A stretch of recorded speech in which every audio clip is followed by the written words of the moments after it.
by misinformation. We are bold, we are direct. Newsnight, for the news in your interest. Only on NDTV 24x7. After 2 years of the India-Canada tensions, it's the big relationship reboot. Indian Prime Minister heads to the G7 summit. Indispensable India on the global stage. Modi's multilateral momentum. NDTV live from the G7 summit in Canada.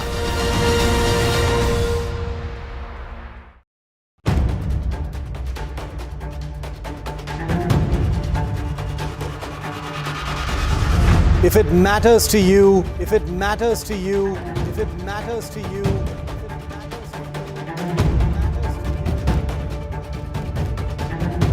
it matters to India, it matters to India, it matters to India, and it matters to me, and it matters to me.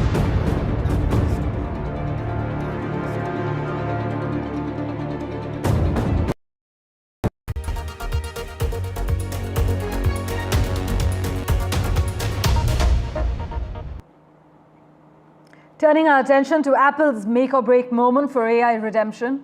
Well, as Apple's Worldwide Developers Conference kicks off, the tech giant faces unprecedented scrutiny over its artificial intelligence strategy. The company's annual developer showcase, known simply as WWDC, has historically served as a platform for unveiling the next gen of iOS, macOS, and other operating systems. But this year's conference, it carries extra weight as industry analysts and critics demand answers about Apple's struggling AI initiatives. Our very own in-house tech expert, Technical Guruji, attended the event physically, so he has the lowdown for us. Let's go straight across to him. Gaurav, thanks so much for joining us. Let's begin with the fact that the atmosphere at the WWDC. What is the atmosphere at this year's Worldwide Developers Conference?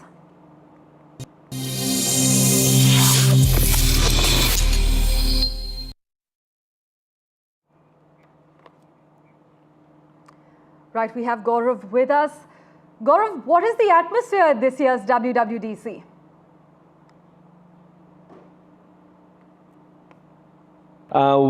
First of all, hello from the Apple Park right here in Cupertino, California. And if I talk about the ambience, it's pretty much like liquid glass. You can see lots of glass right behind me. Glass is one such element that Apple has in its design altogether. And now this new element coming in, all of its new software. You talk about the new iOS, you talk about the new Mac OS, you talk about the new Vision OS, iPad OS. I think it is universally present now. And speaking of the ambience, there's been lots of energy, lots of developers coming in from all over the world, and basically, as always, as with any other WWDC event, today again it was full of energy with lots of new excitements coming in from Apple, and the announcements in total took over 90 minutes for Apple to complete. Means like lots of new software updates straight from Apple. Gaurav, also can you highlight for us the key launches Apple talked about today? Well, the first major highlight of the launch event was the new naming scheme now, because right now they have not been in sync, considering the latest iOS version was iOS 18, the Watch OS was a different number, the Vision OS was a different number, but now starting this year, Apple is now keeping all of them in sync to the current year. So today it was all about the iOS 26, iPad OS 26, Mac OS 26, which is named as Mac OS Tahoe, and then again Vision OS 26, Watch OS 26, and TV OS 26. Now, the first thing which was a main highlight to all these new softwares is the new liquid glass design, which gives a very consistent approach all throughout, starting from the iPhone to the Apple Watch to in fact the Apple TV experience. You talk about the new iPad experience, or in fact even in the Mac or maybe the Vision Pro, you'll have a very consistent approach. That's all thanks to the new liquid glass design. Apart from that, we have had some great improvements in Apple Intelligence.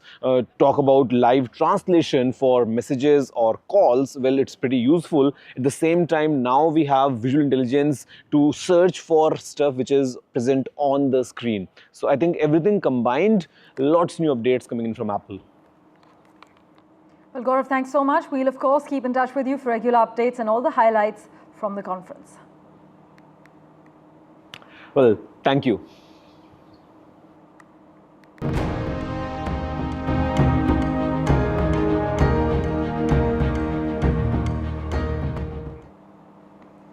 Well, the launch of Axiom 4 with our astronaut Shubhanshu Shukla has been postponed again. In fact, it's been pushed by a day to the 11th of June. So he will be embarking on his Axiom 4 mission to the International Space Station on the 11th of June due to unfavorable weather conditions. That's pushed this liftoff by a further day.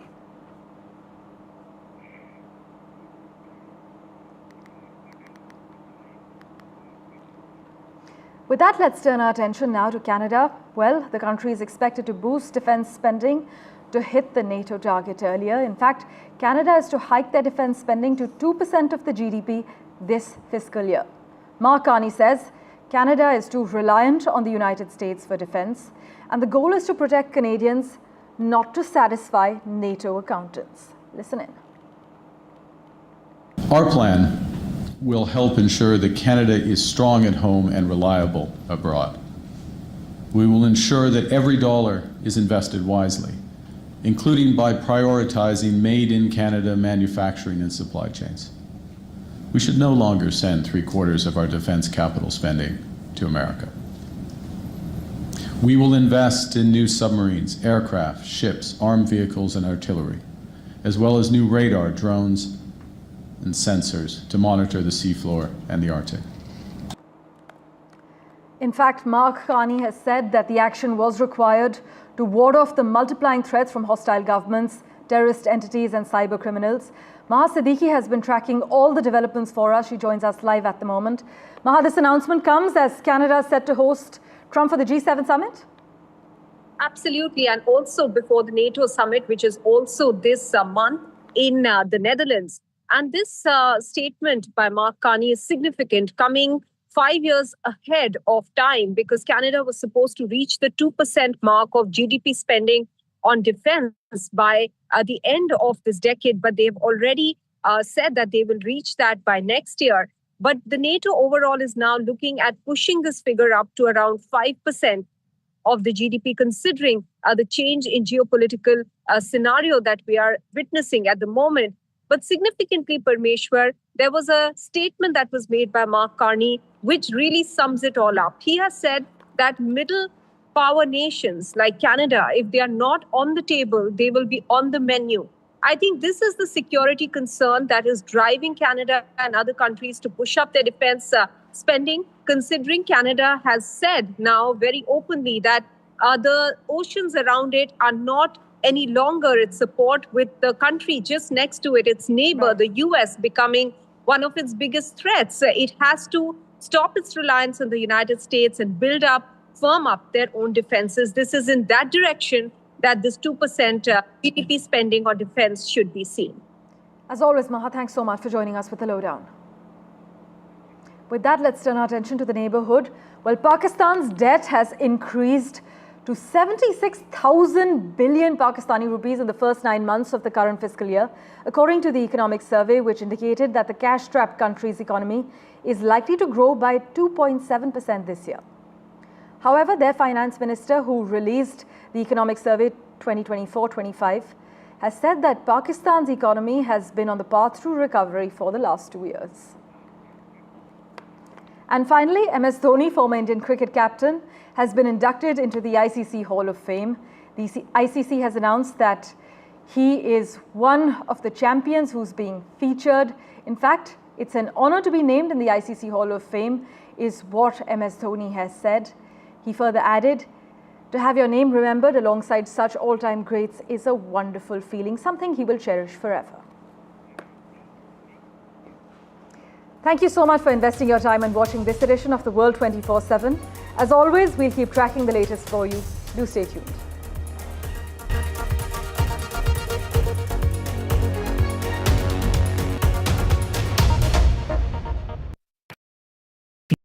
These are the visuals that are coming in. Let's go full frame with it. This is For every big news story. now from Jammu. You can't defend the indefensible Ruchira Kamboj, but that's what Pakistan has been doing for a very, very long time. We are sifting through a lot of information.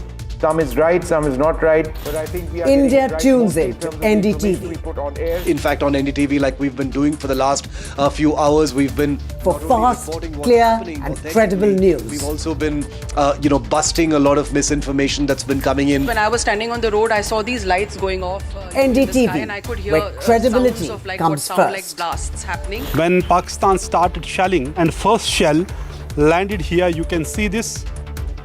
Well, we have reached at ground zero, and this village is NDTV, first, fast, factual.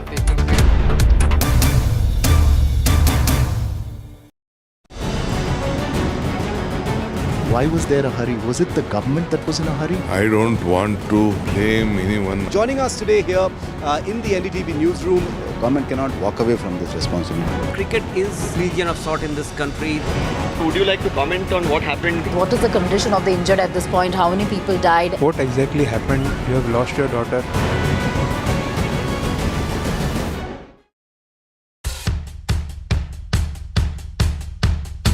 The markets move fast. And so should your portfolio. Expert insights, real-time stock picks. Do I buy Ola? Should I hold CDSL for the long term? Buy, sell or hold. The answers you need, straight from the experts. Callers from India and across the world. Connect live, ask, decide and invest wisely. Your portfolio, your future. Ask Profit.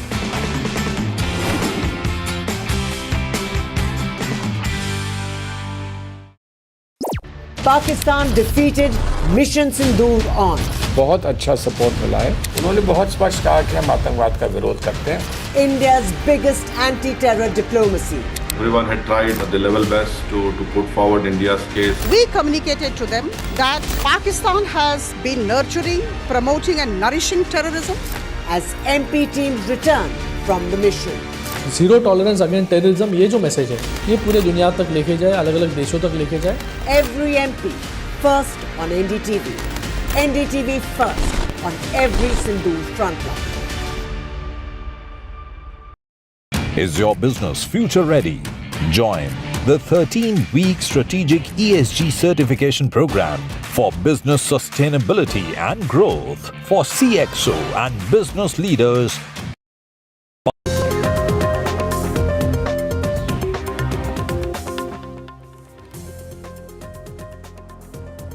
A very good morning. You're watching The Breakfast Show on NDTV 24/7. I'm Divya Vada. We have a whole lot lined up for you, including the honeymoon horror in which now Sonam is going to be taken from Patna to Shillong. She's claiming that she was drugged and taken to Uttar Pradesh. A lot of twists and turns in the case. We'll get you all the chilling details. We'll also be getting you the latest of an Indian student who's been ill-treated at the New York airport in the United States. The student was handcuffed, pinned to the floor, treated like a criminal. We'll get you details of that and the heat wave conditions prevailing in the northwest part of the country, including temperatures that are soaring as high as 47 degrees in Sri Ganganagar. Get you all the details. First, let's get you the headlines.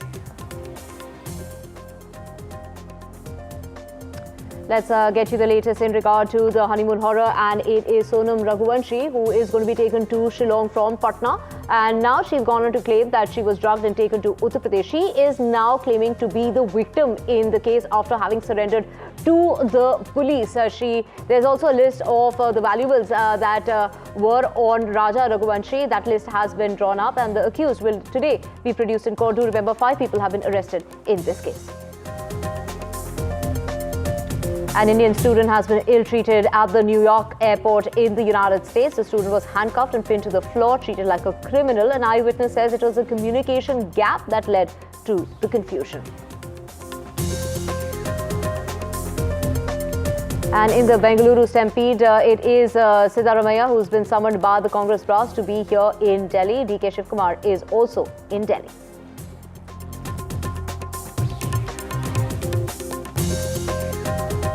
Scorching heat grips North India. Intense heat in various parts of the country, whether it's Delhi or all the way to Rajasthan. No respite in sight, at least over the next 2 days. Delhi, there is some sort of rain expected, but not before Thursday, when the temperature will start to dip and normalize to about 40 degrees. The hottest part of the country is Sri Ganganagar, reaching as high as 47 degrees. In the LA unrest, which continues, 2,000 additional National Guard troops have been deployed to Los Angeles by Donald Trump, and 700 Marines have also been deployed. News of there, of course, saying that he is suing the administration for this move, but it is Donald Trump that's now backing the arrest of Gavin Newsom.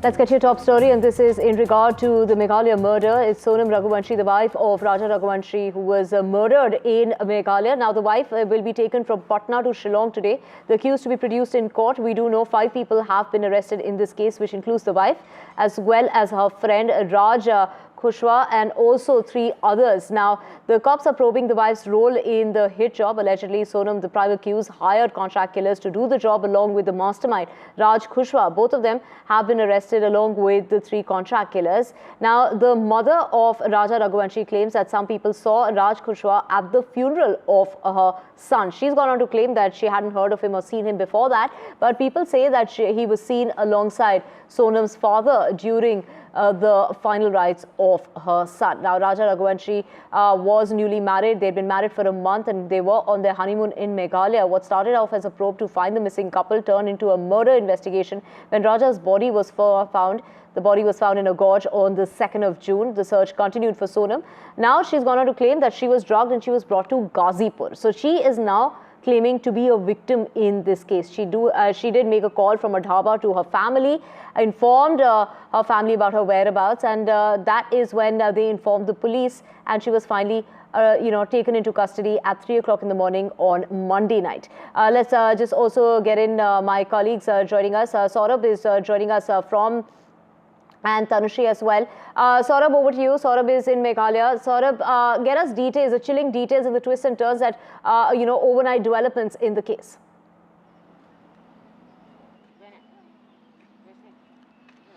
Well, this is a case where Sonam Raghuvanshi at this point remains a prime suspect, at least as far as the police investigation is concerned. She remains a suspect because whatever alibi she's providing of being drugged, etc., or these are at least claims that are not being taken very seriously, given the fact that the evidence that the police have uncovered so far, including the fact that, the murder weapon and, of course, the presence of others, especially people who were known to her at this place, is something that they are treating with utmost seriousness, and therefore Sonam Raghuvanshi remains a suspect in this case at this point. If her alibi checks out, or if there is any truth in her alibi, then perhaps the investigation can take another turn. But obviously at this point, she remains the prime suspect. The second thing is that the police at this point are focused on clearly establishing the motive. Preliminary investigations reveal that the motive seems to be a triangular love story. And of course, that's something that is being treated as the first line of investigation. But however, there can be different strands to any investigation, and any angle that comes up in the investigation will be probed. Now, of course, the accused have to be brought here, and they will be brought here. This is a beautiful state. Of course, it's a lot of tourists come here. So perhaps that, and also it has a lot of, desolate, secluded areas, which also is popular with tourists who like to go on treks, etc. So the police believe that given that perhaps Sonam Raghuvanshi may have visited the place area before, she could have chosen this state. Also, disposing, the body in the gorge is something that the police have now obviously found out with the recovery of Raja Raghuvanshi's body. The police initially did not share information, even though they had already started searching for these accused. because they didn't want to alert any of the accused. They were focused on the investigation, even though there was a lot of surround sound on social media, on some platforms about, whether it's a safe place, whether it's a safe state for tourists. All of these questions were said. A lot of disparaging comments were made. Those are things that the police, in spite of all of that, kept their heads focused on the investigation. Right now, motive, establishing the motive clearly, then collecting the evidence, some of which is already in place in terms of CCTV footage, etc. And the third part of it is, of course, building an airtight case against the accused once the police complete the investigation. So that's where it is at this point right now. We also sent a hotel, report from the hotel where they had checked in. And of course, we will be sort of looking at all the places that this couple went to and how this horrific, sensational crime panned out. Right. We also have Tanushree joining us as well. Tanushree, take us through the role that Raj Kushwaha has played. I mean, the police are saying he is the mastermind. He had conspired to carrying out this plan a week in advance. It's the 18th of May when this plan was thwarted. Also, take us through, in terms of the kind of closeness that he has with the family, because apparently he was seen at the funeral as well, along with the father of Sonam.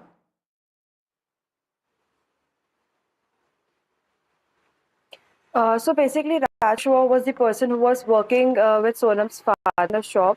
And talking about the connection of Raj Kushwaha with his family, so he was an employee at their shop. But some people have been claiming that Raj Kushwaha was having affair with Sonam since many years. And Raj Kushwaha was also seen in the last rites of Raja Raghuvanshi at Raja's house, when Sonam's father was also present over there, and Raj Kushwaha was seen beside Sonam's father.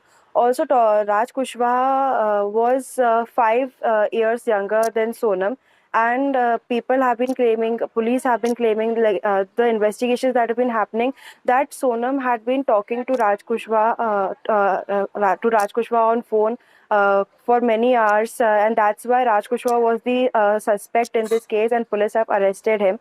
The suspects who have been arrested from Indore, 3 people have been arrested. They have presented before the court yesterday, and one person, Anand, who was from Bina, he has been arrested over there, and today he will be presented before the court. And after that procedures, all the 4 people would be sent for the transit remand to Meghalaya.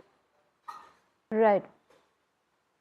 Thank you so much, Tanushree and Saurabh, for joining us. Let's get you the chilling details that we know so far in the case. We do know that the accused will be produced in court, but what's happened? What led to the arrest of Sonam and Raj in this particular case? Let's find out. The murder that had India shocked and hooked. A newly married couple on their honeymoon in Meghalaya reported missing. Then the bloodied body of the husband shows up, and all hell breaks loose. The sensational murder plot now unravels. Sonam, the wife who surrendered in UP's Ghazipur, thousands of kilometers away from Shillong, where the couple were on their honeymoon, is now the prime accused in the murder of her husband, Raja Raghuvanshi. Sonam allegedly had an affair with Raj Kushwaha, who worked at her father's factory in Indore in MP. Kushwaha is now believed to be the mastermind behind the murder. According to the police, Kushwaha hired contract killers Anand, Akash and Vicky, all around 20 years of age, to kill Raja. Autopsy report indicates that there was 2 gashes on the head, and these by sharp weapons and all that, and that led to the death. There's no doubt that Sonam is that she's not involved. She is very much involved out there.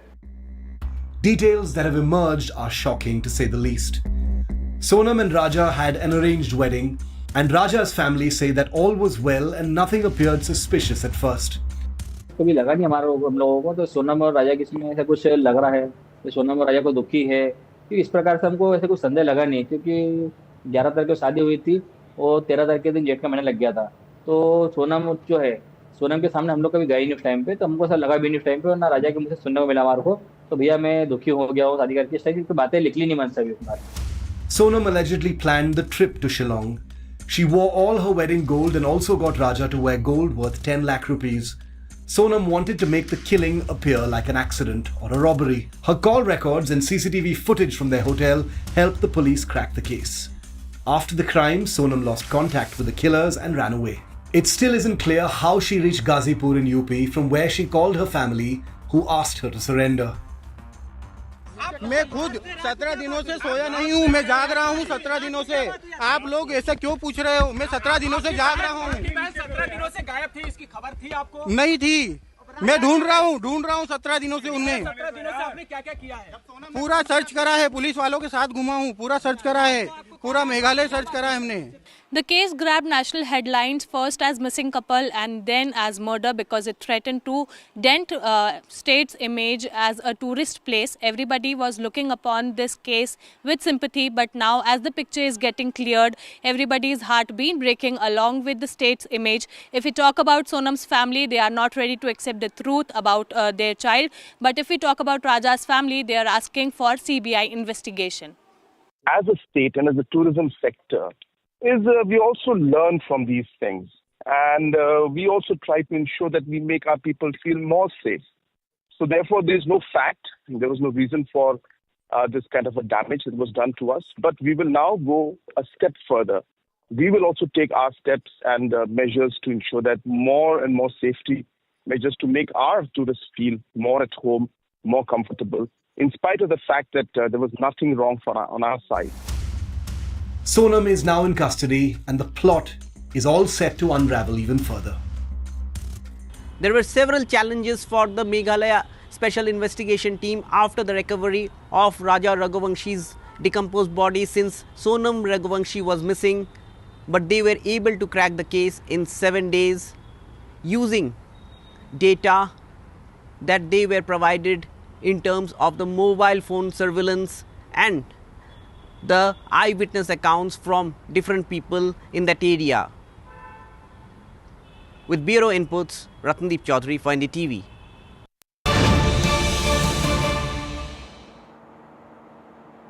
Breaking news coming in, and this is in regard to a Chinese scientist who has been arrested at the airport in the United States. This is the Detroit airport, the second case in days involving the alleged smuggling of biological material is what authorities are saying. To know more on this, we have Vishal Vivek joining us. Vishal, the FBI director Kash Patel had confirmed exactly a week ago on Tuesday that 2 Chinese nationals were arrested in the United States for allegedly smuggling a hazardous biological pathogen. This is the third such arrest that has been made in the case. Yeah, this is the second arrest that has been made in a similar case. In the previous case, 2 people were charged and 1 of them were arrested. So this is the second individual from China to be arrested on similar allegations.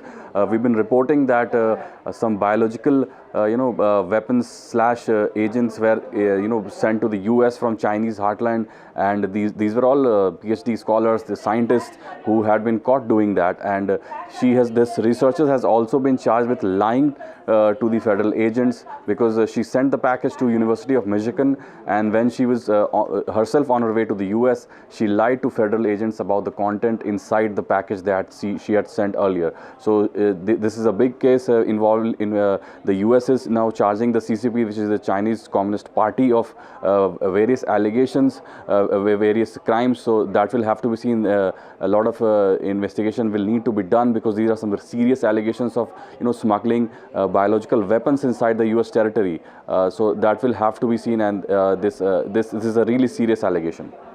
Right. Thank you so much, Vishal, for getting us those details. Staying with news of the United States, a very disturbing video of an Indian student being handcuffed and pinned to the floor by law enforcement at the New York International Airport in New Jersey. He was being treated like a criminal, has completely gone viral, prompting swift response from the Indian consulate in New York. From what an eyewitness has gone on to say, that there was lack of communication which led to the confusion. There you can see on your screen the video of that Indian student being pinned to the floor by law authorities, being treated like a criminal.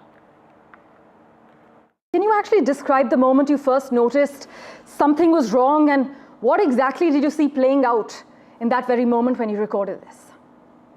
So this is exactly what you see was there in front of my eyes, and I'm the one who's right here behind this row taking the video. And we had like about 50 people with me because I was the first one in a first class right there. So But nobody even dared to see. The problem which I did not like about us is that we all are Indians, and we were standing in the line.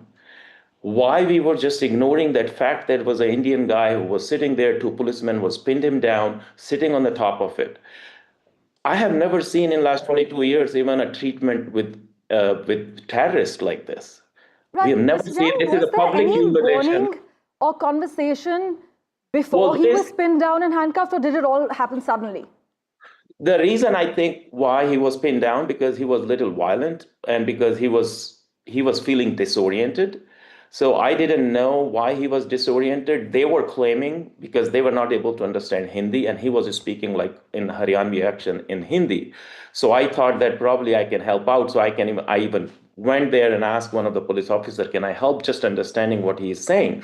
And he did not allow me to do so. Then the other one of the doctors showed up, and he offered the help. They did not even ask for it. What he did instead, he called more police. Because what happens when there is a patient or a guest who is violent, airlines don't allow them on the plane. So they called the pilot. Pilot showed up, and the pilot said, no, we cannot take him on the plane because he is a threat to other passengers.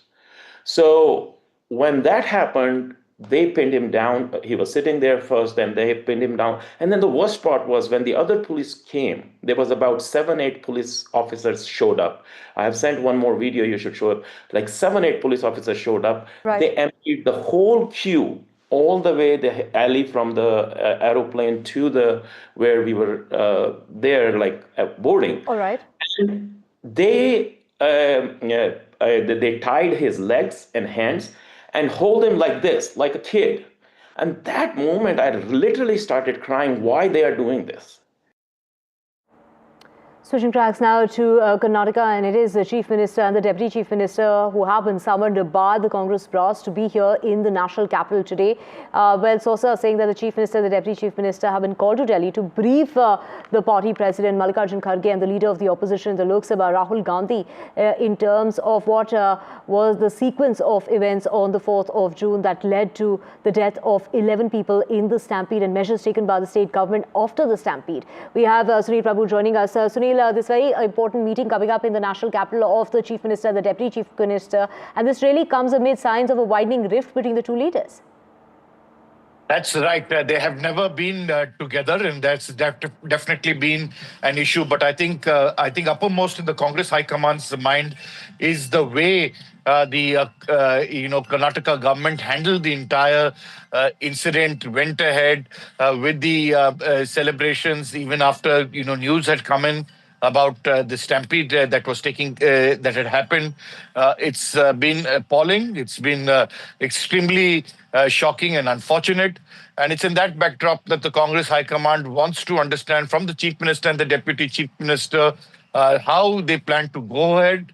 Are they going to continue to be at loggerheads and ensure that the Congress government, which was promised to power with those 4 promises and various other things that they had promised, will they be able to deliver? I think it's time for them at the Congress High Command level to do some soul searching and straight questioning, both to Siddaramaiah as well as DK Shivakumar and other Congress leaders to take stock of the situation and hopefully address these concerns in the mid-course of the Congress's regime in Karnataka. Right. Thank you so much, Sunil, for getting us all those details, all eyes on that crucial meeting coming up here in the national capital. Moving on now, let's get you, this is in regard to a father wailing while clinging to his 21-year-old son's grave has become the grim face of a celebration that turned to tragedy in Bengaluru. His son Bhumik was among the 11 who died during that stampede that took place at the Chinnaswamy Stadium. He's gone on to say that he doesn't want any sort of compensation. He really wants his son back, and that is what he really wants. So he speaks about how the son had never been to the stadium before and how, he really slamming the organization as far as the event is concerned, and what was the hurry and the need to hold the event when there weren't necessary security arrangements in place. Listen in to this interview of the father of Bhumik, 21-year-old, who lost his life during the stampede. Well, viewers, I was at the Vidhan Sauda on the day when the stampede occurred. Now, a moment of joy turned into a moment of tragedy, and one can only fathom what the families of the victims went through. Now, while I was at the Vaidehi hospital that evening, I met Mr. D.H. Lakshman, the father of Bhumik who had lost his life in the stampede at the Chinnaswamy. He's joining us today. The pictures of him speaking about how the government didn't do enough to ensure security of those who had gathered there, didn't do enough to protect his child, and also the pictures of him rolling on the grave of his son has moved the entire country and raised the question, has the government, has the police really done enough in this case, and true justice, is it really far away? Mr. Lakshman, thank you for joining us today here on NDTV. I just want to ask you, you have been pointing out several issues over the last, few days about how this event transpired, how security was not in place, and how your son who has lost his life cannot be brought back. Tell us today, do you think that justice has been done? There have been suspensions, there have been arrests, FIRs, investigations. Do you think but true justice has been done, Mr. Lakshman? Sir actually इधर से college के लिए गया था सुबह, okay. उन्होंने college के बाद कॉलेज वो 11 बजे के उसको ख़त्म हो गया था। बाद में वो फ्रेंड्स लोग मिला के सीधा उधर बात करके स्टेडियम गया था। वो जाने के पहले उसका माँ के लिए फ़ोन करके बोला है वो, माँ मैं स्टेडियम अभी तक नहीं देखा, उधर जाके देख के आ रहा हूँ करके बोल के गया था। बाद में उसी को मेरा बीबी ने उसको बताने के टाइम उसी का लाइन कट हो गया था। बाद में उसी को लाइन ही नहीं मिलाया था, उसीलिए उसको उधर से ऐसे ही गया था। बाद में उसको फ़ोन ट्राई किया तो फ़ोन नहीं मिल रहा था। अब आपको पता है उस दिन सेलिब्रेशन वो वो IPL मैच के रात में कितना बजे हो गया था, 11 बजे तक हो गया था। उसने कितना क्राउड उसके पीछे था, उधर कितना गैदर ही था, उसको सभी उसको पता था। वो गवर्नमेंट के लिए उसको सभी पता है कि रात में कितना वो सेलिब्रेशन कितना था, कितना बजे तक हो गया था, इधर ट्रैफिक का रूल्स कैसे था, वो सभी उसको पता था। वो ज़रूर नहीं था उधर प्रोग्राम रखने के लिए, उसी दिन प्रोग्राम रखने के लिए उधर ज़रूर नहीं था, ओके, ज़रूर नहीं था। उसके लिए वो तो बाद में भी उसको वो प्रोग्राम किया था, प्रोग्राम ऑर्गेनाइज किया था। उसके बाद उसको वो उधर ठीक से वो सिक्योरिटी ठीक से नहीं, सिक्योरिटी नहीं था, उधर एक एम्बुलेंस का फैसिलिटी भी नहीं था, इसीलिए वो ऐसा ट्रेजेडी हो गया था। मैं उसी को कैसे बता सकता, मैं लड़का ऐसा लड़का नहीं है, वो तो वो बहुत उसी का उसके बारे में नहीं बता सकता मैंने उसके बारे में। वो सभी को पूछिए, इधर से उसी का स्कूल से तो कॉलेज तक उसी को पूछिए वो कैसे लड़का था। वो बिना बता के नहीं जा रहा था, उस लड़कों लोग मिला के उसको लेके गया था। उधर सिक्योरिटी सिर्फ सिक्योरिटी उतना अच्छा नहीं था, सिर्फ बाद में भी उसी का उतना लोग गैदरिंग होता है करके उसको भी पता था, वो उसके लिए अरेंज किया था करके मुझे मालूम नहीं है। वो अभी सोच रहा हूँ, अभी देख रहा हूँ, अभी देखने के बाद मुझे पता चल गया वो सब लोग के लिए, वो पब्लिक के लिए नहीं है, सिर्फ उसका फैमिली है और उसी का उसके लिए वो प्रोग्राम अरेंज किया करके मैं सोच रहा हूँ साहब जी। लेकिन लक्ष्मण जी एक बात बताइए, अभी सरकार एक कॉम्पनसेशन अनाउंस किया है, पहले 10 लाख अनाउंस किया था, बाद में इसको 25 लाख बनाया, RCB की तरफ से कॉम्पनसेशन अनाउंस हुआ है, क्या आप खुश हैं कॉम्पनसेशन अनाउंसमेंट से? वो कॉम्पनसेशन मुझे वो कॉम्पनसेशन कुछ नहीं चाहिए, मुझे सिर्फ मेरा बच्चा था ना उसको मिला दिया तो उसका कॉम्पनसेशन मुझे उसका भी कुछ और उसका भी ज़्यादा मुझे खुश हो रहा है ना साहब जी। मैं पता नहीं है, वो सब लोग बता रहा हो कॉम्पनसेशन दे रहा, वो दे रहा करके, अभी तक मुझे भी कुछ भी पता नहीं है साहब जी। अभी मैं गांव आए तो गांव से मेरा उसी का कार्य करके इधर बेंगलोर में आ गया था। आने के बाद तुम्हारा लोग उधर से इधर तक फ़ोन करके ही मेरे लिए पूछ रहा था साहब जी ऐसा आ रहा हो थोड़ा, इसीलिए आपके सामने बैठ के बात कर रहा हूँ, उसका बारे में कुछ भी पता नहीं है साहब जी मुझे। जी बिल्कुल, वो I exactly wanted to point that out, that no amount of compensation can bring back the dead. And I want to ask you here, ये जो blame game चल रहा है, पुलिस बोल रही है कि उन्होंने उनका काम किया, लेकिन RCB ने wrongfully ट्वीट डाला था कंसल्टेशन के बिना, KCA कोर्ट में बोल रहा है कि उनका रिस्पॉन्सिबिलिटी नहीं है।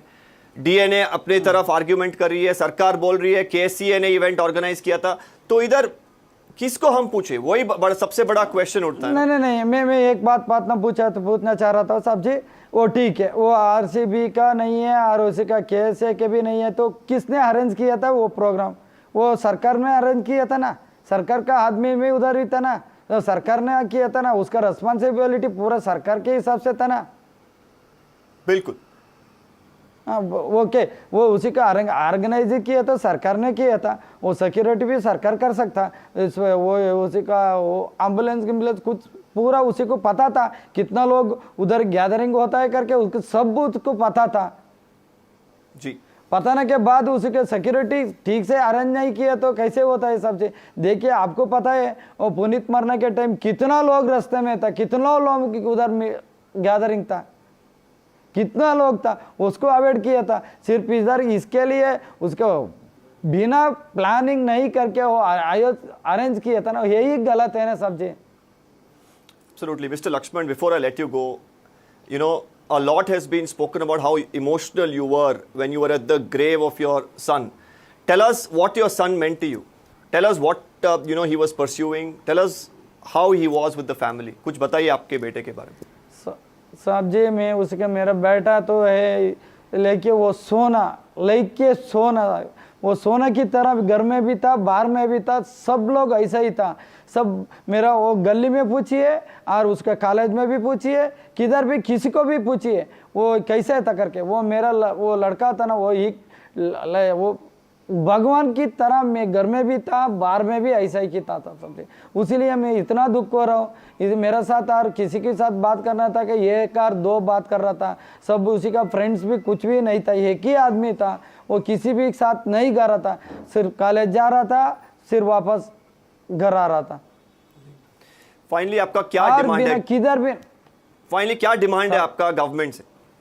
मैं डिमांड नहीं है साहब, मेरा लड़का एक ही नहीं है, मेरा लड़का के साथ हिसाब से कितना लड़का लोग मेरा तरह से ही उसका भी वो क्या फीलिंग हो रहा ना, उसका भी थोड़ा वो मुझे क्या चाहिए, वो न्याय चाहिए। मैं वही पूछ रहा हूँ, मैं उसके लिए न्याय वो क्या बताता है उसको, उसीलिए मैं वो पूछ रहा हूँ क्यों ऐसा किया था मेरा लड़का लोग के 11 लड़का लोग के क्यों ऐसा मर्डर किया था करके मैं सरकार को भी पूछ रहा हूँ, तुम्हारा तरफ से भी पूछ रहा हूँ क्यों ऐसा किया था। मैं किसने मेरे लड़का को मेरे लिए मेरे जिंदगी पर किसने देखा क्या मेरे लिए देखिए ना सब जी, मेरे लिए मेरा हेल्थ भी ठीक नहीं है, ठीक है, मैं देखना कौन देखने वाला, अभी मैं एक ही लड़का था, किस आता है वो सरकार लोग आता है क्या और किस भी आता है क्या मैं देखने के लिए? मेरा जिंदगी भर मेरे सोचना ही भी पड़ना है साहब जी। Well, thank you, Mr. Lakshman, for speaking to us. I cannot even fathom what you are going through, what families of the other victims are going through. But I only hope and pray that God gives you all the strength to bear with this loss. Thank you so much, and I hope the government is listening to what you're saying. एक बात बताना चाहिए साहब जी, वो police के हिसाब से उन्होंने पुलिस को सस्पेंड किया था, इमीडिएटली उसको ये रिजाइन करना ही पड़ेगा साहब जी, उसी का गलत नहीं है साहब जी। वो क्या किया था, मैं उधर खुद मेरा देखा था, मेरा लड़का लोग को पुलिस ने उठा के हॉस्पिटल में लेके गया था, उसी का क्या गलत है, उसी का सस्पेंड करना क्या जरूर क्या है उसका? मैं नहीं है, मेरा एक पिताजी नहीं है, सब लोग का वही प्रश्न वही हारा साहब जी। वो किसी का पुलिस डिपार्टमेंट आदमी को सस्पेंड किया था, उसका क्या गलत है? इसके अरेंज किया था, इसके लिए इस फैमिली के लिए और फ्रेंड्स के लिए प्रोग्राम अरेंज करके उसको सस्पेंड किया था ना, वो कैसे वो ठीक है साहब जी? वो Well, absolutely, Mr. Lakshman, we will take that question of yours to the government. We will ask them this question. You are making some valid points there. Immediately मैं सरकार को भी अपील कर रहा हूँ, उसी को रिजाइन कर दीजिए, उसका गलत नहीं है, सब पूरा गलत सरकार आदमी के पास है, सरकार के पास था, सभी सरकार के पास था, सरकार कुछ भी कर सकता था जी, सब लोग कर सकता था, उन्होंने किया था, उसका गलत पुलिस आदमी को सस्पेंड करना वो ठीक नहीं है साहब जी, वो बिल्कुल ठीक नहीं है, उसकी इमीडिएटली रिजाइन करना ही पड़ेगा। वो क्या गलत है, इसका गलत उसके ऊपर रखा, तो मैं पूछना चाहता हूँ। मेरे लिए मैं लास्ट उधर इधर से स्टेडियम से लास्ट देने के तब दे उसका क्या है, उसका मेरा लड़का को देने के टाइम से पुलिस आदमी बहुत कोशिश कर रहा था, बहुत स्ट्रगल किया था साहब जी। मैं खुद मेरा आँख से देखा है, उसका सस्पेंड ठीक नहीं है साहब जी, ये ठीक नहीं है, उसकी इमीडिएटली रिजाइन करना पड़ेगा साहब जी। जी धन्यवाद लक्ष्मण जी हमसे बात करने के लिए। Like I said we will definitely take this question to the government, we will take your message to them that you are saying that the police did the best that they can and you are demanding that the government revoke the suspension of these police officers. Thank you once again. Definitely, and like definitely, I said, definitely, I pray definitely. for your family, I pray for the families of all of them who've lost their lives in this horrifying incident from Bengaluru. Thank you once again. Okay, thank you. The father there echoing sentiments of many who feel that the police did their job, and they in fact did raise red flags as well before the stampede occurred, trying to postpone that event to Sunday days before is when the event actually took place. That led to the stampede and the chaos that claimed 11 lives. Moving on, rival factions of the NCP will be holding separate Foundation Day gatherings in Pune today in the backdrop of that growing buzz over a reunion. The NCP party turns 26 today. Ajit Pawar, who walked away from his uncle last year and has been the Deputy Chief Minister since, continues to send mixed signals. My colleague Anuj joining us. Anuj, all eyes on Sharad and Ajit Pawar today amid that merger buzz. Separate Foundation Day celebrations taking place in Pune. Divya, it's a very important day for both the factions of the NCP, that is the Nationalist Congress Party, and potentially a very important day for Maharashtra politics as well, considering that a surprise might be on cards. And if that is the case, it will change the dynamics of the Maharashtra politics overnight. Now, why is that the reason? Is because when Sharad Pawar gave an interview a few months ago rather, he said that the decision about the merger of the two factions will be taken by Supriya Sule. Supriya Sule wasn't in the country. We know that she landed in Delhi yesterday, and today she'll be coming here. I'm standing outside the NCP headquarters here in Pune. This is the Sharad Pawar faction.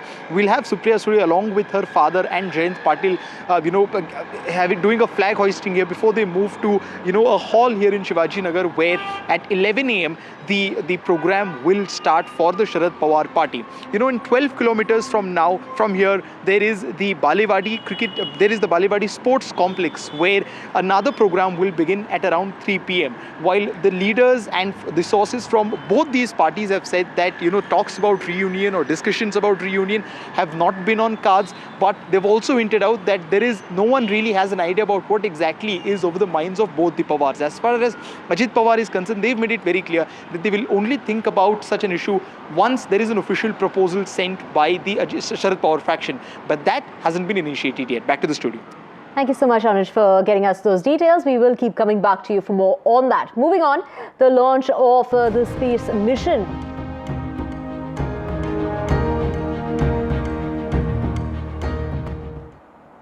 The space mission, which includes Indian astronaut Shubhanshu Shukla as part of its crew, has now been postponed. Do remember it was supposed to take off today, but now it's been postponed to the 11th of June. There have been technical checks and mission readiness reviews, which has led to this slight delay. The mission has been organized in collaboration with NASA and SpaceX and aims to carry out a range of scientific experiments aboard the ISS. This is the International Space Station.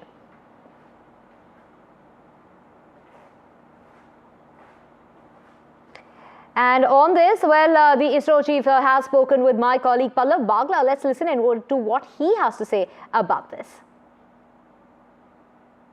In your opinion, is the SpaceX Falcon 9 rocket and Crew Dragon a safe system to send our Indian to space?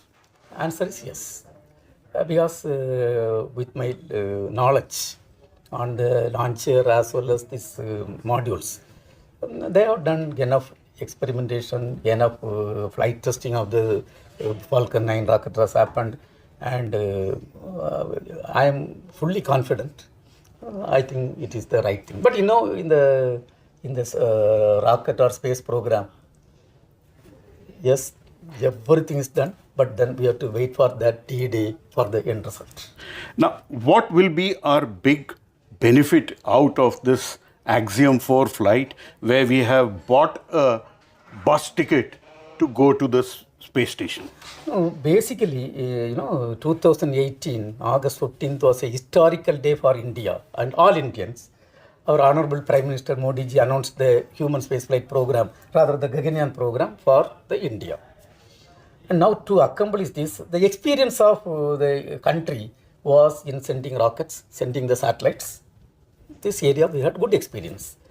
Now, when it comes to a Gaganyaan program or a human spaceflight program, in addition to this hardware and software tools, one more important thing, the human interface is one of the very important thing which is involved. There, we had very, very limited experience. Why do I say limited experience? This is our first We had program. never done it. We have never done. And of course, to 1984, Rakesh Sharma ji was sent to space, and then he has come back. Today, to be frank, he is part of us in the review process, everything. I will say we are gaining a lot of things from him. His experience he shares, what are all the challenges he has faced, everything we share. Now, with that, keeping that in the mind, I have to really salute our Honorable Prime Minister Modi ji. He has only had a vision. Why don't we send one of our Gaganyaan 3 to Indian space station? It is his vision. International space station. ISS, International Space Station. And then when you look back, really it will bring a lot of benefit. I will tell you what are the benefits. Number one, this Gaganyaan 3 is put through a set of trainings, so he is more confident. Number one. Number two, he is going to fly with some other people who have got some sort of experience. Correct. There is a Polish and American. Yeah, American, so all the people are there. Hungarian. Third thing is, he is with a set of people. Along with them, he is going to do experiments, some 9 experiments. You don't talk about small, big. We have planned a set of experiments. He is going to do experiment with some more colleagues with him. And he is going to handle some of the mission-related management system. So there will be a lot of experience which will come. And when he comes back, Sir, confidence. very sharp question. We are spending, you said, 550 crores.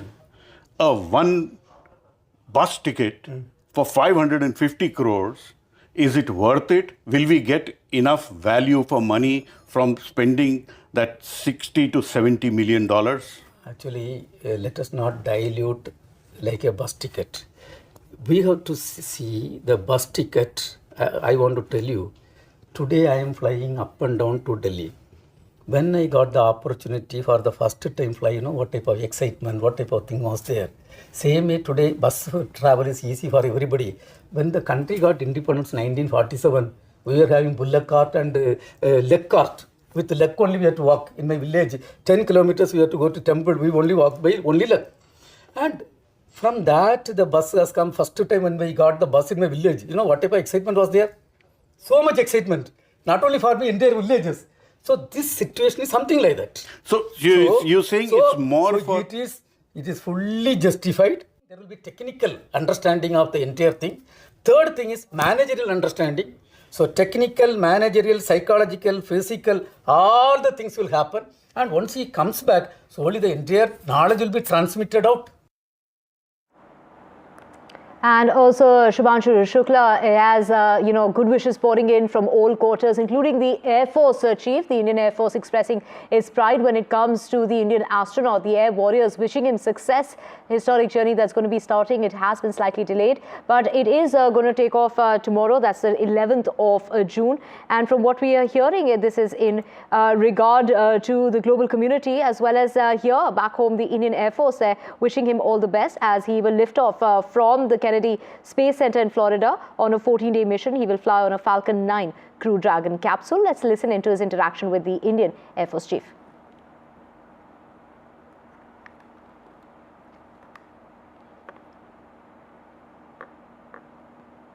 Well, switching tracks now to the heat wave conditions that are prevailing here in India. There's a red alert warning as far as Rajasthan is concerned. Severe heat wave in parts of Rajasthan, the hottest part being Sri Ganganagar, coming in at 47.3 degrees Celsius. We have also parts of Punjab, Haryana, West Uttar Pradesh, including parts of Delhi, where heat wave conditions are prevailing at the moment. What's making matters worse is warm night conditions. So there's no respite at night as well, and no respite at least over the next 48 hours. It's only on Thursday when some relief is expected. My colleague Prerna joining us from the national capital. Prerna, take us through the temperatures that are coming in and how much higher is it than usual? When can we expect some sort of respite? The IMD is saying that it could rain perhaps on Thursday, but up until then, even no respite when it comes to the night temperatures. Yes, absolutely. As you rightly said, entire North India is facing extreme heat wave conditions. And right now I'm reporting from central Delhi, and I cannot express that how hot it feels standing here and telling you about Monday. The temperature soared up to 43.4 degrees Celsius, and extreme heat wave conditions prevailed in Delhi, with Ayanagar having the highest temperature, and real-time field temperature was 49 degrees Celsius, was around 49 degrees Celsius. And right now I am standing at India Gate, and IMD has issued orange alert for next 2 days till June 12, and only on Thursday a little bit of rain is expected. But as per IMD and experts, there's going to be no relief until weekend. And I'm here standing at India Gate. I have few tourists with me who have come here to visit India Gate, and they can feel the scorching heat right now. Sir, from where are you, and कैसी गर्मी महसूस हो रही है? Actually we are from Maharashtra, Pune Maharashtra, and यहाँ पे हम last 2-3 दिन से घूम रहे हैं. कल भी हम पार्लियामेंट वगैरह घूम रहे थे, लेकिन गर्मी इतनी ज़्यादा थी, बाहर घूम भी नहीं सकते थे, इसलिए हम आज सुबह आए. आज तो 9 भी नहीं बजे, फिर भी इतनी ज़्यादा धूप महसूस हो रही है. पूरा पसीना पसीना आ रहा है, टैनिंग हो रहा है. मतलब हमें तो लगा था इधर भी बारिश होगी, क्योंकि पुणे में अभी बहुत बारिश हो गई है, वहाँ का मौसम भी अच्छा हुआ है, ठंडा. लेकिन यहाँ पे बहुत ही ज़्यादा गर्मी महसूस हो रही है. मेरे को तो अभी ही 12 बजने जैसा फील हो रहा है. तो फिलहाल तो कल भी 44, आई थिंक 44 के नियर टेम्परेचर था यहाँ का. तो it was really unexpected.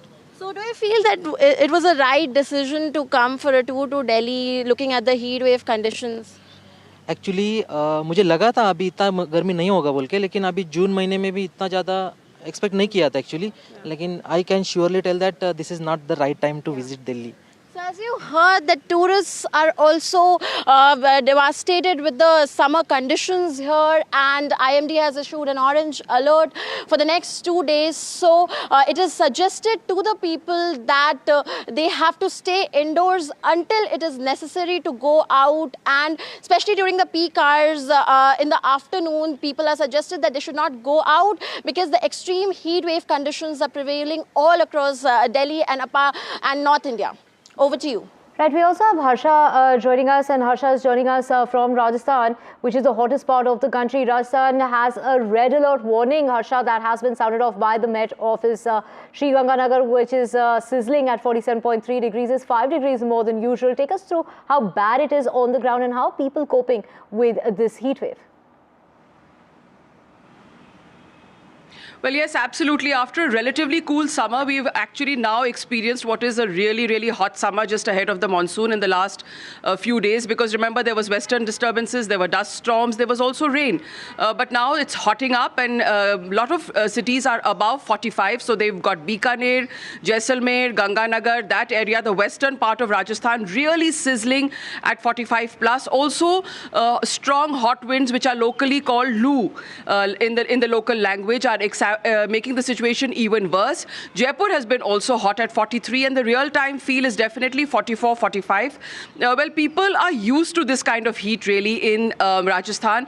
So best is to cover your head, drink lots of chach and lassi, and stay indoors as much as possible. You will see people stepping out with scarves wrapped around their faces.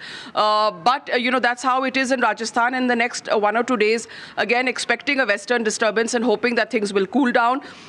Largely devoid of tourists as of now, of course, because it's not the season to be here.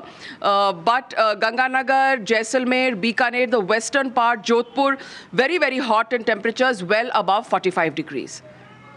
Right, thank you, Harsha. Of course, like you did mention, monsoon, which is far away. In fact, it has been stalled. It hasn't moved since it reached Mumbai, which was on the 26th of May. It reached 2 weeks before time, and it's going to take at least 2 to 3 weeks before monsoon reaches the northern part of the country. But some respite coming in towards the end of the week.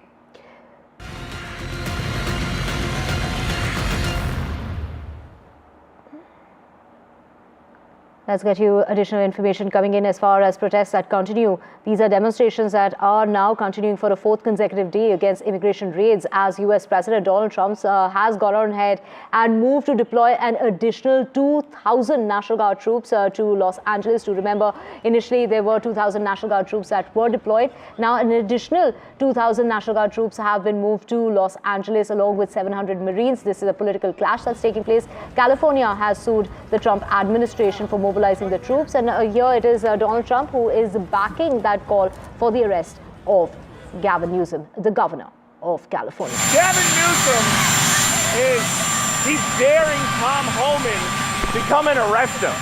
Should he do it? I would do it if I were Tom. I think it's great.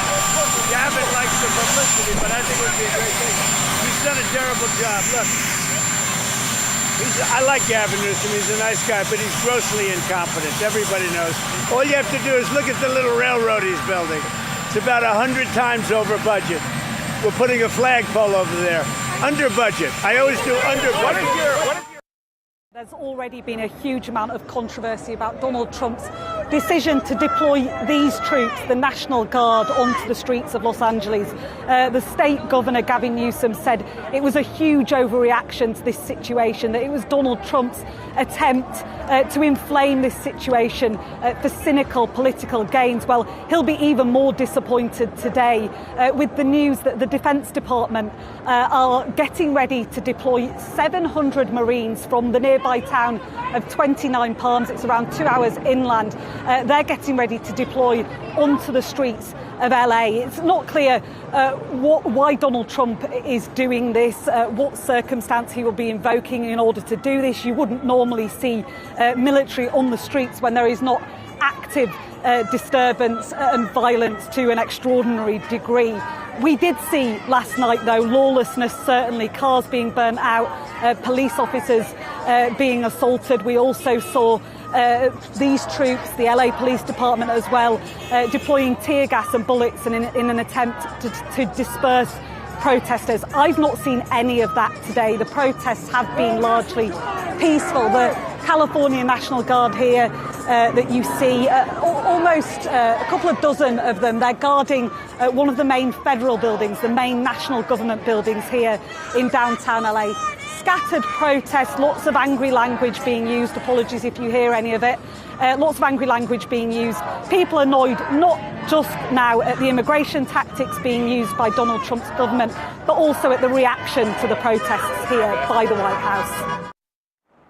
Moving on now, it's Elon Musk's satellite internet service Starlink that's preparing to commence operations here in India within the next 2 months after receiving its license just last week. Now, the company has finalized its pricing structure for the Indian market, and to know more on this, we have my colleague Sakshi Bajaj joining us. Sakshi, take us through as far as the cost of the required satellite dish service is concerned. What is that going to be priced at approximately?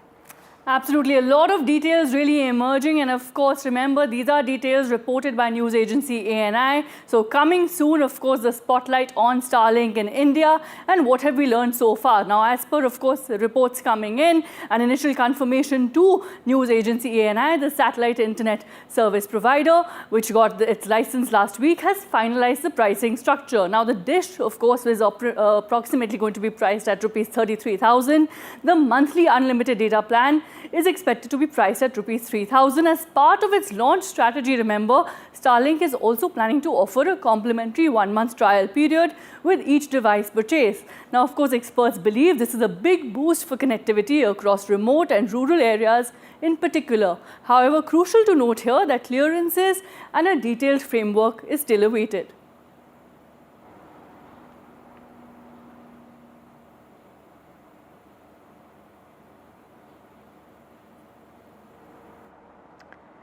Let's get you some sports news now, and it's going to be India versus England Test series that starts in 10 days' time from now. And never has an Indian left-handed Test opener travelled to England as the team's top batter. Rarely has India been blessed like Australia with dominant, players there. We are talking about Yashasvi, we're talking about Jaiswal carrying the big hopes as far as the young shoulders are concerned. Despite a cold start to the summer, the team will expect him to thrive and shine this time around as well. With that, we're slipping into a very short break. Back with a whole lot more on the other side.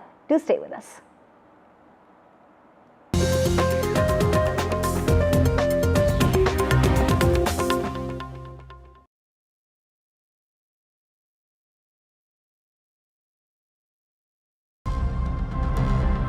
Namaskar, India. India's Gaganyatri ready to go to space. As Indian astronaut preps for launch, countdown to Indian history in space. A nation waits with breath held. Now take a breath and hold. Our man in an astronaut squad. First step to India's own Gaganyaan. NDTV steps into historic orbit. Naya Bharat to infinity and beyond. Liftoff of the Falcon 9. India's cosmic leap.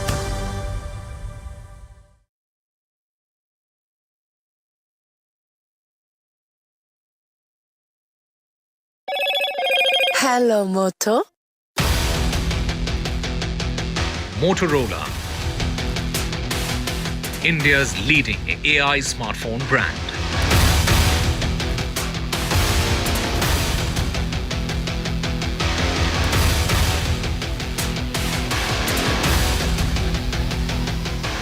Shubhanshu Shukla all set to script history.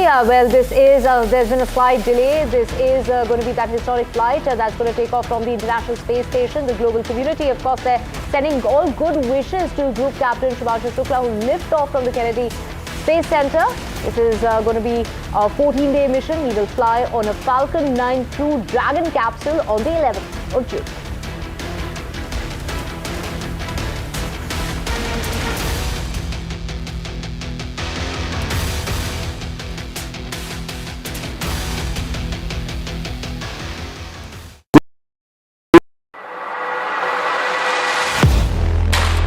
Do you really know the company you invest in? What is the real picture behind presentations and claims? Is the outlook as rosy as the company claims? Know Your Company, powered by NDTV Profit Research, shines a light on the biggest stock market movers.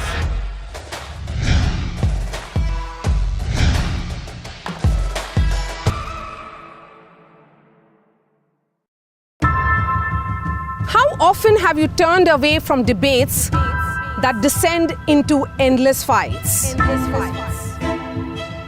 We bring you a show where every question is answered, where every debate finds its resolution, where every story finds its conclusion, where opinions collide but facts prevail, where stories unfold with insights and trust. When the noise ends, the last word begins.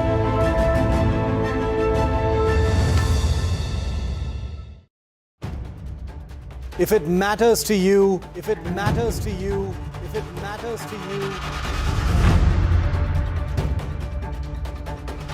it matters to India. It matters to India. And it matters to me.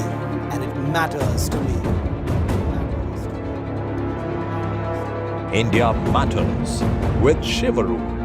Only on NDTV 24x7. The ultimate price for Pahalgam terror wasn't just Indian airstrikes, but the squeezing of Pakistan's Indus lifeline. Now, for the first time on TV, NDTV reports India's impact firsthand. On camera, Pakistan running dry. India's water weapon. I've been reporting on all issues big and small from Andhra Pradesh, Telangana, rest of South India, bringing you all the action, all that you need to know, all that you want to know. The energy of maximum city is infectious. I'm bringing that energy in our news coverage from financial capital Mumbai. Covering from the southernmost part of India over the last 23 years, I bring in-depth and 360-degree coverage from the Dravidian heartland. The land of Mishti, also known for its bitter politics. I have seen much water flow under the Howrah Bridge, covering Bengal in all its vivid colors. India's IT capital is always bustling, a city full of startups, stories and surprises. And I keep you ahead on all the Bengaluru buzz. In today's interconnected world, India's voice is more crucial than ever. When India speaks, the world listens. At NDTV World, we are that voice, bringing you intelligent and insightful news from India and beyond. From geopolitics and diplomacy to economic shifts, migrations, tech disruptions, and the stories of our diaspora. We cover the news that shapes our global future. NDTV World, your new home for global news is here. मैं नरेंद्र दामोदर दास मोदी ईश्वर की शपथ लेता हूं कि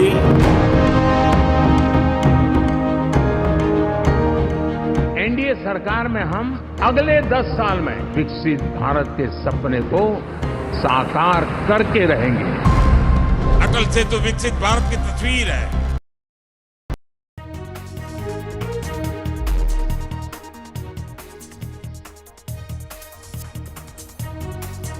Hi, good morning. You're watching NDTV 24x7. I'm Divya Wadhwa. We have a whole lot lined up for you, including Siddaramaiah, who's going to be here in Delhi, along with Deputy Chief Minister D.K. Shivkumar. This as the opposition is demanding the resignation of the Chief Minister and the growing rift between the Chief Minister and the Deputy Chief Minister of Karnataka. We'll also get you the twists and turns as far as the honeymoon horror is concerned. Sonam is being brought to Shillong from Patna, as well as, she is now playing the victim card in this whole turn of events. We'll get you all the latest, but first, let's get you the headlines. In the Bengaluru stampede fallout, Chief Minister Siddaramaiah has been summoned by the Congress brass to Delhi. He, along with Deputy Chief Minister D.K. Shivkumar, will be speaking with Mallikarjun Kharge as well as Rahul Gandhi. This comes at a time while the opposition is demanding a resignation and that the government of Karnataka take responsibility for the lives that have been lost. In the honeymoon horror, it is Sonam Raghuvanshi who will be produced in court. She will be taken from Patna to Shillong today. A list of valuables on Raja Raghuvanshi that has now gone missing. That list is also being drawn up. We're talking about 5 people arrested in the case, including it is Raj Kushwaha and 3 other contract killers, and of course Sonam, who have been taken into custody. Sonam playing the victim card, saying that she was drugged and taken to Uttar Pradesh.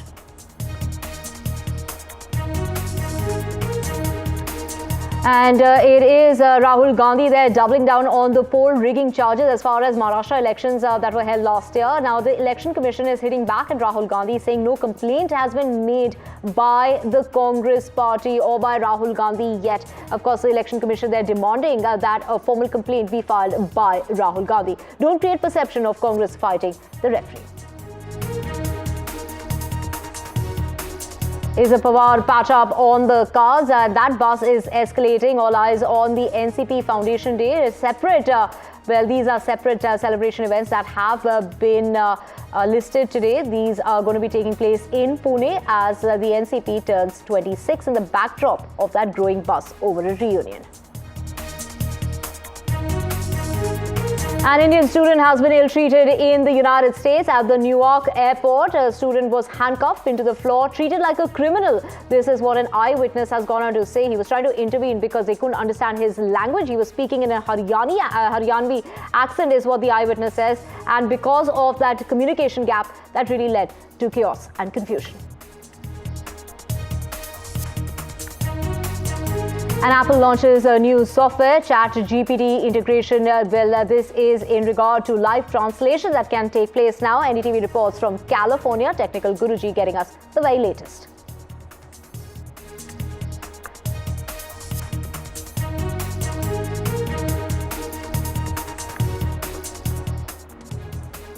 Let's get to your top story, and this is in regard to the Bengaluru stampede fallout with Siddaramaiah that has been summoned to the national capital. The meeting that is going to be taking place with the top brass here in the national capital. This is Siddaramaiah as well as the Deputy Chief Minister. So the Congress High Command has issued that summon to the Chief Minister as well as the Deputy Chief Minister in the wake of the stampede near Bengaluru's Chinnaswamy Stadium that claimed 11 lives and injured scores of people. So saying that this has been called in order to brief Mallikarjun Kharge as well as Rahul Gandhi, the sequence of events that led to the stampede that claimed 11 lives and the measures that are now being taken by the state government of Karnataka after the stampede. Do remember that the action that they've taken is against the police and against the RCB team and also the State Cricket Association, the two officials that have resigned, and saying that it was their moral responsibility, even though they had a very small role to play.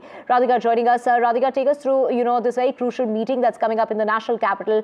Siddaramaiah as well as the Deputy Chief Minister D.K. Shivkumar, and really coming at a time where there seems to be a widening rift between the two leaders, particularly with Siddaramaiah pointing blames particularly towards D.K. Shivkumar.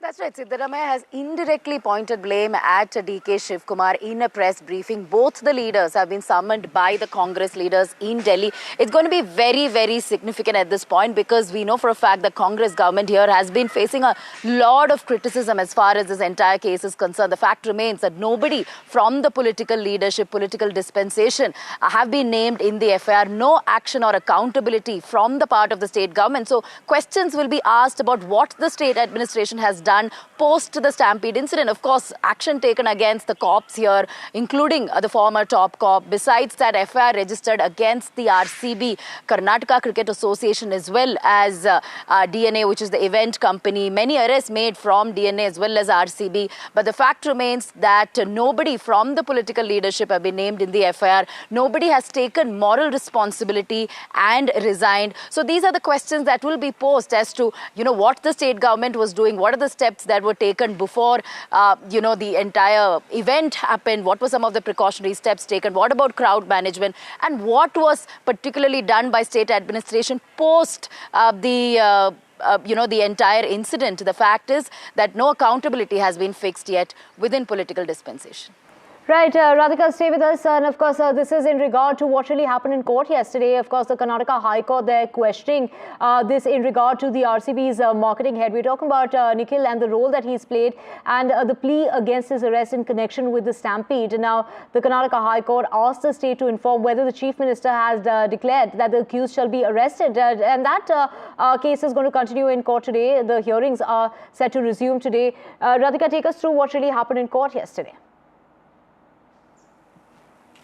Several petitions are being heard by Karnataka High Court at this point. Yesterday, RCB as well as Karnataka Cricket Association had filed petitions, challenging the criminal proceedings against these two entities. Now, that will be heard on Tuesday. That will be heard, tomorrow. And then Nikhil's petition challenging the arrest will be continued to be heard. In fact, Nikhil had said that his arrest was illegal and arbitrary and he was arrested by somebody who was sacked or rather suspended, and also that it was done at the behest of the Chief Minister on direct orders of the Chief Minister without really looking into the merits of the case. So therefore, that is the argument as far as Nikhil is concerned. That petition will be continued to be heard. But court has given some sort of relief earlier for Karnataka Cricket Association. Yesterday, RCB and the event company had in fact filed these petitions. So some sort of relief for them as well. Court has said no more arrests until the matters are heard. Besides these petitions challenging arrest and challenging the case, another petition, or rather the matter that will be heard before the court today will be the suo moto petition. We know for a fact that Karnataka High Court has taken a suo moto cognizance of the entire matter, has pointed at state government and has asked some pertinent questions to the state government, and they are to file a status report today with the responses as to what kind of action was taken, what about crowd management, the SOPs followed and so on. So therefore that is also going to be an important matter that will be taken up by the court today.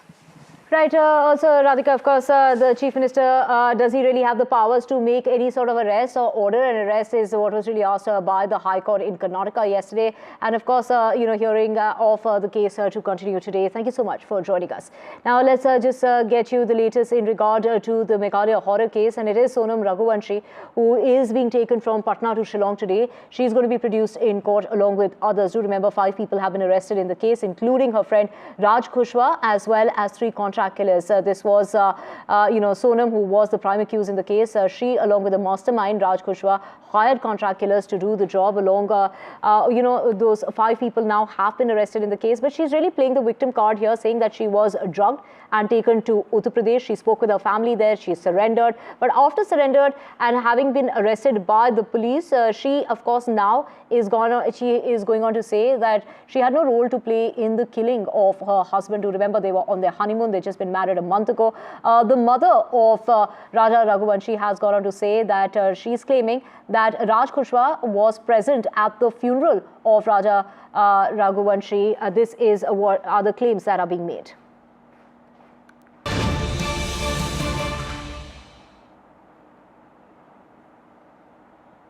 And here we have the accused, Sonam Raghuvanshi, who is in police custody. Let's get you the very latest breaking news. She is on her way to the airport.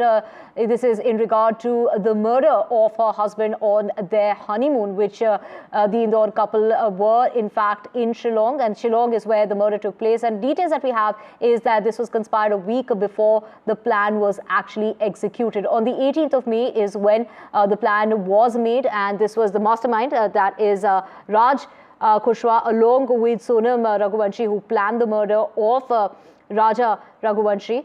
Sonam to be flown to Guwahati. This is breaking news that is coming in regard to this particular case. Many twists and turns, and now, of course, Sonam, playing the victim card, saying that she was drugged and taken to Uttar Pradesh. But from Uttar Pradesh, from Patna, she is being taken to Guwahati. That's the breaking news coming in at the moment. Meghalaya police आई है, यहीं रुका हुआ है, प्रदेश से सो रहा है, तो इसको लेके जाएंगे। किसको लेके आई है? सोनम। क्या मामला है, कुछ जानकारी है? हमको जानकारी नहीं है कुछ। अच्छा, कितने फोर्स आए हैं? 5-6 हैं, पदाधिकारी भी हैं। पूछताछ चल रही है? हाँ, महिला कांस्टेबल है 5-6 गो। पूछताछ चल रहा है। मेघालय पुलिस आई है, यहीं रुका हुआ है, प्रदेश से सो रहा है, तो इसको लेके जाएंगे। किसको लेके आई? Prabhakar joining us to get us the very latest. Prabhakar, take us through, she has been questioned in Patna. She's now going to be, she's en route to the airport. She's going to be taken to Shillong, of course, before that to Guwahati. Take us through the details that we have for you. What is the police saying in regard to the, police there in Uttar Pradesh? What are they saying in regard to this particular case? And the police, of course, from Patna, from Bihar, she is being taken. Get us details that have emerged so far. See, Patna police has nothing to do with the investigation of this particular case. Sonam Raghuvanshi is on a 72-hour transit remand. She was arrested at Ghazipur in Uttar Pradesh, and now she's been taken to Shillong, Meghalaya. So they are boarding the flight from Patna. That's the reason why Sonam Raghuvanshi is in Patna. This is the Fulwari Sharif police station where I'm standing right now. If I could just show you, this is the place where Sonam Raghuvanshi has been kept, and she arrived here in the morning by road, and she accompanied by 5 of the cops of Meghalaya police. She has been kept in the Fulwari Sharif police station of Patna, and from here she has a flight for Guwahati, Indigo flight at around 3:30. So that is the flight she is boarding for Guwahati, and from there she would be taking the road route to Shillong. So she's technically on a transit remand, and this is the place where, from where the flight is being boarded by the Meghalaya police. Right, Prabhakar. We also have Saurabh Gupta and Tanushri Desai joining us as well. Saurabh, over to you first. From surrendering to now playing the victim card and saying that she was the one who was drugged and taken to Uttar Pradesh. Take us through the twists and turns in the case so far.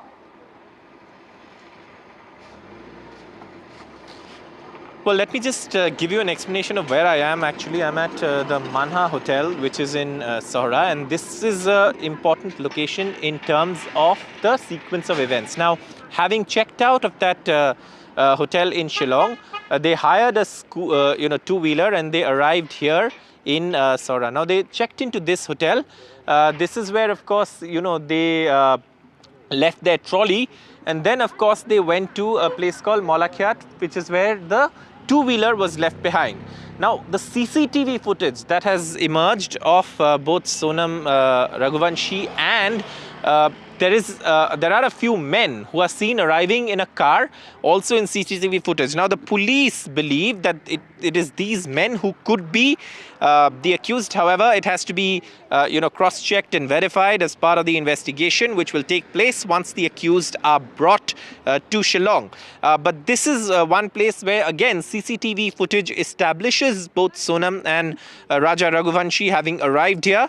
The second hotel in this their journey through the state of Meghalaya. Before, of course, Raja Raghuvanshi's body was found in Vaisadong. And that's another area where, of course, the body was found. And the Sonam's raincoat was also found. Remember, there was a stained raincoat. Now, the CCTV footage here also shows, establishes that raincoat. And that's why it's a very, very critical piece in this investigation, or in putting together the sequence of events that the police are now getting a fair idea of, irrespective of what Sonam Raghuvanshi claims. Now, obviously, at this point, she remains the primary suspect. She remains, as part of the preliminary investigation, a key conspirator in this case. However, the police still have their challenges to deal with in terms of the investigation. Right. Of course, we also have Tanushree joining us. Tanushree, back to Prabhakar now. And of course, Prabhakar, particularly in this case, it's been a joint effort, whether it's the Uttar Pradesh police, whether it's the Madhya Pradesh police, whether it's the Meghalaya police, in cracking this case in a record time, that too. Take us through, the kind of findings that have come to surface so far.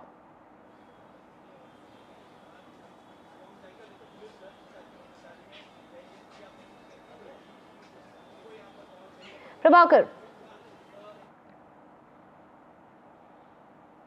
Prabhakar is joining us as well. Prabhakar there getting us details of...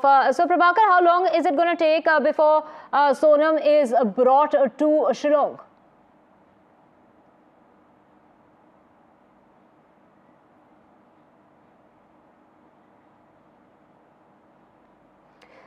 We seem to be having a technical issue there with Prabhakar. We will have him back with us. But Saurabh, how long will it take for Sonam to reach? What time is she expected to be in Shillong? And also take us through the kind of relationship that Raj Kushwaha shared with the family. We believe he worked with the brother. He was seen at the funeral along with the father of Sonam.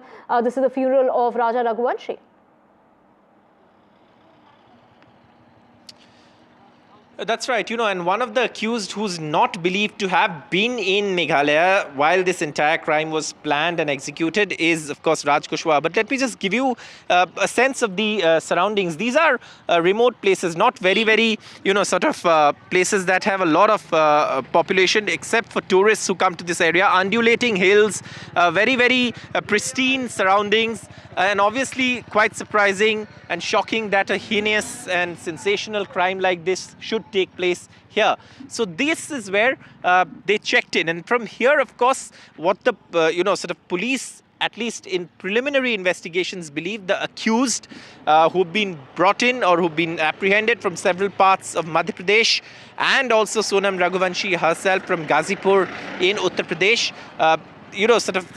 they've all have been, at least they believe that they all were at this place. So this is something where, of course, a key piece of the puzzle, if one can use that term, this is where it is. Because this is where the CCTV footage establishes all of them. And this is where also the trolley was left behind. This is where, that raincoat that I spoke about, which is a key aspect, a key piece of evidence, is also here. And let me just, take you through that journey. Before coming here, Sonam and Raja Raghuvanshi, the couple who were on a honeymoon, checked into another hotel in Shillong. They first checked into that hotel in Shillong, and then they came here. And of course, I visited that other hotel as well. And here's a report from that other hotel in Shillong, from where they came to this hotel. was staying in Shillong primarily. They checked into this guest house here in Shillong, and following this, of course, they took the various routes that they had to reach where they had to, and then of course that horrific murder took place at the spot where the body was found. Now this of course is the guest house, and of course a lot of details regarding the investigation also came out from here. There's a CCTV camera that has captured Sonam and Raja Raghuvanshi checking in here, and also staying here, and also their details have been entered in the register as well, where they were staying here. And the staff of course don't want to be seen on camera here, because they of course don't want to be associated with something as horrific as this. But what we know is that they did check in here, and from here of course they left for their destination on a hired two-wheeler, and of course after that this horrific crime took place. Now several reasons could be there for the motive. The police are still investigating the motive. The accused are being brought to Shillong, where of course they will be further interrogated. They're being brought here on a transit remand from different parts of the country where they've been apprehended, and this of course is the starting point of that stay in Meghalaya, where they checked into this particular guest house or hotel in Shillong, and they were captured here on CCTV, and their details are also entered in the register here as this couple checked in here at this hotel. With camera person Sanjay Chakraborty in Shillong, Saurabh Gupta, NDTV.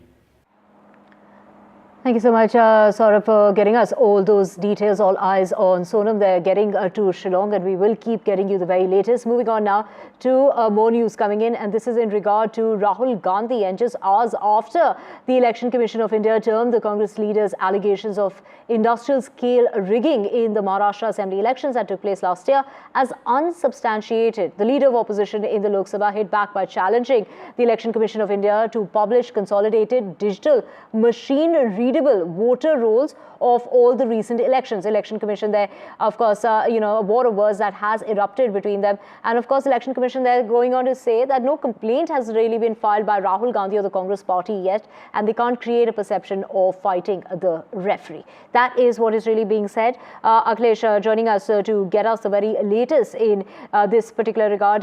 Akhilesh, just connect the dots for us in this particular regard. Is the Election Commission, going on to say no complaint has been filed by Rahul Gandhi, but he's been saying this time and again, and this is really coming up just before elections will be held in the state of Bihar.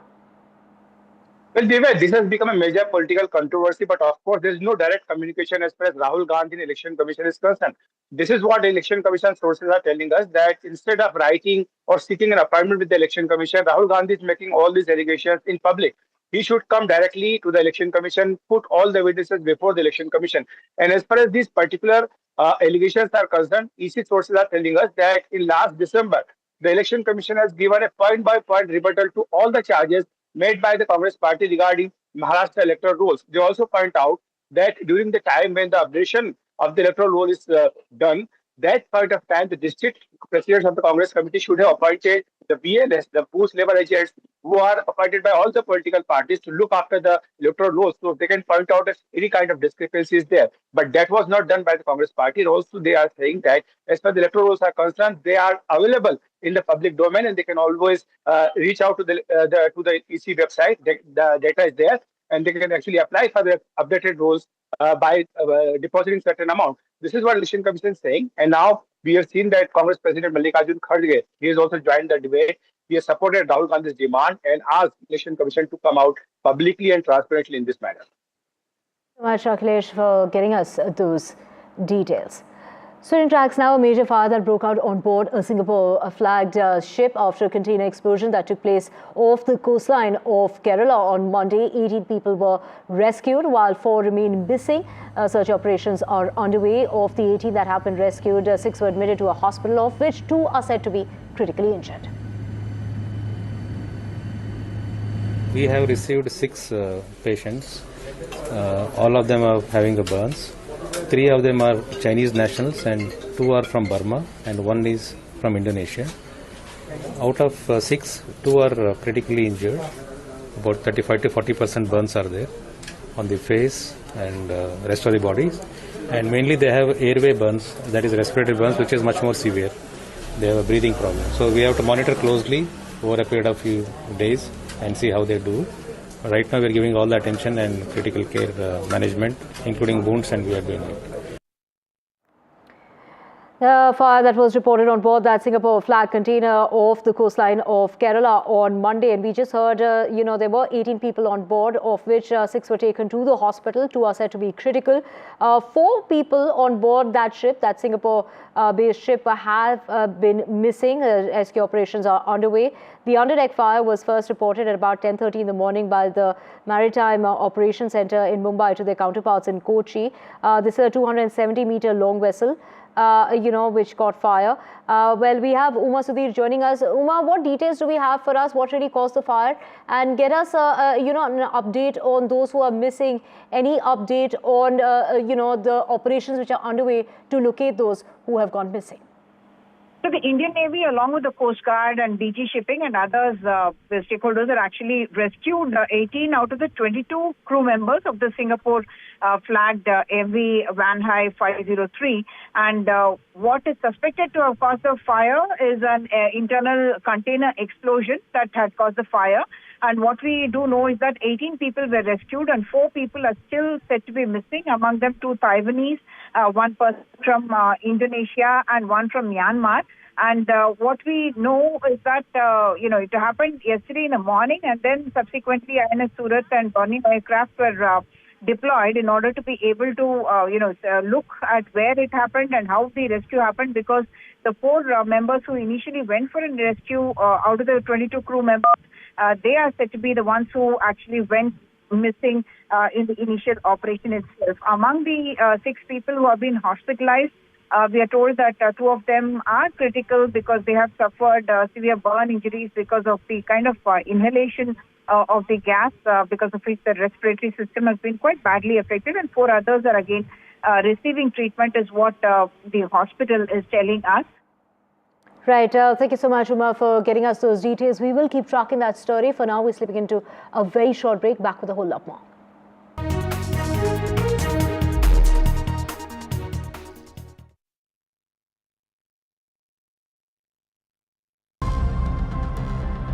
Namaskar, India. India's Gaganyatri ready to go to space. As Indian astronaut preps for launch, countdown to Indian history in space. A nation waits with breath held. Now take a breath and hold. Our man in an astronaut squad. First step to India's own Gaganyaan. NDTV steps into historic orbit. Naya Bharat to infinity and beyond. Liftoff of the Falcon 9. India's cosmic leap.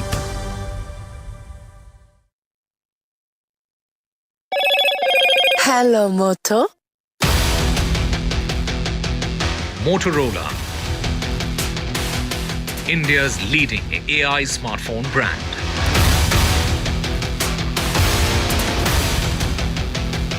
In the Bengaluru stampede fallout, it is Siddaramaiah, the Chief Minister, the Deputy Chief Minister, who have been summoned to the national capital to speak with Mallikarjun Kharge and Rahul Gandhi in order to know the sequence of events that led to the stampede and the action that's being taken by the state government.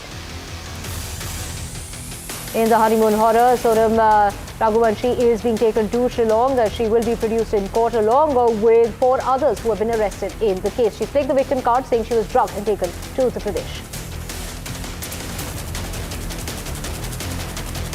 Rahul Gandhi doubles down on the poll rigging charges. Election Commission hits back as Rahul Gandhi says no complaint has yet been filed by the Congress leader.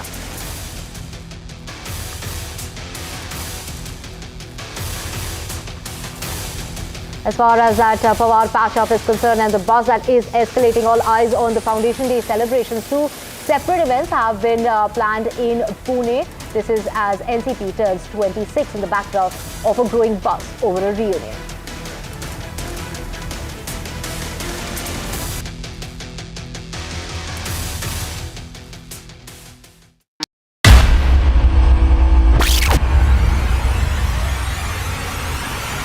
The last 1 month, if you see, the share prices of Denzol Engineering has fallen more than 58%. Why are the rating firms calling the debt payments as default? We have 2 credible credit rating agencies on March 4th coming and downgrading the stock to D. Statements are consistently being proven wrong, and transactions are being taken place which are different from what they were originally pictured to be.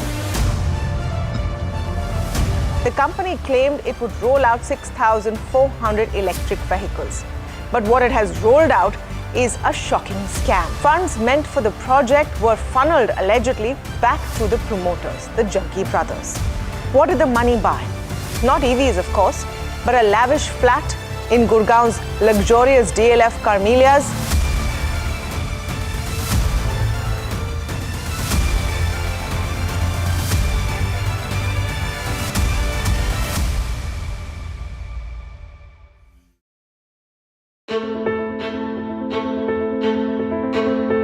News is not just headlines, it is what impacts you. And news should never be mistaken for noise. What matters is the reality. Accurate, in-depth, and with the right perspective. For over 20 years, I have been a journalist, and never has clarity mattered more than now. At Newsnight, we go beyond the surface. We dissect the details, challenge the narratives, and bring you the unparalleled clarity you deserve in a world clouded by misinformation. We are bold, we are direct. Newsnight, for the news in your interest. Only on NDTV 24x7. After 2 years of the India-Canada tensions, it's the big relationship reboot. Indian Prime Minister heads to the G7 summit. Indispensable India on the global stage. Modi's multilateral momentum. NDTV live from the G7 summit in Canada.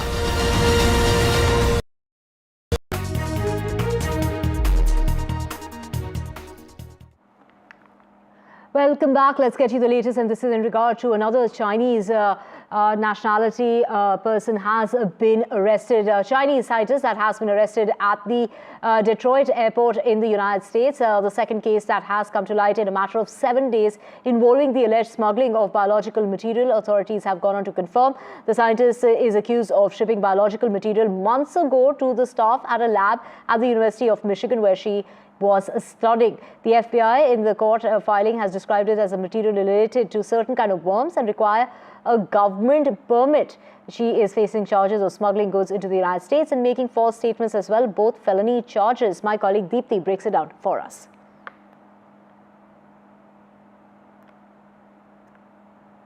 So why is China threat number one?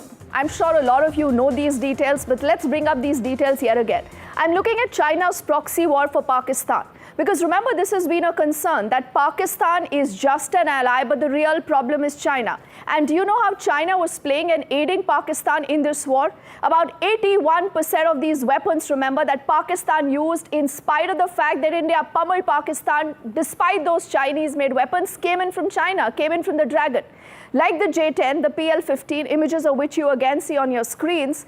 And you believe it or not, there is a 50% off that China today has offered to Pakistan for the J-35A fighter jets, the deliveries of which will begin in August, that early.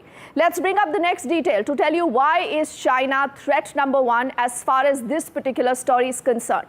There are 14 border disputes, ladies and gentlemen, across China and counting. And we must keep in mind that this is a dragon that has the entire potential of expansionism. And that is why China today is threat number one for the world. This brings us to our next important detail again. That's going to go up on your screens. Remember, you talk of Japan, you talk of Philippines, you talk of Vietnam. All these countries are on the edge. The reason is one. The reason is China. The China that continues to believe that it can hold a sway over absolutely anything and everything. And this is about the South China Sea. We've all read about this. We figured that out, that this is where, again, China continues to play a lot of its games. This brings us to our next important detail. to help you understand why is China a threat number one. Remember Taiwan? China for the longest time says that Taiwan belongs to us. Taiwan has been fighting for its autonomy, and China, many people believe, could be ready to strike any day. That is the level of war preparedness with Taiwan. We've seen the US for the moment backing Taiwan, but again, like they say, this is about self-interest and a lot more. Our next important detail, that's going to be point number 5, to tell you why is China threat number 1. The terror ties with Pakistan, not just limited to weapons, not just limiting itself to providing wherewithal, but also deep links with the anti-India groups. The buzz is that China has been funneling all its support, all its smile, using Pakistan as a proxy to fight that particular war. Point number 6, that again explains to you why the world must wake up and take note of China's mechanizations. The Himalayan hostility. We all remember what happened in Ladakh, in Doklam, in Arunachal. What is it that China wants to do? In spite of the fact that New Delhi has said this absolutely unequivocally multiple times, that like with Pakistan, like with China, these are our boundaries, this is our country, no matter what you do. But that is a long game that China still wants to play. Thank you so much, Deepi, for getting us all those details. Switching tracks now to Maharashtra, and the rival factions of the NCP today will be holding separate Foundation Day gatherings in Pune in the backdrop of the growing buzz over a reunion. As the Nationalist Congress Party that turns 26 today, Ajit Pawar, who walked away from his uncle last year and has been the Deputy Chief Minister since, continues to send mixed signals. Of course, there's that growing buzz as far as a reunion is concerned, but both sides there are not really, talking about that reunion in particular.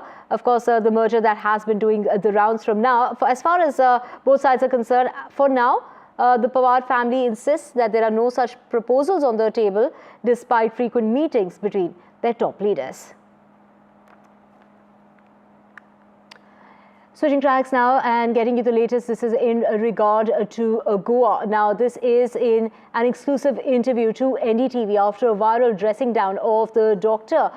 This is the Goa Health Minister there saying sorry, apologizing for ripping apart this doctor live on camera. The video that sparked national outcry, fury that forced the minister to bend. We're talking about doctors in Goa have paused their ongoing protest for a day following that apology that's come about from the health minister. The lawmaker had lost his cool during a surprise visit to the medical college and hospital. This is our exclusive with the minister.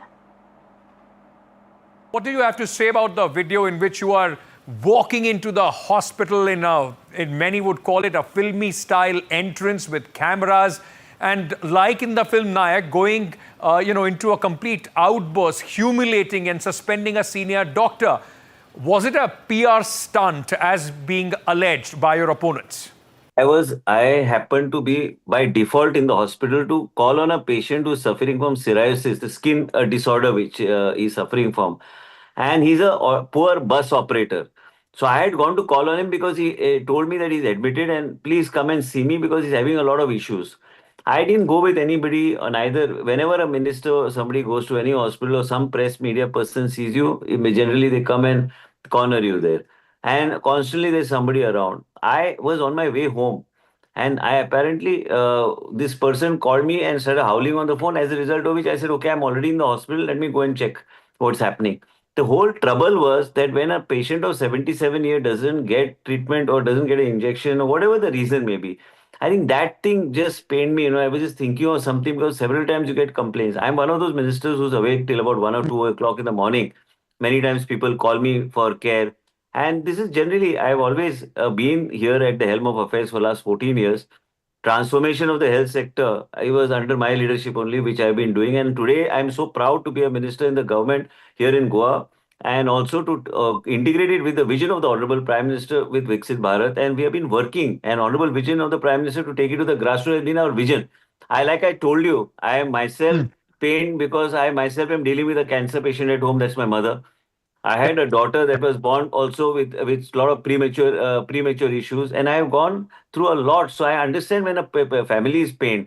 and family spent, and somewhere I have to put the system. I felt that the system was failing the people. That's all, nothing else. But Dr. Rudresh Kutikar, you have apologized, but he has refused to accept your apology. In fact, he has demanded that you should go to the same spot, the very same spot in that emergency, apologize to him in front of the people, and otherwise, of course, the doctors are threatening strike in the Goa Medical College.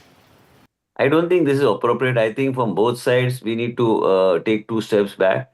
We cannot put the patients at risk. I've always been saying that I'm here for the people of the state of Goa.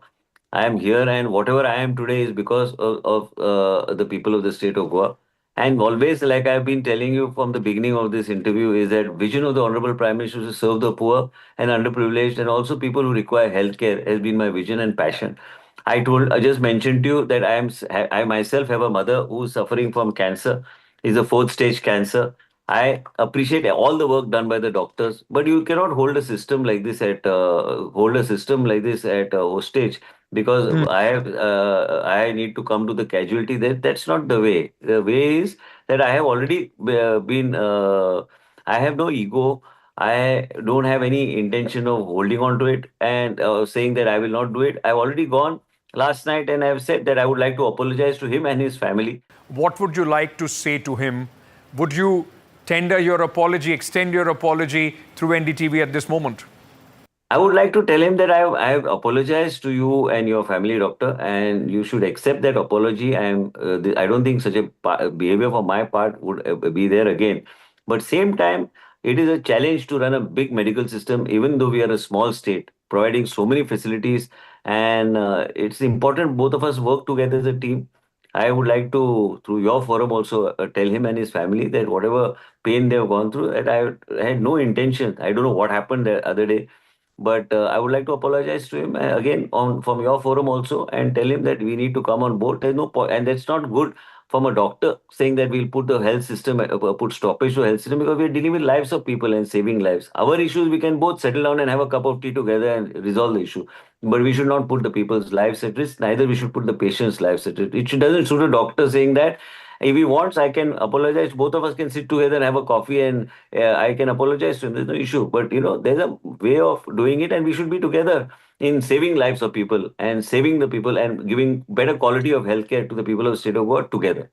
Thank you, Mr. Vishwajit Rane, for speaking to us on NDTV and putting forward your point of view. Thank you so much.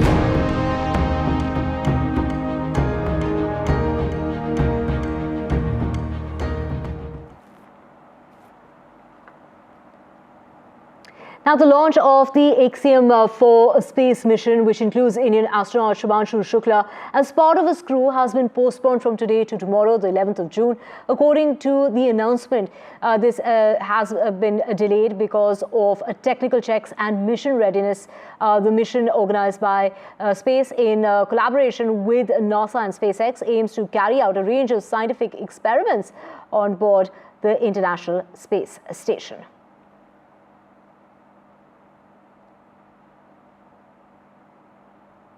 And also to get you as to what is it that we can expect, and with the astronauts there sharing their anecdotes, notes from their diary of the astronaut, what life is like on the International Space Station. Let's get you these special interviews with my colleague Pallab Bagla. Is India likely to gain from the Axiom-4 mission? Look, I think for any country, having one of its astronauts, especially representing the nation as Shuks will do, is a great asset. It's a very big inspiration for the youth. I think in 2 ways. One, it makes them aspire to work hard and be all that they can be. But also it may engender them to study, to pursue a technical education, which will build on the technical workforce in India, which I think is also great. For this particular mission, for Shuks also, with Gaganyaan coming up, it's a great experience for the program to have somebody that has that sort of time and space. Also for the research that's being conducted by Indian institutions to be able to work with a team that is actually doing experiments for them in space. So I think all around it's a win for India.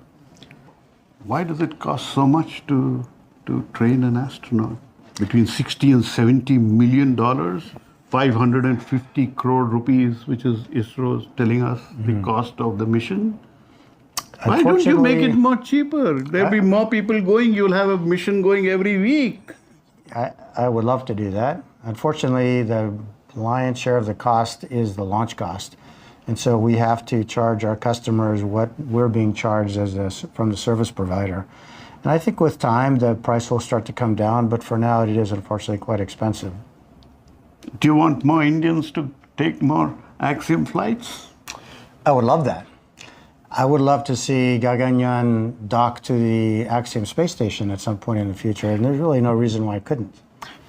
What kind of food are you sending for Subhanshu into space at the International Space Station? You know, we have the ability to, first of all, let me say that this food that we eat on the ISS is generally provided by NASA. It's a little bit impractical to bring all that food with us, so we sort of have a barter agreement where we pay for that by providing some other services. But on the Dragon, we have the ability to bring some food. Unfortunately, there's no way to heat the food, so it's not quite generally as interesting. But I'm hopeful, and I fully expect that there will be some interesting things for Subhanshu to have while he's on orbit. Were you able to sleep on the International Space Station well? Oh, yes, I slept very well. So better than Earth? Well, it's an experience. The first time you go to sleep floating, right? There's no gravity, so your hands are like that. And the first time you close your eyes and you feel you're still in motion, but then you say, okay, I'll fall asleep in motion, that's fine. And you just fall asleep. And after a long day, and the day ends at about 7, we have a debrief, and 9 o'clock there's a lights out, and the weekends are cleaning, and we continued working on the weekends as well because our mission was planned for 10 days. Eventually it was extended to 17 days because of weather issues on the landing sites and a Russian spacewalk which took place, and that was exciting. We could sit in the window and watch the Russians outside. And you had some extra days in space. We had 7 extra days, so we could complete. Very lucky. And wishes are pouring in for Subhanshu Shukla, including from the Air Chief Marshal Amarpreet Singh, who has spoken with Group Captain Shukla through a video call, wishing him luck for a safe and successful trip. He's also gone on to say that this will add a new chapter to the Indian space odyssey.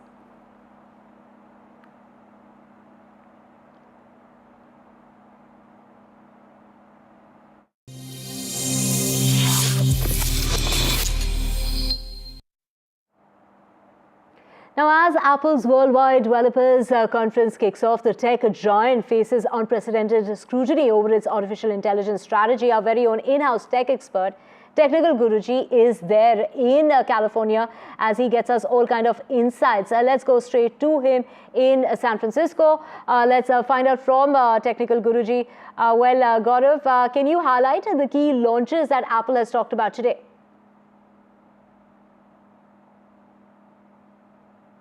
Well, the first major highlight of the launch event was the new naming scheme now, because right now they have not been in sync, considering the latest iOS version was iOS 18, the Watch OS was a different number, the Vision OS was a different number, but now starting this year, Apple is now keeping all of them in sync to the current year. So today it was all about the iOS 26, iPadOS 26, Mac OS 26, which is named as Mac OS Tahoe, and then again Vision OS 26, Watch OS 26 and TV OS 26. Now the first thing which was a main highlight to all these new softwares is the new liquid glass design, which gives a very consistent approach all throughout, starting from the iPhone to the Apple Watch to in fact the Apple TV experience. You talk about the new iPad experience, or in fact even in the Mac or maybe the Vision Pro, you'll have a very consistent approach. That's all thanks to the new liquid glass design.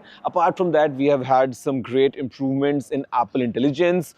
Talk about live translation for messages or calls. Well, it's pretty useful. At the same time, now we have visual intelligence to search for stuff which is present on the screen. So I think everything combined, lots new updates coming in from Apple. Well, technical Guruji joining us from Cupertino in California. Well, just break it down for us in terms of the new features we can expect, post updates, whether it's the iPhone, also when it comes to the iPad or even the Mac. Okay, so the developer beta is out right now as I speak. The public beta is coming next month, which is in July, and the overall stable release for all these new softwares will be happening this fall. You can expect the launch of the new iPhone and maybe the new Mac products in October, or if they're not coming, then still we'll have all the softwares out by this fall.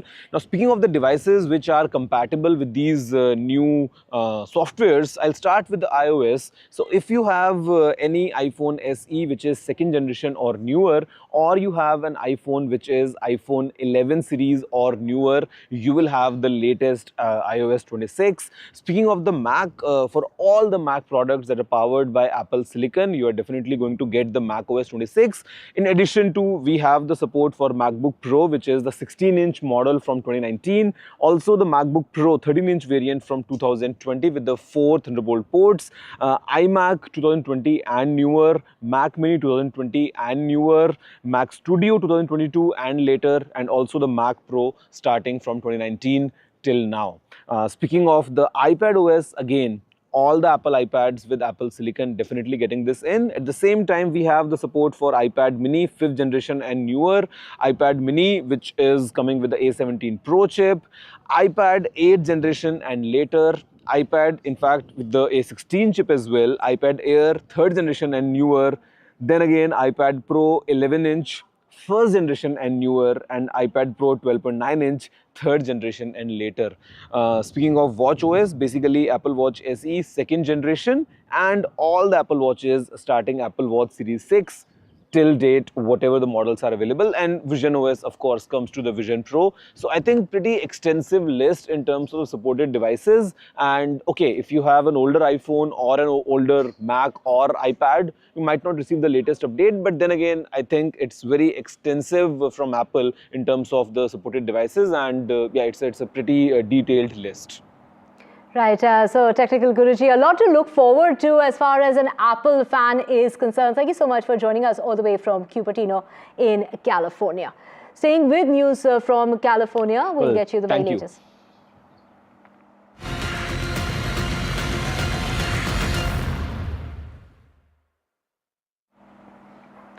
Getting you the latest from California, the protests that continue in Los Angeles for the 4th consecutive day against immigration raids, as US President Donald Trump has now moved to deploy an additional 2,000 National Guard troops to Los Angeles. To remember, yesterday he had deployed 2,000 National Guard troops, and now 700 Marines have also been deployed to Los Angeles, sparking that political clash. Now, California has sued the Trump administration for mobilizing the troops. Well, it is Elon Musk backing that move of Donald Trump to deploy the National Guard, while Newsom is suing the administration, and Trump has gone on to back the move to arrest Newsom.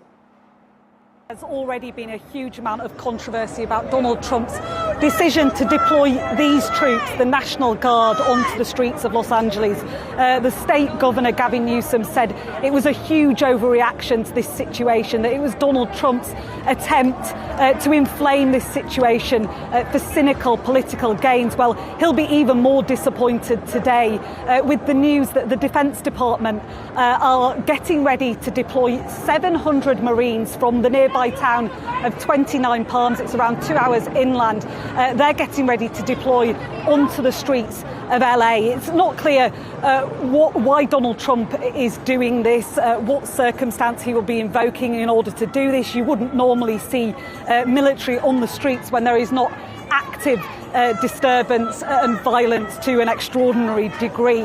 We did see last night, though, lawlessness, certainly, cars being burnt out, police officers being assaulted. We also saw these troops, the LA Police Department as well, deploying tear gas and bullets in an attempt to disperse protesters. I've not seen any of that today. The protests have been largely peaceful. The California National Guard here that you see, almost a couple of dozen of them, they're guarding one of the main federal buildings, the main national government buildings here in downtown LA.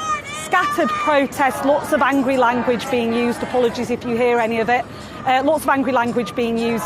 People annoyed not just now at the immigration tactics being used by Donald Trump's government, but also at the reaction to the protests here by the White House.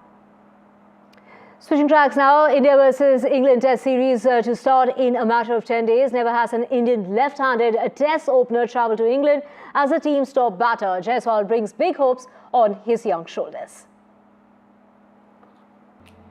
Yashasvi Jaiswal stood his ground even after being done in by a nip backer from Chris Wokes.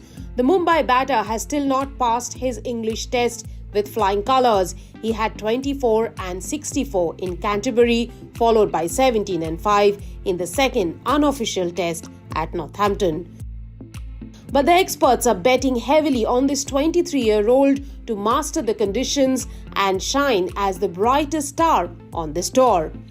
England has been an opposition that helped establish Jaiswal's reputation as a cultured Test batter. He had 712 runs in 9 innings at an average of 89 in the last series. The highlight, of course, was the double ton. His previous exploits against England made him one of the biggest stars in the last WTC cycle. Former Australian captain Ricky Ponting has placed Jaiswal right on the top of his list of the men to look out for this English summer. The other men to feature on that list are KL Rahul, Sai Sudarshan, Captain Shubman Gill and Karun Nair. Despite a shaky start on his maiden tour of England, Yashasvi seems to be in a zone to make a big impact. Rarely has India had exceptional left-handed openers. Jaiswal may just be the star that Team India has searched for all these years. He's already third on the list of highest run getters among all Indian left-handed Test openers. Gautam Gambhir is on the top, followed by Shikhar Dhawan. Only 2 left-handed Test openers in Indian Test history have crossed 2,000 runs, and Jaiswal is just 23, not even 2 years into Test cricket. Australia has had a phenomenal run with southpaw openers. They had 10 of them with 5 crossing 5,000 runs, and the list has the likes of Warner, Hayden, Taylor and Langer. Despite a cold and nervy start to the English summer, the southpaw was far more settled than he was on the opening day of the game. His reaction was better even when he could not gauge the path of the ball. The leaves and the blocks on Sunday did tell a story. Yashasvi starts as India's top batter, 4th on ICC's Test rankings and only one of the 2 in top 10. He knows that good marks in English Test this summer will go a long way in establishing him as India's top star for the next decade. New Delhi, Rika Roy for NDTV. Now, all of us have countless memories of our childhood days, whether it's of play, of friends, or our favorite food and our daily routines that has really helped shape us into who we are today. As part of Bachpan Manao campaign with Ek Step and NDTV, we believe that play really is the core of early childhood development, and our favorite celebrities can't help but agree. Take a look.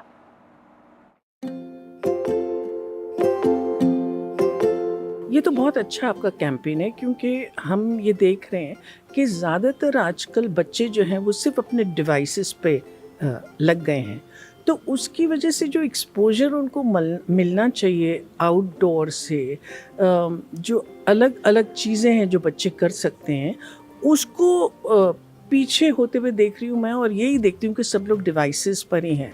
मुझे लगता है कि बचपन तभी enrich हो सकता है जब आपको अपने घर में से निकल के बाहर मौका मिलता है कि आप दूसरे बच्चों से भी मिलें और आउटडोर का लुत्फ़ लें।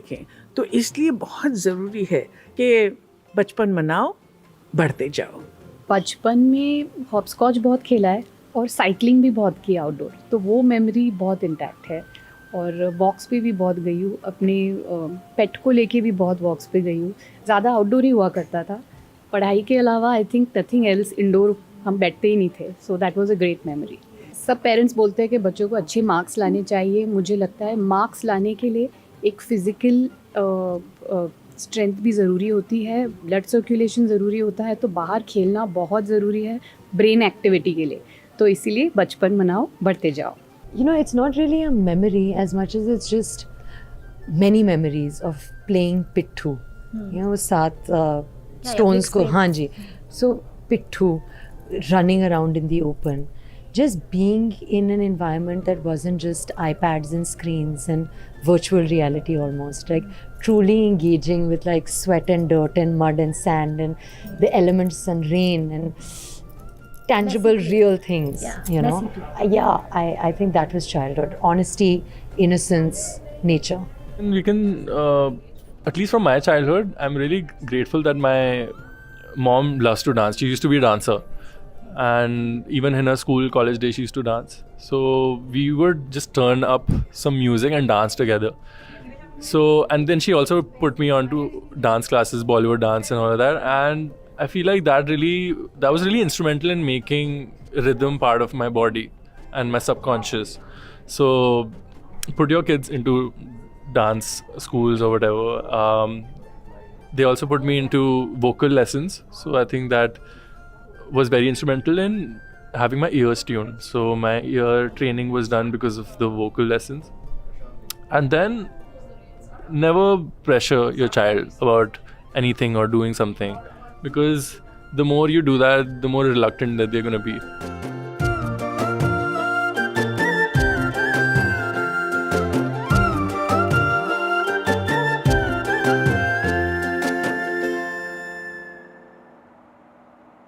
And with that, it's a wrap on the news bulletin. We will be back with a whole lot more on the other side. Thank you for watching.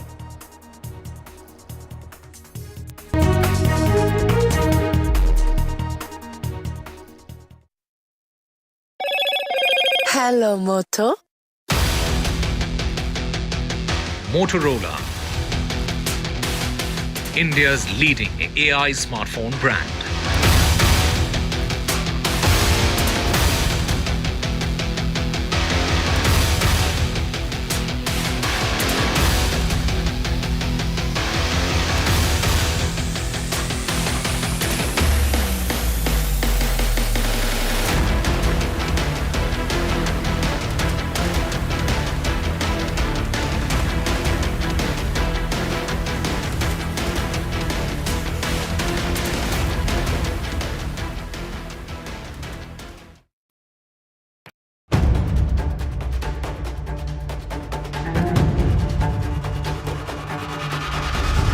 If it matters to you, if it matters to you, if it matters to you,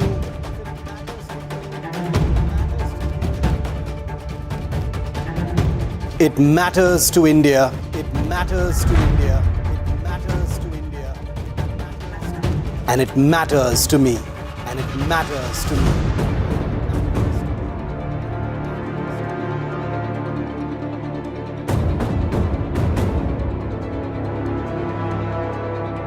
India Matters with Shivaru, only on NDTV 24x7. Why was there a hurry? Was it the government that was in a hurry? I don't want to blame anyone. Joining us today here in the NDTV newsroom.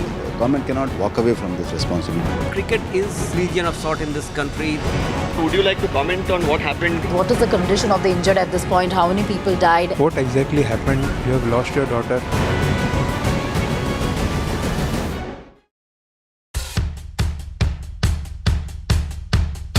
The markets move fast. And so should your portfolio. Expert insights, real-time stock picks. Do I buy Ola? Should I hold CDSL for the long term? Buy, sell or hold. The answers you need, straight from the experts. Callers from India and across the world. Connect live, ask, decide and invest wisely. Your portfolio, your future. Ask Profit.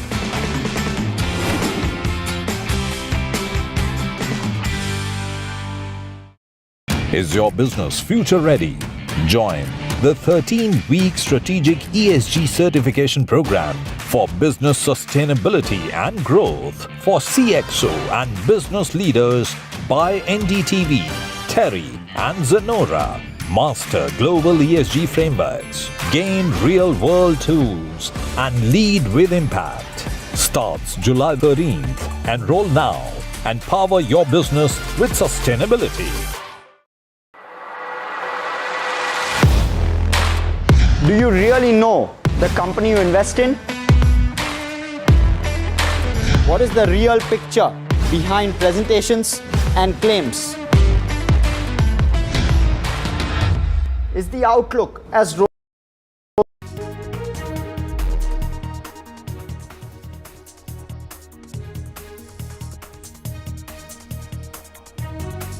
Sonam Raghuvanshi, who was arrested for allegedly killing her husband Raja Raghuvanshi when the newly married couple were on their honeymoon, is now en route to Meghalaya. This, as the list of Raja's missing valuables is out and a probe is on. The accused will be produced in court shortly.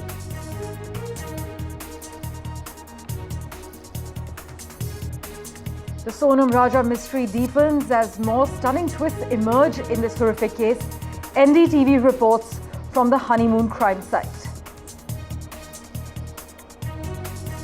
Karnataka Chief Minister Siddaramaiah and his deputy DK Shivkumar have been summoned to Delhi for a damage control meeting today with Rahul Gandhi as continued outrage over the June 4th Bengaluru stampede that killed 11 RCB fans puts Congress accused of playing pass the buck on a sticky wicket.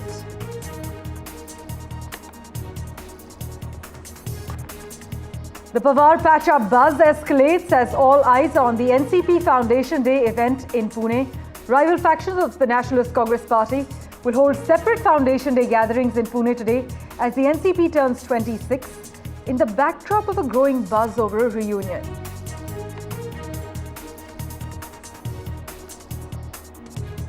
Meanwhile, an Indian student ill-treated at a US airport. That video is now viral. The student was handcuffed, his legs tied, he was pinned to the floor as he was crying. The witness who recorded this video tells us a communication gap led to the confusion. The US FBI reports a second biological material smuggling case in less than a week. The FBI has now arrested a PhD student in Detroit for sending 4 parcels with biological materials to America. Apple unveils revamped software designs, including the liquid glass feature, a new phone, camera apps, as well as new features on the Apple Watch and Vision Pro, as their AI agenda takes a bit of a backseat.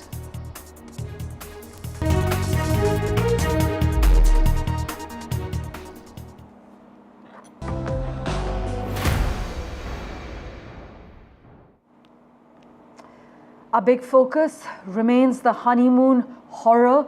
As the Sonam Raja mystery deepens, more stunning twists are emerging. NDTV is in fact at the honeymoon crime site. My colleague Saurabh Gupta has been tracking all the finer developments for us. It's over to Saurabh for the latest. Well, thank you, Parmeshwar. For viewers just tuning in, we've been tracking this story, this horrific crime that unfolded during the honeymoon of Raja and Raghuvanshi. Raja Raghuvanshi was found dead in Meghalaya while, of course, they were on a trek, and initially what was believed to be the case of a honeymoon couple being missing soon turned into a murder investigation with the recovery of the body.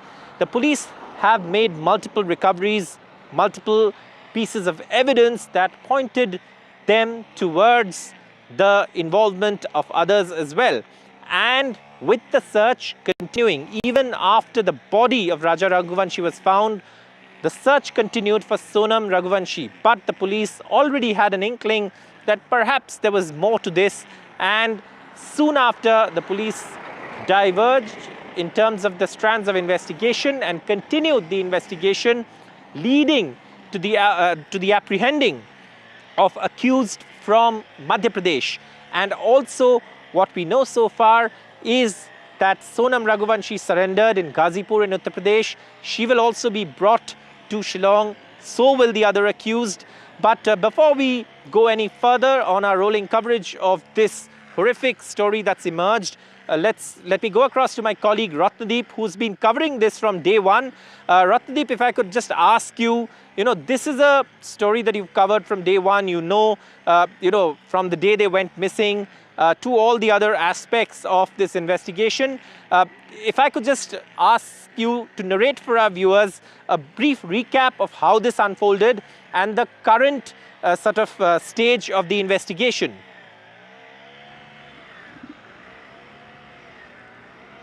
Well, this couple, after their marriage, came on honeymoon. First, they reached Guwahati on May 20th, offered prayers at the famous Kamakhya Devi temple, and after that, it was later on as claimed by Raja Raghuvanshi's family that Sonam insisted that they travel to Shillong. They traveled to Shillong.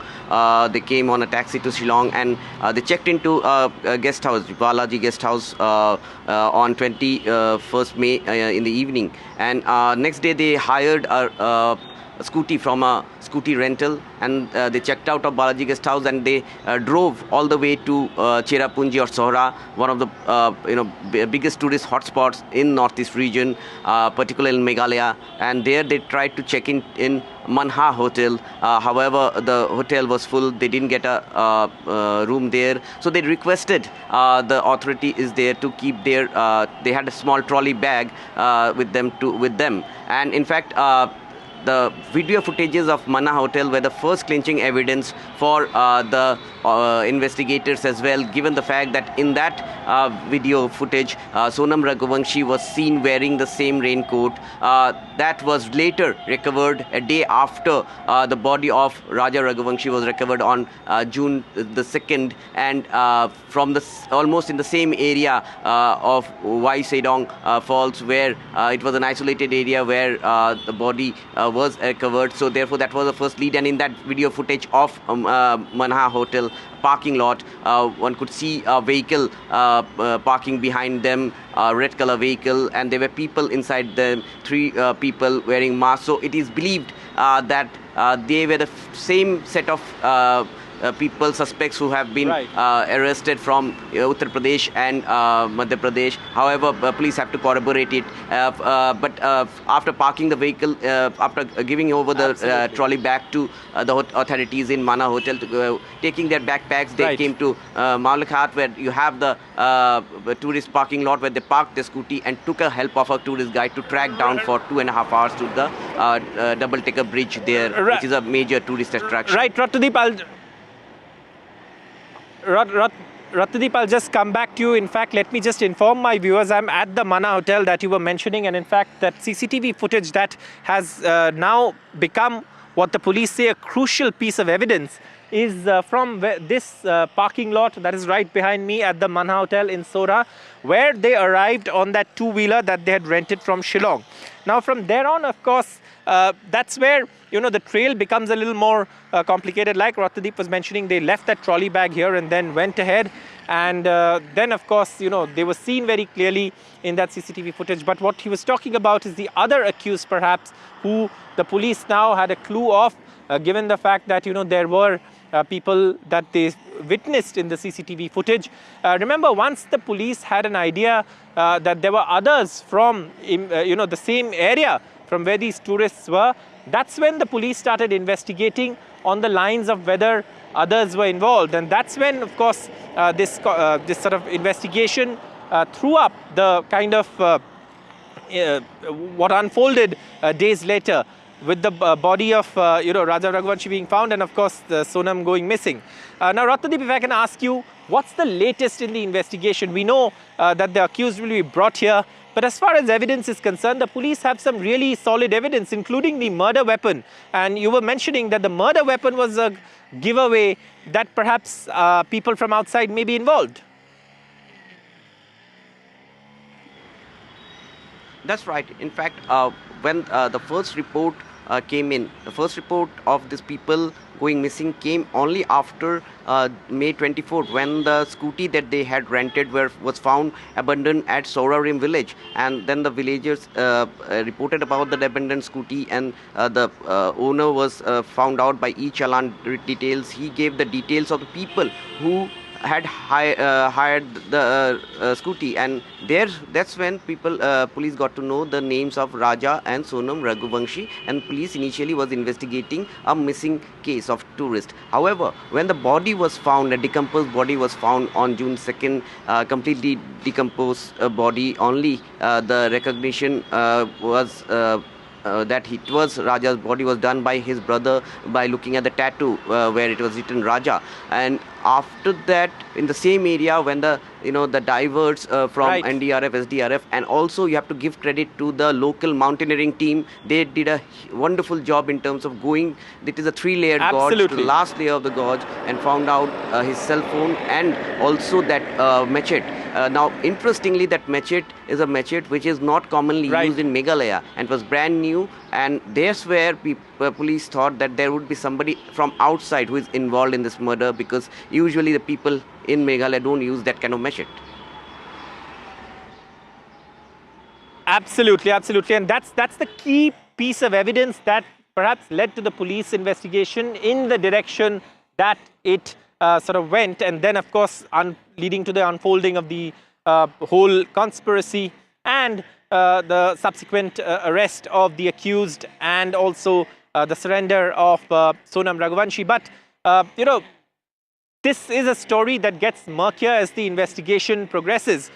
From the investigation of the police, once they had the other accused, what they figured out was that there was this interesting character in this whole sort of puzzle that the police were looking at, Raj Kushwaha. Now, who was Raj Kushwaha? Raj Kushwaha is someone who was employed in the business run by Sonam Raghuvanshi's, parents. And we now have, let's just listen into what Raj Kushwaha's mother had to say on the alleged involvement of her son in this horrific crime.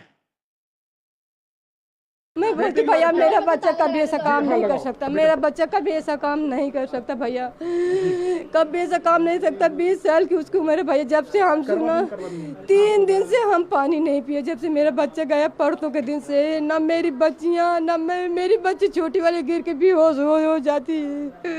हमारा वही जिम्मेदार है, वही हमारा सब कुछ था। हमारे पति शांत हो गए भैया, इकलौता बेटा था। आप भैया कोई ना काम करता तो सोनम के भाई के यहाँ काम करता, तो वो भी वही फैक्ट्री में वो भी काम करती थी। अब काम कर रहे में आप भी तो बात करोगे, कोई बात करेगा तो तुम भी बात करोगे। झूठा फंसा दिया भैया मेरे बच्चे को। 20 साल के बच्चे से कहाँ कार करता है।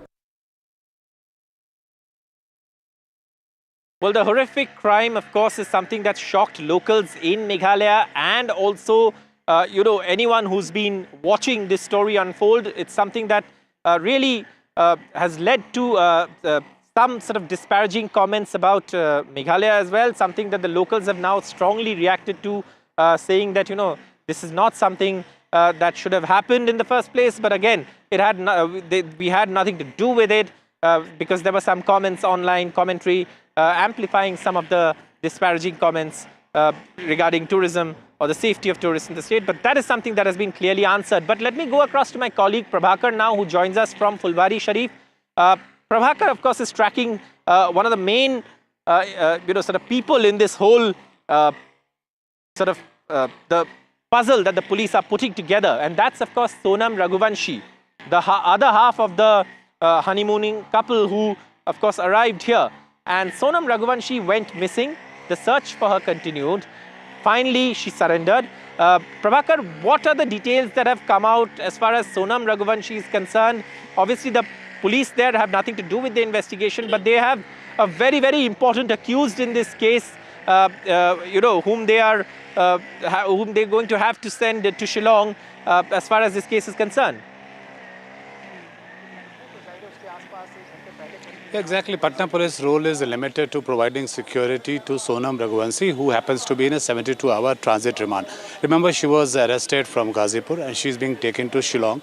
The route they have taken is they have brought her by road to Patna, and from here she would be boarding a flight to Kolkata at around 3:30 p.m., then to Guwahati, a connecting flight to Guwahati, and from there they would travel by road to Shillong. So this is the Fulwari Sharif police station behind me. You can see on your screens that is where Sonam Raghuvanshi is being kept. Tight security has been provided by the Patna police. You can see the cops out there waiting at the Fulwari Sharif police station, and they're not allowing the media to go inside. Sonam has been put in one of the rooms out there, and she's accompanied by 4 of the cops of Meghalaya police, 3 ladies cop and a SI rank officer who is accompanying Sonam Raghuvanshi, and they would be, as I told you, boarding a flight from here at 3:30, and then will be reaching Shillong today by late evening. So Patna police would certainly be providing security to her. They would escort her to the airport and make her board the flight safely.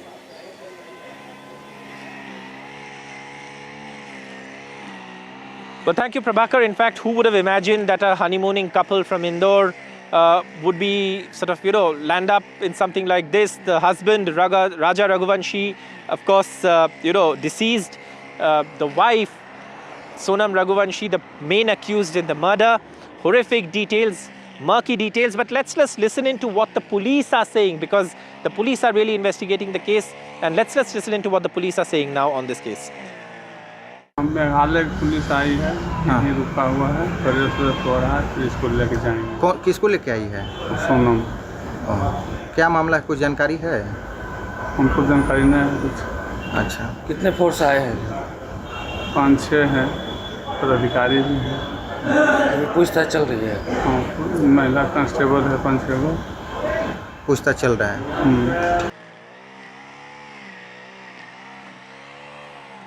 Well, Sonam and Raja Raghuvanshi were on their honeymoon. So they were tourists here and they were moving around Meghalaya.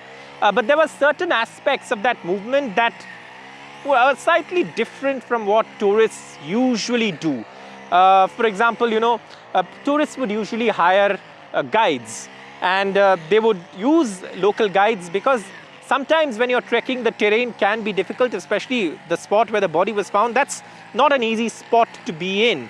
So guides are necessary. But Ratnadeep, if I can ask you, you've been reporting from the region for years. Meghalaya has seen tourism bloom here for so many years, and this kind of an incident has really sort of, obviously the people here can do nothing about it. This was planned outside, the people came from outside, they only chose this tourist spot to carry out the crime. But in terms of Sonam and Raja Raghuvanshi's movements, what were the things that sort of didn't make sense as to what they were doing as tourists?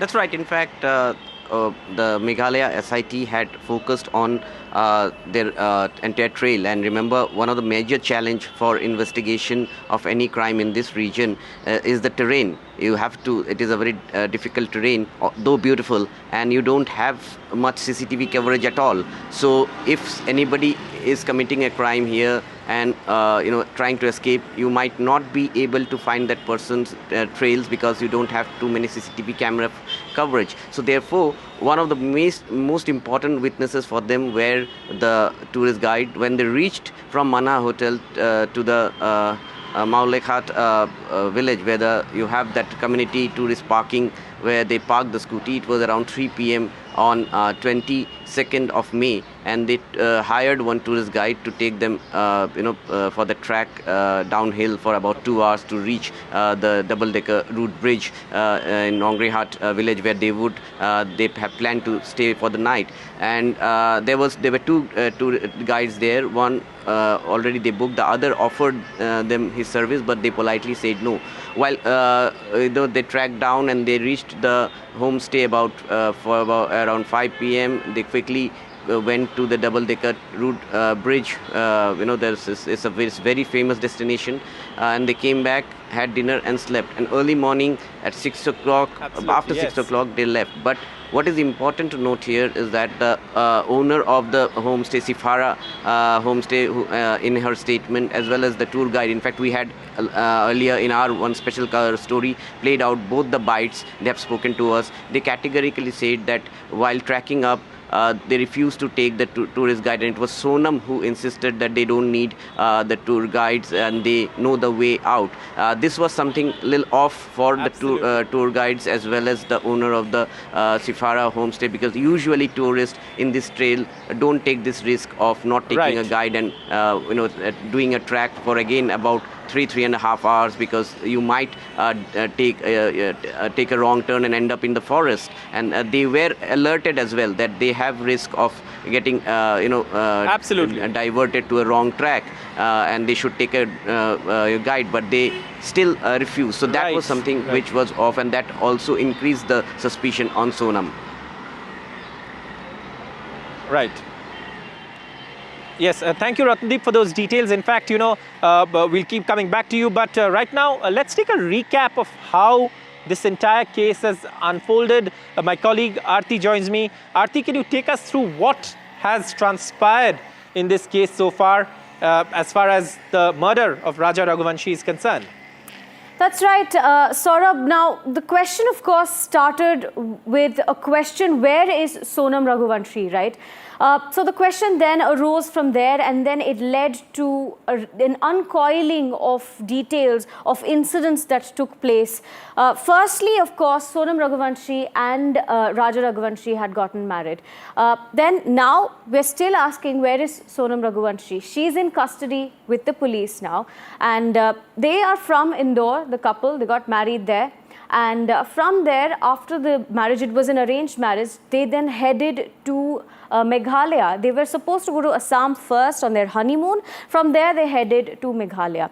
Now, this case, in fact, once they got married, it goes across states, right? It starts in Madhya Pradesh. Then it goes on to Meghalaya, where the murder happened. So the murder, of course, Saurabh and Prabhakar and Ratnadeep have been tracking details from the ground for us. But as far as what exactly took place, there are several theories that have arose as well in terms of why Sonam had in fact asked her husband to wear all his valuables and then come on the honeymoon. She had then in the last moment booked tickets to Shillong, to Meghalaya, and interestingly, no return tickets were booked.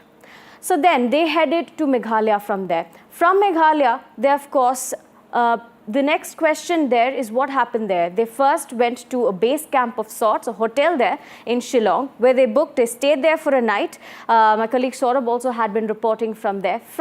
After that one night, on the 21st of May, then on the 22nd of May, they booked a scooter and they took that scooter uphill. So they took a trek from there. But interestingly, they went with a guide on the 22nd. They went uphill with a guide. And when the next day, when they were coming back downhill to the first hotel that they had booked, they came alone without a guide. Now, this idea, was it Sonam's? That question again is being raised at the moment. But then Sonam and Raja Raghuvanshi headed back. But they were not alone. They were accompanied by 3 other trekkers. Now, the question then comes is, how did Sonam escape from that situation which led to the death of Raja Raghuvanshi? And she had reached Ghazipur from Meghalaya. So, another interesting detail as far as evidence that the police has collected in Meghalaya is that Sonam's phone, Sonam's valuables, her bag, even a t-shirt was left there at the site of the crime along with Raja Raghuvanshi's body.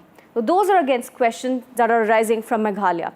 Questions coming in from Ghazipur is how she reached Ghazipur, and once she reached there, she went over to a dhaba, and the owner there, she asked him for his phone, she used his phone, and that's where the cops found her as well. We do have visuals of Sonam Raghuvanshi sitting there at the Ghazipur dhaba where the cops found her, and she was completely silent. And she was being questioned in Patna as well. So she was taken to Patna from Ghazipur, where she was at a police station in Patna, and she was being questioned there as well. So from Patna, of course, she's in police custody still.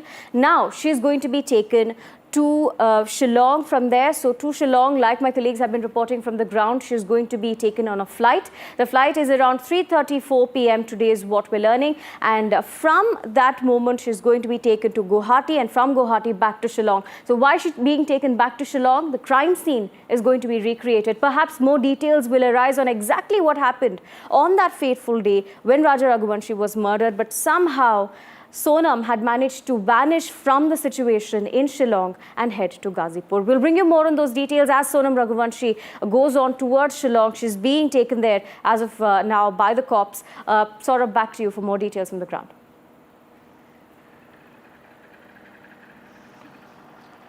Well, thank you, Aarti. In fact, just to bring to the notice of our viewers, there are two things that Aarti also mentioned. One is, of course, that there is the whole aspect of certain clothes being found near the body. Now, the police at this point believe that this was perhaps a ploy to throw them off track, and sort of mislead the investigation, lead the police to believe that perhaps Sonam was also had been sort of killed. That is one of the theories that's there in this investigation. The second thing, again, like Ratnadeep was pointing out, that if you're a tourist in these areas, usually on treks you depend on guides. Not seeking a guide is a major red flag in terms of it raises suspicions that why would you not take a guide in an area that you don't know anything about, especially if you're coming in here to trek. So these are questions that perhaps had already alerted the police about the possible involvement of others. And therefore, this is something that the police will be looking at. And again, the murder weapon, that was not a local weapon, that was a weapon that looked like it had been sourced from elsewhere. So obviously these were questions that the police already had in mind. But mind you, the police in this case have had to face criticism from the families saying that there wasn't enough updates on the investigation, etc. But the police had certain clues which they were chasing, and at the same time any information regarding that couldn't have been shared because that would have obviously alerted those who they were after. So the police, in a sense, continued the search for Sonam, meanwhile also pursuing the other leads in the investigation, and that led them to, of course, the accused who have now been arrested, and also Sonam, who's of course surrendered. But at this point the investigation is at a crucial stage. What they say in terms of how they planned this, whether there were any other co-conspirators, whether they received any help anywhere, all of these questions are something that perhaps Ratnadeep, my colleague, is better suited to answer. He's been covering this case from day one. Ratnadeep, we raised the sort of questions that sort of immediately raised suspicions for police, not seeking a guide, the murder weapon source from outside, all of these things. But what are the police looking at now in terms of evidence that they believe will help them build an airtight case? Because apart from the fact that this was a case that the police took very seriously because it would have impact on tourism if it turned out to be true, the initial theories that were being shared. But now, of course, they have evidence, strong evidence. What is the evidence that they're looking at now in terms of building their case? That's right. In fact, Meghalaya police, right from searching for Sonam Raghuvanshi and Raja Raghuvanshi, whom initially they thought are actually missing while during a trek, and at that point of time, remember, there were heavy rains all across northeast, and even in East Khasi Hills is an area which it rains very heavily, particularly the Sora region. But ever since they started looking into clues, one of the most important clues that they were looking into were the mobile tower location, mobile tower details, the electronic surveillance, the electronic investigation that has been done on the electronic devices of Sonam Raghuvanshi, and the ones they found out that there were mobile phones which originated from Indore in the same location, in the same area, during the same point of time. That is the point of time. Again, that was an important clue for the police to believe that there is some link to Sonam Raghuvanshi, to her disappearance after the body of Raja Raghuvanshi was found. So they went on investigating, and slowly they pieced together the clues to come to a conclusion by the 7th of June that yes, they have now evidences to go for a raid, and then they dispatched team and they coordinated the raids in such a way that first those people who are suspects in the sense that Raj Kushwaha, who was the handler sitting back in Indore and handling those three youths who Meghalaya police claimed to be the assailant. So these 4 people were picked up, and that created pressure on Sonam Raghuvanshi also to come out and surrender. That's what Meghalaya SIT believes. So now they will try to first establish the links between Sonam Raghuvanshi, Raj Kushwaha and the other 4 people in terms of what had been their individual role. Cross-examinations will be done. There will be identification parades done with the eyewitnesses, the tour guides here, the homestay owners.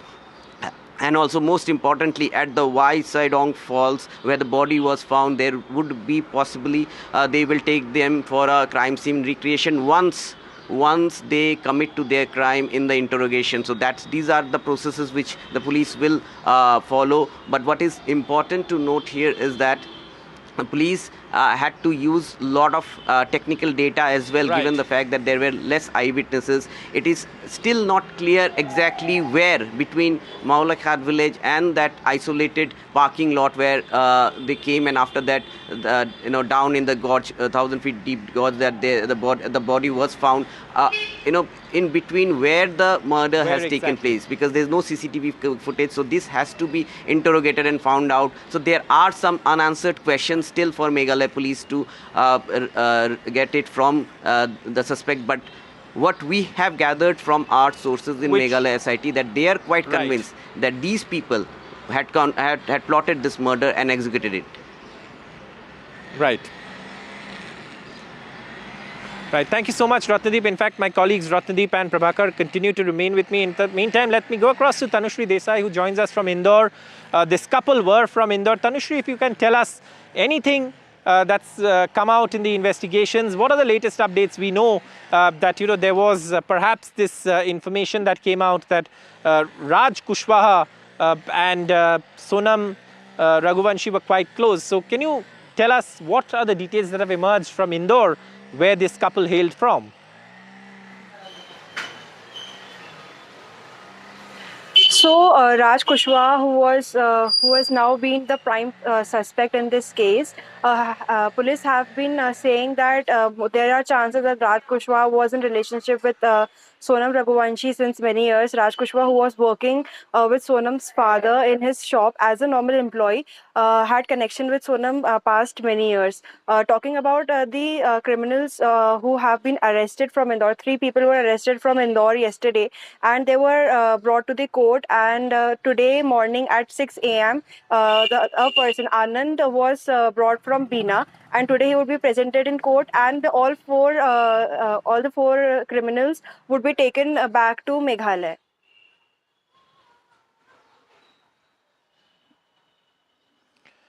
Well, thank you, Tanushri. In fact, this is a case that gets murkier as these details continue to pour out. We'll, of course, be tracking all of this. Prabhakar, if I can come to you, is there any clarity on when Sonam Raghuvanshi, of course, is going to be brought back to Meghalaya, to Shillong precisely, and then, of course, further on to this place? Is there any clarity when the Meghalaya police will be able to bring her back to the state? Yeah, that is exactly what we have told to our viewers earlier, that around 3:30 is the flight. It's an Indigo flight which the Sonam Raghuvanshi and the Meghalaya police team would be boarding from Patna. That would take them to Calcutta. Then they have a connecting flight from Kolkata to Guwahati. And from Guwahati, it's a 2-hour drive to Shillong. So they would be reaching Shillong tonight by late evening. So 3:30 is when they will be starting from here. Remember, 4-member team of Shillong Meghalaya police is accompanying Sonam Raghuvanshi. There are 3 female cops and an ASI rank male officer who is accompanying them. And they have reached here today morning at Fulwari police station, which is right behind me, from Ghazipur, where she was arrested, and she would be taken to Meghalaya, Shillong today. By late evening should be reaching there as per the schedule we have been informed by the Patna police. Thank you so much, Prabhakar. Please do stay with us. In fact, we'll continue tracking this story. Do stay on NDTV. Do stay tuned to NDTV for rolling coverage of this horrific crime that's emerged from Meghalaya, and of course the honeymoon murder of Raja Raghuvanshi, in which his wife Sonam Raghuvanshi is the prime suspect. The news continues on this horrific story after this short break.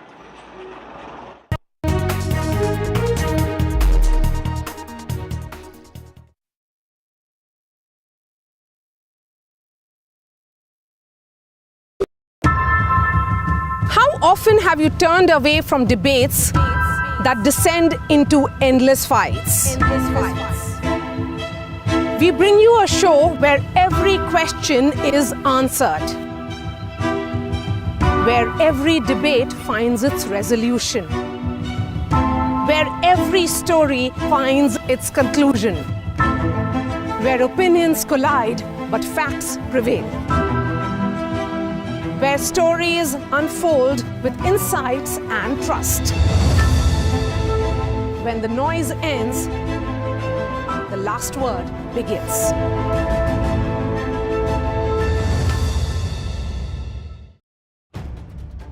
If it matters to you, if it matters to you, if it matters to you, it matters to India, it matters to India, and it matters to me, and it matters to me. India Matters with Shivaru, only on NDTV 24x7. The ultimate price for Pahalgam terror wasn't just Indian airstrikes, but the squeezing of Pakistan's Indus lifeline. Now, for the first time on TV, NDTV reports India's impact firsthand. On camera, Pakistan running dry. India's water weapon.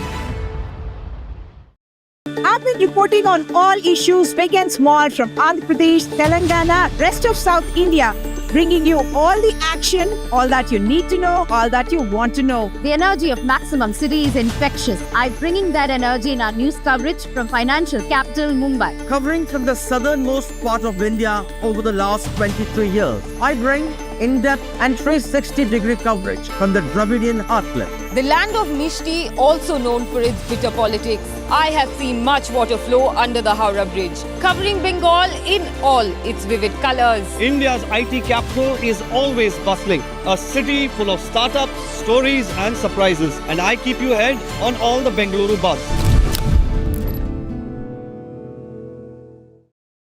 In today's interconnected world, India's voice is more crucial than ever.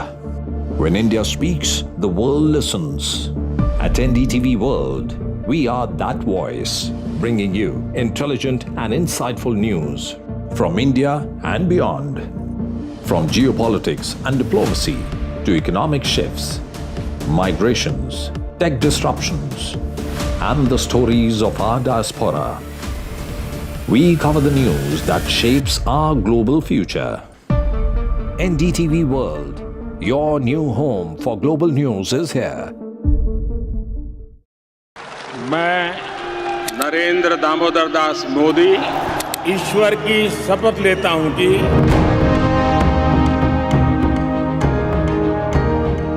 NDA सरकार में हम अगले 10 साल में विकसित भारत के सपने को साकार करके रहेंगे।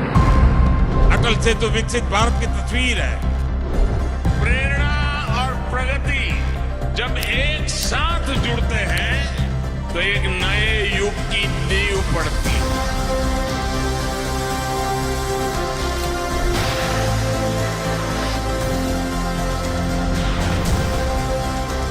भारत माता की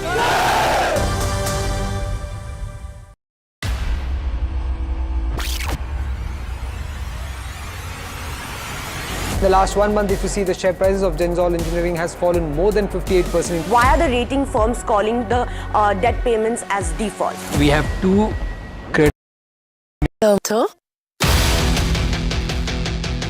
Motorola, India's leading AI smartphone brand.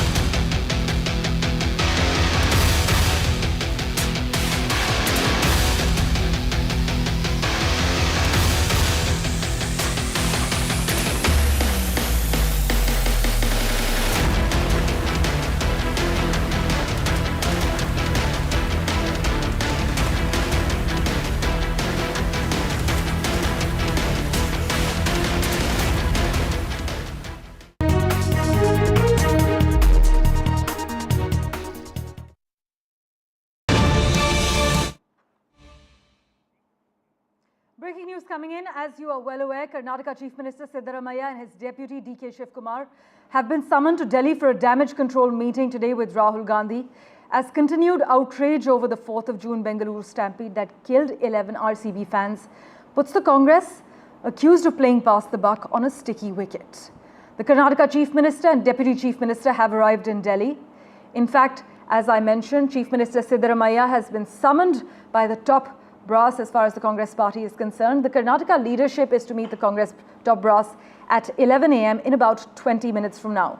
Sunil Prabhu has been tracking all the political developments and movements for us. He joins us live at the moment.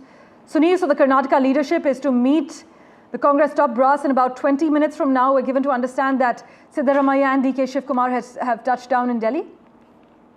That's right. In another 1.5 hours, in another 1 hour actually, 11:30 is the scheduled time.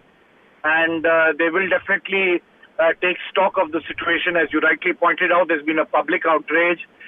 There's been a lot of infighting within the Congress party. And those differences have really ensured that the Congress government as well as the entire Congress unit haven't been able to speak in one voice as a cohesive unit.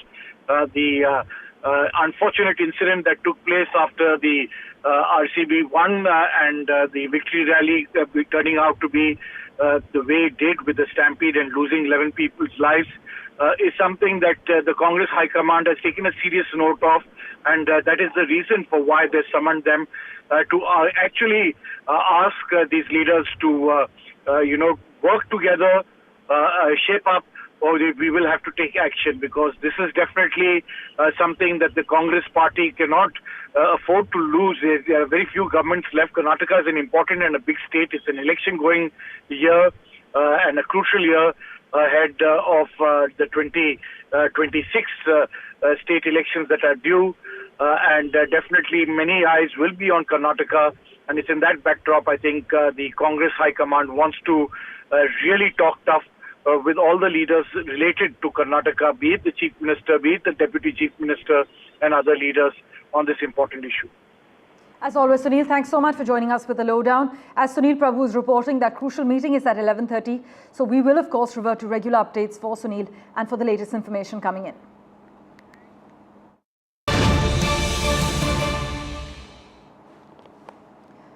Breaking news coming in regarding a fire breaking out in Delhi's Dwarka at the moment.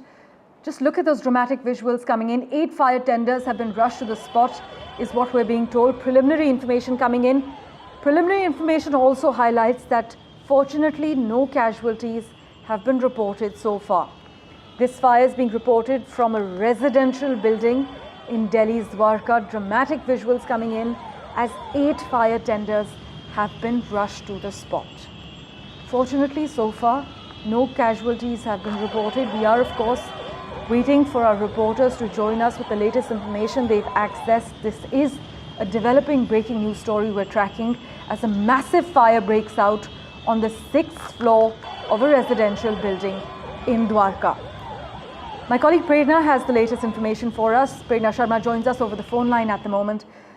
Prerna, dramatic visuals coming in from a residential building in Dwarka. What is the latest you can disclose to our viewers? What triggered this fire? Yeah, as of now, the information which I have, there has been a fire in the in sub-department of Dwarka, sector 13, and in a flat at 7th floor, and 8 fire tenders have been rushed to the site, and firefighting operations are undergoing, and there is a doubt that some people are trapped inside. As of now, there is no information as for about the casualties and the other things, and the rest of the information is awaited. But the visuals coming from Dwarka are really dramatic, and the fire is around 10 a.m. The fire was there in the flat, and the rest of the information is awaited. Over to you. Right, Prerna, do stay on with us as I recap for our viewers who are just tuning in. These dramatic visuals are coming in from Dwarka, sector 13. There's a fire that's broken out on the 7th floor of a residential building in Delhi's Dwarka. 8 fire tenders have been rushed to the spot. Prerna, you mentioned that it's feared that some people are trapped in this flat where the fire's broken out on the 7th floor in Dwarka? Yeah, as of now, the information which I have, some people are trapped and sky lift has been put up there to rescue them if any one is trapped inside. But as of now, I don't have any information on that. Right, but you can confirm that a sky lift has been put in place to rescue those people. Yeah, yeah. All right, Prerna, thanks so much for joining us with the latest information coming in from Delhi's Dwarka. As you can see on your screens at the moment, dramatic visuals coming in of a fire that's broken out on the 7th floor of a residential building in Sector 13 in Dwarka. 8 fire tenders have been rushed to the spot. We will, of course, keep a close eye on all the latest developments as far as this fire is concerned.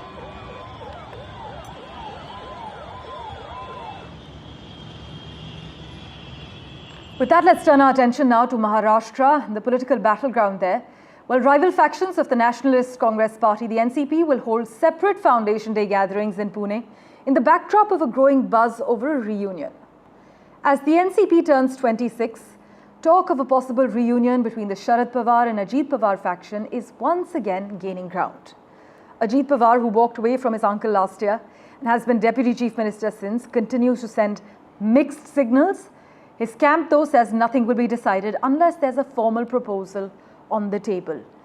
But beyond the buzz around a merger, the focus for both factions is also on energizing their workers ahead of the civic body polls. My colleague Anuj Raite, as always, has been tracking the latest for us. He has all the insider details. Anuj, the big question seems to be, will the Pawar factions call a truce? What are you picking up on? I'm present here at the Bal Gandharv Natya Mandir, where the first of the two functions that are going to rack up or potentially rack up the political atmosphere in Maharashtra has already begun. Inside, it is Sharad Pawar with his daughter Supriya Sule and other, very senior leaders from NCP-SP party. We did speak to, a few leaders, including Supriya Sule and Amol Kolle from the party earlier, but all of them have been completely tight-lipped on what exactly is it that Sharad Pawar is going to say while addressing his party workers today on the occasion of the 26th Foundation Day of his party. Well, this is the first program that is happening today. Just 12 odd kilometers away from here towards the outer part of Pune city, there is another program happening at Shivaji Sports Complex where Ajit Pawar has prepared for a rather grand celebration for his party celebration. When we talked to the leaders there and the insiders there, even they told us that while the workers might be feeling that it would be great to come under the wing of Sharad Pawar once again while still staying in power, they might only go ahead with such kind of an activity once there is an official proposal being sent from Sharad Pawar's party. Now, we've seen that leaders from Sharad Pawar's party, including Sharad Pawar himself for that matter, have given hints in stating how there are two factions in the party. While one wants to go with the Ajit Pawar faction or the BJP directly, the other wants to stay completely away from it. And he's delegated the job to Supriya Sule. At least that's what we've been told by Sharad Pawar himself. But Supriya Sule, who's just come back from the delegation that went across the world talking about Operation Sindoor, has come back to India yesterday, and today she'll also be addressing the party workers. It'll be interesting to see whether she has anything to add to what Sharad Pawar had said earlier while speaking to the workers. Back to the studio. As always, thank you so much for joining us with the lowdown. And with that, let's turn our attention now to the scorching heat. Well, North India specifically has been bearing the brunt of the heat, the oppressive heat so far. Delhi recorded its first heat wave day of the season on Monday, with temperatures soaring past 45 degrees Celsius mark in some areas. According to the IMD, very hot weather will persist in Delhi until at least the 12th of June. In fact, the Weather Department has confirmed that heatwave conditions have settled over the Haryana, Chandigarh, Delhi subdivision, with cities like Hisar, Sirsa, Rohtak and Ayanagar in Delhi reporting temperatures close to the 45 degrees Celsius mark. There may be some relief starting the 12th of June, with the IMD forecasting light rainfall and thunderstorms in parts of Delhi. But if we go beyond Delhi, I must also inform you that the Met Department has issued a heatwave alert for Rajasthan because temperatures are soaring over 47 degrees in certain parts like Ganganagar.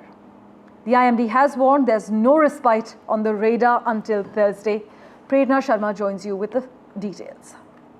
For the first time in the month of June, national capital is experiencing extreme heat wave conditions. The temperature here soared up to 43.4 degrees Celsius on Monday, and the real field temperature was 49 degrees Celsius, around 49 degrees Celsius. Looking at the situation in the national capital, IMD has issued an orange alert for the next 2 days, and no relief is expected at least till June 12. Only at the evening of June 12, some rain is expected, and but until the weekend, the temperature is going to be extremely hot here in Delhi. And right now, I am standing at India Gate, and I cannot express that how hot it feels here.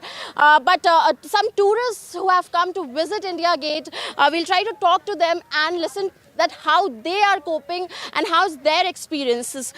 Sir, क्या नाम है आपका? मेरा नाम जगदीश है। कहाँ से आए आप सर? मैं पुणे महाराष्ट्र से आया हूँ। कैसी गर्मी है, किस तरह से परेशान कर रही है गर्मी?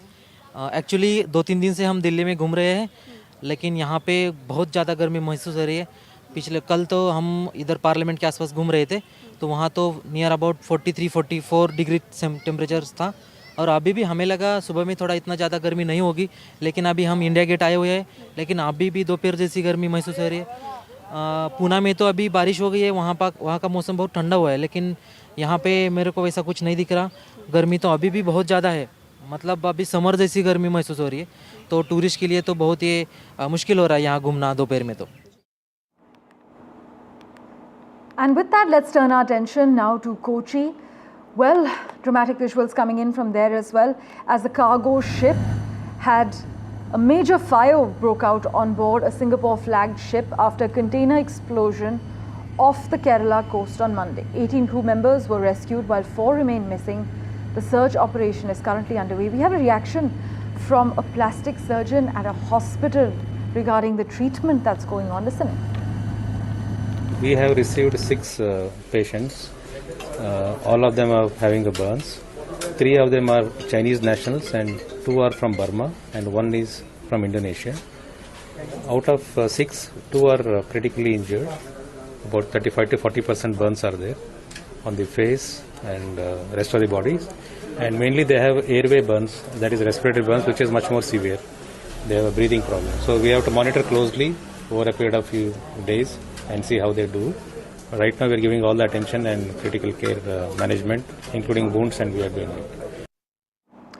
Well, moving on, US Health Secretary Robert F. Kennedy Jr., a vaccine skeptic, has removed all 17 members of a committee that issues official government recommendations on immunizations. Announcing the move in an editorial in the Wall Street Journal, Mr. Kennedy said the conflicts of interest on the Advisory Committee on Immunization Practices were responsible for undermining trust in vaccinations. In fact, Kennedy said he wanted to ensure the American people receive the safest vaccines possible, but then he went on to sack this entire team, 17 people. My colleague Vishal Vivek has been tracking the finer developments for us. He joins us live at the moment. Vishal, so as we speak, America has just fired its entire vaccine advisory panel? Well, that is correct, Parameshwar. And all 17 members of this high-profile panel were removed. And this was announced in a release by the DHS, as well as the editorial published in the Wall Street Journal. So that is how it transpired, and it specifies that all the members who were appointed in that panel, they were appointed by the Biden administration. So that could be one of the reasons why all of them were sacked, and also the fact that RFK Jr. is criticizing all the members because they had alleged conflict of interest. So that is also another angle that will be explored. But at the same time, the critics are also criticizing RFK Jr. because he is a known vaccine skeptic. He has, held a 2-decade-long anti-vaccine operation, and he has been criticized all through long this campaign of his, and he has repeatedly said that spread information about vaccines. So he is heavily criticized on that front, but he has nonetheless gone ahead and sacked the whole panel. He had promised such initiative when he had walked in to the office. This comes as hardly surprising, but it remains to be seen who will be reappointed, who will be signed into this high-profile panel, and he's mentioned that it will be his own picks that will be picked up, so that remains to be seen. As always, Vishal, thanks so much for joining us with the lowdown. In fact, Some crucial members were appointed by Biden's team. All of them have now been asked to leave. America, as we speak, does not have a vaccine advisory panel. Does Robert F. Kennedy Jr. have a plan going forward? Well, so far, no, but we'll keep a close eye on all the latest developments. Slipping into a very quick break for now. Back in a moment with the latest updates for you. Do stay tuned.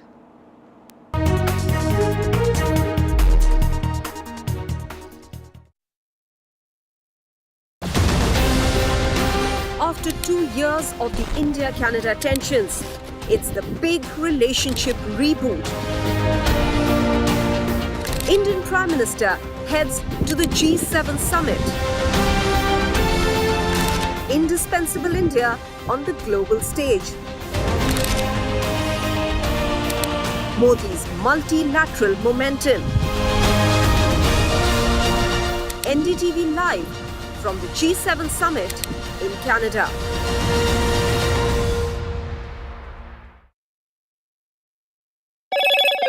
Hello, Moto. Motorola, India's leading AI smartphone brand.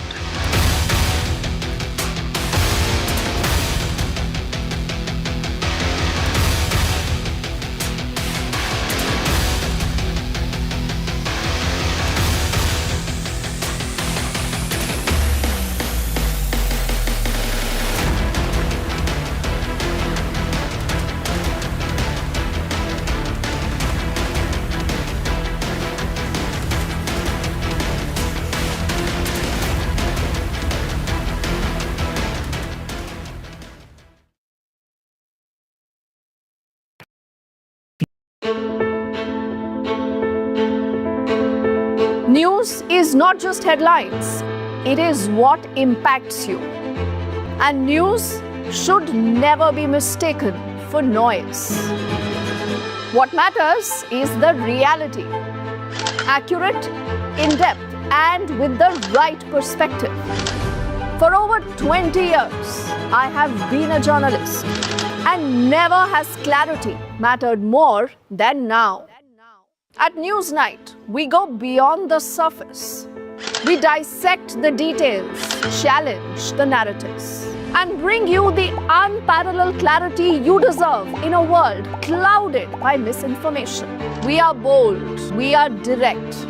Newsnight, for the news in your interest. Only on NDTV 24x7. After 2 years of the India-Canada tensions, it's the big relationship reboot. Indian Prime Minister heads to the G7 summit. Indispensable India on the global stage. Modi's multilateral momentum. NDTV live from the G7 summit in Canada.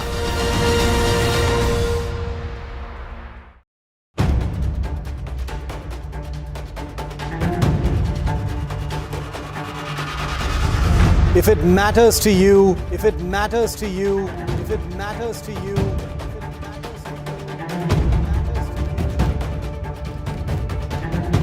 it matters to India. It matters to India. It matters to India. And it matters to me. And it matters to me.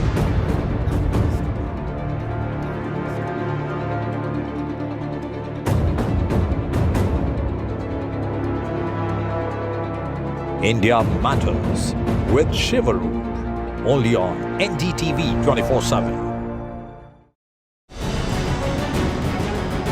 Why was there a hurry? Was it the government that was in a hurry? I don't want to blame anyone. Joining us today here in the NDTV newsroom. Government cannot walk away from this responsibility. Cricket is region of sort in this country. Would you like to comment on what happened? What is the condition of the injured at this point? How many people died? What exactly happened? You have lost your daughter.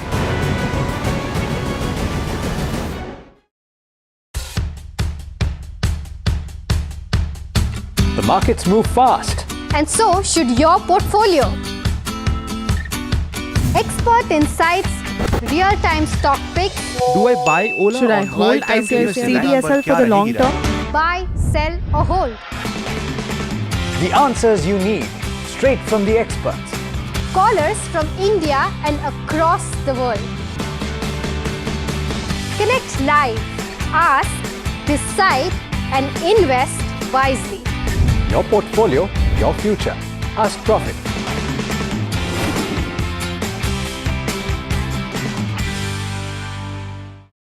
Is your business future ready? Join the 13-week strategic ESG certification program for business sustainability and growth for CXO and business leaders by NDTV, Terry and Zenora. Master global ESG frameworks, gain real-world tools and lead with impact. Starts July 13th. Enroll now and power your business with sustainability.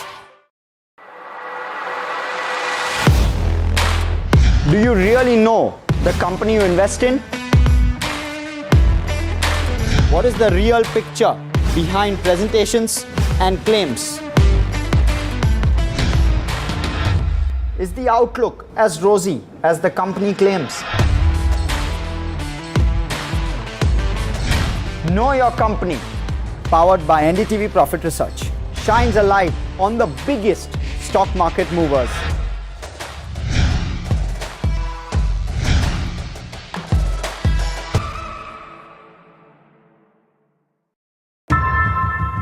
How often have you turned away from debates that descend into endless fights?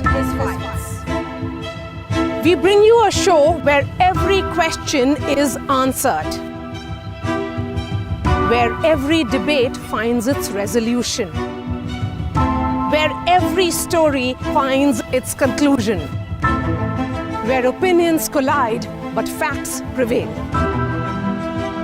where stories unfold with insights and trust.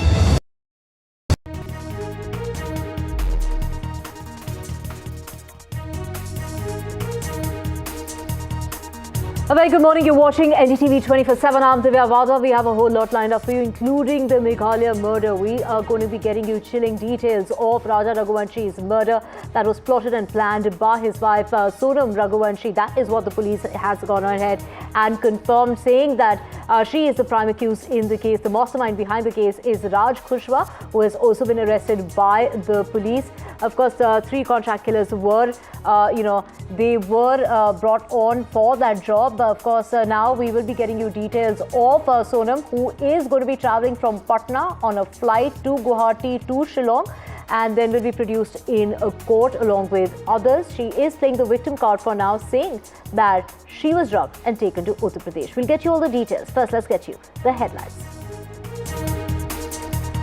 En route to Meghalaya is Sonam Raghuvanshi, who will be taking a flight at about 4 o'clock in the evening from Patna to Guwahati to Shillong. She will be produced in court. She, along with her friend Raj Kushwa. Raj Kushwa was also seen at the funeral of Raja Raghuvanshi. That is the claim that's being made by the mother of Raja Raghuvanshi, while the family has gone on to claim that she's innocent, but if found guilty, she should be hanged.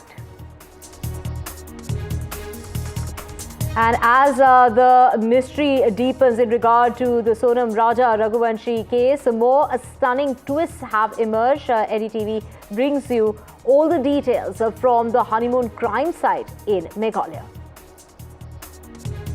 Chief Minister Siddaramaiah and Deputy Chief Minister are in Delhi. They are going to be meeting with the Congress brass. This is in regard to the action that's been taken since the stampede and the sequence of events that led to the stampede. Going to be meeting with Mallikarjun Kharge and Rahul Gandhi. A fire has broken out in a residential building in Delhi. 8 fire tenders have rushed to the spot. No casualties have been reported yet. And the United States has arrested a second Chinese national. This is a scientist who's accused of smuggling biological material. The scientist is linked to a Wuhan. This is a lab in Wuhan in China. And this really comes after 2 Chinese nationals were accused of smuggling a dangerous biological pathogen to the United States for research just last week.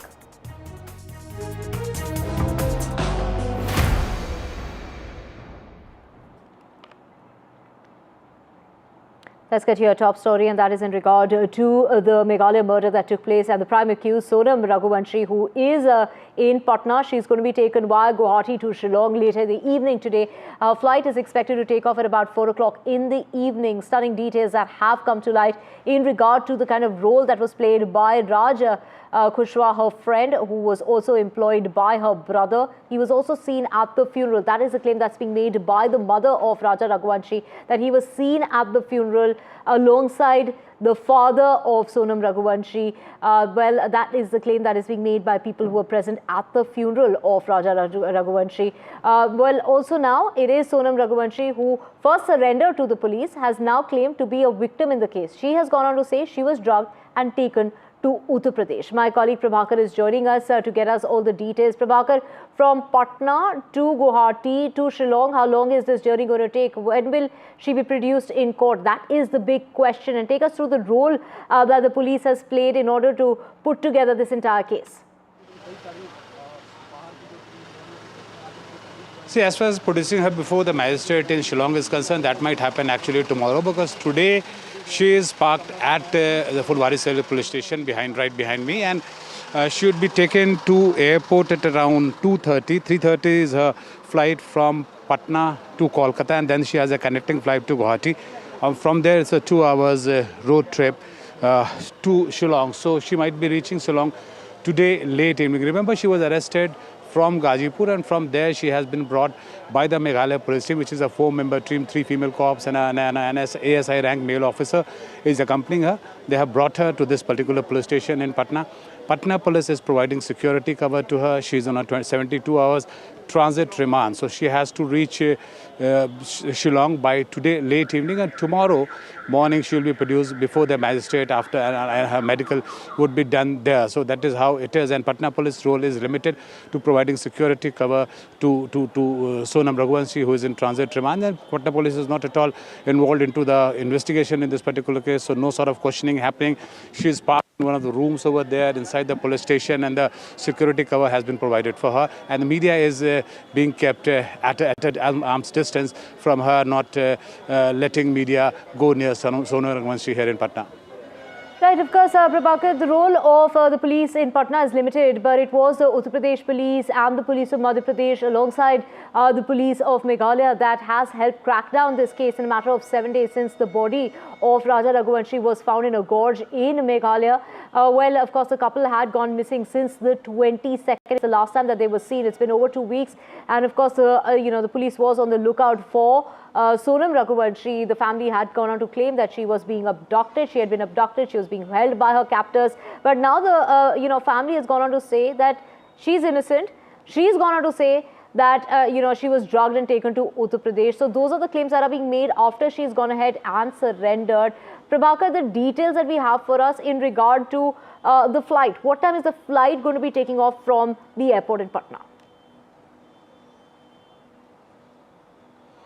See, it's an Indigo flight from Patna to Kolkata. So actually, there are one direct flight from Patna to Guwahati, which leaves at around 12:30. But incidentally, they could not get a seat on that particular flight, so they have taken a connecting flight, which would be leaving Patna airport at around 3:30, reaching Kolkata in an hour. And then from 4 hours, there's a transit stay at Calcutta, and then from there she would be taking a flight to Guwahati, and then an onward road journey. That's a 2-hour road journey, around 100 kilometers from Kolkata to Shillong is what she'll be traveling on road, and then she'll be reaching Shillong. So the Patna police, as I told you, is not involved into the investigation at all. They will be providing the security cover, and they will ensure that Sonam Raghuvanshi, who has reached Patna police station, reaches the Patna airport safely. Prabhakar, also get us details of the other people who have been arrested in the case, and where were they arrested from, whether it's the 3 contract killers or even Raj Kushwaha.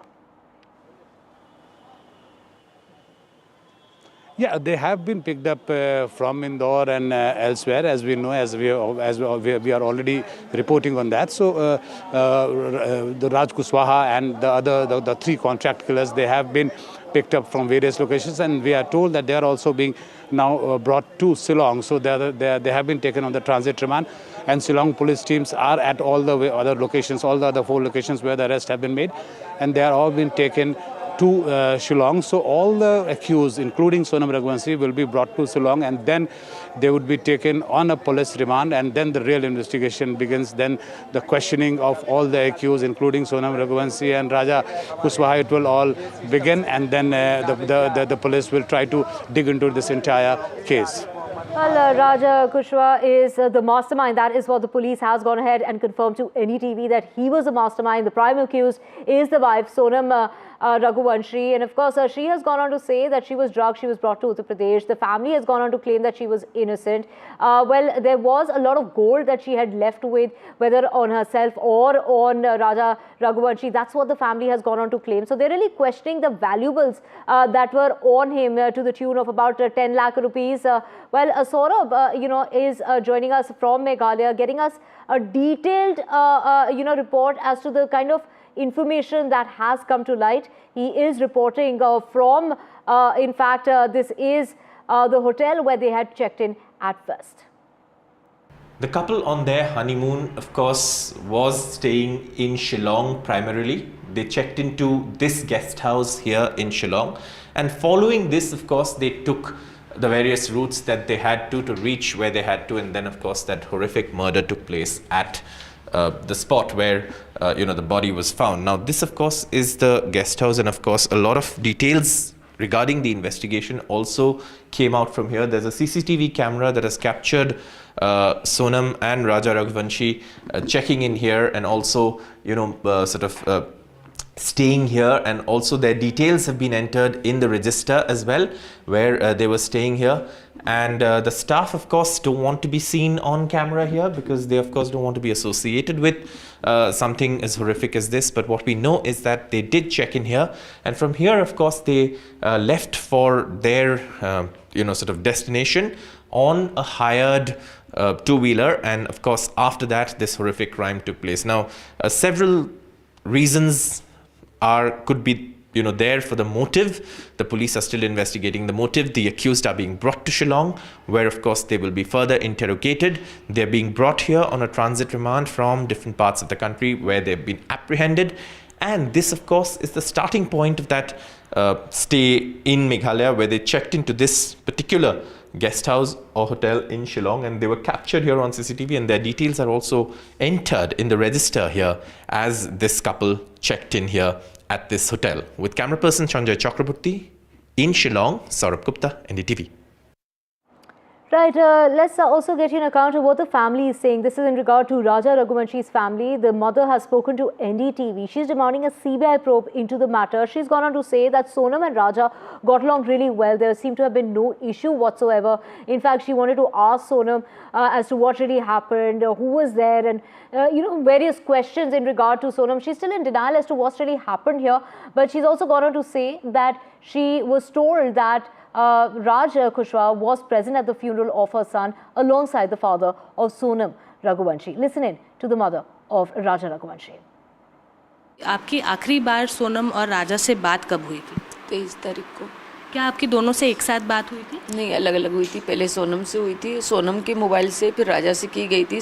राजा का mobile 2 दिन पहले से switch off था, तो मैंने सोनम से बोला कि राजा का मोबाइल अभी तक चालू क्यों नहीं हुआ? बोले नहीं मम्मी उनका तो बंद है, तो वो तो बैग में रख लिया, बोले उनने तो रख लिया था कि रखवाया गया था, ये भी मेरे को नहीं पता।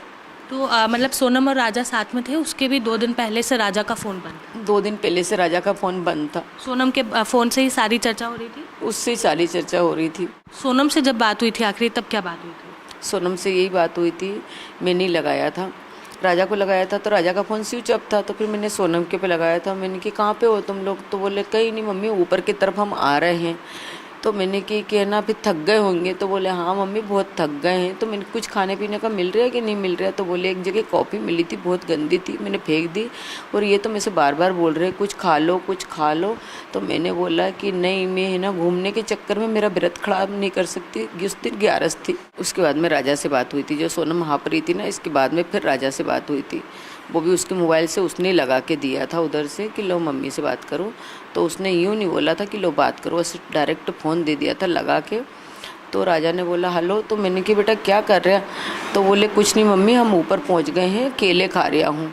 उसने यूँ बोला था। बस आखिरी बार वही बात हुई थी? बस वही बात हुई थी, इसके अलावा मेरी कोई बात नहीं। फिर मैंने शाम को भी ट्राई करे, फिर दोनों फ़ोन स्विच ऑफ आ गए थे और सुबह से लगा रही थी। फिर शनिवार के दिन 7 बजे से उठ के तो कोई फ़ोन नहीं लगा, तो मेरा जी खूब घबराया। मैंने उसके भाई उनसे बोला, वो संडे के दिन ही चले गए। फिर उनने उसके वहाँ बोला कि दोनों बच्चे के फ़ोन बंद आ रहा है, राजा का तो आ ही रहा था। तो उनके भाई ने बोला राजा की सोनम के पास 2 नंबर हैं, 2 फ़ोन लेके गई है, तो 1 नंबर तो शायद उसके ऑफिस का है, किसका है। तो क्या आपको पता था कि वो 2 फ़ोन लेकर गई?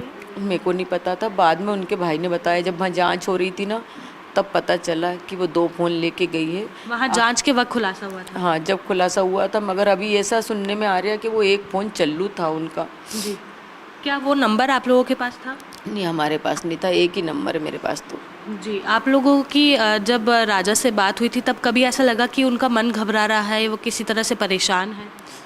कोई ऐसा तो कुछ एहसास नहीं हुआ। जब वो खा रहा था ना, तभी थोड़ा सा ऐसा डाउट सा जा रहा था। तो मैं पूछने वाली थी, मेरे मन में जो था, तो मैंने ये तो नहीं पूछ पाया कि बेटा कोई आसपास है। मैंने बस इतना पूछा था कि बेटा तुम ऊपर की तरफ क्यों आए हो, हैं ऊपर ज़रूरी देखना, ऊपर से इतने ऊंचे पे से खाई देखोगे तो खतरा है ना, डर लगता। तो बोले नहीं मम्मी, बहुत अच्छा नज़ारा दिख रहा है, उसने ये बोला था बस। जब अब सोनम के बारे में इतनी सारी चीज़ें निकल कर सामने आ रही है, तो क्या आपका दिल मान रहा है कि वो इस तरह की कोई हरकत कर सकती है? इतनी सारी बातें आ रही हैं तो कर भी सकती हैं। आजकल तो लड़कियों ने ऐसा कर रही हैं, कितने ही सुनने में आ रहा है। शादी जब हुई थी तब सोनम खुश थी? क्या दोनों की राजी मंजूरी से शादी हुई? राजी मंजूरी से हुई थी, परिवार भी राजी मंजूरी थे, बच्चे भी राजी मंजूरी थे। उस टाइम पे तो उसने कुछ ऐसा दिखाया नहीं था। So Sonam Raghuvanshi, do remember, was found in Ghazipur. She surrendered there. It was a dhaba owner who had, contacted the family, and then the family had asked for the police to be informed about her whereabouts. She surrendered there. Now she's gone on to claim that she was drugged, and that's how she was found in Ghazipur. She was taken to the Patna police station, and of course from here she is going to be making her onward journey towards Shillong. On the way she's going to be going from Pune to Guwahati to Shillong, and that is the journey for her. And of course from there she will be produced in court. But what we're hearing now is that she was questioned by the police in Patna as well. Let's listen in to what the officials there had to say. Meghalaya police आई है, यहीं रुका हुआ है, प्रदेश हो रहा है, फिर इसको लेके जाएंगे। कौन किसको लेके आई है? सोनम। क्या मामला है, कुछ जानकारी है? हमको जानकारी नहीं है कुछ। अच्छा, कितने फोर्स आए हैं? 5-6 हैं, पदाधिकारी भी हैं। अभी पूछताछ चल रही है। हाँ, महिला कांस्टेबल है, 5-6 गो। पूछताछ चल रहा है। And let's also get your ground report. My colleague Mukesh really gets us a sense of how to piece these many twists and turns that are emerging in this particular case. Is how to keep track of what's really going on, what led to what. Well, Mukesh breaks it down for us. इस वक्त मैं शिलोंग में हूं और जिस तरह से यहां पर हत्या हुई है, लोकल लोग भी इस पूरी हत्याकांड से नाराज़ हैं। यहां की पुलिस ने 5 आरोपी गिरफ्तार कर लिए हैं, जिसमें सोनम के साथ उसका बॉयफ्रेंड है और 3 जो और लड़के हैं वो शामिल हैं। कुछ लोकल लोगों से बात करेंगे और पूछेंगे कि इस हत्याकांड को लेकर क्या कहना है। ये जो पूरी घटना इंसिडेंट हुआ है जिसमें हत्या हुई है एक लड़के की, राजा रघुवंशी की, क्या कहना चाहेंगे आप इस पर? अच्छा देखिए, फर्स्ट ऑफ ऑल ना, हमें बहुत दुख हुआ है। ये बहुत शर्मिंदा की बात है, क्योंकि ये जो अभी हमें अफवाह ये दिया गया है कि मेघालय के पीपल ने उसको हत्या किया और सोनम को किडनैप किया। लेकिन जैसे कि कहते हैं ना, ट्रुथ नेवर हाइड। आप उसे जितना भी छुपा लो, लेकिन एक ना एक दिन तो वो बाहर आ जाएगा। तो देख लीजिए, अभी आप देखो, नेशनल हो या इंटरनेशनल हो, जो भी टूरिस्ट यहाँ पे आए हैं, उन लोगों ने तो डिफेंड कर दिया था पिछली बार। हाँ, पहली बार तो वो है, उन लोगों ने डिफेंड किया था कि हाँ, हम लोगों ने तो आया है शिलोंग में, हमने तो घुमा है, लेकिन हमारे साथ ऐसा कुछ भी नहीं हुआ। अच्छा, उनको अभी आप ना मानने से भी देखो, अभी अब तो देखो सोनम खुद आ गया।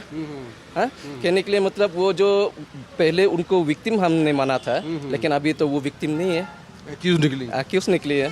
इसीलिए हम बोलते हैं ना, देखिए अब जो भी है, जहाँ से भी है, शिलोंग में आने के लिए अगर आप एक टूरिस्ट है, अगर आप काम के लिए आएंगे तो आपको फिक्र करने की कोई ज़रूरत नहीं है, क्योंकि शिलोंग को यहाँ हमारे लोकल लैंग्वेज में बोलता है का जका तिब्रू तिब्ले, यानी कि जो अपने आप में ही उन लोगों को देवता मानता है। हाँ, लोग को वो भगवान मानते हैं, जैसे कि आप बोलते हैं अतिथि देवो भव, हम ये मानते हैं। तो आप डरने की कोई ज़रूरत नहीं है। जो गुनाह किया है उनको सज़ा मिलनी चाहिए। बस शिलोंग को जो जितने लोगों ने बदनाम किया है ना, उनसे हम ये चाहते हैं कि आप लोग प्लीज़ माफ़ी मांग लीजिएगा। आपने बहुत ठेस पहुँचाया हमें, आपने बहुत ठेस पहुँचाया हमारे पूरे इस जिला को, सिर्फ शिलोंग को नहीं पूरा मेघालय को आपने बहुत ठेस पहुँचाया। देखो हम तो इतने हम आपको वेलकम किया है, जब भी आप आते हैं आपको कोई ज़रूरत पड़े हम आपको मदद किया है, आपकी गाड़ी अगर पंक्चर हुए हम आपको मदद किया है। हाँ, हम कभी भी आपको ऐसा मतलब तकलीफ नहीं दिया है, तो उनको वो माफ़ी मांगना चाहिए। अच्छा सर, आप बताइए कि ये जो पूरी घटना हुई है, कभी पहले ऐसा कभी हुआ यहाँ पर कि टूरिस्ट को टारगेट किया गया हो या कभी ऐसा हुआ? नहीं, कभी नहीं हो जाता है ऐसा, कभी भी ऐसा नहीं होता है। कोई घटना ऐसी नहीं हुई? ऐसा नहीं होता है। अच्छा, और ये जो घटना हुई है इसको लेकर आपकी क्या राय है, क्या सोच रहे हैं? क्या कहेगा, जो मतलब वो खुद किया है, हमको सिर्फ बदनाम दिया है, बस इतना है। मतलब इधर में आने का तो कोई तकलीफ नहीं है, इधर तो सेफ है। मतलब ऐसा करना है तो कभी कभार होता रहता है। Mukesh, getting us a sense of the situation on the ground and of course tourism that had taken a hit since this case came to light. With that, we're slipping into a short break. Back with a whole lot more on the other side.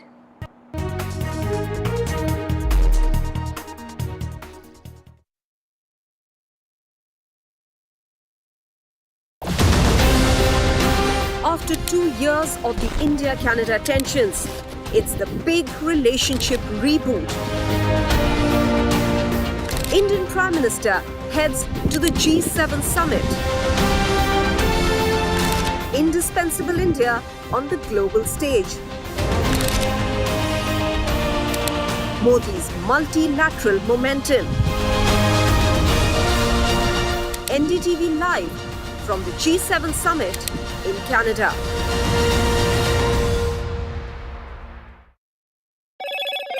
Hello, Moto. Motorola, India's leading AI smartphone brand.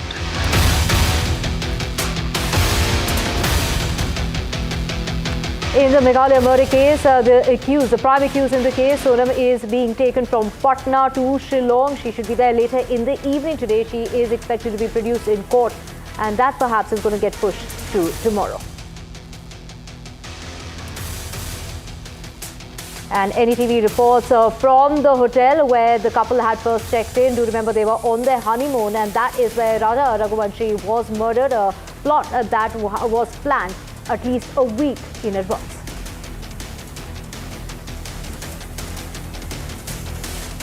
And the Congress has in fact summoned Siddaramaiah and DK Shivkumar. Both are here in the national capital to meet with Mallikarjun Kharge as well as Rahul Gandhi in order to talk about the sequence of events that led to the stampede and the steps that the state government has taken ever since.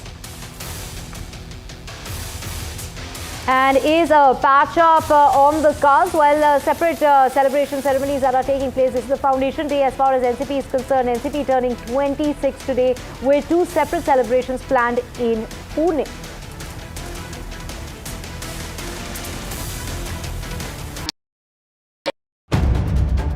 If it matters to you, if it matters to you, if it matters to you, it matters to India. It matters to India. And it matters to me. And it matters to me. India Matters with Shivaru. Only on NDTV 24x7. The ultimate price for Pahalgam terror wasn't just Indian airstrikes, but the squeezing of Pakistan's Indus lifeline. Now, for the first time on TV, NDTV reports India's impact firsthand. On camera, Pakistan running dry. India's water weapon. I've been reporting on all issues, big and small, from Andhra Pradesh, Telangana, rest of South India. bringing you all the action, all that you need to know, all that you want to know. The energy of Maximum City is infectious. I'm bringing that energy in our news coverage from financial capital Mumbai. Covering from the southernmost part of India over the last 23 years. I bring in-depth and 360-degree coverage from the Dravidian heartland. The land of Mishti, also known for its bitter politics. I have seen much water flow under the Howrah Bridge, covering Bengal in all its vivid colors. India's IT capital is always bustling. A city full of startups, stories and surprises. And I keep you ahead on all the Bengaluru buzz. In today's interconnected world, India's voice is more crucial than ever. When India speaks, the world listens. At NDTV World, we are that voice, bringing you intelligent and insightful news from India and beyond. From geopolitics and diplomacy to economic shifts, migrations, tech disruptions, and the stories of our diaspora. We cover the news that shapes our global future. NDTV World, your new home for global news is here. मैं नरेंद्र दामोदर दास मोदी ईश्वर की शपथ लेता हूं कि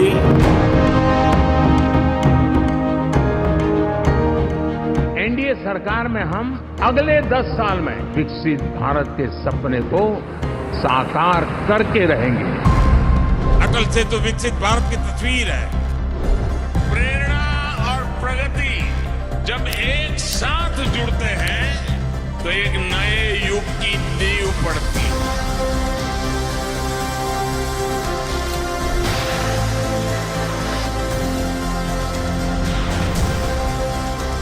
भारत माता की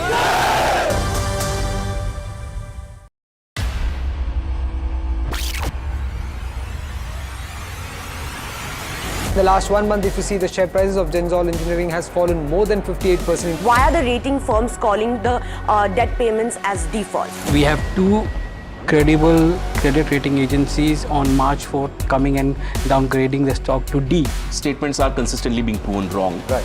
And transactions are being taken place which are different from what they were originally pictured to be. The company claimed it would roll out 6,400 electric vehicles. But what it has rolled out is a shocking scam. Funds meant for the project were funneled allegedly back to the promoters.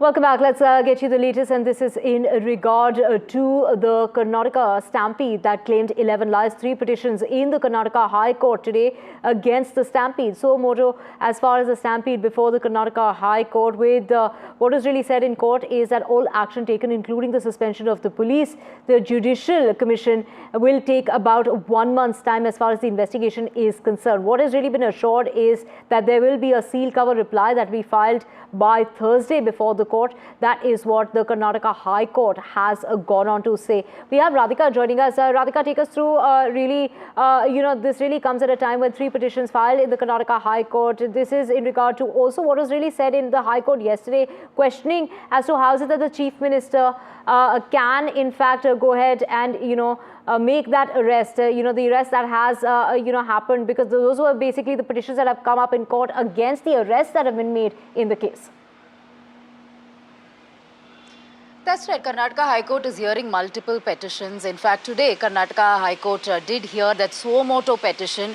The state government was supposed to file its response today. There were pertinent questions asked by the court as to what really triggered the stampede, what were some of the steps taken by the state government, what about SOPs followed, what about the investigations and so on. And the state government was supposed to file its response today. A status report of sorts was to be given. But today, the state government, obviously represented by the AG, said that they are not ready with the report and they need more time, and the Judicial Commission will file its status report only after the probe, which will take a month. month's time. So initially the state asked for 1 month's time, which was not granted by the court. Court said you got to file it soon, which is when the AG asked for some more time, and finally it was agreed that a report will be filed, a status report will be filed in 2 days by Thursday at 2:30 p.m. in a sealed cover. The sealed cover factor was something that the AG did speak of, said there are many factors at play, there are allegations and counter allegations. So at this point, we'd like to file our response in a sealed cover, which was something accepted by the court.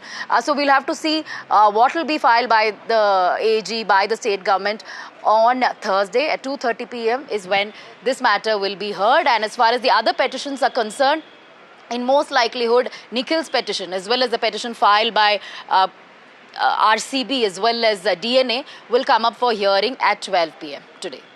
Right, all eyes on basically, this is in regard to the Nikhil's counsel, the counsel who has been reiterating that the arrest was illegal in the case. Really, the High Court also questioning if the Chief Minister can order an arrest. That is what the Karnataka High Court went on to ask.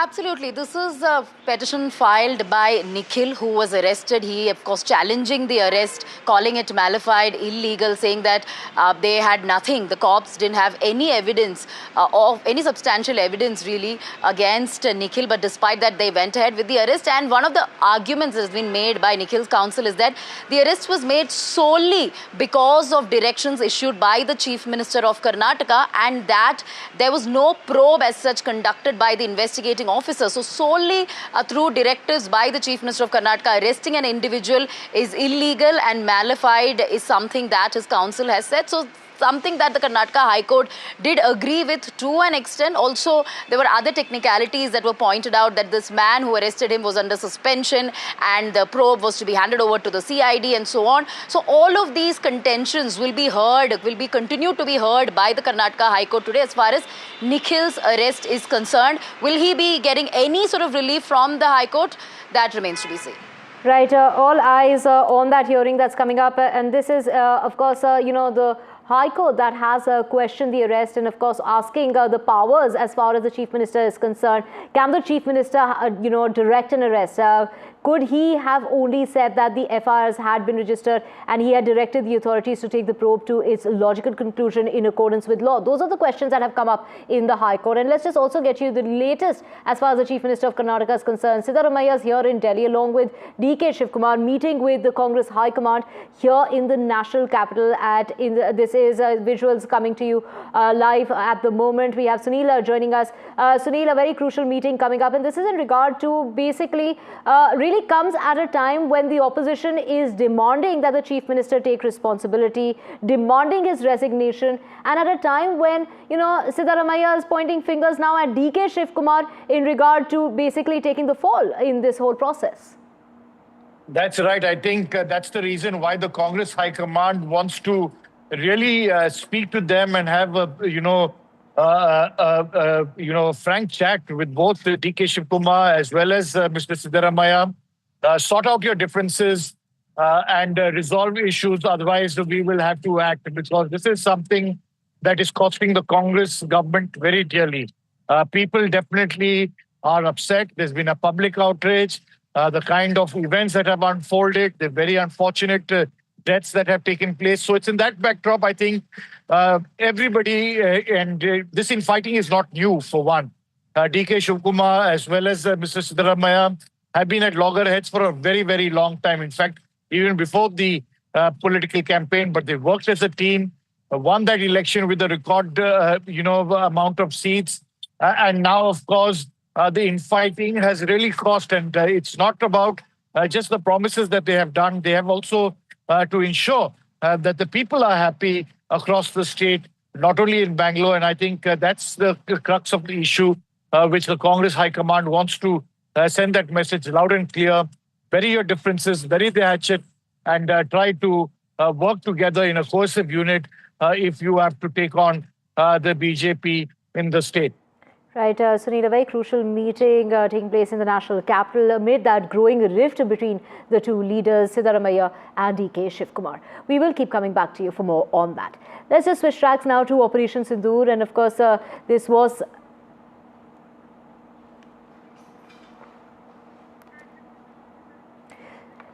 Well, the very, fact that Siddaramaiah and DK Shivkumar are here in the national capital meeting with the top brass as far as, Mallikarjun Kharge and Rahul Gandhi are concerned, in order to, basically iron out the differences between the two leaders. Do remember that Siddaramaiah has indirectly hinted at DK Shivkumar for being responsible and, washing his hands off responsibility and, of course, taking action against police, which is, again, something that's been questioned by the people in Bengaluru. Let's get you the latest when it comes to Operation Sindoor, where the opposition has been demanding a special session. Of course, that has been denied by the centre. But is Sharad Pawar now backing the centre when it comes to Operation Sindoor, saying that it was a sensitive matter, which is why it cannot be discussed openly. And that really isn't an open discussion is not possible, is what Sharad Pawar has gone on to say, backing the centre on Operation Sindoor and backing the decision of the centre not to hold a special session, and saying that that special session is really not required in the matter.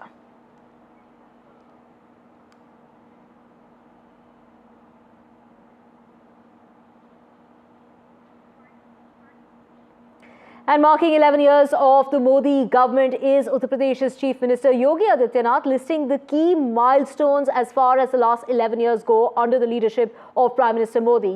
This is the stern warning that Yogi Adityanath has put out when it comes to Pakistan, saying that surgical strike will hit terrorism. He's responded saying that, if someone imposes war on us and fosters terrorism, the answer will be surgical airstrikes. And, giving a prime example of Operation Sindoor, that is what Yogi Adityanath has gone on to highlight while marking the achievements of the Modi government over the past 11 years. हम लोग शांति से, सौहार्द के साथ विकास की बात करेंगे, लेकिन कोई हम पर युद्ध थोपेगा, हमारी सुरक्षा में सेंध लगाएगा, भारत के अंदर आतंकवाद को प्रेरित और प्रोत्साहित करेगा, तो उसका जवाब सर्जिकल स्ट्राइक, एयर स्ट्राइक और ऑपरेशन सिंदूर ही होंगे। यह भारत ने अपनी ताकत के माध्यम से, मेड इन इंडिया की ताकत के माध्यम से करके दिखाया है और दुनिया ने इस ताकत का एहसास अभी हाल ही में हुए इन कार्यक्रमों के माध्यम से देखा है। Right, of course, that was Yogi Adityanath there, highlighting the achievements of Prime Minister Modi and the last 11 years under the governance of Prime Minister Modi, and the stern message that was put out to Pakistan, the surgical strike of what has been seen under, this is during Operation Sindoor that hit terrorism, is what Yogi Adityanath has gone on to highlight while talking about the achievements of the government. Let's just get you the latest as far as a fire that's broken out in the Dwarka region of the NCR. Well, this is a fire in the residential building in Dwarka. 8 fire tenders have been rushed to the spot. So far, from what we are hearing, is no casualties have been reported in the case. But as you can see visuals on your screen, in regard to the fire that has taken place in the Dwarka area, a fire that erupted with 8 fire tenders that are there on the spot. This is a massive fire that has broken out. This is at the Shabad apartments in the Dwarka sector. This is sector 13 of the Dwarka area in the national capital. The fire engine has, the fire department was informed at about 10 o'clock in the morning about this blaze at the residential complex near the MRV school in Dwarka. This is the Shabad apartment complex in sector 13 of Dwarka. It has triggered panic amongst the residents of that building, but so far from what we are hearing is no casualties have been reported. Firefighting operations are currently underway. The cause of fire is yet unknown, but 8 fire tenders have rushed to the spot. They are currently engaged in dousing the flames. The cause of the fire is still not known, but there you can see visuals on your screen of the plumes of smoke emerging from that complex building in the Dwarka area. This is the 13th sector in Dwarka, sector 13 of Dwarka, near the school. This is near a school. Well, this is an apartment complex that is called Shabad, but the school near this apartment complex is called MRV school. But there are 8 fire tenders working on dousing that fire, working on bringing that fire down, and of course smoke that continues to plume. This was a call that was received at about 10 o'clock in the morning. It's been over an hour and a half, but operations are underway in order to put this fire out. And as you can see, this is a very busy area of Dwarka. This is a complex building, an apartment complex building. Prerna joining us to get us the very latest. Prerna, we can see this is about the 5th or the 6th floor of that apartment complex. What really has happened here, and if you could really confirm for us that no casualties have been reported, because this seems like a very massive fire. Yeah, right now I'm present on the spot, and as of now the reason behind the fire has not been confirmed by the officials, but behind me you can see the visuals that the 6th floor is completely burning. A lot of 10 to 12 fire tenders are working for the rescue operations, and as of now the fire has been controlled, but we'll try to talk to some locals here who were present on the spot while the incident happened. Sir, आप उस वक्त यहाँ मौजूद थे? मैं यहाँ पे मौजूद नहीं था। जो मैं 9:30 बजे करीब आया हूँ यहाँ पे, तो यही देखा कि 2 बच्चे और एक जो थे जब मारे थे। तो अब क्या स्थिति है ये तो मैं नहीं बता सकता, क्योंकि हॉस्पिटल में हैं वो लोग। अब कुछ नहीं बता सकता इसके विषय में। क्या आप मौजूद थे उस वक्त यहाँ पे? हम उसी समय आए थे। हाँ। बच्चे कूदे थे और उनके फादर कूदे थे। पहले बच्चे कूदे थे, उसके बाद उनके फादर कूदे थे। आग लगी उसके बाद फादर और हाँ, आग लगने के बाद उनके पहले बच्चे दोनों, पहले बिटिया कूदी, उसके बाद बच्चा, उसके बाद उनके फादर। अभी जैसे बता रहे थे हॉस्पिटल से सेक्रेटरी साहब के पास कॉल आई थी कि वो लोग एक्सपायर कर गए हैं। As you can hear, the locals have seen that 3 people, 2 children and 1 male member has jumped while the fire was there, and after they have been rushed to a nearby hospital, but there's no official confirmation right now, and only the locals are saying that they have seen that 3 people have jumped to rescue themselves, and fire tenders are on the spot to carry out the rescue operations. And right now you can see the visuals are very dramatic. The ashes and can still be seen on the 6th floor, and we are getting to hear that the fire started from 6th floor and then it went on to the 7th floor, and both the floors were burning around 10 a.m. So as of now there have been no official confirmation to what was the reason behind the fire, but the rescue operations are underway, and as of now no casualties have been reported. Over to you. Right, very disturbing news coming in of 3 people who jumped literally to save their lives, but perhaps have lost their lives in the process. We're talking about 2 children and 1 elderly male who jumped from that complex building. This is 6th floor of that building in Dwarka. We will keep coming back to you in regard to, if you could actually help us understand as far as the rescue operations are concerned, how many people were taken out from this residential complex, how many apartments in all have came under fire, and if the fire has now been brought under control.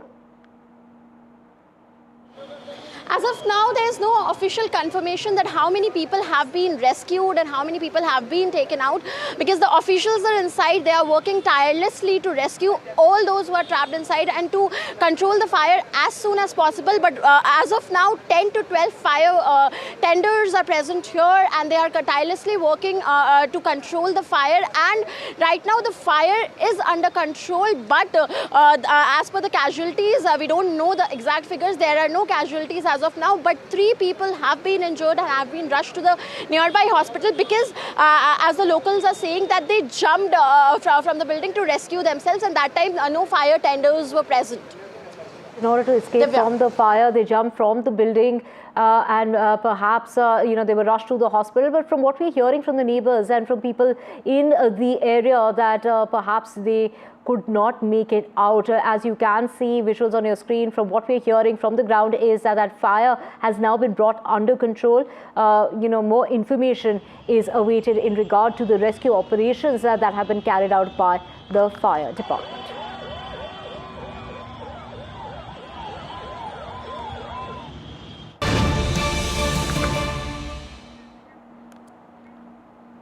Breaking news coming in regard to the Meghalaya murder case, and it's Sonam Raghuvanshi who has now reached the airport in Patna. Do remember that she's going to be taking a flight from here.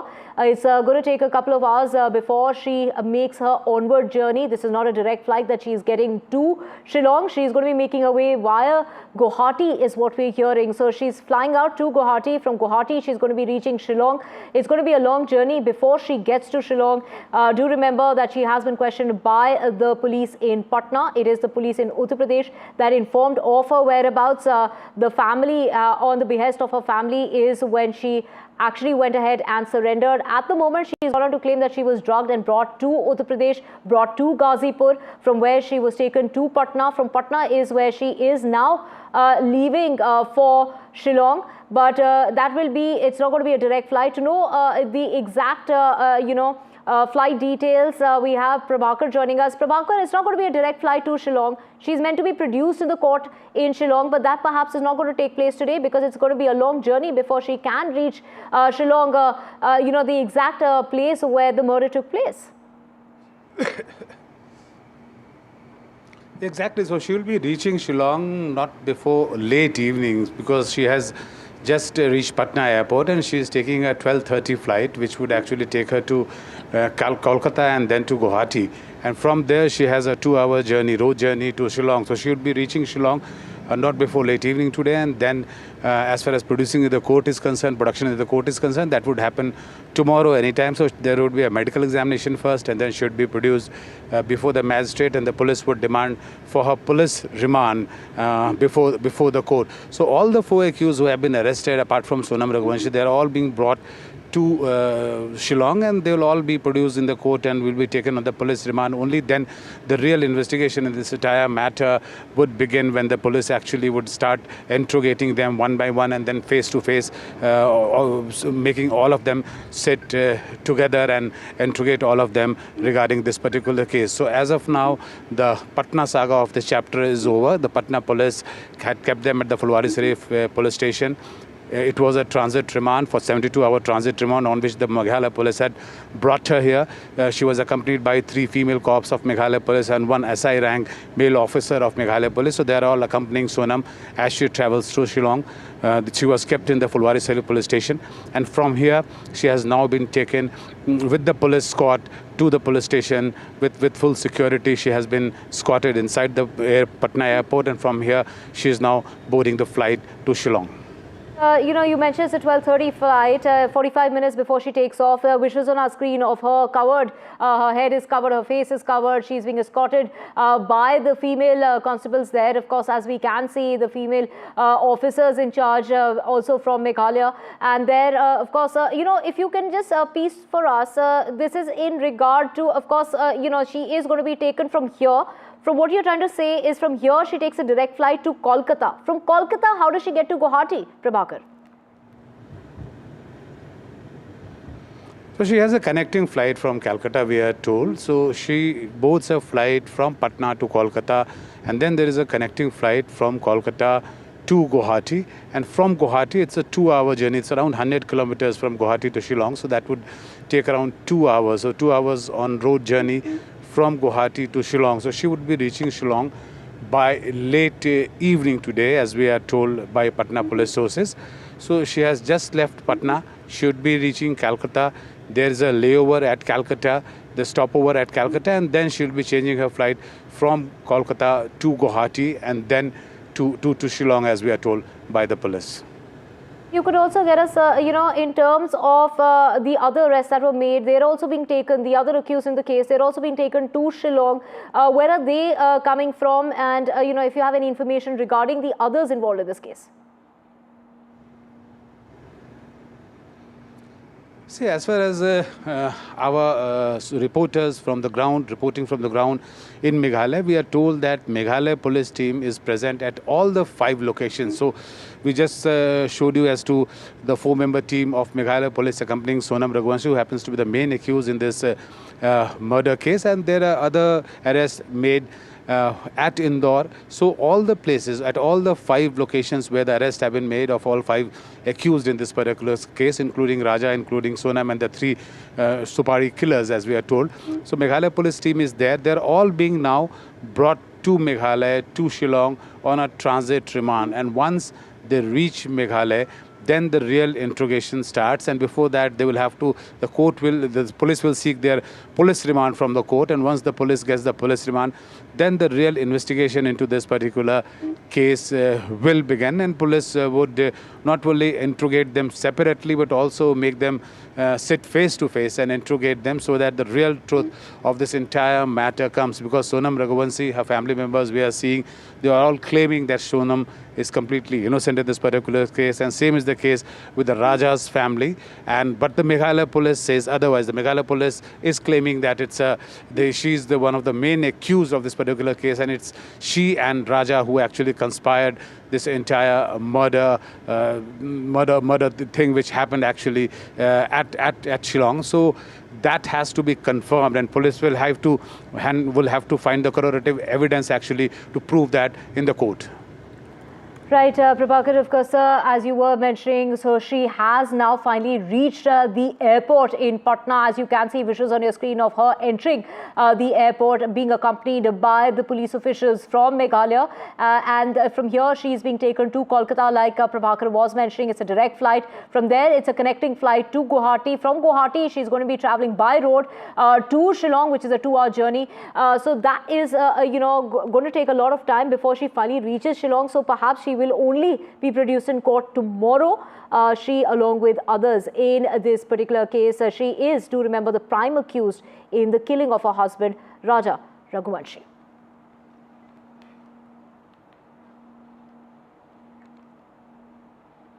Let's get you the latest when it comes to a major fire that broke out on board a Singapore-flagged ship after a container explosion off the Kerala coastline on Monday. 18 crew members were rescued while 4 remain missing. Search operations are underway.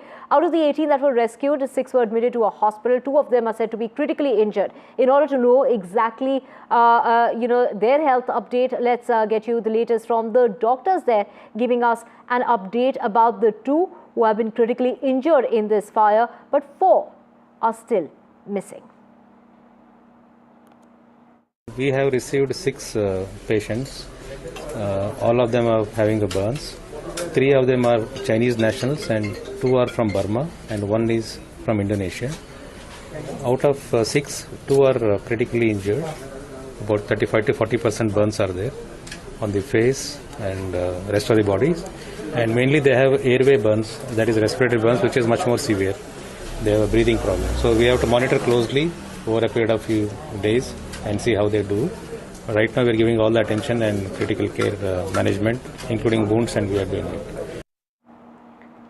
Let's just switch tracks and get you the latest from the United States, where the Health Secretary Robert F. Kennedy Jr., a vaccine skeptic, has removed all 17 members of a committee that issues official government recommendations on immunizations. Announcing the move in an editorial in the Wall Street Journal, Kennedy said that the conflicts of interest on the Advisory Committee on Immunization Practices were responsible for undermining trust in vaccinations. And Vishal joining us to get us the very latest. Vishal, all 17 part of that committee have been now shown the door. Yeah, and this comes hardly as a surprising fact because, as you mentioned, he has been known as a vaccine skeptic, and he has been working relentlessly for the last 20 years to promote misinformation about vaccines. But surprisingly, he is also the head of the health agency in the US, so he has the power to, boot all the members of the vaccine committee, the all-powerful vaccine committee, which seems to be non-functional at the moment. But he's said that he will replace the members with other people who seem to be in his good books. It remains to be seen who those people would be, but he's also gone on to mention that all of the people who were in the current administration, they had some conflict of interest. They had been appointed by the Biden administration, so that could be one of the main reasons why these members were booted out. But at the same time, he's also been meted out severe criticism from various angles of the society. Various people from the public health administration have been criticizing him, using this opportunity to highlight the fact that he is a vaccine skeptic. Right, Vishal, thank you so much for getting us those details. Staying with news from the United States, let's get you the latest. So this is the fourth day in a row when protests are taking place in Los Angeles.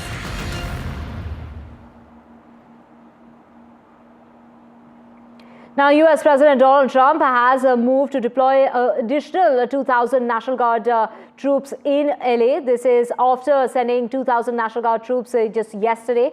700 Marines have also been deployed to Los Angeles. This is a move that is being criticized by the governor, who has sued the administration. But Donald Trump there, backing the arrest of Newsom, the governor of California.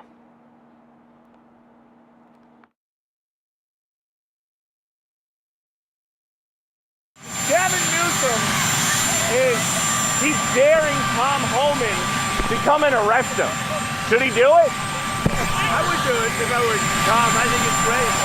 Gavin likes the publicity, but I think it would be a great thing. He's done a terrible job. Look, I like Gavin Newsom. He's a nice guy, but he's grossly incompetent. Everybody knows. All you have to do is look at the little railroad he's building. It's about 100 times over budget. We're putting a flagpole over there.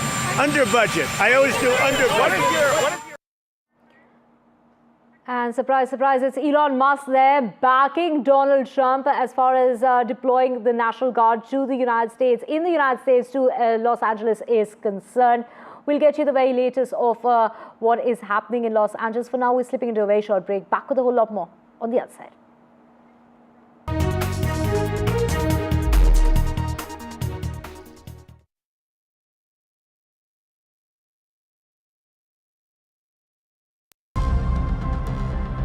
Namaskar, India.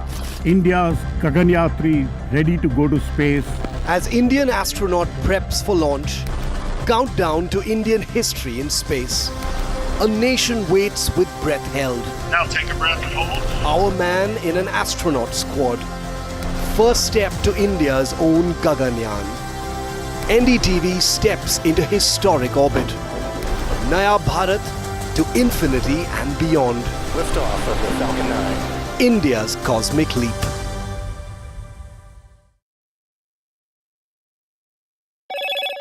Hello, Moto. Motorola, India's leading AI smartphone brand.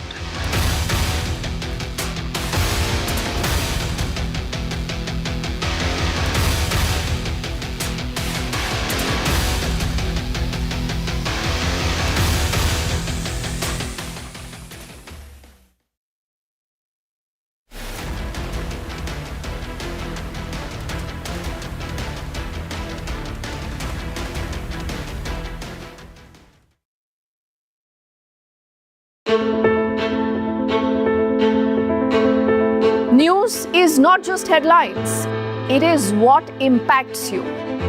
And news should never be mistaken for noise. What matters is the reality. Accurate, in-depth, and with the right perspective. For over 20 years, I have been a journalist, and never has clarity mattered more than now. At Newsnight, we go beyond the surface. We dissect the details, challenge the narratives, and bring you the unparalleled clarity you deserve in a world clouded by misinformation. We are bold, we are direct. Newsnight, for the news in your interest. Only on NDTV 24x7. After 2 years of the India-Canada tensions, it's the big relationship reboot. Indian Prime Minister heads to the G7 summit. Indispensable India on the global stage. Modi's multilateral momentum. NDTV live from the G7 summit in Canada.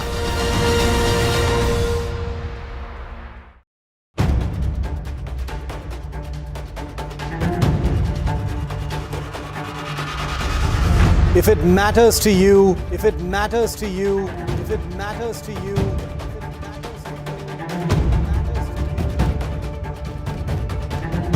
It matters to India. It matters to India. It matters to India. And it matters to me. And it matters to me.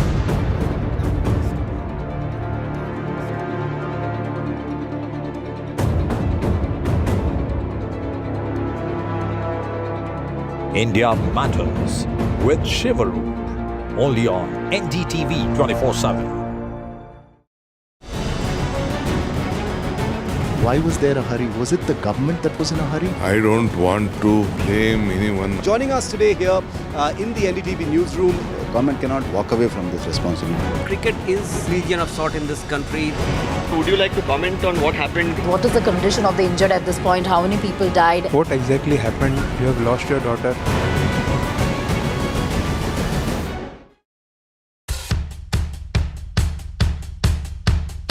The markets move fast. And so should your portfolio. Expert insights, real-time stock picks. Do I buy Ola? Should I hold CDSL for the long term? Buy, sell or hold. The answers you need, straight from the experts. Callers from India and across the world. Connect live, ask, decide and invest wisely. Your portfolio, your future. Ask Profit.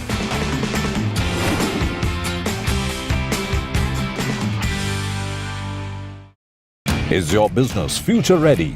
Join the 13-week strategic ESG certification program for business sustainability and growth for CXO and business leaders by NDTV, Terry and Zenora. Master global ESG frameworks, gain real-world tools, and lead with impact. Starts July 13th. Enroll now and power your business with sustainability.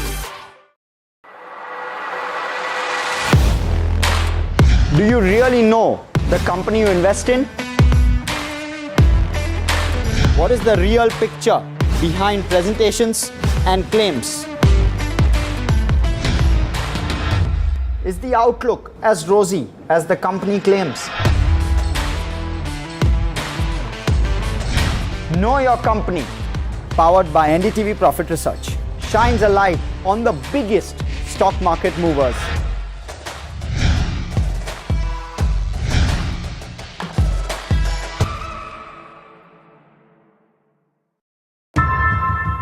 How often have you turned away from debates that descend into endless fights? We bring you a show where every question is answered, where every debate finds its resolution, where every story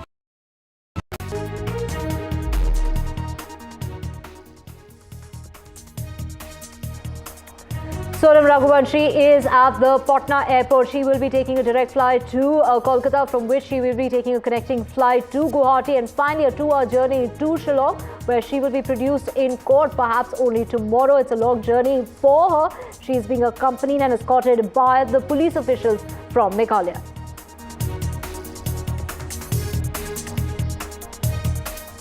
Many twists and turns are emerging in this particular case, and NDTV reports from ground zero. We have Saurabh Gupta of NDTV reporting from the hotel where the couple checked in on their honeymoon.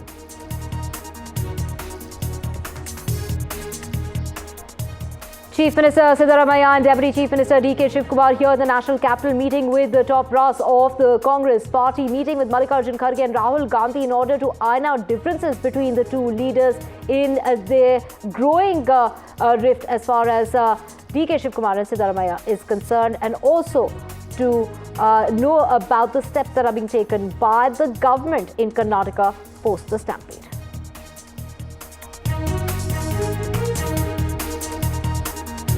A massive fire broke out in a residential complex in Dwarka. This is Sector 13 of Dwarka. At this apartment complex, in which 3 people are believed to have jumped from the window in order to escape the fire, who were rushed to the hospital.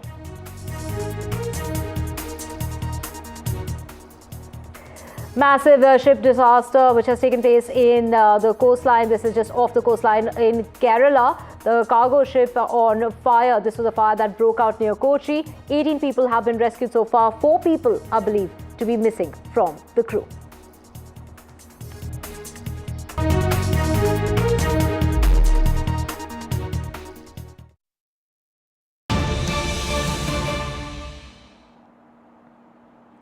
Breaking news coming in. A very good afternoon. Watching NDTV 24x7. I'm Divya Vada. It's the Congress chief Mallikarjun Kharge that has written to Prime Minister Modi, and this is in regard to the Speaker's post in order to initiate the process of electing the Deputy Speaker for the Lok Sabha.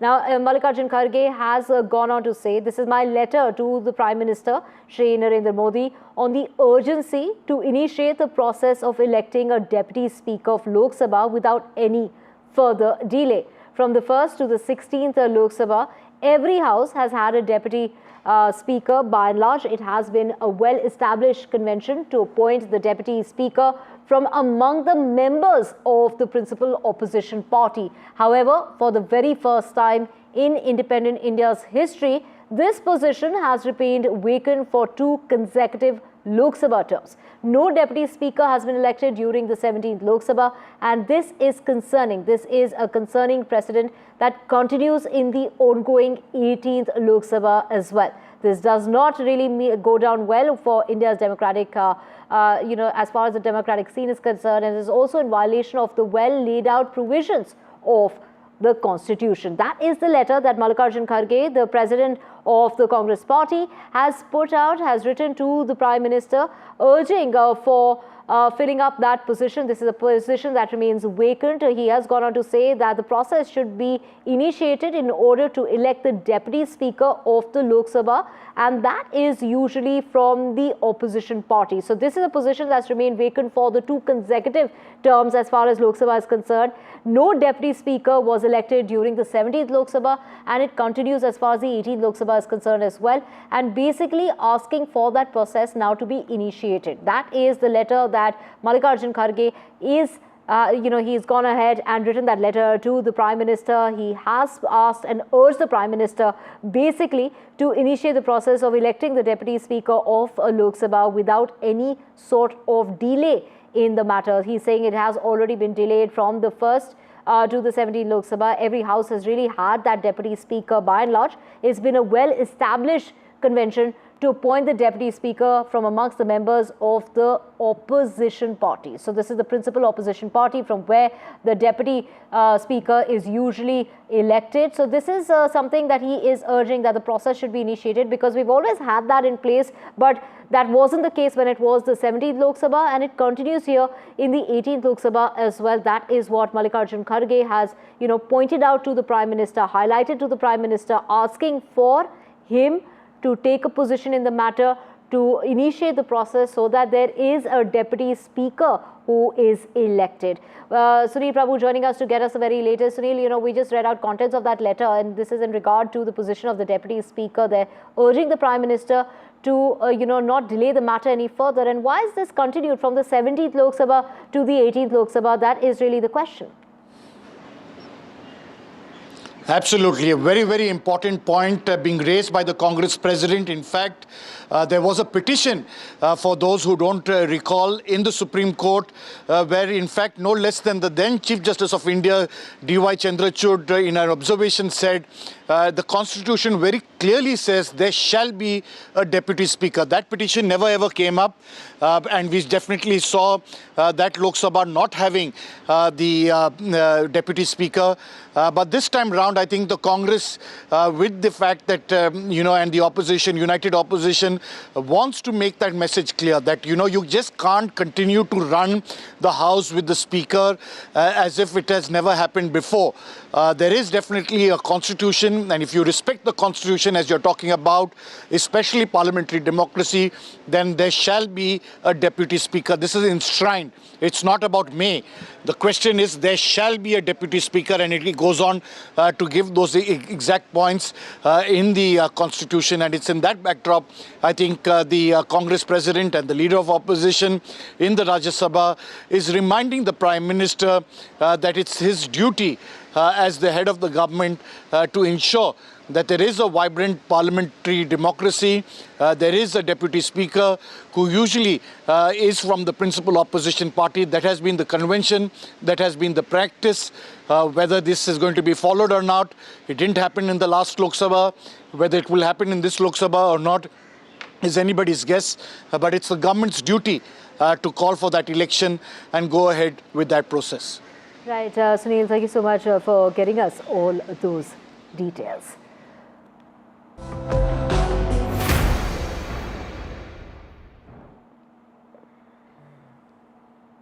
Now, Sonam Raghuvanshi is at the Patna airport in that Meghalaya murder case of her husband, Raja Raghuvanshi. She is being taken from Patna to Kolkata on a flight that takes off at about 12:30 p.m. minutes from now. And from there, she will be on another flight to Guwahati. From there on, she's going to be taking a 2-hour journey to Shillong. And that is where she will be produced in court. And that seems to be the case perhaps only tomorrow now, because there seems to be a very long journey ahead. She has been questioned by the police in Uttar Pradesh. Also, she has been questioned by the police in Patna. Now she's being escorted by the police officials from Meghalaya. The other accused in the case will also be produced in court. They're all being taken to Shillong, the place where the crime took place. This is the prime accused in the case, the wife, Sonam Raghuvanshi. The mastermind in this case is her friend Raj Kushwaha and 3 contract killers. The post-mortem has revealed that Raja was hit twice on the head with a sharp weapon, which basically confirms that this was a murder. And all 5 will be taken to Shillong. They will be produced in court. Chilling details of this case that are emerging at this point in time. We also have Prabhakar, my colleague, joining us, as well as Tanushree joining us as well. Tanushree, details that are emerging, this is in regard to the family. The family perhaps is also making their way to Meghalaya to be there by the side of Sonam in this particular point in time. We've heard the family say that she's innocent. They've gone on to claim that, something that even Sonam herself is now going on to say, that she was a victim. She was drugged and therefore she was taken to Uttar Pradesh. What are the family members saying? And, on the other side, take us through what the family members of Raja Raghuvanshi are saying. So currently I'm present in front of Sonam Raghuvanshi's house. So now what is happening is that Sonam's family is not opening their doors since yesterday after the claims that have been made by the police and the media. The investigation or the interrogation that have been done with Sonam till now, Sonam is claiming that she is not the one who has killed Raja. She is claiming that she's the one, she's a victim. Because the people who came had stolen the jewelries, and in the process, Raja was trying to save Sonam, so the people killed Raja. So right now, Sonam is claiming that she is not the one who has killed. She is the one who has been the victim, and she was drugged and brought to UP. So since many days, Raja and Sonam's family were doing media interaction to convey their message and to ask for justice. So currently, when I came right now at Sonam's house, you can see I will ask my camera person to just focus on the gates, how the gates have been closed, and the windows, they have put some boards so that people can't peek inside, and every single door, every single window has been closed so that there can be no interaction with media, or the media cannot shoot anything inside. I had a phone call with Sonam's mother right now to ask for a conversation, to ask so that she can have her opinion on this matter. But she strictly said that she don't want, or her family don't want to talk with the media right now. Talking about the family, so Sonam's mama, the brother to her mother, has left for Shillong, and Sonam's brother, who was already in Shillong, went to UP where Sonam was arrested, and now he would be traveling with her to Shillong. So there are many things happening in Indore. The people who have been arrested from Indore, their houses are also closed. No one is coming outside. And the colony where I am standing right now, this colony had many people running here and there since many days, but today also not. But today when I came over here, there was utter silence. Very few people are coming outside having a conversation. I tried having a conversation with a person, but he claimed that he don't have any information, or else he don't want to give any information. So this is something that we need to notice, that how now people are saving themselves from doing any interaction to media or people around. The family has been claiming that whatever allegations have been put on Sonam are completely wrong, and they are asking for severe inquiries so that Sonam would get justice. And whatever is happening inside, no one is knowing, because the doors are closed, no one has gone inside. since yesterday, the people around there are saying that since yesterday the family has not opened the door, so there is no interaction. We can't get any update from them. The mother is not picking up the calls of media. I had a 1-minute conversation with her. Tarashri, of course, the family members saying and claiming that their daughter and sister is absolutely innocent. But in case she isn't innocent, then the hardest action should be taken against her. That is the stand that the family seems to be taking. Well, also, it's the mother of Raja Raghuvanshi who's gone on to say that the couple had a very good relationship. They didn't seem to have any sort of issues or problems. To remember that they were only recently married. It was perhaps an arranged marriage, and this was their honeymoon, which was planned totally and wholly and solely by Sonam. Reports are suggesting that they were perhaps going to Jammu and Kashmir for their honeymoon, but they had a change of plan, and then they decided to go to Meghalaya and said something that was planned by Sonam. And Sonam there, of course, not just planning this, but a plan in order to carry on. In order to carry out that murder of her husband Raja Raghuvanshi. That is what the police are claiming, that this plan was perhaps made a week in advance on the 18th of May. Let's listen in to the family, the mother of Raja Raghuvanshi. आपकी आखिरी बार सोनम और राजा से बात कब हुई थी? 23 तारीख को। क्या आपकी दोनों से एक साथ बात हुई थी? नहीं, अलग अलग हुई थी। पहले सोनम से हुई थी, सोनम के मोबाइल से, फिर राजा से की गई थी। राजा का मोबाइल 2 दिन पहले से स्विच ऑफ था, तो मैंने सोनम से बोला कि राजा का मोबाइल अभी तक चालू क्यों नहीं हुआ? बोले नहीं मम्मी, उनका तो बंद है, तो वो तो बैग में रख लिया, बोले उनने। तो रख लिया था कि रखवाया गया था, ये भी मेरे को नहीं पता। तो मतलब सोनम और राजा साथ में थे, उसके भी 2 दिन पहले से राजा का फ़ोन बंद था? 2 दिन पहले से राजा का फ़ोन बंद था। सोनम के फ़ोन से ही सारी चर्चा हो रही थी? उससे ही सारी चर्चा हो रही थी। सोनम से जब बात हुई थी आखिरी, तब क्या बात हुई थी? सोनम से यही बात हुई थी, मैंने ही लगाया था, राजा को लगाया था, तो राजा का फ़ोन स्विच ऑफ था, तो फिर मैंने सोनम के पे लगाया था। मैंने कि कहाँ पे हो तुम लोग? तो बोले कहीं नहीं मम्मी, ऊपर की तरफ हम आ रहे हैं। तो मैंने कि ना फिर थक गए होंगे? तो बोले हाँ मम्मी बहुत थक गए हैं। तो मैंने कुछ खाने पीने का मिल रहा है कि नहीं मिल रहा है? तो बोले एक जगह कॉफ़ी मिली थी, बहुत गंदी थी, मैंने फेंक दी, और ये तो मेरे से बार बार बोल रहे कुछ खा लो कुछ खा लो। तो मैंने बोला कि नहीं, मैं है ना घूमने के चक्कर में मेरा व्रत खराब नहीं कर सकती। उस दिन 11 थी। उसके बाद में राजा से बात हुई थी, जो सोनम वहाँ पर ही थी ना, इसके बाद में फिर राजा से बात हुई थी। वो भी उसके मोबाइल से उसने लगा के दिया था उधर से कि लो मम्मी से बात करो। तो उसने यूँ नहीं बोला था कि लो बात करो, बस डायरेक्ट फ़ोन दे दिया था लगा के। तो राजा ने बोला हेलो, तो मैंने कि बेटा क्या कर रहे हैं? तो बोले कुछ नहीं मम्मी, हम ऊपर पहुंच गए हैं, केले खा रहा हूँ। उसने यूँ बोला था। बस आखिरी बार वही बात हुई थी? बस वही बात हुई थी, इसके अलावा मेरी कोई बात नहीं। फिर मैंने शाम को भी ट्राई करे, फिर दोनों फ़ोन स्विच ऑफ आ गए थे, और सुबह से लगा रही थी, फिर शनिवार के दिन 7 बजे से उठ के तो कोई फ़ोन नहीं लगा। तो मेरा जी खूब घबराया। मैंने उसके भाई उनसे बोला, वो संडे के दिन ही चले गए। फिर उनने उसके वहाँ बोला कि दोनों बच्चे के फ़ोन बंद आ रहा है, राजा का तो आ ही रहा था। तो उनके भाई ने बोला राजा की सोनम के पास 2 नंबर हैं, 2 फ़ोन लेके गई है, तो 1 नंबर तो शायद उसके ऑफिस का है, किसका है। तो क्या आपको पता था कि वो 2 फ़ोन लेकर गई?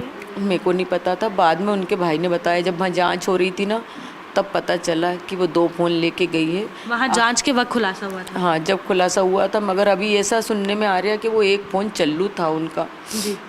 क्या वो नंबर आप लोगों के पास था? नहीं, हमारे पास नहीं था, 1 ही नंबर है मेरे पास। तो जी, आप लोगों की जब राजा से बात हुई थी, तब कभी ऐसा लगा कि उनका मन घबरा रहा है, वो किसी तरह से परेशान है? कोई ऐसा तो कुछ एहसास नहीं हुआ। जब वो खा रहा था ना, तभी थोड़ा सा ऐसा डाउट सा जा रहा था। तो मैं पूछने वाली थी, मेरे मन में जो था, तो मैंने ये तो नहीं पूछ पाया कि बेटा कोई आसपास है। मैंने बस इतना पूछा था कि बेटा तुम ऊपर की तरफ क्यों आए हो? हैं ऊपर ज़रूरी देखना, ऊपर से इतने ऊंचे पे से खाई देखोगे तो खतरा है ना, डर लगता है। तो बोले नहीं मम्मी, बहुत अच्छा नज़ारा दिख रहा है, उसने ये बोला था बस। जब अब सोनम के बारे में इतनी सारी चीज़ें निकल कर सामने आ रही है, तो क्या आपका दिल मान रहा है कि वो इस तरह की कोई हरकत कर सकती है? इतनी सारी बातें आ रही हैं तो कर भी सकती हैं। आजकल तो लड़कियों ने ऐसा कर रही हैं, कितना ही सुनने में आ रहा है। शादी जब हुई थी तब सोनम खुश थी? क्या दोनों की राजी मंजूरी से शादी हुई है? राजी मंजूरी से हुई थी, परिवार भी राजी मंजूरी थे, बच्चे भी राजी मंजूरी थे। उस टाइम पे तो उसने कुछ ऐसा दिखाया नहीं था। Well, the mother of Raja Raghuvanshi saying all was well, and of course many questions being raised as to why was his phone switched off, what really happened to him, and also questioning as to what really happened to the jewelry. Do remember she raised questions as to why was so much gold being taken by the couple on their honeymoon. Let's listen in to what the mother has said. In fact, before that, let's go get my colleague Aarti. Aarti, what kind of jewelry was carried by the couple? You know, that is also something that has raised a lot of concerns and questions, particularly by the mother of Raja Raghuvanshi. That's right. Now, there has been speculation on why the couple were carrying a lot of valuables with them when they were on their honeymoon, especially since they were traveling for a long time. The fact is that the family, especially Raja's family, have been saying that Sonam was the one who urged Raja to carry his valuables, particularly gold chain, jewelry, and a lot of cash as well. Now, let's take a look at what exactly was missing from Raja's body when he was found. This is a specific piece of the puzzle that brings in a new light to the evidence that has been found.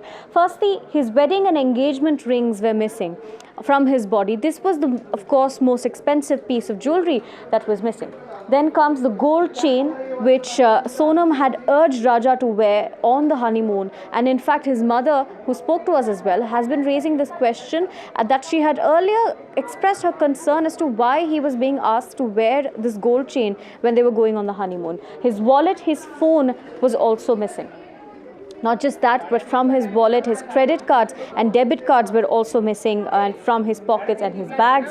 Not just that, but important documents, say ID proof or Aadhaar cards and important government documents were missing from Raja. Now, this is an important part of the puzzle that we're trying to piece together at NDTV as well, as to what exactly was the plot.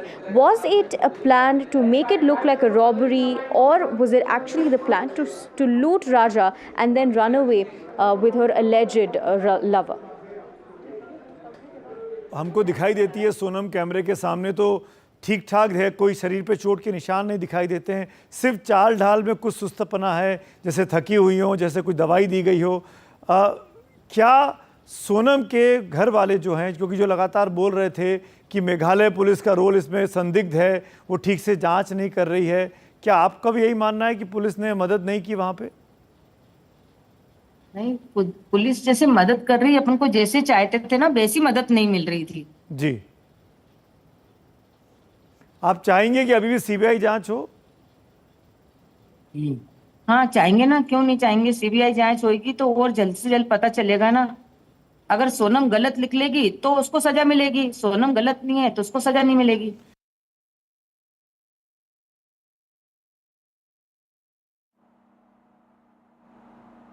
And also now let's talk about Raj Kushwaha, the role he's played. He's apparently the mastermind behind this deadly murder that's taken place in Meghalaya. And to know more on this, we have Aarti joining us. Aarti, in regard to the closeness of Raj Kushwaha with the family, because claims are being made that he was seen at the funeral of Raja Raghuvanshi. That is something that the mother has gone on to say, saying that she never met him or heard of him. But, you know, there are people at the funeral who said that he was there alongside the father of Sonam Raghuvanshi.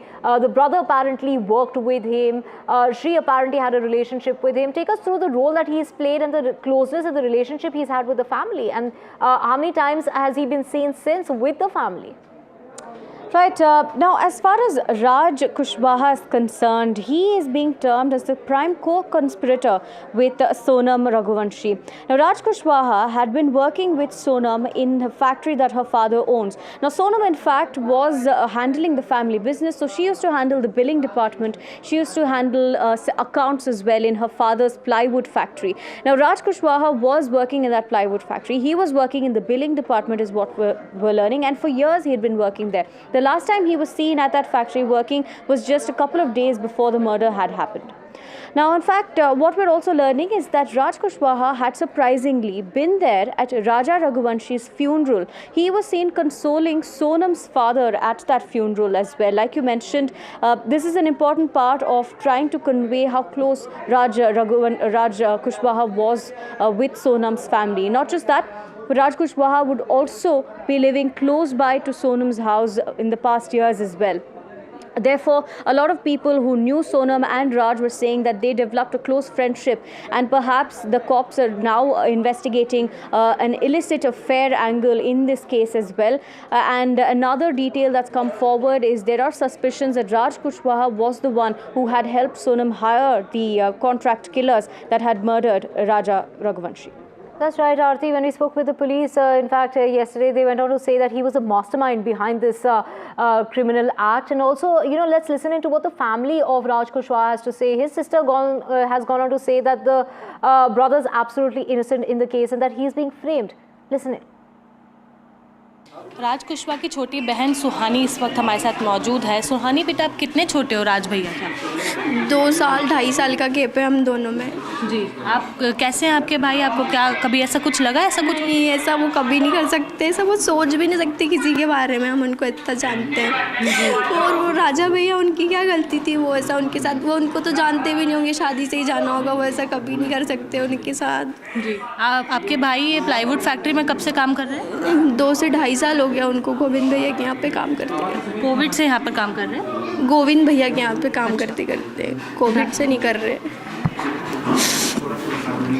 2.5 साल से यहाँ पे काम हाँ। उससे पहले कहाँ थे? उसके पहले से भैया 10th क्लास में थे जब हमारे पापा के साथ ऐसा हो गया था, तो फिर भैया ने 10th के एग्ज़ाम दी। उसके बाद वो कपड़ा मार्केट में काम करते थे, पढ़ाई छोड़ दी थी। फिर वो 3 साल तक वहाँ पे काम करते थे। पर जब उनका कंप्यूटर का कोर्स पूरा हो गया था, उसके बाद उनकी यहाँ इस जगह पर नौकरी। अच्छा, कभी ये आनंद, आकाश या फिर विशाल किसी दोस्त की सूचना थी? हाँ, विशाल भैया तो हमारे भाई हैं, उनको भी हम राखी बांधते थे। उनको भी हम जानते हैं कि वो ऐसा कभी नहीं कर सकते। अच्छा। क्योंकि वो भी है नॉर्मल, उनका भी एक छोटा सा घर है अपना नंदबाग में। वो भी गरीब फैमिली से बिलोंग करते, तो वो लोग इतना कुछ तो कभी नहीं कर सकते। आनंद, आकाश किसी से और दोस्त लोगों को नहीं जानती, बस इतना पता है कि वो विशाल भाई के पड़ोसी हैं।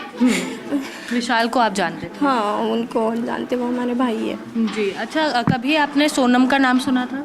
उनका फ़ोन आता था काम के सिलसिले में कि हाँ कहाँ है, टाइम हो गया बेटा, तू कब तक आ रहा है, 11 बज गई है, गाड़ी भरवानी है, बिल बनाया कि बनाया, ऐसे ही फ़ोन आता था उनका। कभी घर आती थी सोनम? नहीं, कभी नहीं आई वो 2.5 सालों में। कभी आप लोग उनके घर गए? नहीं, हम भी कभी उनके घर नहीं गए। जी, हमेशा फ़ोन पर बात होती थी? नहीं, हमारी तो उनसे कभी बात की।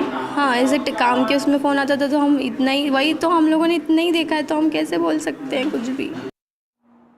Right, the family of Raj Kushwaha saying that he's innocent in the matter. Prabhakar joining us from the Patna airport. Prabhakar, the flight is about to take off minutes from now, and then it's going to be a very long journey ahead for Sonam Raghuvanshi. Take us through the amount of time that she spent in Patna before finally she will be reaching Shillong and she'll be questioned by the police.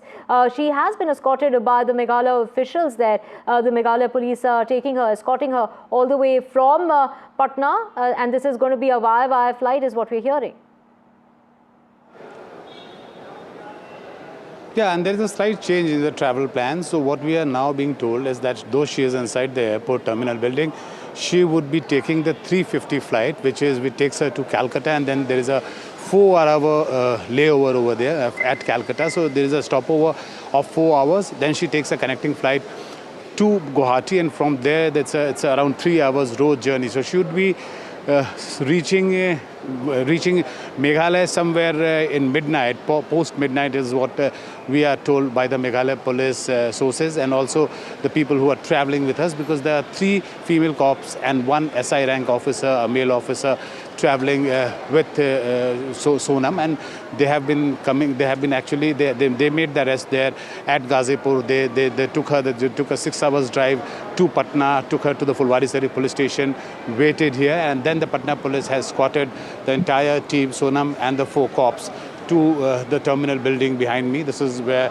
this is the terminal building from where she has just entered the gate, and now she is being made to wait inside the lounge of Patna airport. We are told that she will be taking 3:50 flight, is what we are told by our sources in Patna police and also the airport authorities, and she will be traveling to Kolkata first, then to Guwahati, and then a road trip to Shillong.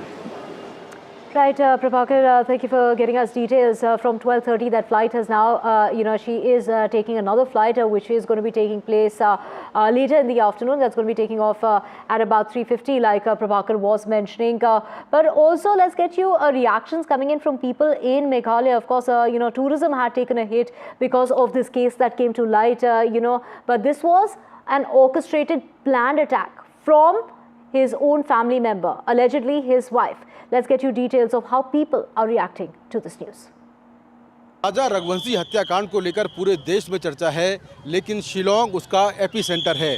उसकी वजह यह है कि हत्याकांड भी यहीं हुआ और यहीं की पुलिस ने इस पूरे मामले का खुलासा किया है। मेरे साथ शिलोंग टूरिस्ट एसोसिएशन के प्रेसिडेंट हैं, उनसे बात करते हैं। सर, नाम क्या है आपका? मेरा नाम है एंट्रोलियस बी मराक। मैं all Shillong tourist taxi association का प्रेसिडेंट हूँ। अच्छा, टैक्सी एसोसिएशन की जी। ये बताइए कि ये जो पूरी घटना हुई है, इसको लेकर आप क्या कहना चाहते हैं? इसको लेकर क्या कहना चाहते हैं, लेकिन एक्चुअली ये तो पुलिस इन्वेस्टिगेशन कर रहा है और प्रशासन का है।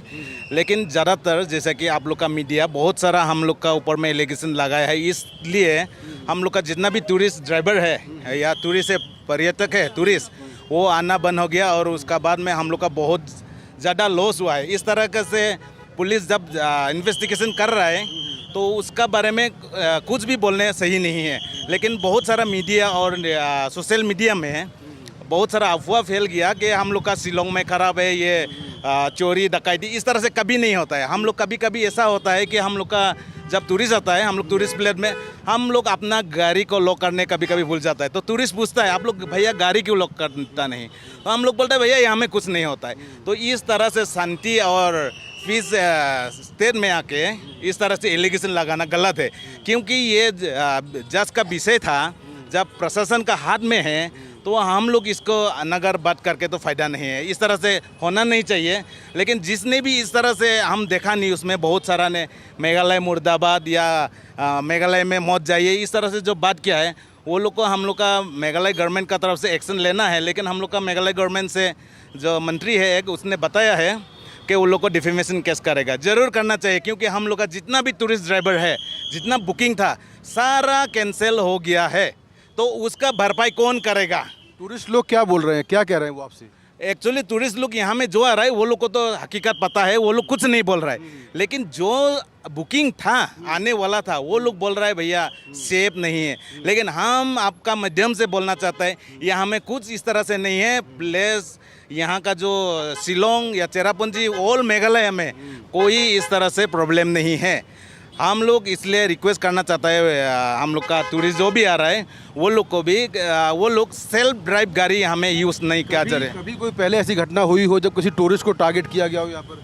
नहीं, अभी तक तो नहीं। मेरा अभी हम all Shillong tourist taxi association का प्रेसिडेंट बनना अभी 9 साल हो गया कंप्लीट, 9 ईयर्स में अभी तक एक सिंगल रिपोर्ट इस तरह से नहीं मिला।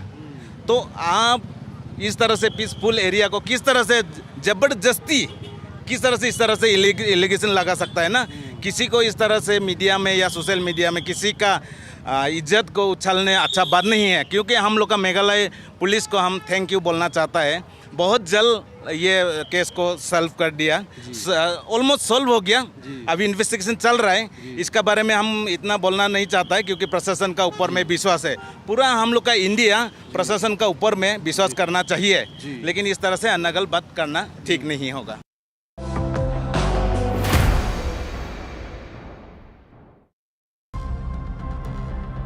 Namaskar, India. India's Gaganyatri ready to go to space. As Indian astronaut preps for launch, countdown to Indian history in space.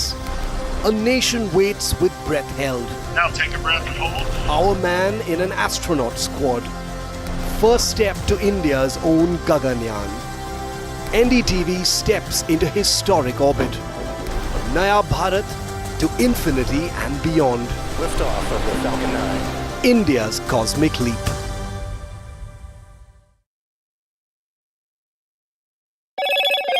Hello, Moto. Motorola, India's leading AI smartphone brand.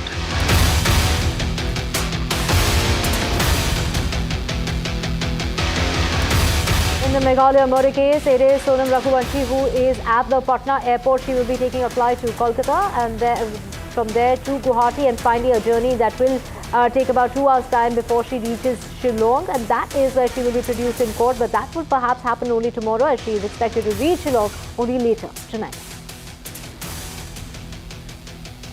And many stunning twists and turns that are emerging in the case, and NDTV reports from ground zero. Saurabh Gupta of NDTV gets you the latest from the hotel in which the honeymooning couple had checked in.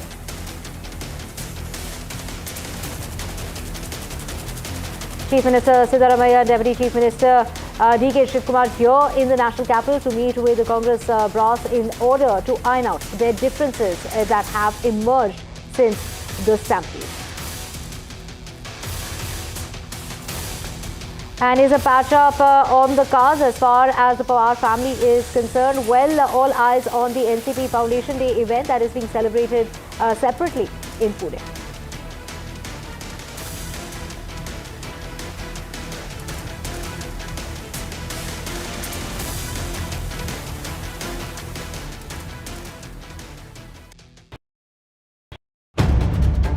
If it matters to you, if it matters to you, if it matters to you,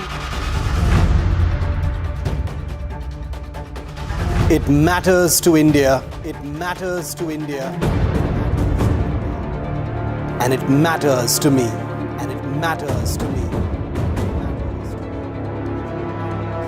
India Matters with Shivaru, only on NDTV 24x7.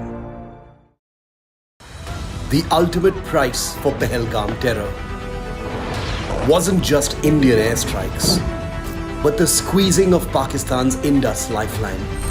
Now, for the first time on TV, NDTV reports India's impact firsthand. On camera, Pakistan running dry. India's water weapon.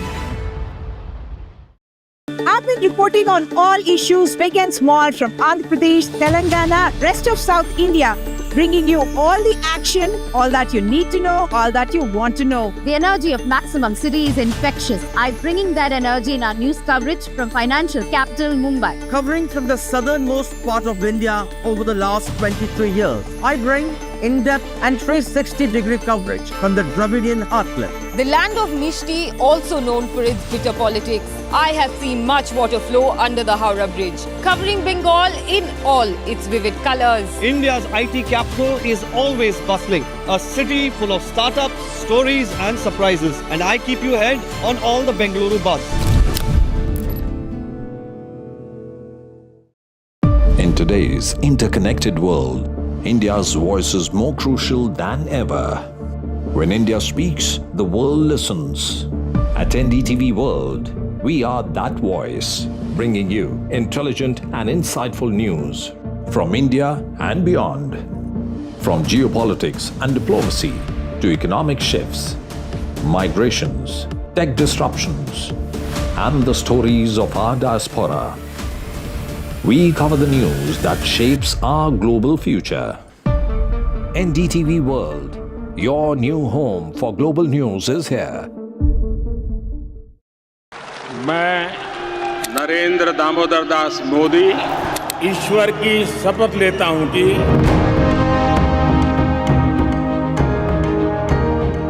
NDA सरकार में हम अगले 10 साल में विकसित भारत के सपने को साकार करके रहेंगे। अटल से तो विकसित भारत की तस्वीर है। प्रेरणा और प्रगति जब एक साथ जुड़ते हैं तो एक नए युग की नींव पड़ती है।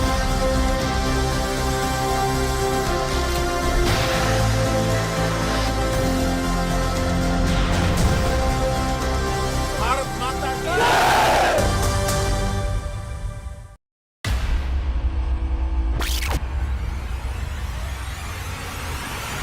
The last 1 month, if you see, the share prices of Denzol Engineering has fallen more than 58%. Why are the rating firms calling the debt payments as default? We have 2 credible credit rating agencies on March 4th coming and downgrading the stock to D. Statements are consistently being proven wrong, right.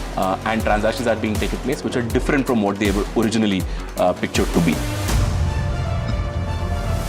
The company claimed it would roll out 6,400 electric vehicles. But what it has rolled out is a shocking scam. Funds meant for the project were funneled allegedly back to the promoters, the Jaggi brothers. What did the money buy?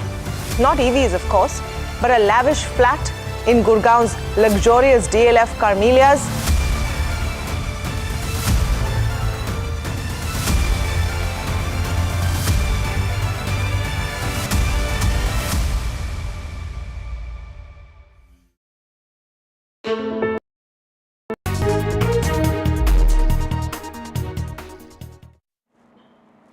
Welcome back. British spirits giant Diageo PLC is exploring the possibility of selling part of or all of its stake in Indian Premier League cricket franchise Royal Challengers Bengaluru. This according to reports. The company which holds the team through its Indian subsidiary United Spirits Limited is in early discussions with potential advisors. Well, to talk more about this, we're joined by Vishwanath and Harpriya, who joins us from Bengaluru. Vishwanath, first to you, what are you hearing about this possible deal? And this is following its big win in the IPL.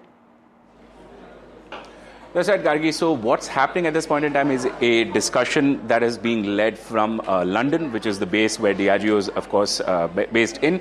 Diageo owns United Spirits, which then owns RCB, the IPL team that is being discussed at this point in time. After their historic win, that's an 18-year in the wings. Finally, RCB has won an IPL trophy this year, and that has supported the conversations that Diageo is having with advisors. Because the valuation for RCB has improved significantly. In any case, because of the viewership of IPL, there were likely to be many takers, but because now RCB's valuation has improved, so you can expect more people being interested in buying the franchise. What is happening at this point in time is that Diageo is currently talking to some advisors.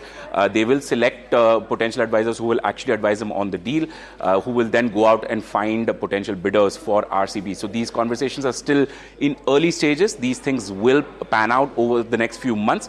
But as things stand, Diageo is keen on offloading its holding in RCB, simply because it's time to offload any non-core businesses that Diageo has. All right, so Haripriya, after an 18-year wait, finally RCB, winning the IPL, the champions, and now possible that their ownership is going to change.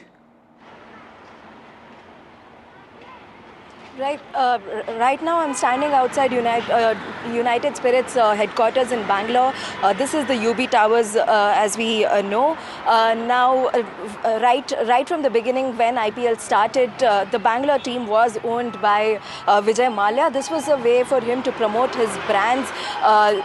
What he stood for, what the lifestyle they promoted was. The team was very much used to put these fronts forward. The name of the team itself, Royal Challengers, is from one of his brands. Now there are also ads, jingles, multiple things in the past that have been worked as a huge success for the brands in terms of the advertising that Mallya used RCB for. Now it's also part of popular culture here in the city, what RCB stands for, what the company stands for. It's very much together. And now since Diageo has bought over, there's consistent efforts in terms of improving that branding. Now with talks of new owners coming in, this will be a brand value that won't be easy to shrug off. To be seen what if in case there are new buyers, how things will change and what will be the team branding. All right, well, United Spirits shares have risen 2% now to hit a 5-month high is what I'm seeing. Thanks so much, Vishwanath and Haripriya, for joining us with the latest there. So a possible sale there of RCB. Now, another news coming in, the Enforcement Directorate has issued fresh summons to businessman Robert Vadra, husband of Priyanka Gandhi Vadra, and this is for questioning in a money laundering case linked to fugitive arms dealer Sanjay Bhandari. Well, let's go across to Anushka now for more. And Anushka, in the past as well, we've seen Robert Vadra being questioned by the Enforcement Directorate. Why is he being summoned this time around? That's right. Robert Vadra has been summoned today by the ED. So far, he has not appeared at the ED office. Now, ED has summoned Robert Vadra in Sanjay Bhandari case, and ED has alleged links to undisclosed foreign assets The Sanjay Bhandari money laundering case, the summons was issued for today, but Robert Vadra has so far not appeared at the ED office. Now, according to ED, Sanjay Bhandari is accused of holding undisclosed foreign income and assets worth crores, including properties at 12 Bryanston Square and 6 Grosvenor Hill Court in London. The agency has alleged that these properties were acquired through proceeds of crime in violation of the PMLA. Now, the ED claims that individuals C.C. Thampi and Sumit Chadha were involved in concealing and utilizing these illicit assets. Investigations reportedly has revealed that the Thampi is a close aide of Robert Vadra. The agency has also further alleged that Robert Vadra not only stayed at the Bryanston Square property, but also got it renovated through Sumit Chadha. It also claimed that Vadra and Thampi were involved with the purchase of a large piece of land in Faridabad and had financial transactions with each other. The ED had in fact summoned him earlier as well in this Faridabad land deal case. Now, Robert Vadra has previously been questioned in the case and has consistently denied any wrongdoing. Over to you. All right, Anushka, thanks so much for joining us. So Robert Vadra, they're summoned once again by the Enforcement Directorate. Well, let's get you the latest now on the fire that has broken out in Delhi, in Dwarka area, in a residential building there, and 8 fire tenders were rushed to the spot. Tragically, reports that 3 have died in this fire, that residents even jumped off the building in panic, given that this massive fire. There you can see visuals from earlier and the smoke billowing from that apartment, and many people gathered there in the balcony. Now, according to reports, what fire officials have said, that the call regarding this blaze was first reported around 10 o'clock, after which 8 fire tenders were rushed to the area. Firefighting operations continuing, and the fire is being brought under control. Also, the cause of this fire remains unknown as of now, but very tragic that 3 people have died in this fire incident, that residents in a panic have jumped off of the building. So this fire breaking out in a building in Dwarka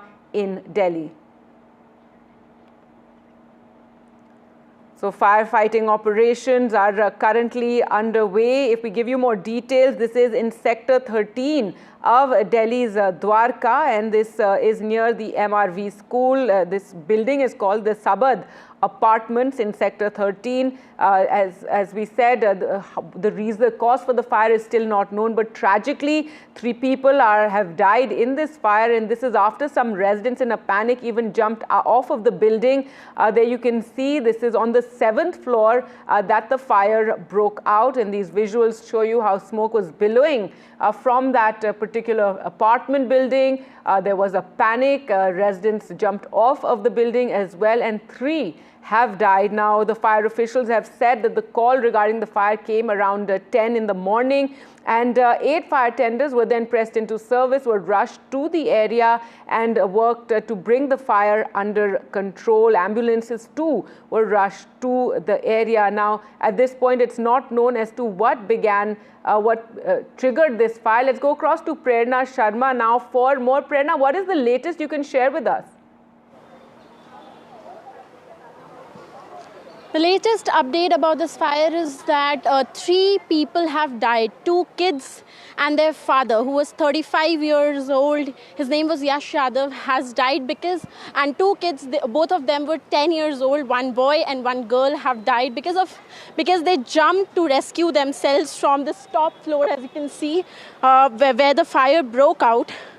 They jumped from this floor to rescue themselves as they were trapped in the balcony, and their mother and elder brother, they were outside, because of which they were rescued, but the kids and their father were not able to be rescued because fire tenders did not reach till that time, and in order to rescue themselves in panic, they jumped and the kids were rushed to the Akash hospital, and father was rushed to the IGI hospital, where they were declared dead. And the 2 other family members, they were also rushed to the hospital. They have sustained minor injuries and they are under observation and they are being treated.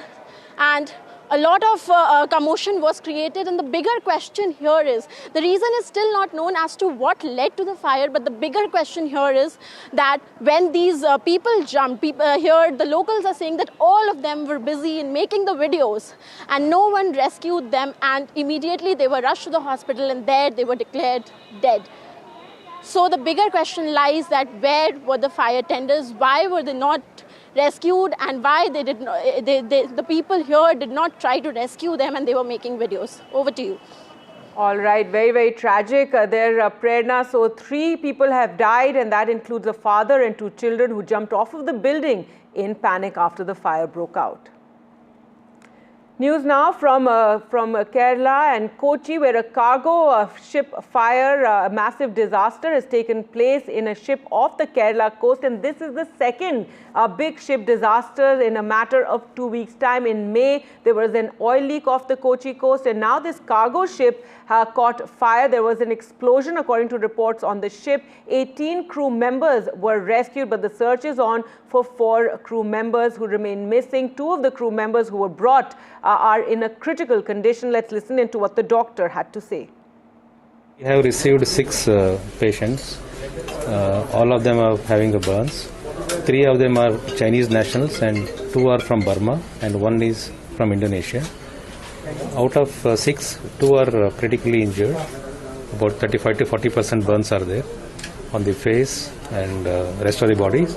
And mainly they have airway burns, that is respiratory burns, which is much more severe. They have a breathing problem. So we have to monitor closely over a period of few days and see how they do.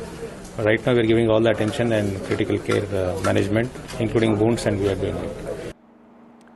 Well, let's go across to Uma Sudhir now for more. And Uma, give us more details of what we know about this particular, ship disaster that took place. The reports that there was a massive explosion on board, that some containers fell into the sea, and the larger concern about how this is, 2 big ship disasters in 2 weeks' time off the coast of Kerala. Yes, indeed. The last accident happened on the 25th of May when we saw the vessel, which had about 640, containers, out of which at least 13 had hazardous material, actually sank into the sea. And that is an environmental disaster for sure, because 12 of them are said to contain calcium carbide. This latest one, which happened on the 9th of June, which also is observed as the World Ocean Day, when we say that we will protect maritime life as well as the environmental pollution to be controlled there. It is on that day that this blast was reported, under deck kind of a blast was reported from this Singapore flagged vessel, which is said to have contained more than 600 containers again, out of which 150 of those containers are said to contain explosive material, which could be gunpowder, TNT, which is trinitrotoluene, as well as lithium batteries and acids and turpentine. And that is the reason why, despite the rescue of 18 people and 4 people reported missing, of which 2 are Taiwanese, 1 is Indonesian, 1 is Myanmarese, there is still some explosions that are happening under the deck, and that's the reason why the vessel per se, the rescue teams are not able to get on to. So Indian Navy, Coast Guard, DG Shipping, all of them in the act of trying to contain the damage that's happening here. You can see those dramatic visuals for water and other, efforts are being done. Firefighting is being done by the Coast Guard ships as well, and the Dornier aircraft bringing us these visuals of the Coast Guard. But right now, the big concern is that with 2 major accidents happening here, certainly the oil spillage as well. In Kois, which is Hyderabad located, they have also flagged out the kind of a spillage and impact that this can happen, and the trail that it is, the kind of a route it's likely to take. And therefore, even in Kozhikode, of the coast of which this activity has happened, emergency protocols have been activated, and the area, Kozhikode, Koilandi and Vadakara, have been actually placed on high alert for these emergency operation centers, which are working out of there. Back to you. All right, Uma, thanks so much for joining us with the latest there. So 4 crew members remain missing. However, concerns over 2 big shipping disasters off the coast of Kerala. Now, it's been 11 years of the Modi government, and UP Chief Minister Adityanath listed the key milestones that the government has achieved. Also delivered with a stern warning to Pakistan, saying that surgical strikes will hit terrorism, and if someone imposes war on us and fosters terrorism, the answer will be a surgical airstrikes and Operation Sindoor. हम लोग शांति से, सौहार्द के साथ विकास की बात करेंगे, लेकिन कोई हम पर युद्ध थोपेगा, हमारी सुरक्षा में सेंध लगाएगा, भारत के अंदर आतंकवाद को प्रेरित और प्रोत्साहित करेगा, तो उसका जवाब सर्जिकल स्ट्राइक, एयर स्ट्राइक और ऑपरेशन सिंदूर ही होंगे। या भारत ने अपनी ताकत के माध्यम से, मेड इन इंडिया की ताकत के माध्यम से करके दिखाया है और दुनिया ने इस ताकत का एहसास अभी हाल ही में हुए इन कार्यक्रमों के माध्यम से देखा है। Now, on the subject of Operation Sindoor, and as the opposition has unitedly pushed for a special session on Operation Sindoor, so many questions regarding it can be answered by the government. However, NCP leader Sharad Pawar has once again not supported this particular demand that has been brought forth, led by the Congress party. In fact, he has been saying that a special session is not required, in fact backing the centre and saying that Operation Sindoor was a sensitive matter and that open discussion is not possible. So this is the second time that Sharad Pawar has made this statement regarding the united opposition's push for a special parliament session on Operation Sindoor, saying that he does not agree with that.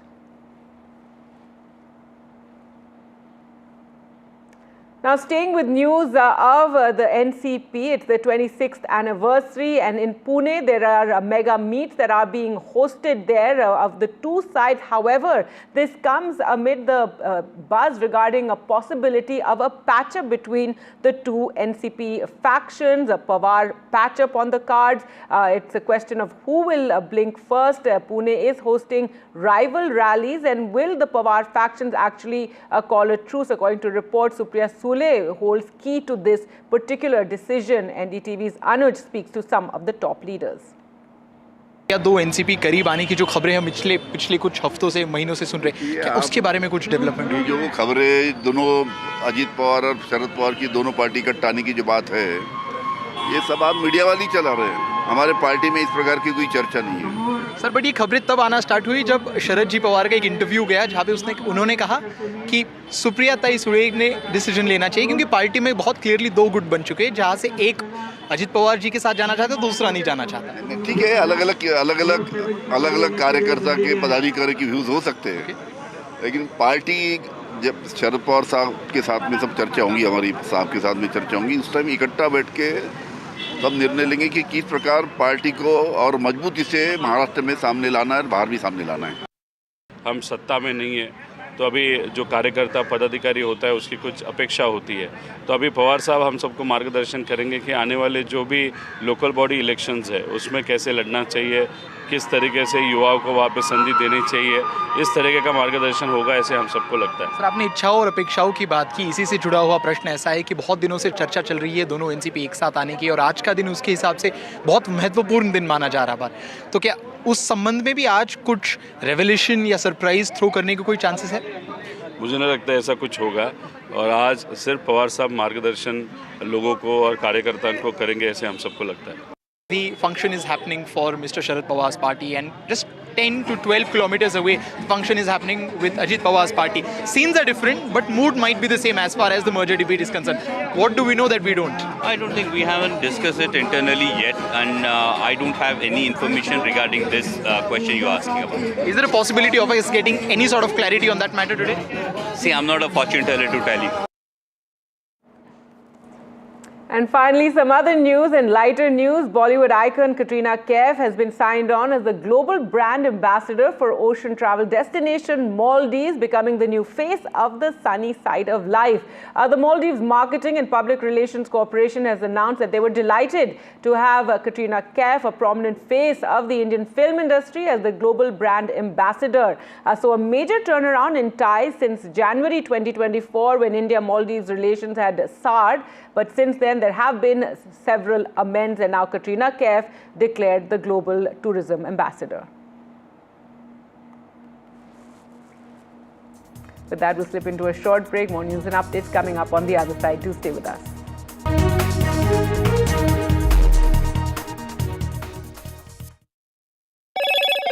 Hello, Moto. Motorola,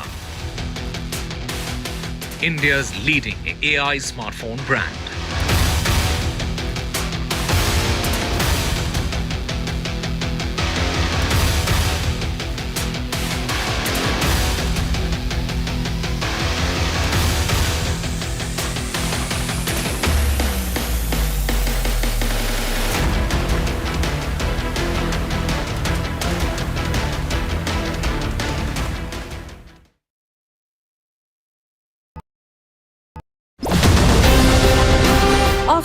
years of the India-Canada tensions. It's the big relationship reboot. Indian Prime Minister heads to the G7 summit. Indispensable India on the global stage. Modi's multilateral momentum. NDTV live from the G7 summit in Canada.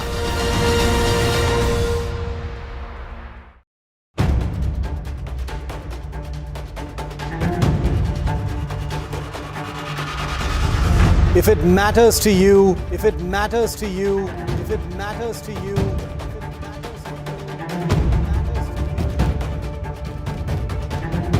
it matters to India. It matters to India. It matters to India. And it matters to me. And it matters to me.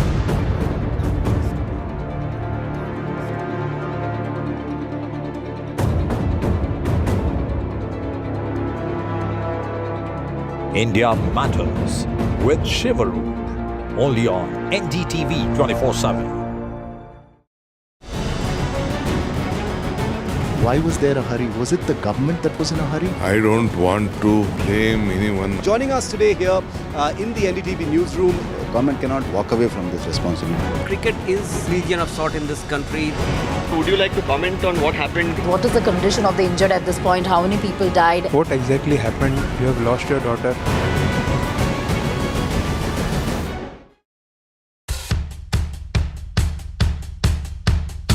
The markets move fast. And so should your portfolio. Expert insights, real-time stock picks. Do I buy Ola? Should I hold CDSL for the long term? Buy, sell or hold? The answers you need, straight from the experts. Callers from India and across the world. Connect live, ask, decide and invest wisely. Your portfolio, your future. Ask Profit.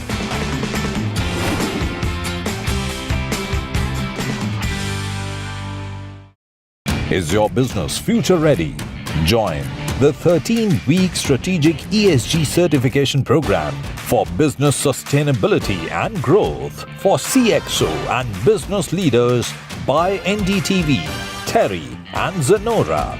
Master global ESG frameworks, gain real-world tools, and lead with impact. Starts July 13th. Enroll now and power your business with sustainability. Do you really know the company you invest in? What is the real picture behind presentations and claims? Is the outlook as rosy as the company claims? Know Your Company, powered by NDTV Profit Research, shines a light on the biggest stock market movers.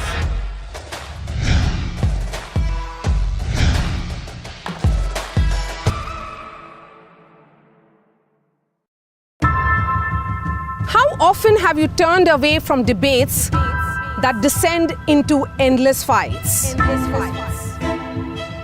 We bring you a show where every question is answered, where every debate finds its resolution, where every story finds its conclusion, where opinions collide but facts prevail, where stories unfold with insights and trust. When the noise ends,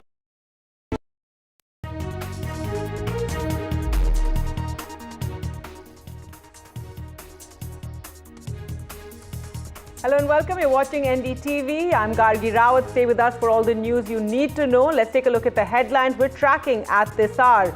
Sonam Raghuvanshi, the woman arrested in the sensational honeymoon murder case where her husband was killed in Meghalaya shortly after their wedding, has been brought to Patna en route to Shillong. She was arrested in UP's Ghazipur. Raja Raghuvanshi's body was found in a gorge in Meghalaya on the 2nd of June with signs of violence and foul play indicated. NDTV brings you the ground report from Meghalaya. The police suspect that Sonam and her boyfriend plotted Raja's murder during the honeymoon.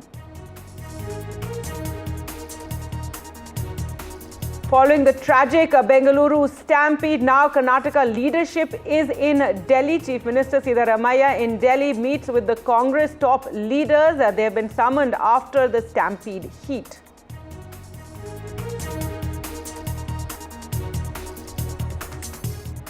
Tragedy in Delhi. A Delhi man and his two children die after jumping from the 9th floor of a burning building in Delhi's Dwarka. 8 fire tenders were rushed to the spot. Following its big win in the IPL is a sale of Royal Challengers Bengaluru on the table now. Diageo weighing stake sale post the IPL win.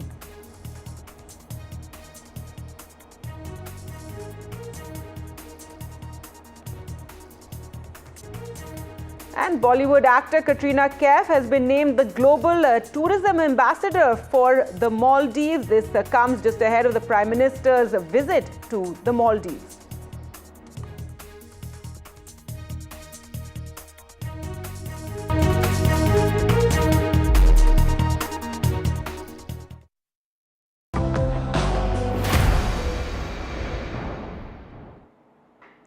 All right, up first, let's get you the latest on the sensational honeymoon murder case. And Sonam Raghuvanshi is at the Patna airport where she's being taken from Patna on to Kolkata on a flight. It'll take off later, and there will be, then she will be taken to Guwahati. From there on, it will take 2 hours to get to Shillong, where she will be produced in court.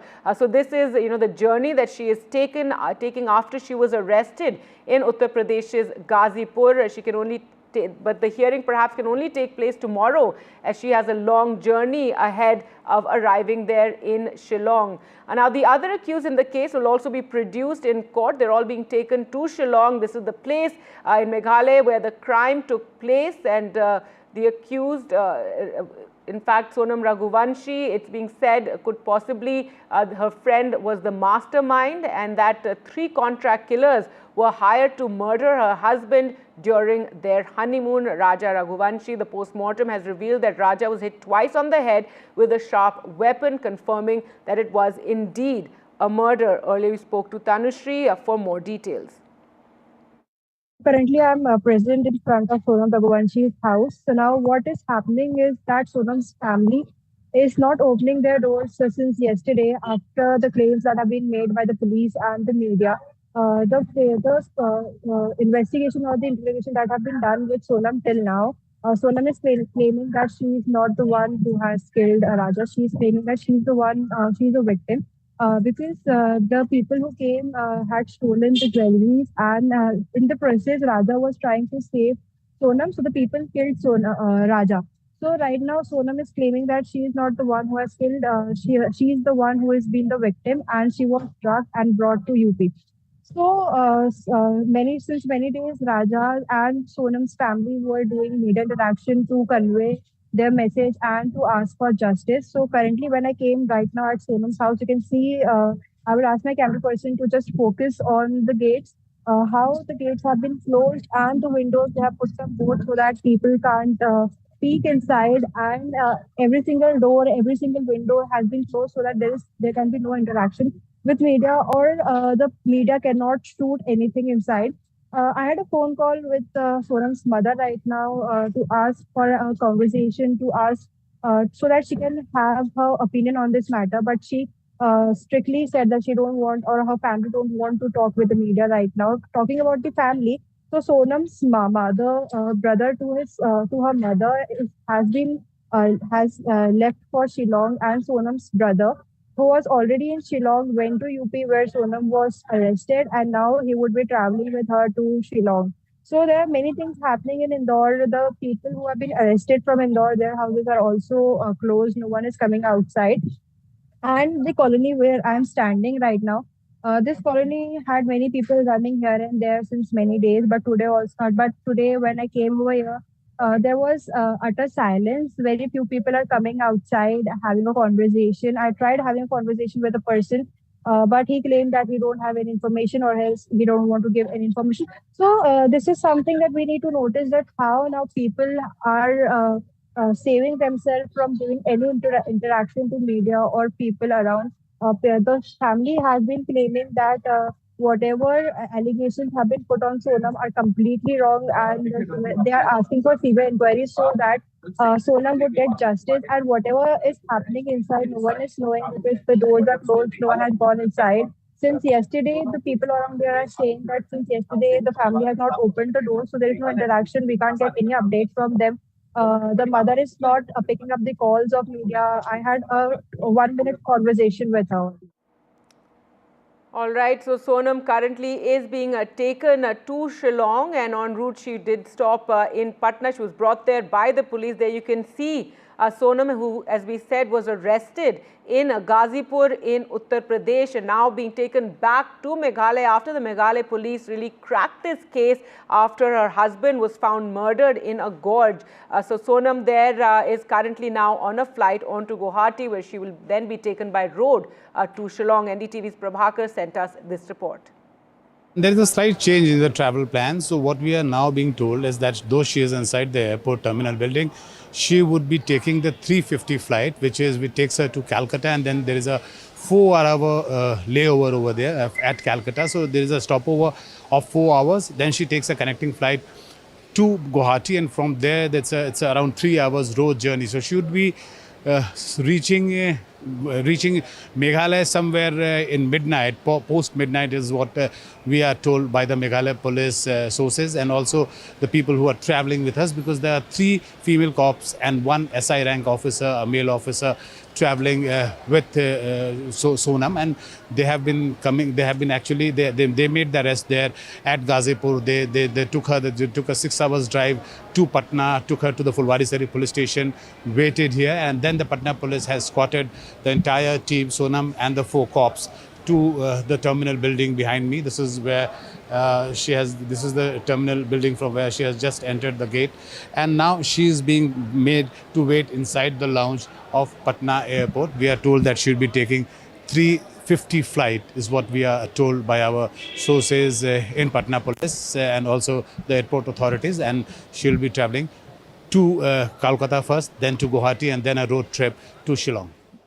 All right, so as Prabhakar telling us there that Sonam will be taken from Patna around after 3 o'clock to Shillong, and then it will be en route Kolkata and then Guwahati, and then by road to Shillong to be produced in court, as the cops are probing her possible role in the hit job, which is what we're being told that she allegedly hired, and she along with the prime accused hired contract killers to do the job along with this mastermind Raj Kushwaha, who was her friend. Now, the victim, Raja Raghuvanshi's mother, spoke exclusively to NDTV, where she's demanded a CBI investigation and said that Sonam should be punished if found guilty. Sonam Raghuvanshi last spoke to her in-laws while trekking in the mountains in Meghalaya. Listen in to this conversation.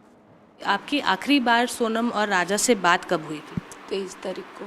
क्या आपकी दोनों से एक साथ बात हुई थी? नहीं, अलग अलग हुई थी। पहले सोनम से हुई थी, सोनम के मोबाइल से, फिर राजा से की गई थी। राजा का मोबाइल 2 दिन पहले से स्विच ऑफ था, तो मैंने सोनम से बोला कि राजा का मोबाइल अभी तक चालू क्यों नहीं हुआ? बोले नहीं मम्मी, उनका तो बंद है, तो वो तो बैग में रख लिया, बोले उनने। तो रख लिया था कि रखवाया गया था, ये भी मेरे को नहीं पता।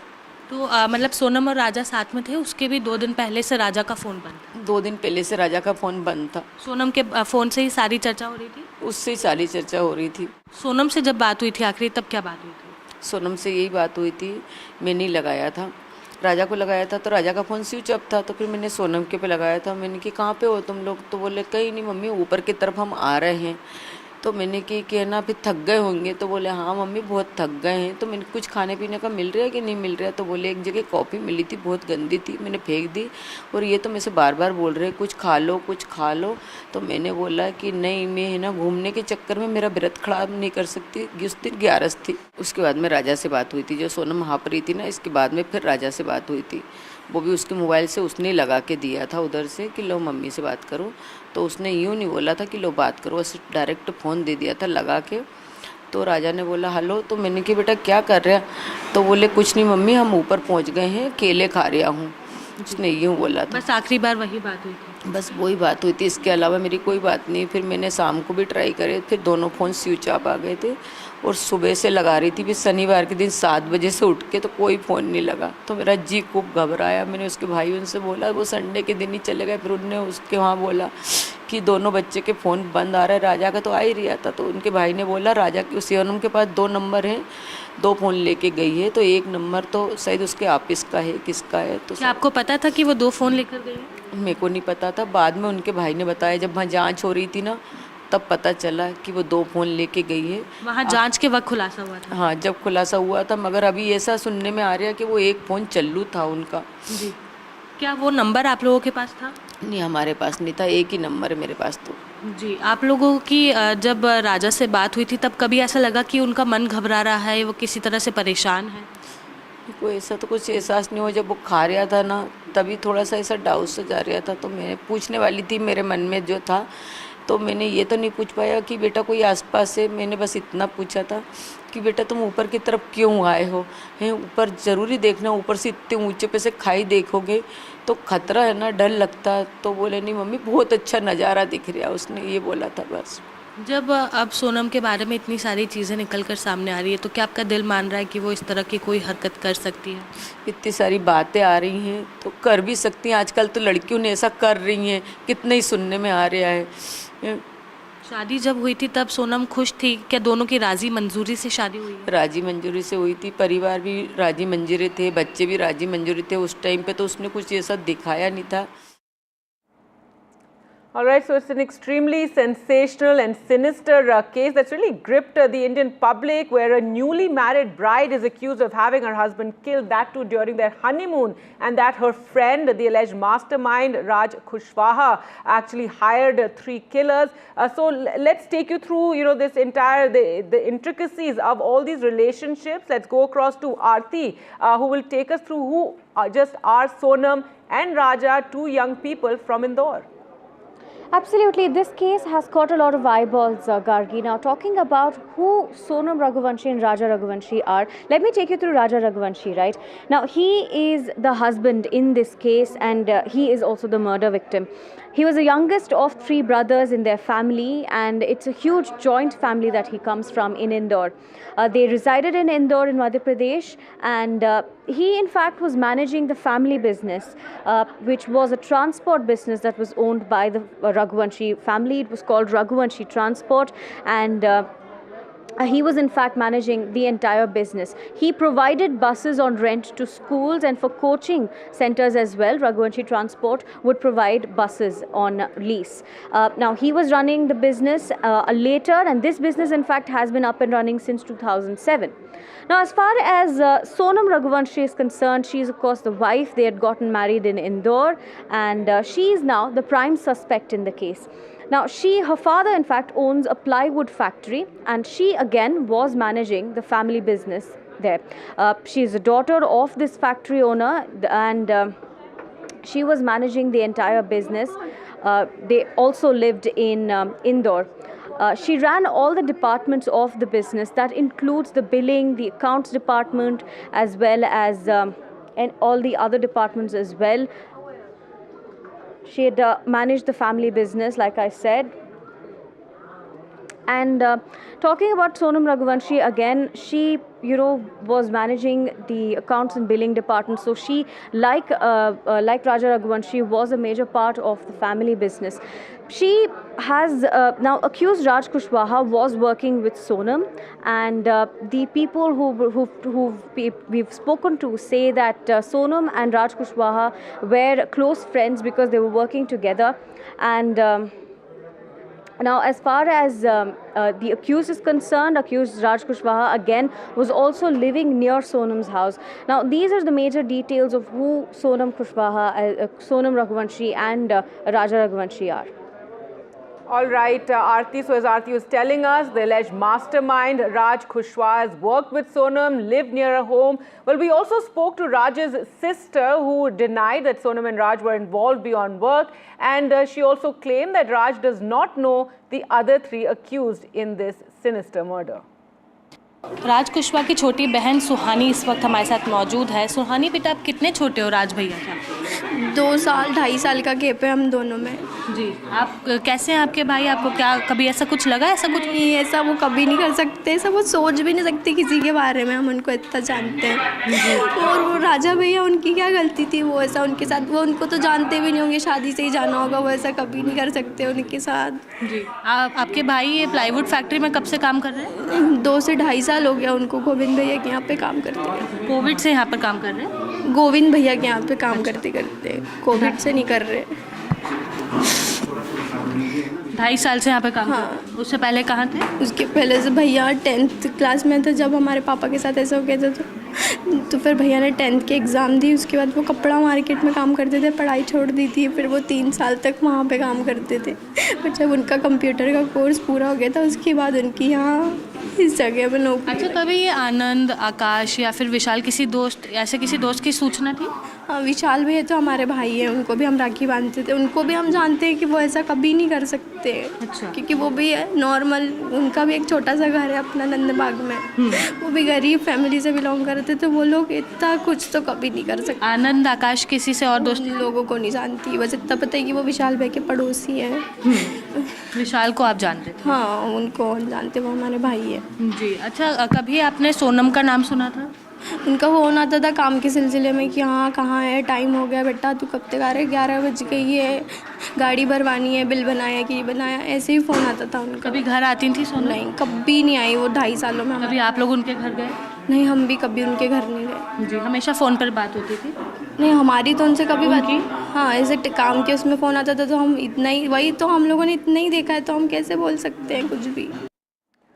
All right, a tearful sister there of the prime accused. Now, if we tell you more about the background, this couple was honeymooning in Meghalaya, where they went missing on the 23rd of May. Then Raga Raghuvanshi's body was found in a gorge on the 2nd of June with signs of violence and foul play. Well, let's return now to Aarti for more on that. Aarti, take us through what the autopsy revealed.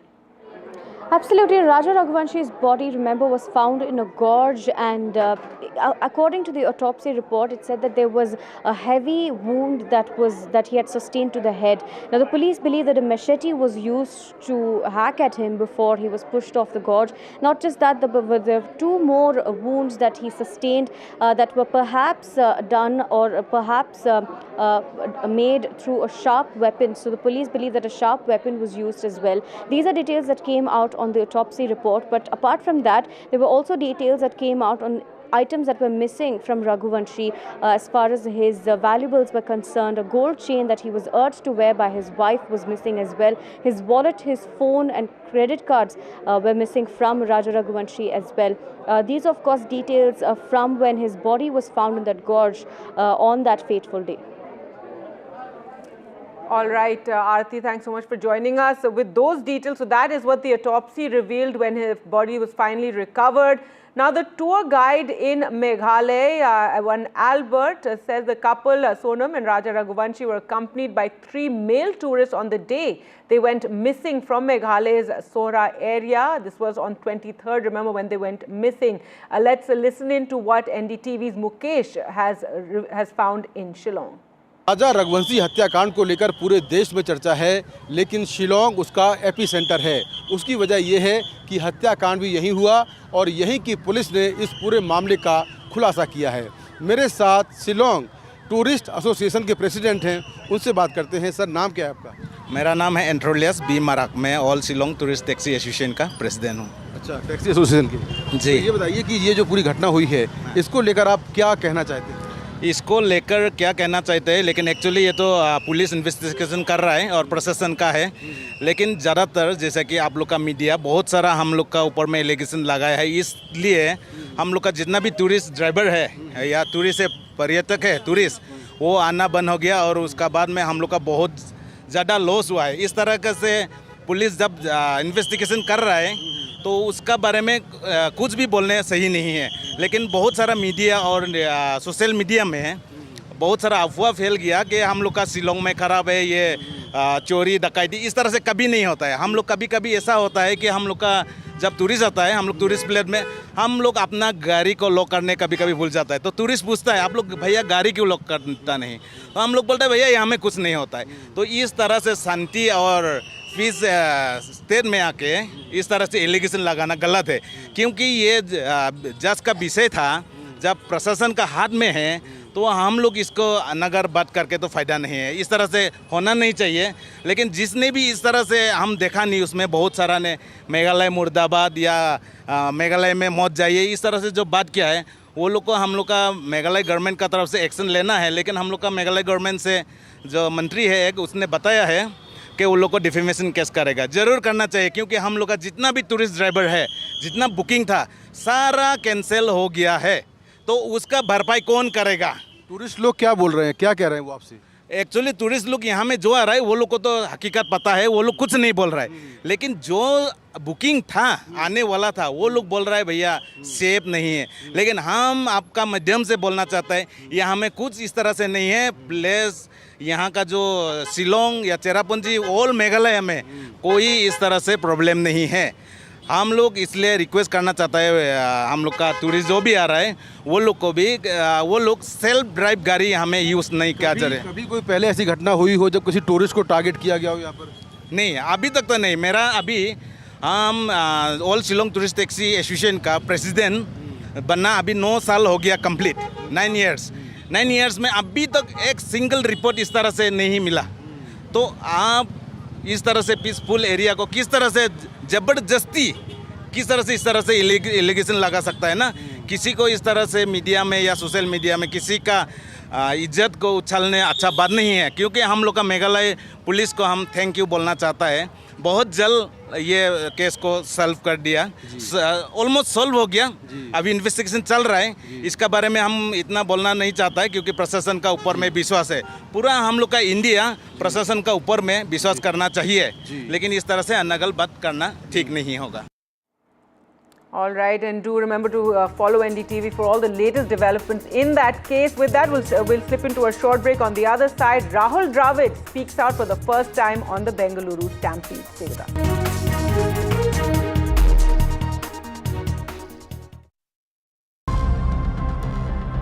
Namaskar, India. India's Gaganyatri ready to go to space. As Indian astronaut preps for launch, countdown to Indian history in space. A nation waits with breath held. Now take a breath and hold. Our man in an astronaut squad. First step to India's own Gaganyaan. NDTV steps into historic orbit. Naya Bharat to infinity and beyond. Liftoff of the Falcon 9. India's cosmic leap. Hello, Moto. Motorola, India's leading AI smartphone brand.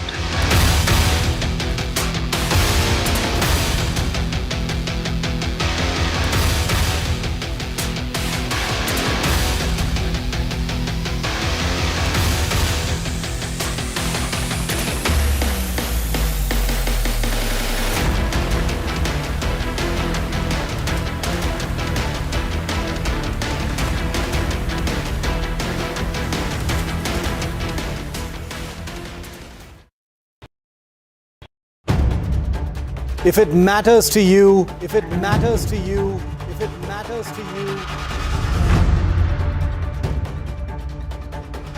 it matters to India, it matters to India, and it matters to me, and it matters to me. India Matters with Shivaru, only on NDTV 24x7. The ultimate price for Pahalgam terror wasn't just Indian airstrikes, but the squeezing of Pakistan's Indus lifeline. Now, for the first time on TV, NDTV reports India's impact firsthand. On camera, Pakistan running dry. India's water weapon. I've been reporting on all issues big and small from Andhra Pradesh, Telangana, rest of South India. bringing you all the action, all that you need to know, all that you want to know. The energy of Maximum City is infectious. I'm bringing that energy in our news coverage from financial capital Mumbai. Covering from the southernmost part of India over the last 23 years, I bring in-depth and 360-degree coverage from the Dravidian heartland. The land of Mishti, also known for its bitter politics. I have seen much water flow under the Howrah Bridge, covering Bengal in all its vivid colors. India's IT capital is always bustling, a city full of startups, stories and surprises. And I keep you ahead on all the Bengaluru buzz. In today's interconnected world, India's voice is more crucial than ever. When India speaks, the world listens. At NDTV World, we are that voice, bringing you intelligent and insightful news from India and beyond. From geopolitics and diplomacy to economic shifts, migrations, tech disruptions, and the stories of our diaspora. We cover the news that shapes our global future. NDTV World, your new home for global news is here. मैं नरेंद्र दामोदर दास मोदी ईश्वर की शपथ लेता हूं कि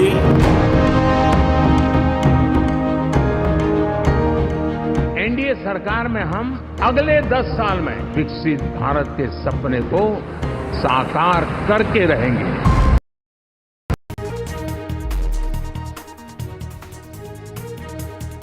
Just days after the stampede in Bengaluru's Chinnaswamy Stadium, in which 11 cricket fans who had come there to celebrate RCB's IPL victory died, now one of Bengaluru's biggest cricket icons, indeed the country's biggest cricket icons, but one of the best known faces from Bengaluru, Rahul Dravid, speaks to NDTV on the tragedy.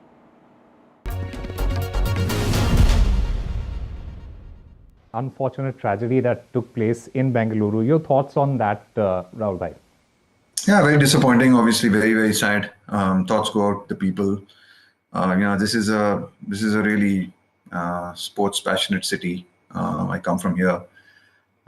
People love their sport, not only cricket. People love sport in the city, and they've really followed all the sporting teams here. Whether it's been our football team or it's been our kabaddi team, and of course the RCB is a really very well followed team. So really sad, very, very, very unfortunate what happened, and our thoughts go out to everyone who unfortunately was injured and some of them who lost their lives. So yeah, it's very, very sad.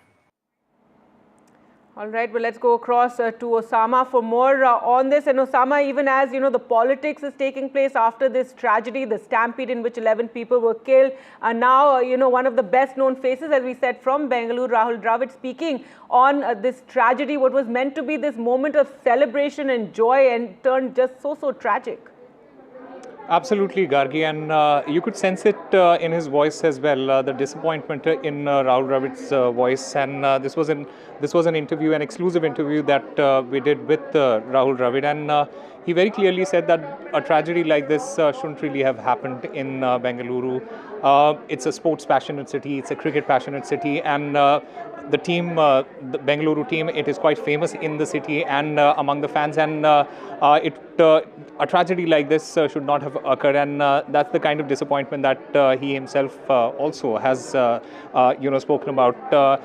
When you look at the larger picture, a lot of these prominent figures, a lot of these prominent faces, they have been coming out and speaking about the tragedy that took place in Bengaluru. And like you mentioned, 11 innocent lives were lost in that tragedy. And there were a lot of questions on mismanagement. There was a lot of question on the police. There was the KSCA that was involved, the DNA, the event management company that was involved, and then of course you had the government, which had one of those events at the Vidhan Sauda. So Rahul Dravid very clearly mentioned that he's quite disappointed with what has happened. It's really unfortunate that an event like this, a moment of celebration, it turned into a tragedy, and that something that the Bengaluru people will have to live with for now. Right, Osama. So for our viewers, let's just listen in once again to what Rahul Dravid had to say. Remember, this is the first remarks coming from Rahul Dravid exclusively on NDTV. Unfortunate tragedy that took place in Bengaluru. Your thoughts on that, Rahul bhai? Yeah, very disappointing. Obviously, very, very sad. Thoughts go out to the people. This is a really sports passionate city. I come from here. People love their sport. Not only cricket, people love sport in the city, and they've really followed all the sporting teams here. Whether it's been our football team or it's been our kabaddi team, and of course the RCB is a really very well followed team. So really sad, very, very, very unfortunate what happened, and our thoughts go out to everyone who unfortunately was injured and some of them who lost their lives. So yeah, it's very, very sad. All right, Osama, so he's talking about how it's such a sports crazy, passionate city and how it's very tragic what happened. And as we said, there's so much politics raging now over this entire episode and, within the Congress and this blame game. But Rahul Dravid, steering clear of that, he did say that he was disappointed that this had happened.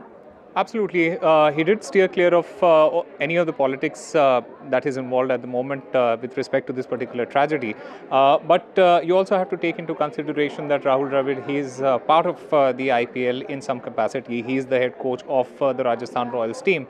So obviously, as a brand, the IPL, he also in a way needs to protect that particular brand and the reputation of that very brand. But something that has taken place in Bengaluru, the tragedy that took place in Bengaluru, there are a lot of questions that are being raised as far as why, as far as the sequence of events. We had a lot of the ex-policemen, they were speaking to us, who said that, look, one needs to study the sequence of events as well before we start going after individuals and, whether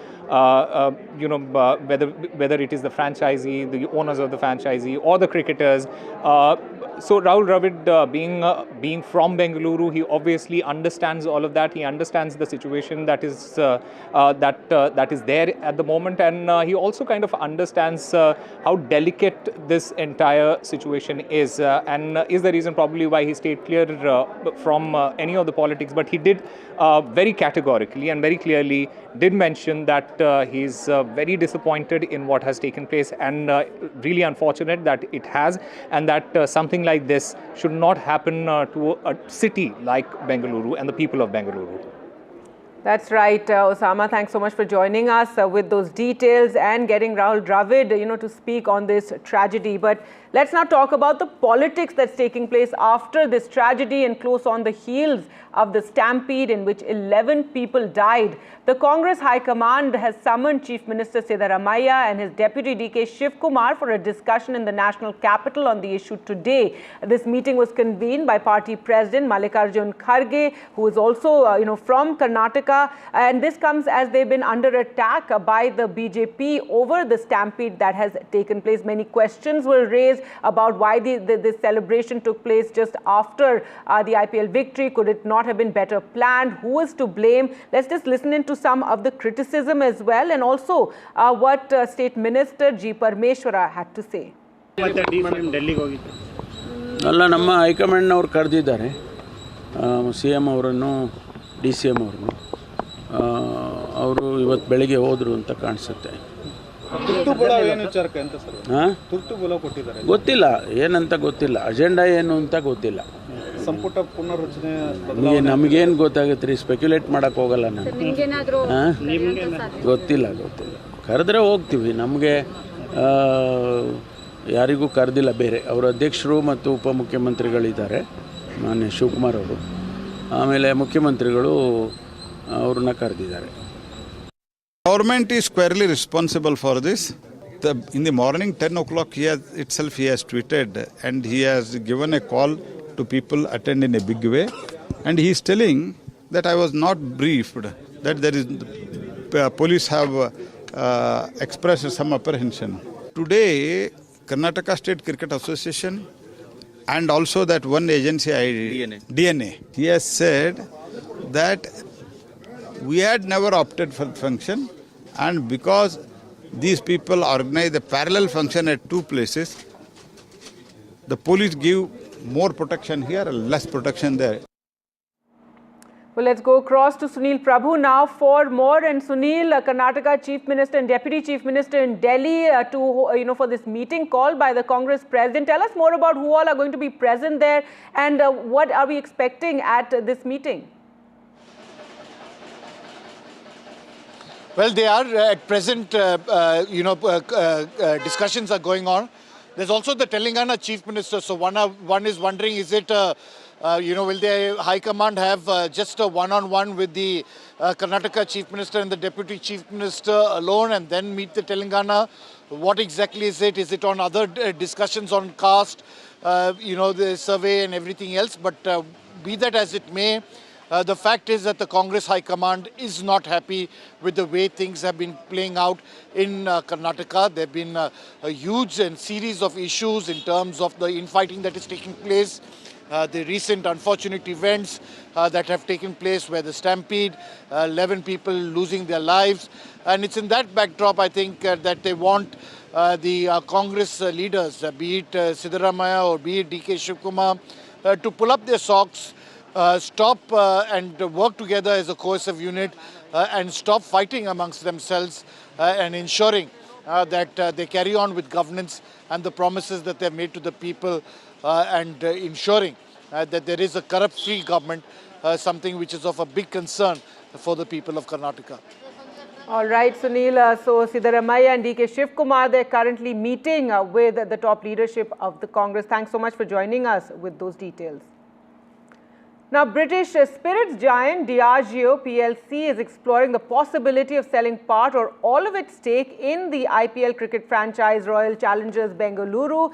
This according to reports. So shortly after that big IPL victory, now a possible sale on the cards. The company which holds the team through the Indian subsidiary United Spirits Limited, remember it was Vijay Mallya's, and is now in early discussions with potential advisors for this possible sale. Earlier we spoke to our reporters for more on this.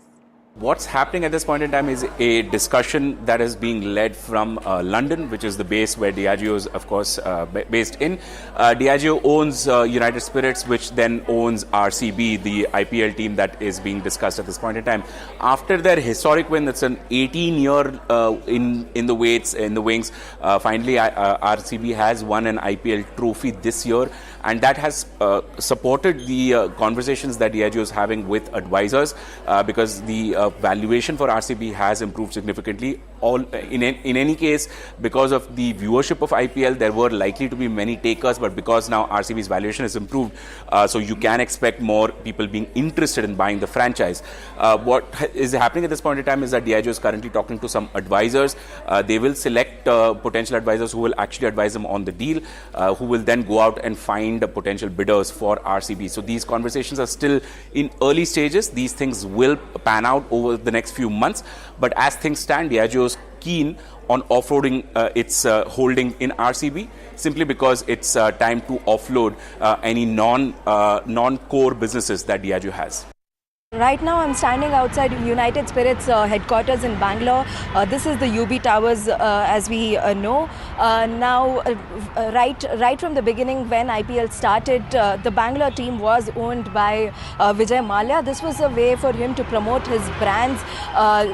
What he stood for, what the lifestyle they promoted was, the team was very much used to put these fronts forward. The name of the team itself, Royal Challengers, is from one of his brands. Now there are also ads, jingles, multiple things in the past that have been worked as a huge success for the brands in terms of the advertising that Mallya used RCB for.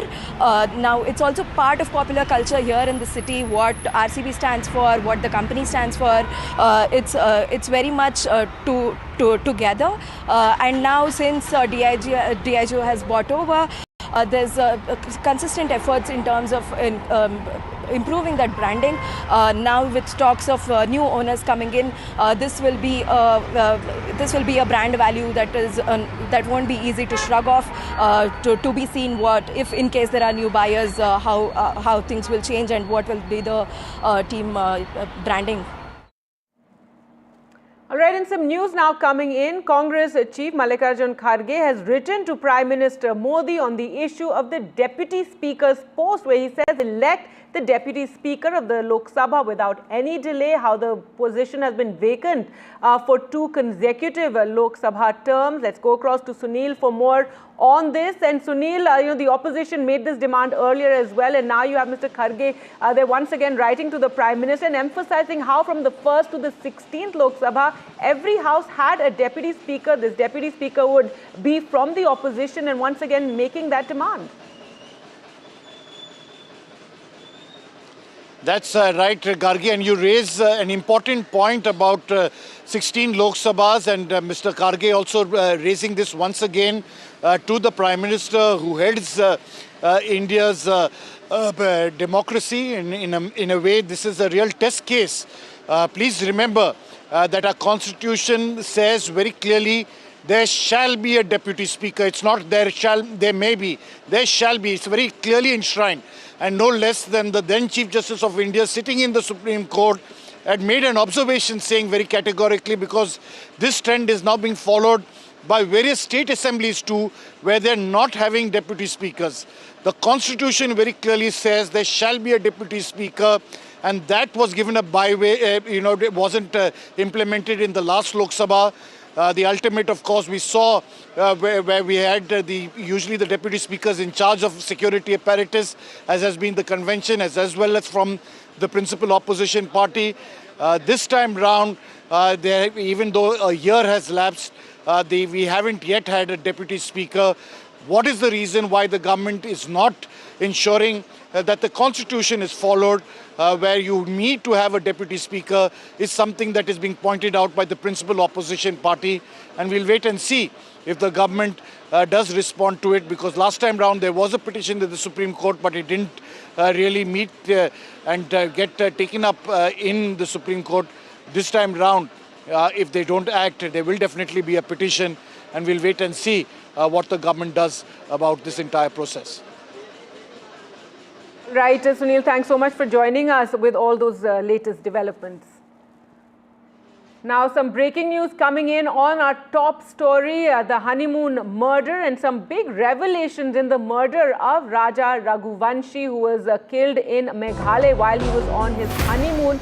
And more inside information has been revealed to NDTV that sources have told us that Sonam, the bride who has now been arrested from Ghazipur, was actually seen in Meghalaya with the 3 accused, that the contract killers had actually reached Guwahati on the 21st, and that Sonam was in constant touch with the alleged mastermind Raj Kushwaha. Well, let's go across to NDTV's Mukesh, who joins us from Shillong, where he has been, tracking all these developments. Mukesh, आप latest क्या share कर सकते हैं हमारे साथ कि सोनम वो जो 3 जने थे जो मर्डर में इन्वॉल्व थे, उनके साथ दिखी थी वहाँ शिलोंग में?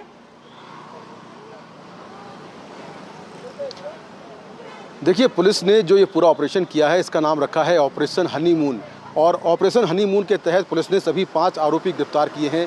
इस पूरे केस की जांच में और छापेमारी के लिए करीब मेघालय पुलिस के 120 लोग लगे हुए थे, जिसमें 20 जो कोर मेंबर थे जो इस केस में इस पूरे केस को लीड कर रहे थे।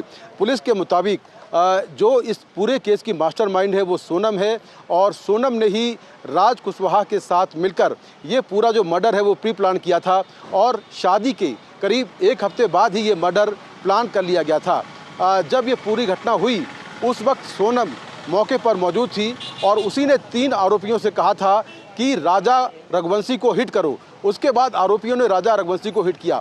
पुलिस के मुताबिक जहां पर मर्डर हुआ उसके करीब 10 किलोमीटर पहले भी ये चारों लोग, जिसमें 3 जो शूटर्स हैं और एक सोनम है, ये चारों लोग मिले थे, और हत्या के करीब 11 किलोमीटर बाद, जहां पर हत्या हुई थी उसके 11 किलोमीटर बाद भी एक बार फिर से इनकी मुलाकात हुई। पुलिस के मुताबिक जो सोनम है वो लगातार इन तीनों आरोपियों के टच में थी, और साथ में राज कुशवाहा के भी लगातार संपर्क में थी। वो अलग अलग सोशल मीडिया ऐप के जरिए बात कर रही थी। पुलिस ने यह भी खुलासा किया है कि हत्या करने के बाद सोनम 23 मई को यहाँ से निकली है, और अलग अलग लोकल ट्रेन से होते हुए वो इंदौर पहुँची। इंदौर में उसकी मुलाकात राज कुशवाहा से हुई। राज कुशवाहा ने 25 मई को इंदौर में ही सोनम को एक रात के लिए वहां पर रुकवाया। इसके बाद अगले दिन सोनम को एक ड्राइवर जो है वो लेकर उत्तर प्रदेश आ गया। तो सोनम लगातार अपनी जो लोकेशंस हैं वो चेंज कर रही थी। पुलिस के मुताबिक राजा रघुवंशी की हत्या के बाद सोनम ने उसके इंस्टाग्राम अकाउंट को खोला और उस पर लिखा कि हमारा 7 जन्मों का साथ है। पुलिस को इसी बात पर शक हुआ कि आखिर हत्याकांड के बाद ऐसा राजा रघुवंशी के अकाउंट पर कोई क्यों लिखेगा, और वहीं से शक की शुरुआत हुई। पुलिस के मुताबिक हत्या के 2 दिन बाद ही उनको ये मालूम चल गया था कि सोनम इस केस की मास्टरमाइंड है और वो जिंदा है। इसके बाद जब पुलिस को तमाम एविडेंस मिल गए, जिसमें 46 जगहों के सीसीटीवी कैमरों के फुटेज हैं, वो सारे एविडेंस मिल गए, कॉल रिकॉर्ड्स मिले, मैसेज एक्सचेंज हुए थे, वो सारे मिले। उसके बाद पुलिस ने इस पूरे केस को लेकर 7 जून को एक साथ सभी जगहों पर छापेमारी की, जिसमें सभी आरोपी गिरफ्तार किए गए और सोनम ने गाजीपुर में सरेंडर कर दिया। तो इस तरह से ये पूरा मामला खुला है और पुलिस ने इस मामले में काफ़ी प्रोफेशनल तरीके से इन्वेस्टिगेशन की, जिसमें सभी 5 आरोपी गिरफ्तार कर लिए गए हैं। जी मुकेश, तो ये नया इन्फॉर्मेशन है कि सोनम जो डेथ हुआ राजा की, उसके बाद इंदौर पहुंची और वहां आप कह रहे हैं कि राज कुशवाहा से मिली, उसके बाद वो गाजीपुर गई और वहां पर फाइनली पुलिस ने उनको अरेस्ट किया। तो ये नया इन्फॉर्मेशन अब इमर्ज हो रहा है कि वो एक्चुअली मेघालय से उन्होंने ट्रैवल किया और इंदौर पहुंच गई थी इस दौरान। देखिए, बिल्कुल वो इंदौर पहुंची थी और इंदौर में राज कुशवाहा से मिली थी। शुरुआत में उसको लगा कि पुलिस उस तक नहीं पहुंच पाएगी, क्योंकि मर्डर को कुछ इस तरीके से प्लान किया गया था कि इस पूरे मामले को एक लूट का मामला दिखा दिया जाएगा और सोनम जो है मिसिंग हो जाएगी, उसके बाद में कहीं ना कहीं से वो मिल जाएगी। लेकिन पुलिस ने जब इस केस की जांच की तो पाया कि जो बहुत सारे जो क्लूज उसको मिलते जा रहे थे, जिसमें जो गाइड का जो टूरिस्ट गाइड था उसका स्टेटमेंट था, इसके अलावा जो सीसीटीवी कैमरों का फुटेज मिला था, इसके साथ ही जो स्कूटी का मालिक था उससे जब पूछताछ हुई तो स्कूटी के आने जाने का पैटर्न मिला, सीसीटीवी कैमरों की जांच हुई, कॉल रिकॉर्ड्स हुई, तो इससे ये साफ हो गया कि हत्याकांड के पीछे सोनम है। लेकिन सोनम पुलिस के डर से लगातार जो लोकेशंस हैं वो बदल रही थी, लेकिन जब उसका बॉयफ्रेंड गिरफ्तार कर लिया गया तब उसको लगा कि वो नहीं बच पाएगी और इसके बाद फाइनली उसने गाजीपुर में जाकर सरेंडर कर दिया। तो अपने आप में पुलिस की बेहतरीन इन्वेस्टिगेशन है और पुलिस ने हमसे ये भी कहा है NDTV से कि जब ये लोग हनीमून मनाने के लिए यहाँ पर आए तो इन्होंने हनीमून के दौरान, मतलब उस समय के दौरान इन्होंने कहीं भी किसी स्पॉट पर अपनी कोई तस्वीरें नहीं ली। आमतौर पर कोई कपल आता है तो वो अपनी तस्वीरें लेता है और सोशल मीडिया पर अपलोड भी करता है, लेकिन इन लोगों ने अपनी कोई तस्वीरें नहीं ली और ना ही वो तस्वीरें अपलोड की, जिससे इन पर शक गहराया, यानी कि सोनम पर शक गहराया। तो ये भी एक क्लू था जिससे पुलिस आगे बढ़ी जांच को लेकर और फिर धीरे धीरे आगे तमाम सबूत मिलते चले गए और सभी आरोपी गिरफ्तार कर लिए गए। जी मुकेश, और आप थोड़ा और बताइए, जो मैसेजिंग के बारे में आप कह रहे थे, ये सोशल मीडिया पे सोनम मैसेज करती थी राज को और वो व्हाट्सएप वगैरह नहीं यूज़ करते थे, इसके बारे में ज़रा बताइए और कैसे पुलिस को सस्पिशन हुआ? देखिए, सोनम अलग अलग मोड से, अलग अलग कम्युनिकेशन के मोड से, जिसमें सोशल मीडिया के ऐप्स हैं, उसने कुछ सिम भी लिए थे, उनके जरिए वो रात के लगातार संपर्क में थी। हत्याकांड के पहले भी बात कर रही थी और हत्याकांड के बाद भी लगातार वो बात कर रही थी। पुलिस के मुताबिक जो सोनम है वो राज के साथ कुछ दिन बाद जो है कहीं दूर जाकर सेटल होना चाह रही थी और लगातार वो उसके संपर्क में थी। लेकिन जिस तरह से जांच हुई और पुलिस ने ये भी कहा है कि सोनम जो है केवल हनीमून के बहाने राजा रघुवंशी की हत्या करने शिलोंग आई थी, उसका कोई मोटिव नहीं था हनीमून पर जाने का। वो केवल राजा रघुवंशी की हत्या के लिए एक प्री प्लान के तहत यहाँ पर आई थी और जो 3 लड़के हत्या करने आए थे वो भी उसके पीछे पीछे यहाँ पर पहुँचे थे। 21 मई को सोनम पहुँची गुवाहाटी में और यहाँ पर उसने एक कमरा किराए पर लिया रेलवे स्टेशन के पास में और वहीं से एक दुकान से एक खुकरी, यानी कि जो हत्याकांड के लिए हथियार प्रयोग किया गया, वो हथियार खरीदा गया और फिर ये तीनों लड़के सोनम के पीछे पीछे चलते रहे। जब सोनम शिलोंग आई तो यहाँ पर भी उन्होंने सोनम के होटल के पास ही अपना होटल लिया और लगातार वो सोनम के संपर्क में थे। जब सोनम यहाँ से चेरापूंजी के लिए आगे बढ़ी तो वहाँ पर भी ये लड़के उसके साथ साथ उसके आगे पीछे चल रहे थे, यानी कि हर जगह सोनम के साथ में ये लड़के थे और जब हत्याकांड को अंजाम दिया गया तब सोनम ने ही कहा कि राजा रघुवंशी को हिट करो। जब उसने ऐसा कहा तो उसके बाद तीनों लड़कों ने राजा रघुवंशी को हिट किया, जिससे मौके पर ही उसकी मौत हो गई। तो सोनम के जो कॉल रिकॉर्ड्स हैं, सीसीटीवी कैमरों के फुटेज हैं, टूरिस्ट गाइड का बयान है, जो लोकल इंटेलिजेंस है, इसके साथ में जो टेक्निकल इन्वेस्टिगेशन है, उससे अब ये साफ हो गया है कि ये मामला जो है इसके मास्टरमाइंड सोनम रघुवंशी है और उसका बॉयफ्रेंड जो है राज कुशवाहा है, वो उसका बॉयफ्रेंड, वो भी इस घटना का मास्टरमाइंड है और पूरी कॉन्स्पिरेसी के तहत इस हत्याकांड को अंजाम दिया गया है। पुलिस के मुताबिक हत्या के बाद ये तीनों लड़के ट्रेन से अलग अलग शहरों में चले गए और उनको लगा कि पुलिस उन तक नहीं पहुंच पाएगी, लेकिन 7 तारीख को जब सारे सबूत मिल चुके थे तब पुलिस ने ऑपरेशन हनीमून के तहत तमाम शहरों में छापेमारी की और सभी आरोपी पकड़े गए। पुलिस ने 42 सीसीटीवी कैमरों के फुटेज जब्त किए हैं। जी। All right, Mukesh, thanks so much for joining us. Mukesh, they're reporting from Shillong, getting us fresh details regarding this entire investigation, this case, the honeymoon murder case, and telling us that Sonam actually, after her husband was murdered, managed to go all the way back to Indore, where she was in touch with the prime accused, Raj Kushwaha, and from there, she then went to Ghazipur, where she finally made that call and was arrested by the police. We'll continue to track this story very, very closely. Moving on to news now in Delhi, and more tragedy really, where a fire broke out in Dwarka and killing 3 of a family after they jumped. It was a father and 2 children. Visuals from the ground showed a house engulfed in fire. There you can see in that apartment building, flames erupting and clouds of smoke billowing from the building of the 8th and 9th floor of this residential building. And it was 2 children, a boy and a girl, aged 10 years old, who jumped from the balcony, and their father as well, aged 35, who also jumped in panic from the balcony. 10:01 में Delhi fire service को fire control room के द्वारा fire की सूचना दी गई। तत्पश्चात 4 गाड़ियों के साथ द्वारका केंद्र से स्टेशन अफसर के साथ यहाँ पे सीन पे गाड़ियाँ भेजी गई। सीन पे पहुँचने के बाद देखा कि 9th फ्लोर पर डुप्लेक्स फ्लैट है। 9th और उसके ऊपर 10th का जो आधा पोर्शन है टेरेस का, उसमें आग लगी हुई थी और आग को काबू करने की कोशिश की गई। उसके बाद आग की इंटेंसिटी को देखते हुए गाड़ियों की डिमांड की गई। 10:30 और 30 मिनट पे इस फायर की कैटेगरी को मिक्सिस कर दिया गया। अभी तक कोई ऐसी, ये तो इन्वेस्टिगेशन का मैटर है, अभी तक ऐसी कोई सूचना नहीं आग का कारण क्या है। कैजुअलिटी जो अभी सूचना मिली है कि 4 आदमी हॉस्पिटल में एडमिट हैं, जिसमें 2 बच्चे और 2 बड़े हैं, जो ऊपर से छलांग लगाई थी। Well, let's go across to Prerna Sharma now for more. And Prerna, very, very tragic, this father and 2 children, dying like this. But do we have any more information as to what caused this fire? No, as of now, we don't have any information regarding as to what caused this fire, but we have few people who witnessed the entire incident. So we'll try and talk to them and get a sense of what actually happened here. Sir, आपने पूरी incident जो है वो देखी, तो कैसे हुआ, क्या कुछ हुआ? मैम, मैं सुबह एवरीडे अपने से 9:30 आता हूँ यहाँ पर, तो 9:30 पे मैं गेट पे खड़ा हुआ था, तो ऊपर से एक विंडो का कांच टूट के गिरा नीचे।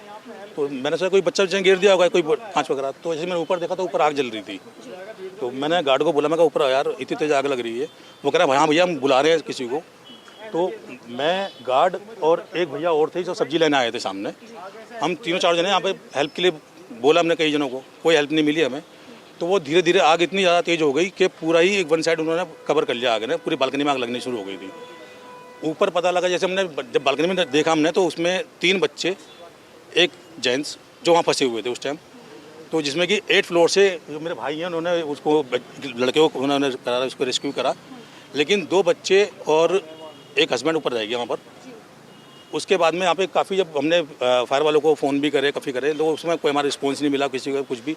फायर वाले बोल रहे हैं आ रहे हैं, बस वो आने में ही उनको 1-1.25 घंटा लग गया यहाँ पर।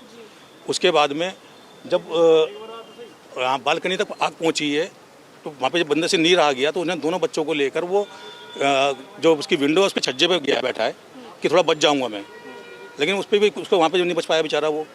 उसने जब देखा कि आग पूरा उसके 1 साइड उसको क्रॉस कर चुकी थी, पूरा बर्न हो चुका था पूरा। वो बर्न होने के बाद में जब उसको नहीं रहा गया, तो उन्होंने दोनों बच्चों को, बेटी को और बेटे को, दोनों को उन्होंने अपने लिया है, फिर ऊपर से उन्हें जंप करे है।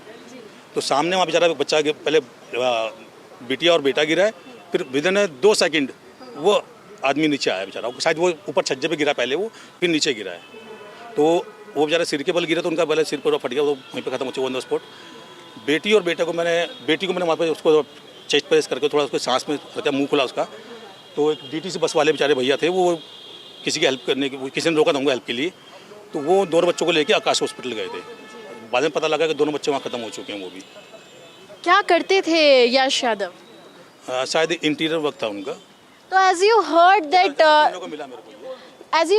that the three casualties which has happened, a father and two of his children who were 10-year-old have died in this tragic incident which unfolded in Dwarka Sector 13 Shabad apartment. And the bigger question here lies that what happened? Where were the fire tenders from 10 o'clock to 1 hour after that? Why this incident happened and why those three people were not rescued on time and they had to jump? Over to you. Right, very, very tragic there. Father and two children dying in this manner. Thanks so much, Prerna, for joining us with all the latest details and developments. With that, time for us to slip into a short break. More news and updates on the other side. Stay with us.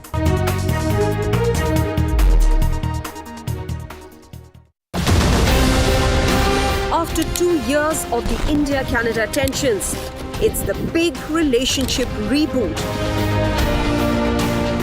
Indian Prime Minister heads to the G7 summit. Indispensable India on the global stage. Modi's multilateral momentum. NDTV live from the G7 summit in Canada.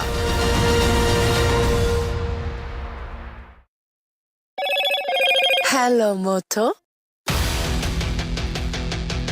Motorola, India's leading AI smartphone brand.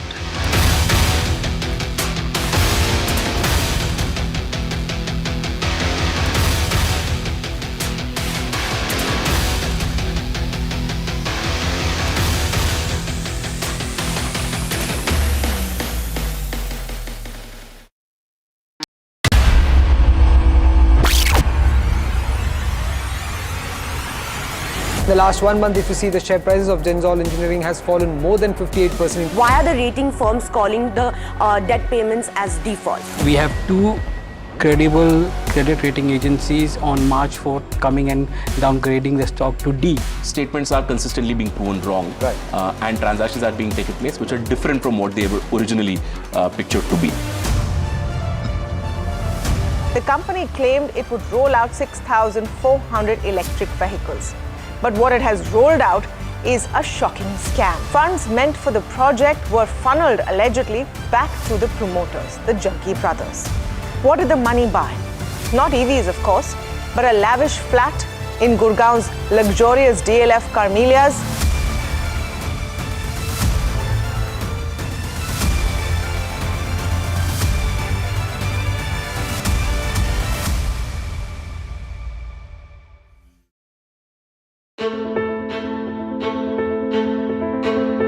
News is not just headlines, it is what impacts you. And news should never be mistaken for noise. What matters is the reality. Accurate, in-depth, and with the right perspective. For over 20 years, I have been a journalist, and never has clarity mattered more than now. At Newsnight, we go beyond the surface. We dissect the details, challenge the narratives, and bring you the unparalleled clarity you deserve in a world clouded by misinformation. We are bold, we are direct. Newsnight, for the news in your interest. Only on NDTV 24x7.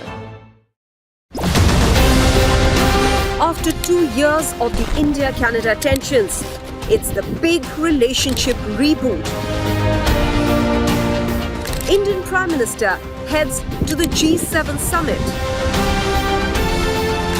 Indispensable India on the global stage. Modi's multilateral momentum. NDTV Live from the G7 Summit in Canada.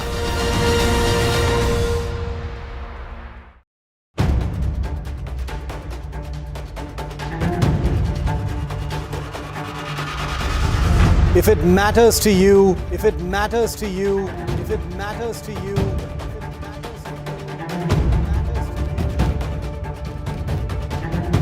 it matters to India. It matters to India. It matters to India. And it matters to me. And it matters to me.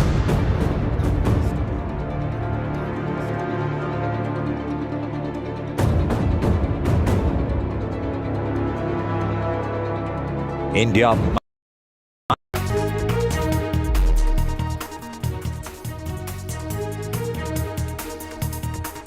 Very good afternoon. You're watching NDTV. I'm Gauri Dwivedi. Over the course of the next 60 minutes, we'll get you all the big stories that are making news today. But first up, as always, headlines this Tuesday afternoon. Big revelations in the honeymoon murder case. Sources say Sonam Raghuvanshi was seen with 3 accused. Sources tell NDTV that Sonam had returned to Indore post the horrific murder.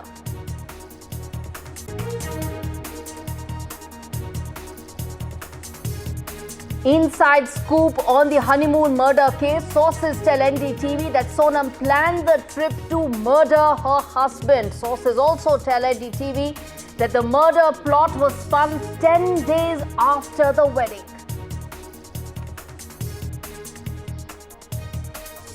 It's a big NDTV exclusive. Rahul Dravid speaks to NDTV and condemns the Bengaluru stampede. He says that Bengaluru is a cricket-loving city and says it's unfortunate that the tragedy happened in the city.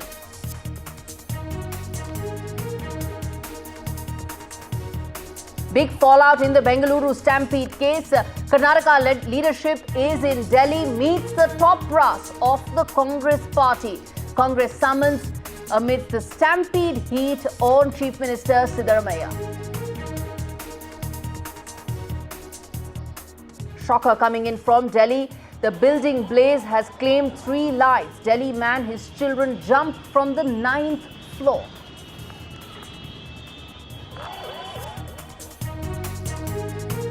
External Affairs Minister Dr. Jaishankar's stern message to Pakistan. He says that if provoked, India will strike deep inside Pakistan again.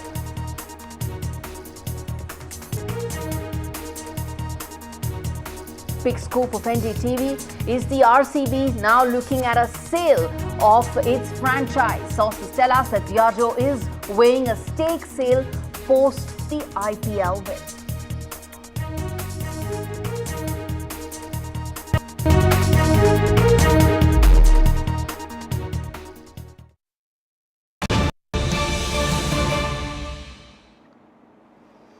All right, let's start the show with breaking news coming in on the broadcast. Enforcement Directorate of Bangalore has provisionally attached 92 immovable properties having a market value of 100 crore rupees under the provisions of the PMLA. Now, PMLA is the Prevention of Money Laundering Act, and under that, these properties have been attached. This is in connection with the Muda scam case, which has the heat going all the way to the Chief Minister Siddaramaiah. What is this case all about? What is the latest that the ED is doing here? Let's get in Deepak Bopanna to tell us more on this story. Deepak, fill us in with the latest. You've been tracking this case for us in detail. Talk to us about what is it that the ED's investigation is showing up and why is it such trouble for the Chief Minister? Whether this will directly, come at the Chief Minister in terms of this attachment, that is something that is questionable, considering the fact that as far as Mr. Siddaramaiah is concerned, he has already given up the sites that were allocated to him. But nonetheless, the investigation from the ED is something that he'll have to worry about. The Enforcement Directorate here attaching 92 immovable properties. These are basically Muda sites.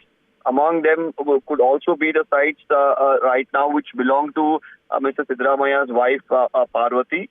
Those were the 14 sites. They haven't, of course, categorically mentioned as individually whether these are the attached sites, but they've said 90 in total. The cost of it is approximated at about 100 crore rupees. they are also here saying that, the investigations are continuing, and more importantly, their investigation is into the large-scale scam in the allotment of the sites, where they've claimed that there have been many rules that have been flouted, and even government orders and various other guidelines were also, tweaked for people to get their own favors done.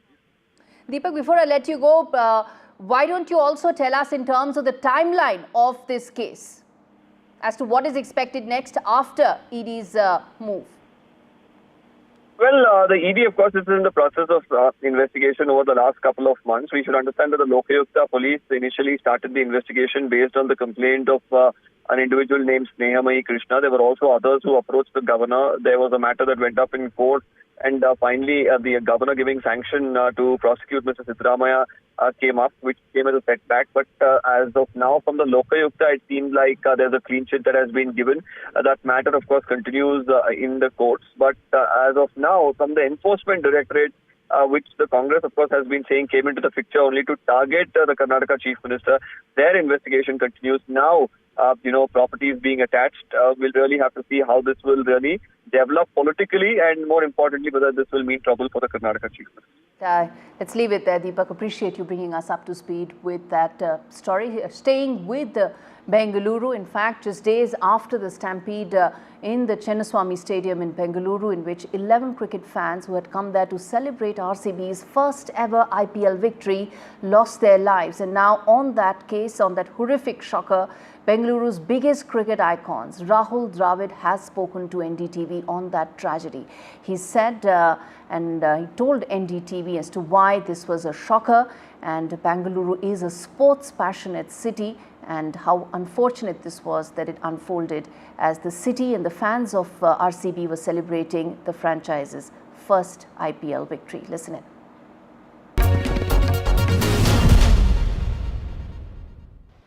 Unfortunate tragedy that took place in Bengaluru. Your thoughts on that, Rahul bhai? Yeah, very disappointing. Obviously, very, very sad. Thoughts go out to people. This is a really sports passionate city. I come from here. People love their sport, not only cricket. People love sport in the city, and they've really followed all the sporting teams here. Whether it's been our football team or it's been our kabaddi team, and of course the RCB is a really very well followed team. So really sad, very, very, very unfortunate what happened, and our thoughts go out to everyone who unfortunately was injured and some of them who lost their lives. So yeah, it's very, very sad. Staying with Bangalore, in fact, there's a political update coming in there where close on the heels of the stampede that claimed 11 lives, the Congress High Command has summoned Chief Minister Siddaramaiah and his deputy D.K. Shivakumar to talk more on this issue. And they've summoned them to the national capital. The meeting convened by party president Mallikarjun Kharge, who's also from Karnataka. Remember, questions remain unanswered as to why those political decisions were taken, where a photo op was preferred over ensuring safety. I want to first play out some of those political reactions coming in, because at the end of the day, the buck stops with the Chief Minister. And those questions are being asked by everybody. And answers to that, the Congress leadership now also wants from the state leadership. Listen in to some political reactions, and then, of course, my colleague Sunil Prabhu connects the dots for us. ಅಲ್ಲ, ನಮ್ಮ ಹೈಕಮಾಂಡ್ನವ್ರು ಕರೆದಿದ್ದಾರೆ, CM ಅವರನ್ನು DCM ಅವರನ್ನು. ಅವರು ಇವತ್ತು ಬೆಳಿಗ್ಗೆ ಹೋದರು ಅಂತ ಕಾಣಿಸುತ್ತೆ. ಗೊತ್ತಿಲ್ಲ, ಏನಂತ ಗೊತ್ತಿಲ್ಲ, ಅಜೆಂಡಾ ಏನು ಅಂತ ಗೊತ್ತಿಲ್ಲ. ಸಂಪುಟ ಪುನರ್ರಚನೆ ನಮಗೇನು ಗೊತ್ತಾಗುತ್ತೆ ರೀ, ಸ್ಪೆಕ್ಯುಲೇಟ್ ಮಾಡೋಕ್ಕೆ ಹೋಗಲ್ಲ ನಾನು. ಗೊತ್ತಿಲ್ಲ. ಕರೆದ್ರೆ ಹೋಗ್ತೀವಿ, ನಮಗೆ ಯಾರಿಗೂ ಕರೆದಿಲ್ಲ. ಬೇರೆ ಅವರ ಅಧ್ಯಕ್ಷರು ಮತ್ತು ಉಪಮುಖ್ಯಮಂತ್ರಿಗಳಿದ್ದಾರೆ, ಮಾನ್ಯ ಶಿವಕುಮಾರ್ ಅವರು, ಆಮೇಲೆ ಮುಖ್ಯಮಂತ್ರಿಗಳು ಅವ್ರನ್ನ ಕರೆದಿದ್ದಾರೆ.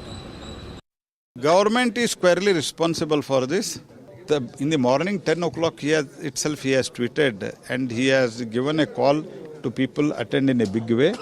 And he is telling that I was not briefed, that there is police have expressed some apprehension. Today, Karnataka State Cricket Association and also that one agency, DNA, he has said that we had never opted for function, and because these people organized a parallel function at two places, the police give more protection here or less protection there? Well, they are at present, discussions are going on. There's also the Telangana Chief Minister. So one is wondering, is it, will the High Command have just a one-on-one with the Karnataka Chief Minister and the Deputy Chief Minister alone and then meet the Telangana?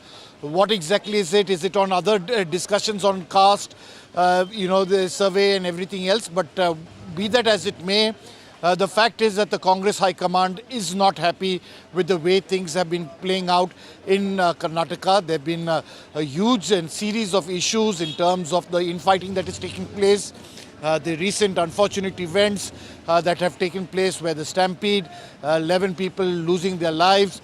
And it's in that backdrop, I think, that they want the Congress leaders, be it Siddaramaiah or be it DK Shivkumar, to pull up their socks, stop and work together as a cohesive unit and stop fighting amongst themselves and ensuring that they carry on with governance and the promises that they've made to the people and ensuring that there is a corrupt-free government, something which is of a big concern for the people of Karnataka. Staying with Karnataka, in fact, the British spirits giant Diageo is exploring the possibility of selling stake, at least a part of its stake, in the IPL franchise, that is Royal Cricketers Bengaluru or RCB. That's what some reports indicate, that the company which holds the team through its Indian subsidiary, which is USL, United Spirits, is in early discussions with potential advisors. What will be the kind of stake here? What is the kind of valuation they're looking at? How soon could all of this happen are still questions that are being explored, but it seems that advisors have been hired. Advisors are essentially people who get such deals going. To know more about this, I want to quickly get in my colleagues Vishwanath Nair and Haripriya, who have all the details on this big story. What's happening at this point in time is a discussion that is being led from London, which is the base where Diageo is, of course, based in. Diageo owns United Spirits, which then owns RCB, the IPL team that is being discussed at this point in time. After their historic win, that's an 18-year in the wings. Finally, RCB has won an IPL trophy this year, and that has supported the conversations that Diageo is having with advisors because the valuation for RCB has improved significantly. In any case, because of the viewership of IPL, there were likely to be many takers, but because now RCB's valuation has improved, so you can expect more people being interested in buying the franchise. What is happening at this point in time is that Diageo is currently talking to some advisors. They will select potential advisors who will actually advise them on the deal, who will then go out and find potential bidders for RCB. So these conversations are still in early stages. These things will pan out over the next few months, but as things stand, Diageo is keen on offloading its holding in RCB, simply because it's time to offload any non-core businesses that Diageo has. Right now I'm standing outside United Spirits headquarters in Bangalore. This is the UB Towers as we know. Now, right from the beginning when IPL started, the Bangalore team was owned by Vijay Mallya. This was a way for him to promote his brands, what he stood for, what the lifestyle they promoted was. The team was very much used to put these fronts forward. The name of the team itself, Royal Challengers, is from one of his brands. Now, there are also ads, jingles, multiple things in the past that have been worked as a huge success for the brands in terms of the advertising that Mallya used RCB for. Now, it's also part of popular culture here in the city, what RCB stands for, what the company stands for. It's very much together. And now, since Diageo has bought over, there's consistent efforts in terms of branding. Now, with talks of new owners coming in, this will be a brand value that won't be easy to shrug off. To be seen what, if in case there are new buyers, how things will change and what will be the team branding.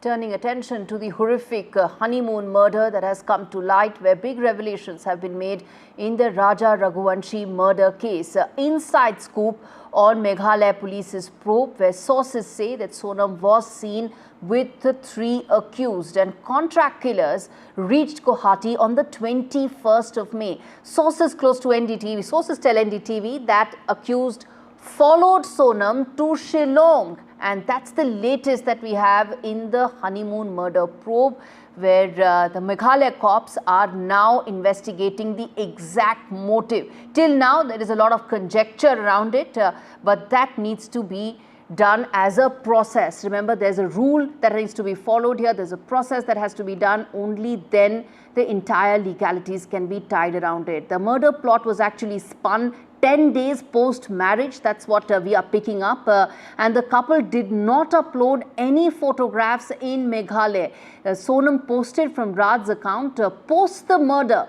That is a chilling detail that's coming to light, that post the murder, Sonam actually posted pictures from her husband's mobile, whom she allegedly killed. She's been picked up and now she will be interrogated to find out the motive, put together the entire sequence of events, and then ensure that she faces justice. In fact, one of the accused's shirt was also found near the crime scene where this has taken place. It's been cracked by the Meghalaya police in less than 7 days. On your screens, viewers, if you are just tuning in, are the sensational revelations coming in of that honeymoon murder probe that NDTV has been getting you every detail of. Let's quickly now also tell our viewers, as far as the several legs of this story that we are covering. One, of course, is the fact that she's been picked up in Patna. Sonam, who's the prime accused, the fact that this was uncovered in flat 7 days. Now she's being taken back from Patna airport, and then of course the entire sequence of events will have to be pieced together. That is the big story that NDTV has been bringing to you. She was at the Patna airport, taken from Patna to Kolkata on a flight that takes from there. She will then go on to another flight to Guwahati, and then she will be in Shillong. Remember, she needs to piece the entire sequence of events with the police. They will do that, and then of course all those questions will be asked where answers need to be extracted, because at the end of the day, this chilling murder probe, it may have been solved prima facie, but it needs to, as I said, be put together with enough evidence to put whoever is responsible for it. It is Sonam who's the prime accused, but her family says, of course, rightfully, as they should be, that she is being framed. The post-mortem revealed that Raja was hit twice on the head with a sharp weapon, confirming that it was cold-blooded murder. In fact, she will be then, as I said, taken to Shillong, where the entire sequence of events will be put together. Let me now quickly get in my colleague who's been tracking every aspect of this story. First up, Tanushri, who's joining us from Indore, from Madhya Pradesh, tracking this story for us. Present in front of Sonam Raghuvanshi's house. So now what is happening is that Sonam's family is not opening their doors since yesterday, after the claims that have been made by the police and the media. The investigation or the interrogation that have been done with Sonam till now, Sonam is claiming that she is not the one who has killed Raja. She is claiming that she's the one, she's a victim. Because the people who came had stolen the jewelries, and in the process, Raja was trying to save Sonam, so the people killed Raja. So right now, Sonam is claiming that she is not the one who has killed. She is the one who has been the victim, and she was drugged and brought to UP. So since many days, Raja and Sonam's family were doing media interaction to convey their message and to ask for justice. So currently, when I came right now at Sonam's house, you can see, I would ask my camera person to just focus on the gates, how the gates have been closed, and the windows, they have put some boards so that people can't peek inside, and every single door, every single window has been closed so that there can be no interaction with media, or the media cannot shoot anything inside. I had a phone call with Sonam's mother right now to ask for a conversation, to ask so that she can have her opinion on this matter. But she strictly said that she don't want, or her family don't want to talk with the media right now. Talking about the family, So Sonam's mama, the brother to her mother, has left for Shillong, and Sonam's brother, who was already in Shillong, went to UP where Sonam was arrested, and now he would be traveling with her to Shillong. So there are many things happening in Indore. The people who have been arrested from Indore, their houses are also closed. No one is coming outside. And the colony where I'm standing right now, this colony had many people running here and there since many days, but today when I came over here, there was utter silence. Very few people are coming outside having a conversation. I tried having a conversation with a person, but he claimed that he don't have any information, or else he don't want to give any information. So this is something that we need to notice, that how now people are saving themselves from giving any interaction to media or people around. The family has been claiming that whatever allegations have been put on Sonam are completely wrong, and they are asking for CBI inquiries so that Sonam would get justice. And whatever is happening inside, no one is knowing, because the doors are closed, no one has gone inside. Since yesterday, the people around there are saying that since yesterday, the family has not opened the door, so there is no interaction. We can't get any update from them. The mother is not picking up the calls of media. I had a 1-minute conversation with her. All right, that was Tanushree Desai joining us from Indore. I'm now going to turn attention and get in Mukesh Singh Sengar, who's joining us live from Shillong. The sensational details in the investigation being uncovered right here first on NDTV. Mukesh, you've been getting us exclusive details.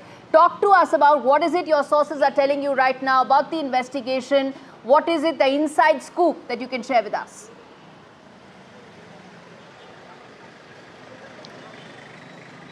देखिए, जो police है उसके sources से हमें जानकारी मिली है कि जिस तरह से ये जो पूरा मर्डर है ये हनीमून ट्रिप के दौरान हुआ था, इसीलिए पुलिस ने जब ये पूरा ऑपरेशन शुरू किया एक्यूज़ को पकड़ने का, तो इसका नाम रखा ऑपरेशन हनीमून।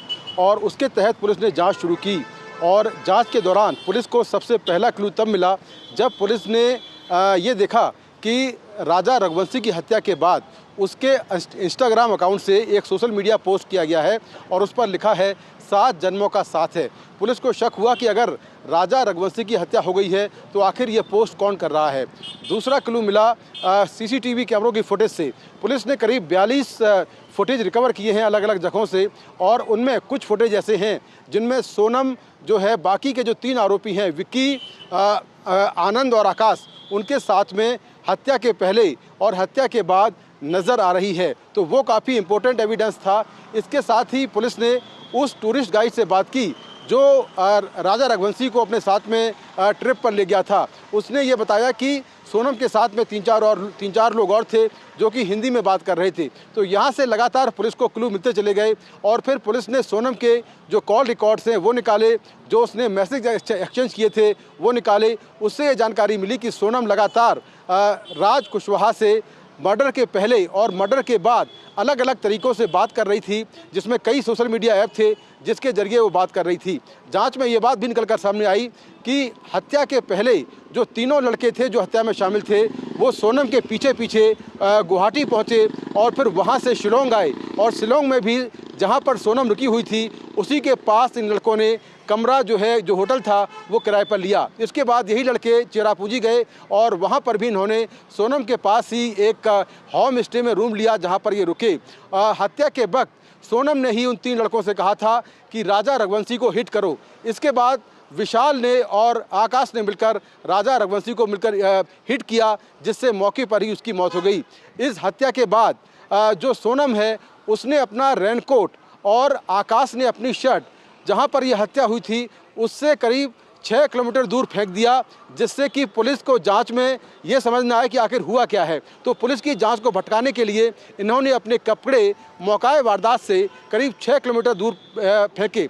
हत्या से करीब 10 किलोमीटर दूर एक बार ये लोग फिर से मिले, और उसके बाद सोनम वापस गुवाहाटी लौट आई। गुवाहाटी में 3 लड़के सोनम के साथ आए। इसके बाद सोनम लोकल ट्रेनों के जरिए 25 मई को इंदौर पहुंची। इंदौर में एक बार फिर से उसकी मुलाकात राज कुशवाहा से हुई। राज कुशवाहा ने उसको इंदौर में एक दिन किराए के कमरे में रखा और अगले दिन एक ड्राइवर के साथ उसको उत्तर प्रदेश भेज दिया, जहां पर वो लगातार अलग अलग लोकेशन पर रहती रही। क्योंकि उसको लगता था कि कहीं पुलिस उसके पीछे ना हो। तो ये लगातार वो अपनी लोकेशन है वो चेंज कर रही थी। पुलिस के मुताबिक सोनम ने ही इस पूरी मर्डर की कॉन्स्पिरेसी को प्लान किया था और हत्या के करीब 1 हफ्ते बाद ही ये पूरी मर्डर की कॉन्स्पिरेसी जो है वो राज कुशवाहा और सोनम ने प्लान कर ली थी। और सोनम हनीमून की ट्रिप के बहाने केवल राजा रघुवंशी की हत्या करने आई थी। पुलिस ने यह भी साफ कर दिया है कि केवल वो हत्याकांड को अंजाम देने आई थी। जी सनी, ये सारी रेवलेशंस है जो आप हमें बता रहे हैं। मुकेश, मैं आपसे एक चीज़ और पूछना चाहूँगी। आपने कहा 42 सीसीटीवी वीडियोस हैं जिनको पुलिस इस वक्त छान रही है और सबूतों के लिए। कुछ पता चल पाया क्या निकला है उन वीडियोस में? देखिए 42 सीसीटीवी ऐसे हैं जिनमें राजा रघुवंशी और सोनम का मूवमेंट मिला है। कहीं पर वो स्कूटी से जा रहे हैं, कहीं पर होटल से निकल रहे हैं, कहीं सोनम जो है बाकी के 3 जो लड़के हैं आकाश, विकी और आनंद, उनसे बात कर रही है। कहीं रेलवे स्टेशन पर वो ट्रेन से उतरी है, फिर गुवाहाटी में होटल गई है। तो 42 जगहों के सीसीटीवी कैमरों के फुटेज मिले हैं जिसमें सोनम और राजा का मूवमेंट है या फिर सोनम बाकी के 3 आरोपियों से मिल रही है। तो ये काफ़ी इंपॉर्टेंट एविडेंस है, काफ़ी महत्वपूर्ण सबूत हैं जिनको पुलिस कोर्ट में रखेगी। अब आज देर रात जो सोनम है वो शिलोंग पहुंचने वाली है। मेघालय पुलिस उसको यहाँ पर लेकर आ रही है। कल उसे कोर्ट में पेश किया जाएगा। पुलिस के पास अब तक जो एविडेंस मिले हैं उन सारे एविडेंस को पुलिस कोर्ट में रखेगी। इसके साथ ही बाकी के जो 4 आरोपी हैं वो भी इंदौर से पुलिस यहाँ पर लेकर आएगी और कल या परसों में उनको भी कोर्ट में पेश किया जाएगा। इसके बाद सभी आरोपियों को एक दूसरे के सामने बिठाकर कन्फ्रंट कराया जाएगा, जिससे कि इस केस में कोई अगर लूपहोल रह गया है, कोई कड़ियाँ अगर नहीं जुड़ पाई हैं तो वो सारी कड़ियाँ जुड़ पाएँ। तो पुलिस लगातार बेहद ही प्रोफेशनल तरीके से इस पूरे केस की जांच कर रही है और 7 जून को जब पुलिस को सारे एविडेंस मिल गए तो 7 जून को पुलिस ने एक साथ अलग अलग राज्यों के अलग अलग शहरों में एक साथ रेड की और रेड के दौरान सभी आरोपी पकड़े गए और सोनम ने सरेंडर कर दिया। जी बिल्कुल, और आप हमारे ये सारी डिटेल्स दे रहे हैं। एक चीज़ मैं आपसे और पूछना चाहूँगी मुकेश, वो ये है कि सारे सबूत जो हैं वो सोनम की तरफ ही इशारा कर रहे हैं। इसमें उसने सरेंडर भी कर दिया है। अब ये ओपन एंड शट केस कहा जा सकता है? देखिए अभी ये तो हर केस में होता है कि कोई भी केस हो उसको कोर्ट में प्रूव करना पड़ता है, चाहे कितने भी एविडेंस हो। अब वो ये सारे एविडेंस जो हैं वो कोर्ट एक्सेप्ट करता है या नहीं करता है ये कोर्ट पर डिपेंड करता है। लेकिन पुलिस की तरफ से कहा जा रहा है कि उनके पास काफ़ी स्ट्रॉन्ग एविडेंस हैं और ख़ास तौर से जो टेक्निकल एविडेंस मिले हैं जिसमें मोबाइल के कॉल रिकॉर्ड्स हैं, जो मैसेज एक्सचेंज हुए हैं, जो एक्यूज़ की जो लोकेशन है वो मैच कर रही हैं। इसके साथ में और जो सीसीटीवी कैमरों के फुटेज हैं, टूरिस्ट गाइड का स्टेटमेंट है और जो एक्यूज़ हैं जिन्होंने कन्फेस किया इस क्राइम को करने में, तो ये सारे एविडेंस उनके पास काफ़ी मजबूती से इस केस को कोर्ट में स्ट्रॉन्ग करेंगे। पुलिस अपना पक्ष मजबूती से कोर्ट में रख पाएगी। लेकिन अब कोर्ट पे डिपेंड करता है कि वो ट्रायल के दौरान इसमें से कितने एविडेंस मानता है और अपना फैसला क्या सुनाएगा। All right, let's leave it there. Mukesh Singh Sengar joining us live from Shillong to really give us inside scoop of the probe that is currently on in the honeymoon murder case. Let me also now rope in Prabhakar Kumar, who's joining us from Patna to give us an idea, an update as far as how Sonam was picked up and the itinerary before, of course, she will be probed by the Meghalaya police. Prabhakar. There is a slight change in the travel plan. So what we are now being told is that though she is inside the airport terminal building, she would be taking the 3:50 flight, which takes her to Calcutta, and then there is a 4-hour layover over there at Calcutta. So there is a stopover of 4 hours. Then she takes a connecting flight to Guwahati, and from there it's around 3 hours road journey. So she would be reaching Meghalaya somewhere in midnight, post midnight is what we are told by the Meghalaya police sources, and also the people who are traveling with us, because there are 3 female cops and 1 SI rank officer, a male officer, traveling with Sonam, and they have been coming. They have been actually they made the arrest there at Ghazipur. They took her. They took a 6 hours drive to Patna, took her to the Fulwari police station, waited here, and then the Patna police has squatted the entire team, Sonam and the 4 cops, to the terminal building behind me. This is where this is the terminal building from where she has just entered the gate, and now she is being made to wait inside the lounge of Patna airport. We are told that she will be taking 3:50 flight is what we are told by our sources in Patna Police and also the airport authorities, and she'll be traveling to Kolkata first, then to Guwahati, and then a road trip to Shillong. All right, that was Prabhakar Kumar from Patna giving us an update as far as Sonam Raghuvanshi's itinerary.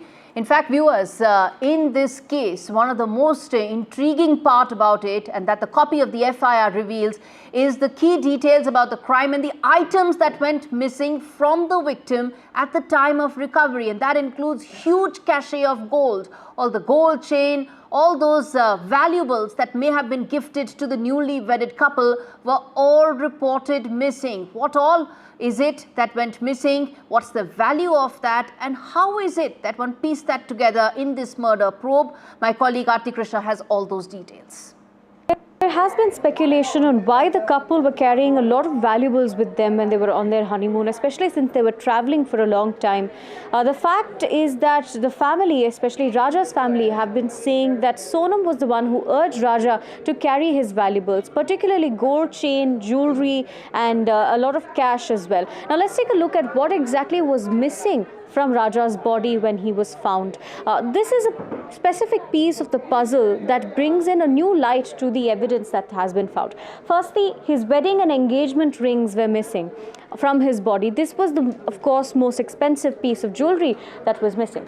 Then comes the gold chain, which Sonam had urged Raja to wear on the honeymoon. And in fact, his mother, who spoke to us as well, has been raising this question that she had earlier expressed her concern as to why he was being asked to wear this gold chain when they were going on the honeymoon. His wallet, his phone was also missing. Not just that, but from his wallet, his credit cards and debit cards were also missing, and from his pockets and his bags. Not just that, but important documents, say ID proof or Aadhaar cards, and important government documents were missing from Raja. Now, this is an important part of the puzzle that we're trying to piece together at NDTV as well, as to what exactly was the plot. Was it a plan to make it look like a robbery, or was it actually the plan to loot Raja and then run away with her alleged lover?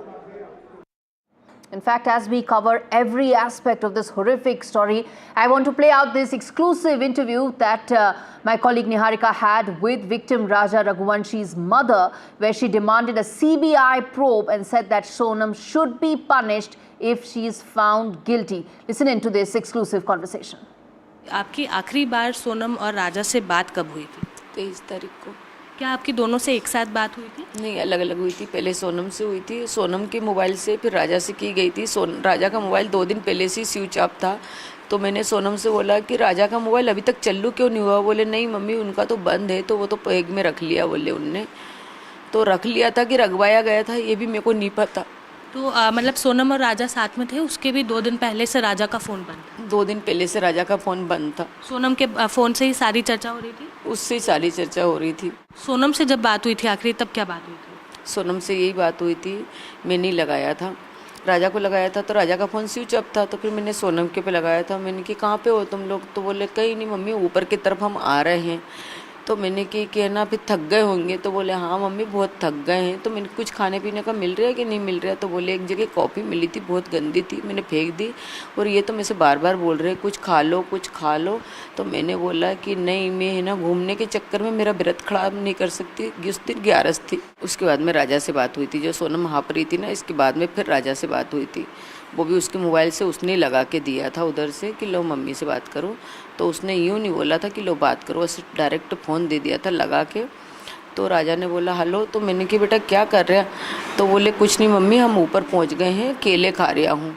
उसने यूँ बोला था। बस आखिरी बार वही बात हुई थी? बस वही बात हुई थी, इसके अलावा मेरी कोई बात नहीं। फिर मैंने शाम को भी ट्राई करे, फिर दोनों फ़ोन स्विच ऑफ आ गए थे, और सुबह से लगा रही थी, फिर शनिवार के दिन 7 बजे से उठ के तो कोई फ़ोन नहीं लगा। तो मेरा जी खूब घबराया। मैंने उसके भाई उनसे बोला, वो संडे के दिन ही चले गए। फिर उनने उसके वहाँ बोला कि दोनों बच्चे के फ़ोन बंद आ रहा है, राजा का तो आ ही रहा था। तो उनके भाई ने बोला राजा की सोनम के पास 2 नंबर हैं, 2 फ़ोन लेके गई है, तो 1 नंबर तो शायद उसके ऑफिस का है, किसका है। तो क्या आपको पता था कि वो 2 फ़ोन लेकर गई?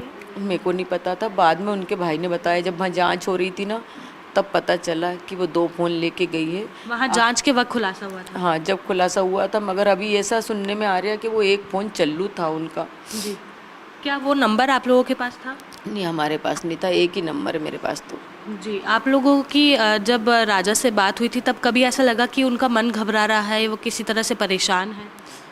कोई ऐसा तो कुछ एहसास नहीं हुआ। जब वो खा रहा था ना, तभी थोड़ा सा ऐसा डाउट सा जा रहा था, तो मैं पूछने वाली थी मेरे मन में जो था, तो मैंने ये तो नहीं पूछ पाया कि बेटा कोई आसपास है। मैंने बस इतना पूछा था कि बेटा तुम ऊपर की तरफ क्यों आए हो, हैं ऊपर ज़रूरी देखना, ऊपर से इतने ऊंचे पे से खाई देखोगे तो खतरा है ना, डर लगता है। तो बोले नहीं मम्मी बहुत अच्छा नज़ारा दिख रहा है, उसने ये बोला था बस।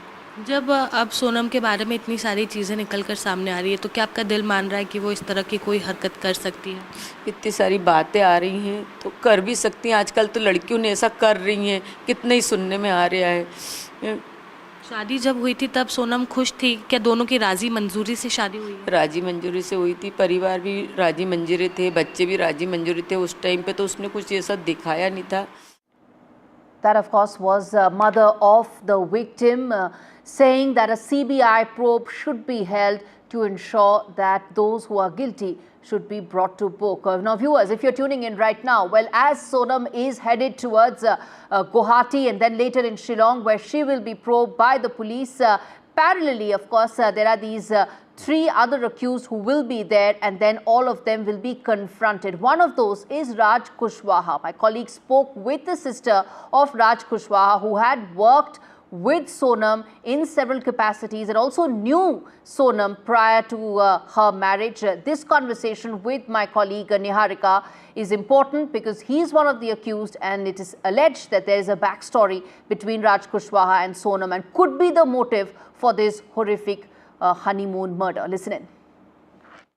राज कुशवाहा की छोटी बहन सुहानी इस वक्त हमारे साथ मौजूद है। सुहानी बेटा, आप कितने छोटे हो राज भैया से? 2 साल 2.5 साल का गैप है हम दोनों में। जी, आप कैसे हैं आपके भाई? आपको क्या कभी ऐसा कुछ लगा? ऐसा कुछ नहीं, ऐसा वो कभी नहीं कर सकते, ऐसा वो सोच भी नहीं सकते किसी के बारे में, हम उनको इतना जानते हैं। और वो राजा भैया, उनकी क्या गलती थी? वो ऐसा उनके साथ, वो उनको तो जानते भी नहीं होंगे, शादी से ही जाना होगा, वो ऐसा कभी नहीं कर सकते उनके साथ। जी, आपके भाई ये प्लाईवुड फैक्ट्री में कब से काम कर रहे हैं? 2 से 2.5 साल हो गया उनको। गोविंद भैया के यहाँ पे काम करते हैं। कोविड से यहाँ पर काम कर रहे हैं? गोविंद भैया के यहाँ पे काम करते कोविड से नहीं कर रहे। 2.5 साल से यहाँ पे काम। हाँ। उससे पहले कहाँ थे? उसके पहले से भैया 10th क्लास में थे जब हमारे पापा के साथ ऐसा हो गया था, तो फिर भैया ने 10th के एग्ज़ाम दी। उसके बाद वो कपड़ा मार्केट में काम करते थे, पढ़ाई छोड़ दी थी। फिर वो 3 साल तक वहाँ पे काम करते थे। पर जब उनका कंप्यूटर का कोर्स पूरा हो गया था, उसके बाद उनकी यहाँ इस जगह में नौकरी। अच्छा, कभी ये आनंद, आकाश या फिर विशाल किसी दोस्त की सूचना थी? हाँ, विशाल भैया तो हमारे भाई हैं, उनको भी हम राखी बांधते थे। उनको भी हम जानते हैं कि वो ऐसा कभी नहीं कर सकते। अच्छा। क्योंकि वो भी है नॉर्मल, उनका भी एक छोटा सा घर है अपना नंदबाग में। वो भी गरीब फैमिली से बिलोंग करते, तो वो लोग इतना कुछ तो कभी नहीं कर सकते। आनंद, आकाश किसी से और दोस्त? लोगों को नहीं जानती, बस इतना पता है कि वो विशाल भाई के पड़ोसी हैं।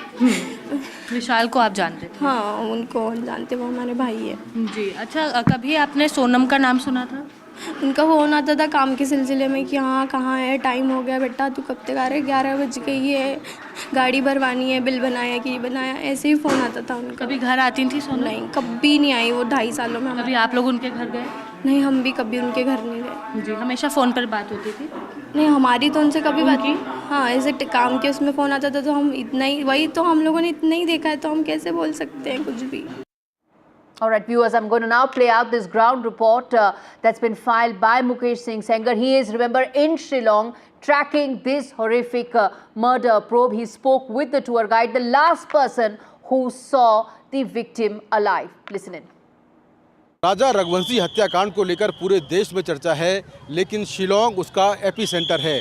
उसकी वजह यह है कि हत्याकांड भी यहीं हुआ और यहीं की पुलिस ने इस पूरे मामले का खुलासा किया है। मेरे साथ शिलोंग टूरिस्ट एसोसिएशन के प्रेसिडेंट हैं, उनसे बात करते हैं। सर, नाम क्या है आपका?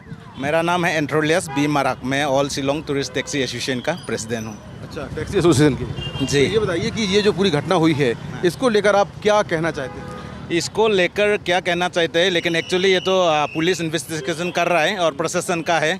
लेकिन ज़्यादातर जैसे कि आप लोग का मीडिया बहुत सारा हम लोग का ऊपर में एलिगेशन लगाया है, इसलिए हम लोग का जितना भी टूरिस्ट ड्राइवर है या टूरिस्ट पर्यटक है टूरिस्ट, वो आना बंद हो गया और उसका बाद में हम लोग का बहुत ज़्यादा लॉस हुआ है। इस तरह से पुलिस जब इन्वेस्टिगेशन कर रहा है तो उसका बारे में कुछ भी बोलने सही नहीं है। लेकिन बहुत सारा मीडिया और सोशल मीडिया में बहुत सारा अफवाह फैल गया कि हम लोग का शिलोंग में ख़राब है, ये चोरी डकैती, इस तरह से कभी नहीं होता है। हम लोग कभी कभी ऐसा होता है कि हम लोग का जब टूरिस्ट आता है, हम लोग टूरिस्ट प्लेस में हम लोग अपना गाड़ी को लॉक करने कभी कभी भूल जाता है। तो टूरिस्ट पूछता है आप लोग भैया गाड़ी क्यों लॉक करता नहीं, तो हम लोग बोलते हैं भैया यहाँ में कुछ नहीं होता है। तो इस तरह से शांति और पीस स्टेट में आके इस तरह से एलिगेशन लगाना गलत है, क्योंकि ये जज का विषय था। जब प्रशासन का हाथ में है तो हम लोग इसको नगर बात करके तो फ़ायदा नहीं है, इस तरह से होना नहीं चाहिए। लेकिन जिसने भी इस तरह से हम देखा नहीं, उसमें बहुत सारा ने मेघालय मुर्दाबाद या मेघालय में मौत जाइए इस तरह से जो बात किया है, वो लोग को हम लोग का मेघालय गवर्नमेंट का तरफ से एक्शन लेना है। लेकिन हम लोग का मेघालय गवर्नमेंट से जो मंत्री है एक उसको डिफेमेशन केस करेगा, ज़रूर करना चाहिए, क्योंकि हम लोग का जितना भी टूरिस्ट ड्राइवर है, जितना बुकिंग था सारा कैंसिल हो गया है। तो उसका भरपाई कौन करेगा? टूरिस्ट लोग क्या बोल रहे हैं, क्या कह रहे हैं वो आपसे? एक्चुअली टूरिस्ट लोग यहाँ में जो आ रहा है वो लोग को तो हकीकत पता है, वो लोग कुछ नहीं बोल रहा है। लेकिन जो बुकिंग था आने वाला था वो लोग बोल रहा है भैया सेफ नहीं है। लेकिन हम आपका माध्यम से बोलना चाहते हैं यहाँ में कुछ इस तरह से नहीं है। प्लेस यहाँ का जो शिलोंग या चेरापूंजी ऑल मेघालय में कोई इस तरह से प्रॉब्लम नहीं है। हम लोग इसलिए रिक्वेस्ट करना चाहता है हम लोग का टूरिस्ट जो भी आ रहा है वो लोग को भी वो लोग सेल्फ ड्राइव गाड़ी हमें यूज़ नहीं किया जा रहा है। कभी कोई पहले ऐसी घटना हुई हो जब किसी टूरिस्ट को टारगेट किया गया हो यहाँ पर? नहीं, अभी तक तो नहीं। मेरा अभी हम all Shillong tourist taxi association का प्रेसिडेंट बनना अभी 9 साल हो गया कंप्लीट, 9 ईयर्स में अभी तक एक सिंगल रिपोर्ट इस तरह से नहीं मिला। तो आप इस तरह से पीसफुल एरिया को किस तरह से ज़बरदस्ती किस तरह से इस तरह से एलिगेशन लगा सकता है ना? किसी को इस तरह से मीडिया में या सोशल मीडिया में किसी का इज्जत को उछालने अच्छा बात नहीं है। क्योंकि हम लोग का मेघालय पुलिस को हम थैंक यू बोलना चाहता है, बहुत जल्द ये केस को सॉल्व कर दिया, ऑलमोस्ट सॉल्व हो गया। अभी इन्वेस्टिगेशन चल रहा है, इसका बारे में हम इतना बोलना नहीं चाहता है क्योंकि प्रशासन का ऊपर में विश्वास है। पूरा हम लोग का इंडिया प्रशासन का ऊपर में विश्वास करना चाहिए, लेकिन इस तरह से अनगल बात करना ठीक नहीं होगा। That's a very important point that was being made in that ground report that Mukesh Sengar filed, which is that this has nothing to do with the law and order situation in Shillong. No comment can be made about that at all. This is a pre-planned murder that this woman allegedly hatched and executed there. The 3 men along with her travelled from Madhya Pradesh to Shillong. This has absolutely nothing to do with the people of Shillong, with the state of Meghalaya or the law and order situation of that kind. None of that can ever be doubted when it comes to this case. And the point being made there is very valid there, that why question the state? On the contrary, the police actually swung into action and solved this case in less than a week. But that's the flip side, the unfortunate side, with some people carrying falsehoods about how this may have an impact on the tourism sector and area of Shillong. Let's quickly now rope in Sonam Gupta, my colleague, who's joining us live from the crime spot, from exactly where the body of Raja Raghuvanshi was discovered. Sonam, talk to us about the situation on ground. Tell us what you've been speaking to to people around. What are they saying? Bring us up to speed. Over to you.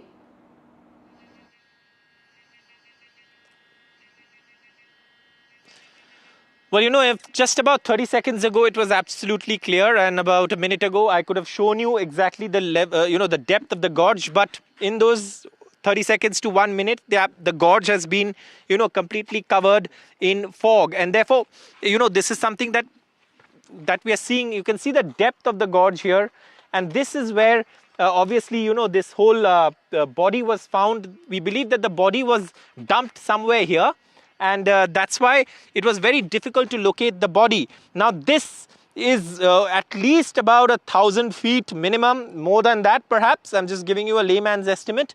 And you know, a lot of foliage. So if someone does commit a crime and dump a body here, it would be extremely difficult to find a body in terrain like this, in weather like this. Just look at the weather. You know, actually it's a deep gorge and a valley, and then on the other side there's a hill behind me. And it was absolutely clear just about 2 minutes ago.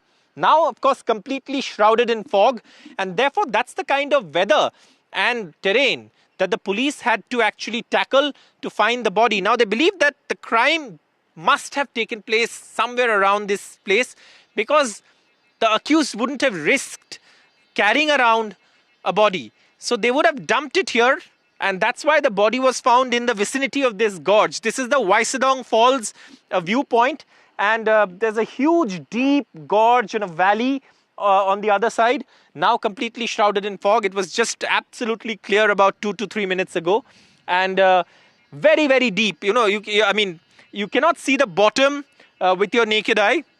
It's absolutely deep, and that's why perhaps this was chosen as a location to dump the body. The body was found here after days of search. Drones had to be used to be dropped into the valley and then try and locate the body. So the police say that it was a very challenging operation, but they found the body. And the moment they found the body, what they say also was that raised their suspicion, because in CCTV footage that they had, they saw Sonam Raghuvanshi and perhaps whom they consider the accused, together some distance further, which is the trek where the scooty was parked, the scooty that of course was later found. So, so that it would give someone the impression that they would have gone on a trek. I was coming to just that, but viewers, if you're tuning in right now, on your screens is Saurabh Gupta, my colleague, who's at the crime scene. That horrific honeymoon murder that took place, that is the location where Saurabh Gupta is standing right now. Now, Saurabh, the question I was asking was that the scooty that was discovered, how far away is from the crime scene that you are at, where the body was discovered near the gorge?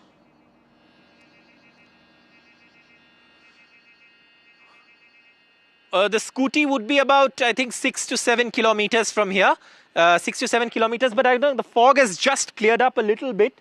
And it changes every minute here, so it's very difficult to predict, these hills, which is why the terrain, the weather is all such a challenge. Now you can see this is just the top of the gorge. It goes way beyond below, and you can see those trees. That's the foliage. So if someone actually dumps anything from this height, it falls right below. This is a very steep, sharp cliff, and nothing to sort of block the fall till absolutely you hit the bottom. So, speaking from, let's say, someone who wants to dump a body from a criminal perspective, this would be what many who study criminals and, investigations say an ideal spot to dump a body. And the police recovered the body from around the Vaisadong Falls. So that's something that is very, very clear in this case. Like I said, we drove down we've tracked the entire journey today, and, finally ended up at the spot where the body was found. And, once you travel that journey, you know that this is a absolutely premeditated case, because even the route they took for the trek is not the regular route. That's a more difficult, less taken route, and obviously more remote and isolated. All right, I'm going to leave it there. Saurabh Gupta joining us live from Cherrapunji, the crime spot, the exact location where Raja Raghuvanshi's body was found after he was brutally murdered in cold blood. NDTV will keep getting you every twist and turn in this horrific honeymoon murder. Viewers, I'm going to slip into a very short break, come back on the other side with more stories, including the latest from Harvard University. Stay with us.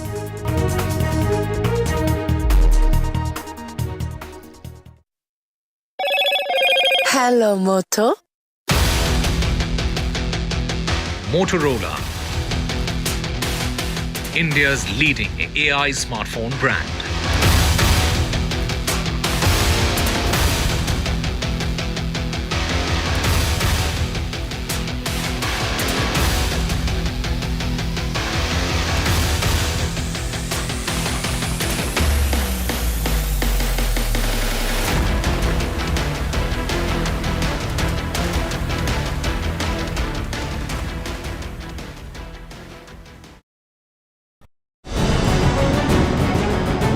Why was there a hurry? Was it the government that was in a hurry? I don't want to blame anyone. Joining us today here in the NDTV newsroom, government cannot walk away from this responsibility. Cricket is region of sort in this country. Would you like to comment on what happened? What is the condition of the injured at this point? How many people died? What exactly happened? You have lost your daughter.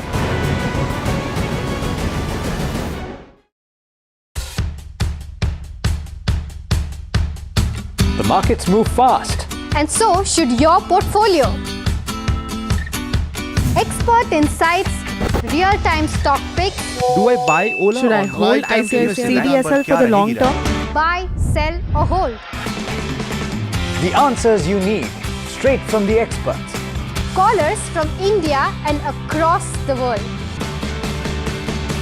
Connect live, ask, decide and invest wisely. Your portfolio, your future. Ask Profit.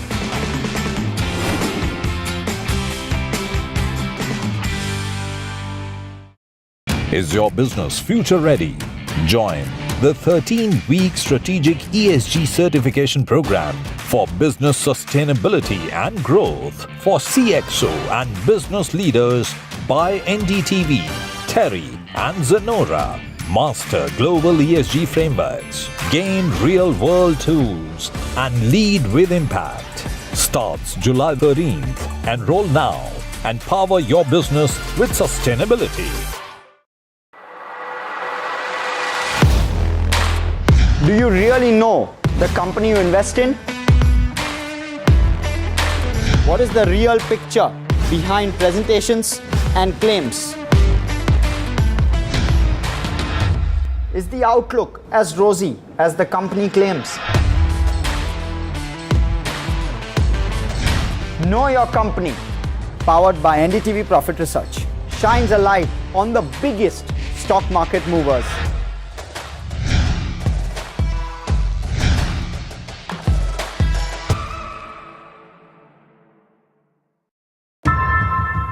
How often have you turned away from debates that descend into endless fights? We bring you a show where every question is answered, where every debate finds its resolution, where every story finds its conclusion.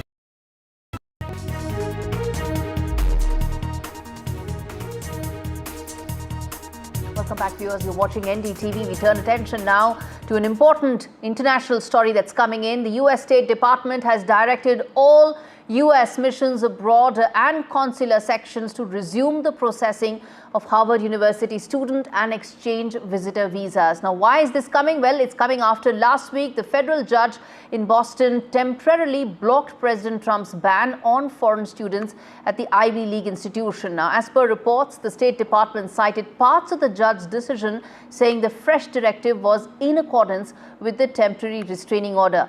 All in all, this is a huge reprieve for all students who are looking to go to Harvard, who of course were facing deep uncertainty as to whether or not their visas would be processed or not. There is a huge reprieve for them, including thousands from India as well. I'm going to try and connect with my colleague Vishal in just a bit. But before that, viewers, now if you're tuning in right now, remember there's been a lot of back and forth with the Trump administration and Harvard University with regards to visa processing, and the reason for that is the Trump administration feels that Harvard needs to abide by the broad contours under which it wants to regulate universities. Some of the other Ivy League universities have already done so, and because Harvard did not do so, there was a ban on visa processing for Harvard students. All right, turning attention away from this to viewers, well, all of us have countless memories of our childhood days of play, friends, food and daily routines that have shaped us into what we are today. As part of the Bachpan Manao campaign with Ek Step and NDTV, we believe that play is the heart of every childhood, and our favorite celebrities agree with us. With International Day of Play fast approaching, let's listen to their fondest childhood memories in their own words.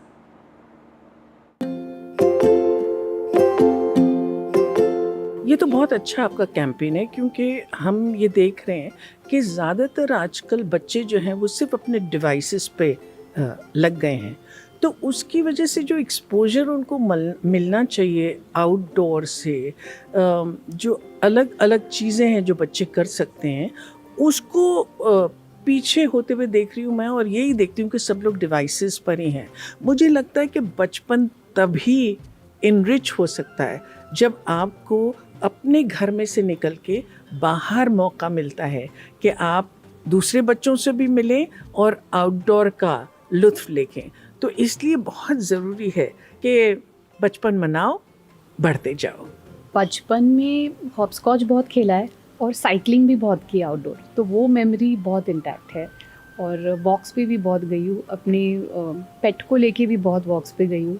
ज़्यादा outdoor ही हुआ करता था, पढ़ाई के अलावा I think nothing else, indoor हम बैठते ही नहीं थे। So that was a great memory. सब पेरेंट्स बोलते हैं कि बच्चों को अच्छे मार्क्स लाने चाहिए। मुझे लगता है मार्क्स लाने के लिए एक फ़िज़िकल स्ट्रेंथ भी ज़रूरी होती है, ब्लड सर्कुलेशन ज़रूरी होता है, तो बाहर खेलना बहुत ज़रूरी है ब्रेन एक्टिविटी के लिए। तो इसीलिए बचपन मनाओ, बढ़ते जाओ। You know, it's not really a memory as much as it's just many memories of playing pittu. You know, 7 stones ko, haan ji.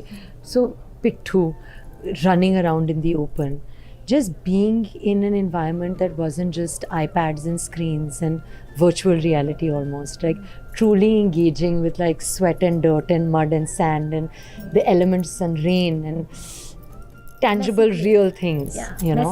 I think that was childhood. Honesty, innocence, nature.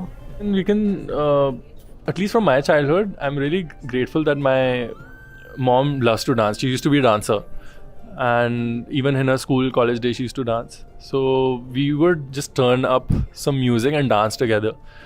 So, and then she also put me on to dance classes, Bollywood dance and all of that, and I feel like that was really instrumental in making rhythm part of my body and my subconscious.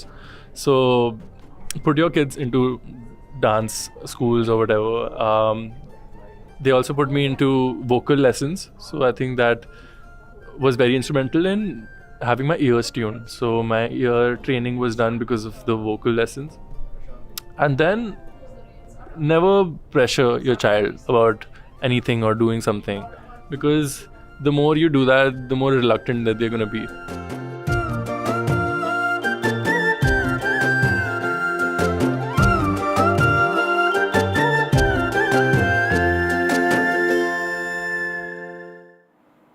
Nothing like rekindling childhood memories. Viewers, on that note, we slip into a break. We come back on the other side with more stories. Stay with NDTV.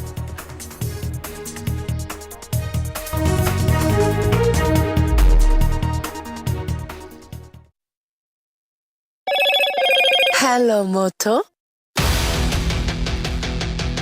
Motorola, India's leading AI smartphone brand.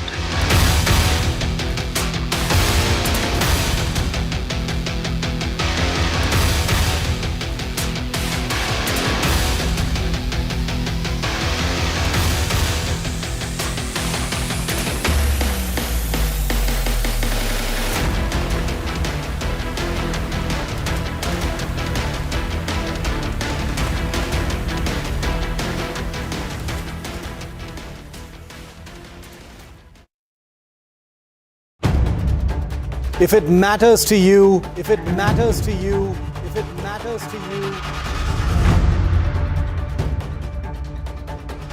it matters to India, it matters to India, and it matters to me, and it matters to me. India Matters with Shivaru, only on NDTV 24x7. The ultimate price for Pahalgam terror wasn't just Indian airstrikes, but the squeezing of Pakistan's Indus lifeline. Now, for the first time on TV, NDTV reports India's impact firsthand. On camera, Pakistan running dry. India's water weapon. I've been reporting on all issues, big and small, from Andhra Pradesh, Telangana, rest of South India. bringing you all the action, all that you need to know, all that you want to know. The energy of Maximum City is infectious. I'm bringing that energy in our news coverage from financial capital Mumbai. Covering from the southernmost part of India over the last 23 years, I bring in-depth and 360-degree coverage from the Dravidian heartland. The land of Mishti, also known for its bitter politics. I have seen much water flow under the Howrah Bridge, covering Bengal in all its vivid colors. India's IT capital is always bustling, a city full of startups, stories and surprises. And I keep you ahead on all the Bengaluru buzz. In today's interconnected world, India's voice is more crucial than ever. When India speaks, the world listens. At NDTV World, we are that voice, bringing you intelligent and insightful news from India and beyond. From geopolitics and diplomacy to economic shifts, migrations, tech disruptions, and the stories of our diaspora. We cover the news that shapes our global future. NDTV World, your new home for global news is here. मैं नरेंद्र दामोदर दास मोदी ईश्वर की शपथ लेता हूं कि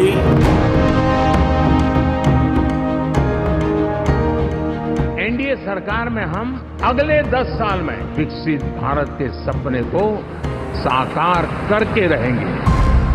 अटल से तो विकसित भारत की तस्वीर है, प्रेरणा और प्रगति।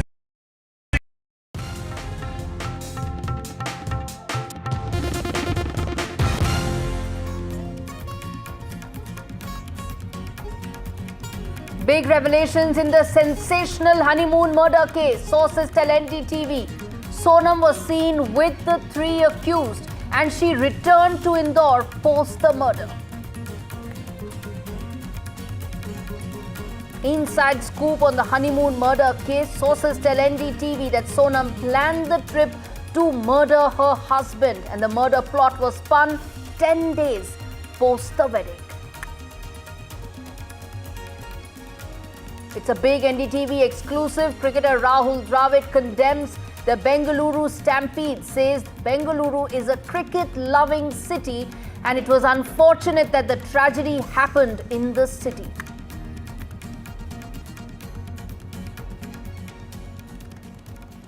Shocker coming in from Delhi where a building blaze claimed 3 lives. A Delhi man and his children jumped from the 9th floor.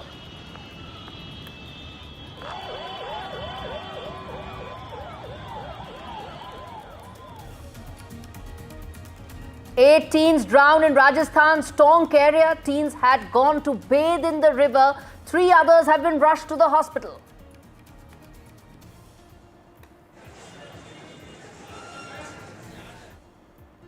Dr. Jaishankar's stern message to Pakistan. External Affairs Minister says if provoked, India will strike deep inside Pakistan again.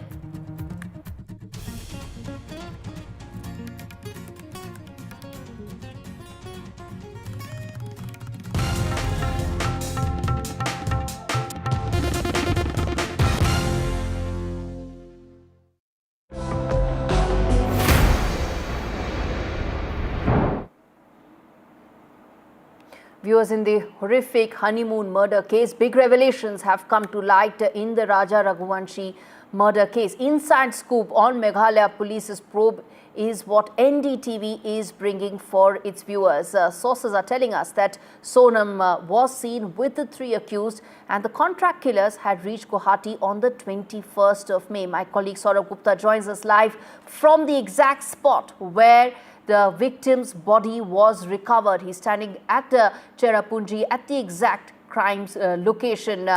Saurabh, while we've been speaking about this particular case, you've been speaking to a lot of people around here. You've also worked up the phones with the police there who've been probing this case. Talk to us about what is it that they are telling you, the inside details of how they unearthed the body here and what next.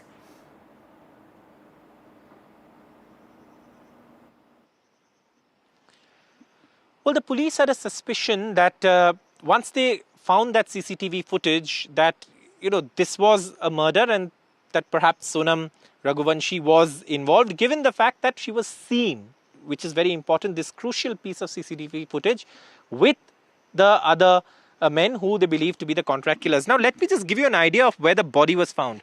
It's cleared up again so I can show you better.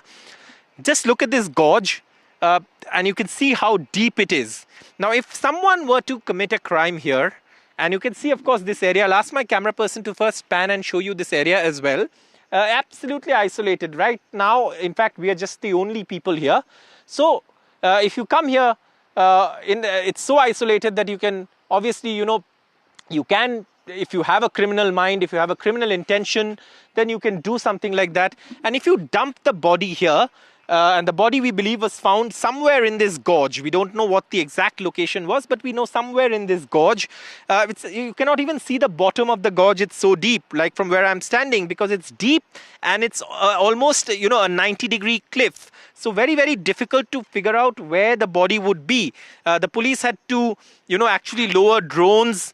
Drones were used to carry out this search operation, and finally they located the body after days, brought it up.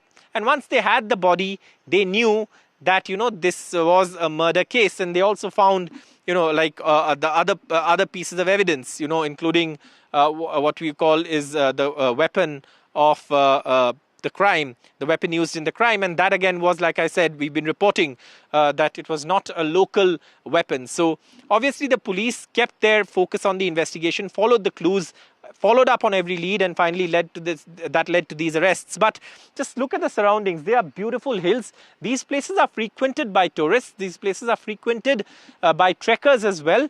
But the route, I've been tracing the route that Sonam and Raja Raghuvanshi took. And, it's quite clear that a regular tourist or regular trekkers also don't take that route. They took a much more circuitous, a much more desolate, an isolated route with much less human population. And that's perhaps one of the giveaways as to why this is a premeditated murder. Because if someone had to actually trek in these areas, they would use the regular path, the regular trails that trekkers use. But in this case, they did not use the regular path. They took a very circuitous route, and I followed this route entirely right up to the point where the two-wheeler was parked.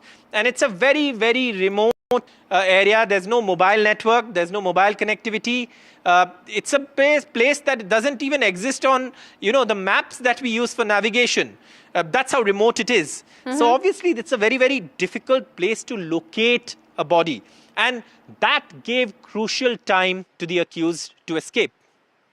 It was a desolate route. It was a circuitous route, not taken even by professional trekkers who go there. But Saurabh, also tell us that, you've been speaking to people there.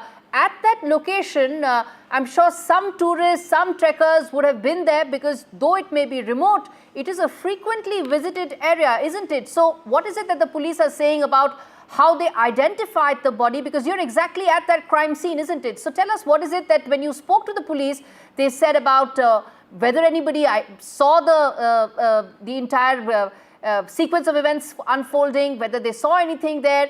Tell us more about that.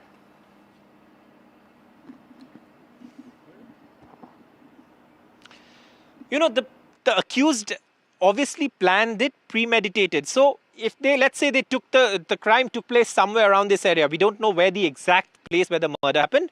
The body was found also in this gorge, somewhere around this gorge. So we know that it would have happened somewhere around here, because they wouldn't have risked moving around with a body. So from here till the trekking site is a good 6 to 7 kilometers away. It takes about a good 15 to 20 minutes by car, because the road is also full of hairpin turns and sharp bends. So you cannot even drive fast. Now, imagine having committed a crime here, dumped the body here, but then go all the way to drop the scooty or the two-wheeler there to give people the impression that they would have gone on a trek there. That is what is, of course, something that, was purposely done, the police believe, to mislead investigators. that, perhaps they would have gone on a trek from there and the scooty was found there, and people would believe that both of them had gone missing from there and the search would be taking place. But the police searched the entire area. And, once they searched the entire area, they found the body in this gorge near the Vaisadong Falls. And that is something, because they've also tracked CCTV footage of, them leaving from that Sora hotel where we were in the morning. So it is a very premeditated murder, and there were lots of effort put in to not only ensure that the body wasn't found soon, but also to ensure that the police were misled to believe that the trek would have gone on that side. However, near the Vaisadong Falls in this gorge, and I'll ask my camera person to show you just to give our viewers a sense of how deep this gorge is. You cannot see the bottom of the gorge. There's thick foliage on the mountainside, so even if a body falls through, even with drones, it would be difficult to locate. So it was a very, very challenging task for the police to have found the body in the first place. It was only when the body was found that the murder investigation started. And once the murder investigation started, once the police started chasing clues, they put things together and they finally cracked the case. And of course, this is now come to be known as the honeymoon murder. But obviously, it's a very, very gruesome case. Yes. And just look at the surroundings. It's beautiful. Where I went, I met people who help trekkers, who sell. There are kids who, help trekkers with sticks. You need sticks to support yourself. And they charge 50 rupees, 100 rupees for it. They were very friendly people. They give you advice. They, in fact, were telling people today, don't go down because, it's a very circuitous route. So it's all of that is there. Yes. So obviously, this place, this locale was chosen for absolutely being isolated and desolate. Absolutely. Saurabh, appreciate you joining us live to tell us more about that gruesome case. Viewers, Saurabh is standing at the exact spot where the body of the victim, Raja Raghuvanshi, was found. And as Saurabh was telling, it's a deep gorge, and the police also had to take the help of drones, and took some time before finally the body was found. And that's when they swung into action. And in about 7 days is when they cracked this case. I'm also now going to get in Tanushree Desai, who's joining us from Indore, because there are several legs to this case. As we've been saying, while the exact murder took place in Shillong, these were people who, in fact, put this out and planned this in greater detail in Madhya Pradesh. Then Tanushree Desai joins us live from Indore to tell us more about what she's been hearing as she's reporting on this case. Currently, I'm present in front of Sonam Raghuvanshi's house. So now what is happening is that Sonam's family is not opening their doors since yesterday after the claims that have been made by the police and the media. The investigation or the interrogation that have been done with Sonam till now, Sonam is claiming that she is not the one who has killed Raja. She is claiming that she's the one, she's a victim. Because the people who came had stolen the jewelries, and in the process, Raja was trying to save Sonam, so the people killed Raja. So right now, Sonam is claiming that she is not the one who has killed. She is the one who has been the victim, and she was drugged and brought to UP. So since many days, Raja and Sonam's family were doing media interaction to convey their message and to ask for justice. So currently, when I came right now at Sonam's house, you can see, I will ask my camera person to just focus on the gates, how the gates have been closed, and the windows, they have put some boards so that people can't peek inside, and every single door, every single window has been closed so that there can be no interaction with media, or the media cannot shoot anything inside.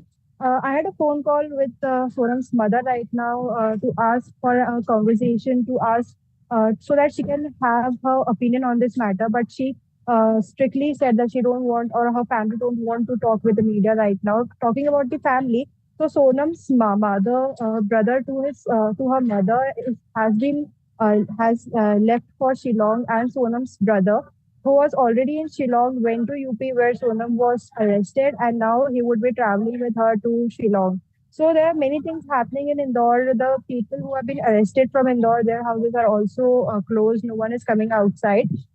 And the colony where I am standing right now, this colony had many people running here and there since many days, but today when I came over here, there was utter silence. Very few people are coming outside having a conversation. I tried having a conversation with a person But he claimed that he don't have any information, or else he don't want to give any information. So this is something that we need to notice, that how now people are saving themselves from giving any interaction to media or people around. The family has been claiming that whatever allegations have been put on Sonam are completely wrong, and they are asking for CBI inquiry so that Sonam would get justice, and whatever is happening inside, no one is knowing, because the doors are closed, no one has gone inside. Since yesterday, the people around there are saying that since yesterday, the family has not opened the door, so there is no interaction. We can't get any update from them. The mother is not picking up the calls of media. I had a 1 minute conversation with her. All right, viewers, I'm going to now play out this conversation that my colleague Niharika had with the victim, Raja Raghuvanshi's mother, who very clearly said that at the end of the day, there is a requirement to have a CBI probe, because that's the only way truth will come out. Listen in. आपकी आखिरी बार सोनम और राजा से बात कब हुई थी? 23 तारीख को। क्या आपकी दोनों से एक साथ बात हुई थी? नहीं, अलग अलग हुई थी। पहले सोनम से हुई थी, सोनम के मोबाइल से, फिर राजा से की गई थी। राजा का मोबाइल 2 दिन पहले से स्विच ऑफ था, तो मैंने सोनम से बोला कि राजा का मोबाइल अभी तक चालू क्यों नहीं हुआ? बोले नहीं मम्मी, उनका तो बंद है, तो वो तो बैग में रख लिया, बोले उनने। तो रख लिया था कि रखवाया गया था, ये भी मेरे को नहीं पता। तो मतलब सोनम और राजा साथ में थे, उसके भी 2 दिन पहले से राजा का फ़ोन बंद था? 2 दिन पहले से राजा का फ़ोन बंद था। सोनम के फ़ोन से ही सारी चर्चा हो रही थी? उससे ही सारी चर्चा हो रही थी। सोनम से जब बात हुई थी आखिरी, तब क्या बात हुई थी? सोनम से यही बात हुई थी, मैंने लगाया था, राजा को लगाया था, तो राजा का फ़ोन स्विच ऑफ था, तो फिर मैंने सोनम के पे लगाया था। मैंने कि कहाँ पे हो तुम लोग? तो बोले कहीं नहीं मम्मी, ऊपर की तरफ हम आ रहे हैं। तो मैंने कि ना फिर थक गए होंगे? तो बोले हाँ मम्मी बहुत थक गए हैं। तो मैंने कुछ खाने पीने का मिल रहा है कि नहीं मिल रहा है? तो बोले एक जगह कॉफ़ी मिली थी, बहुत गंदी थी, मैंने फेंक दी, और ये तो मेरे से बार बार बोल रहे कुछ खा लो कुछ खा लो।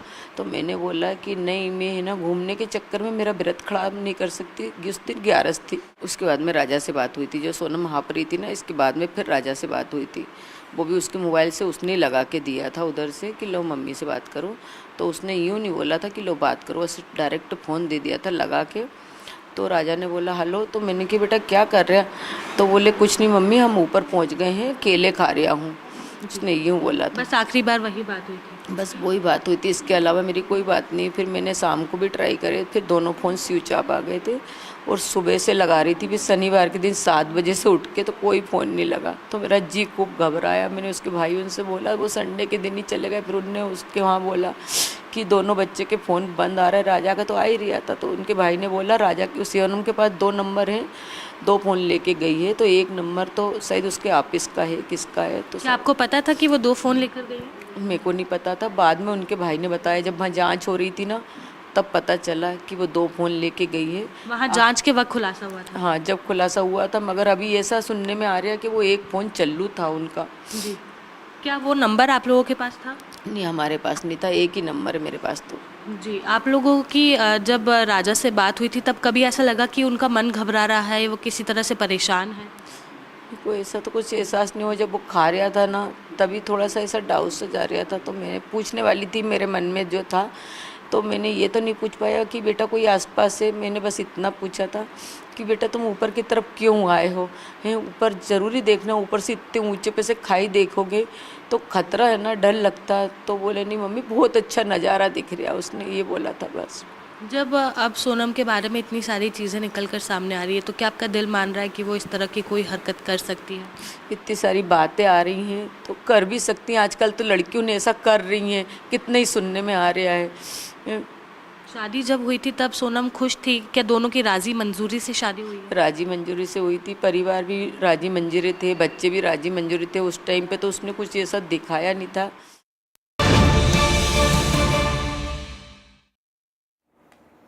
Breaking news coming in on the broadcast. At least 8 people have been killed in a school shooting case in Austria. As per local reports that are coming in, that this took place in a secondary school in Austria. And students and teachers are believed to be amongst the casualties. Let's get in Vishal Vivek, my colleague, to get us more details on this. Vishal, a very disturbing news coming in. Yet another case of school shooting. But if you have any more details on this, tell us more. Well, these are still early reports of school shooting in Austria. This is the southern part of Austria. It was a secondary school that this shooting took place in, and at least 8 people have been reportedly killed. This is what the local media has been saying. There are many injured as well. Scores of students and teachers have been injured. There's still no confirmation on who the shooter was. Reports are suggesting that it could be one of the students itself that would have gone and done the shooting, but that is yet to be confirmed, and the shooter has reportedly died by suicide. So the authorities are there, special forces of Austria are there. So it's a hostile situation. It's a highly tense situation right now. Europe has been riddled with these shooting instances, knife attack instances in the recent past, in the last 1 year or so. Very quickly, Vishal, has a terror angle been ruled out, or is that being examined as well? Very quickly. Terror angle is yet to be explored because authorities are still investigating the matter. As I mentioned, the student involved in the attack, whether or not it was a student, that is also being examined. So we'll have to wait for confirmation on the terror angle. All right, I'm going to leave it there, Vishal. Thanks much for that update coming in. A school shootout has been reported in Austria, and as of now, the update that we have is that 8 people have been killed in this school shooting incident in Austria. Viewers, on that note, we slip into a break. On the other side is a very exclusive conversation that my colleague Osama Shab had with Rahul Dravid on Bengaluru Stampede and a lot more. Stay with us, you want to watch that conversation.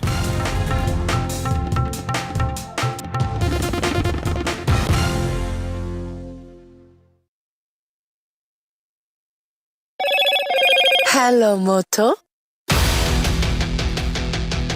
Motorola, India's leading AI smartphone brand.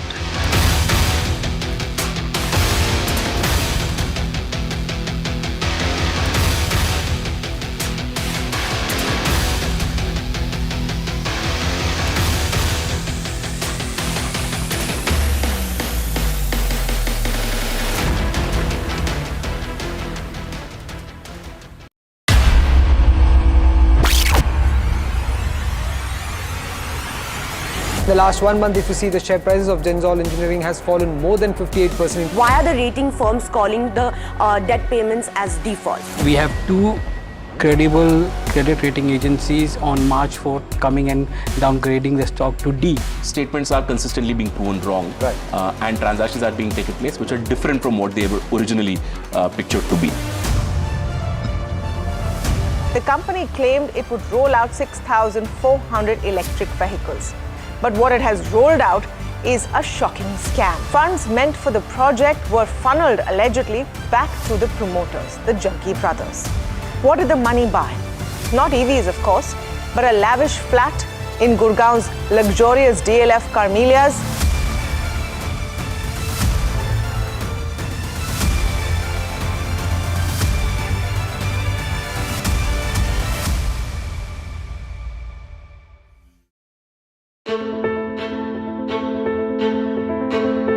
News is not just headlines, it is what impacts you.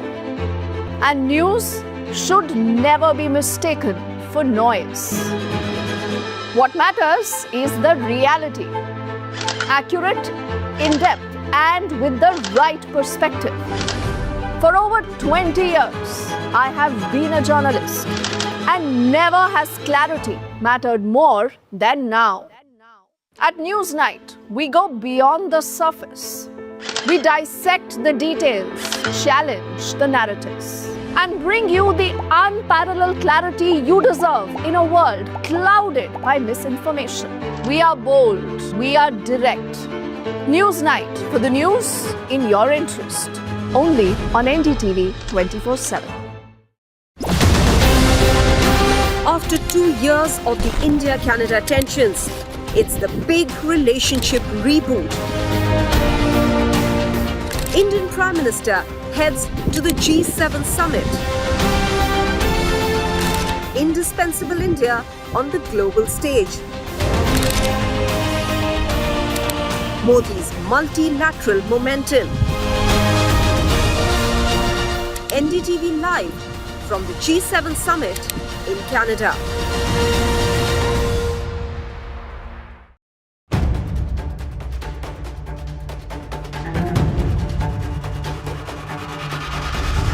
If it matters to you, if it matters to you, if it matters to you,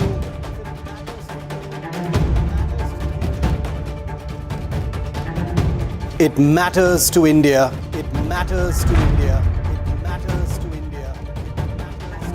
And it matters to me. And it matters to me.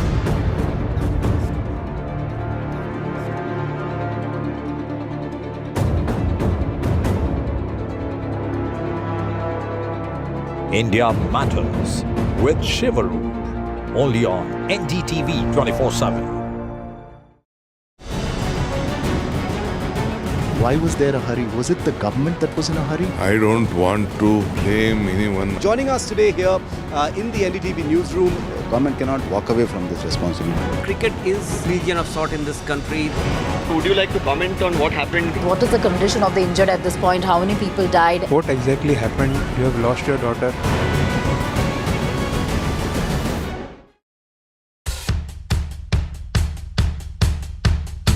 The markets move fast. And so should your portfolio. Expert insights, real-time stock picks. Do I buy Ola? Should I hold CDSL for the long term? Buy, sell or hold. The answers you need, straight from the experts. Callers from India and across the world.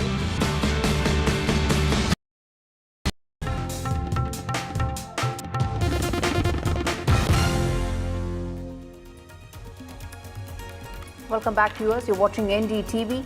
Let's go straight across to updates coming in from Karnataka, where the Karnataka Chief Minister now is in Delhi. He, along with his deputy, TK Shivakumar, has met the Congress top brass.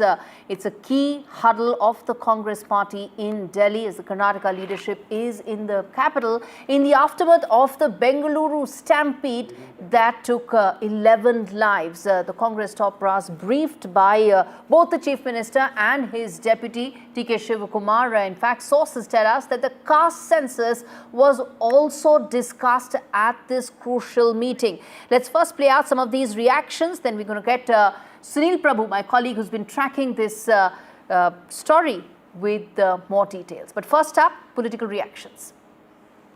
We discussed about the current political situation, including the unfortunate tragic incident which happened in Bangalore. CM and PCC President briefed the leadership about the incident and the action taken by the government on post-incidents. Certainly, we are very much concerned about every human life. We are the party are very much matter about the human life. Unfortunate incident happened. Anyway, government of Karnataka has already ordered a judicial inquiry to find out what exactly happened. During the course of judicial inquiry, party didn't want to involve into the nitty-gritty of the issue. ಅಲ್ಲ ನಮ್ಮ ಹೈಕಮಾಂಡ್ನವ್ರು ಕರೆದಿದ್ದಾರೆ C M ಅವರನ್ನು D C M ಅವ್ರನ್ನು ಅವರು ಇವತ್ತು ಬೆಳಿಗ್ಗೆ ಹೋದರು ಅಂತ ಕಾಣಿಸುತ್ತೆ ಗೊತ್ತಿಲ್ಲ ಏನಂತ ಗೊತ್ತಿಲ್ಲ ಅಜೆಂಡಾ ಏನು ಅಂತ ಗೊತ್ತಿಲ್ಲ ಸಂಪುಟ ಪುನರ್ರಚನೆ ನಮಗೇನು ಗೊತ್ತಾಗುತ್ತೆ ರೀ ಸ್ಪೆಕ್ಯುಲೇಟ್ ಮಾಡೋಕ್ಕೆ ಹೋಗಲ್ಲ ನಾನು ಗೊತ್ತಿಲ್ಲ ಕರೆದ್ರೆ ಹೋಗ್ತೀವಿ ನಮಗೆ ಯಾರಿಗೂ ಕರೆದಿಲ್ಲ ಬೇರೆ ಅವರ ಅಧ್ಯಕ್ಷರು ಮತ್ತು ಉಪಮುಖ್ಯಮಂತ್ರಿಗಳಿದ್ದಾರೆ ಮಾನ್ಯ ಶಿವಕುಮಾರ್ ಅವರು ಆಮೇಲೆ ಮುಖ್ಯಮಂತ್ರಿಗಳು ಅವ್ರನ್ನ ಕರೆದಿದ್ದಾರೆ Government is squarely responsible for this. In the morning 10 o'clock he has tweeted and he has given a call to people attend in a big way, and he is telling that I was not briefed, that there is police have expressed some apprehension. Today Karnataka State Cricket Association and also that one agency DNA, he has said that we had never opted for function, and because these people organize a parallel function at two places, the police give more protection here, less protection there. All right, Sunil Prabhu joins us live to talk more on this. He's been tracking this meeting closely for us. Sunil, at the end of the day, there is still no accountability as far as the political leadership in Karnataka is concerned with regard to the Bengaluru stampede. So tough questions would have been posed to the state leadership. That's right. There was some plain speaking with the Congress High Command seeking an explanation from both the CM as well as the Deputy CM. And they are very clear that pro-people policies need to be taken, and the incident that has occurred is not only unfortunate, it's unacceptable. And they've really asked for serious steps to be taken by the Karnataka government and pro-people, as they say. Having said that, of course, another issue which is really exercising the mind of the people of Karnataka was the caste census, which, has really not gone down well, especially with the Vokiligas. They have now directed the Chief Minister to do a re-enumeration because the data that they had done in the terms of the caste census is over 10 years old, and that is why they want that to be done again within the next 60 to 90 days, hopefully, to ensure that they will be able to get that X-ray which Rahul Gandhi talks about to continue to take policy decisions for the future of the state. So two important issues. One, of course, some very plain speaking on the unfortunate stampede that has taken place and serious questions about what the government should take in terms of refurbishing its image. And the second, of course, the important issue of the caste census, asking for re-enumeration to ensure that all sections, especially the Vokiligas who have been upset and other sections of the society, are enumerated once again properly, because the data is over 10 years old. We leave it there. Sunil Prabhu joining us live from Delhi to decode that big political story for us. Shifting focus now to Rajasthan, where 11 teenagers had gone to take bath in the river, and in fact there was a freak accident that followed. 8 are now reported dead. All the deceased are said to be residents of Jaipur. Treatment of the injured children is currently underway. The youth drowned trying to save each other. There was a huge crowd that has gathered in the hospital premises. What really happened? What's the sequence of events? Let's get in Harsha Kumari Singh joining us live to tell us more on this freak accident that took place. Harsha. Yes, absolutely. It's quite a freak accident that has happened, and no one can quite understand how something like this could have happened. These are picnickers. They were all youth in the age group of, they were all majors, above 18 years old, we are told, and they had gone to Tonk for a picnic. And there is the Banas River. So near the Fraser Bridge, they'd gone down to the rocks and went into the river. Now it appears that either, they ventured in too deep, so one tried to save the other, and in that process, apparently 8 of them have drowned.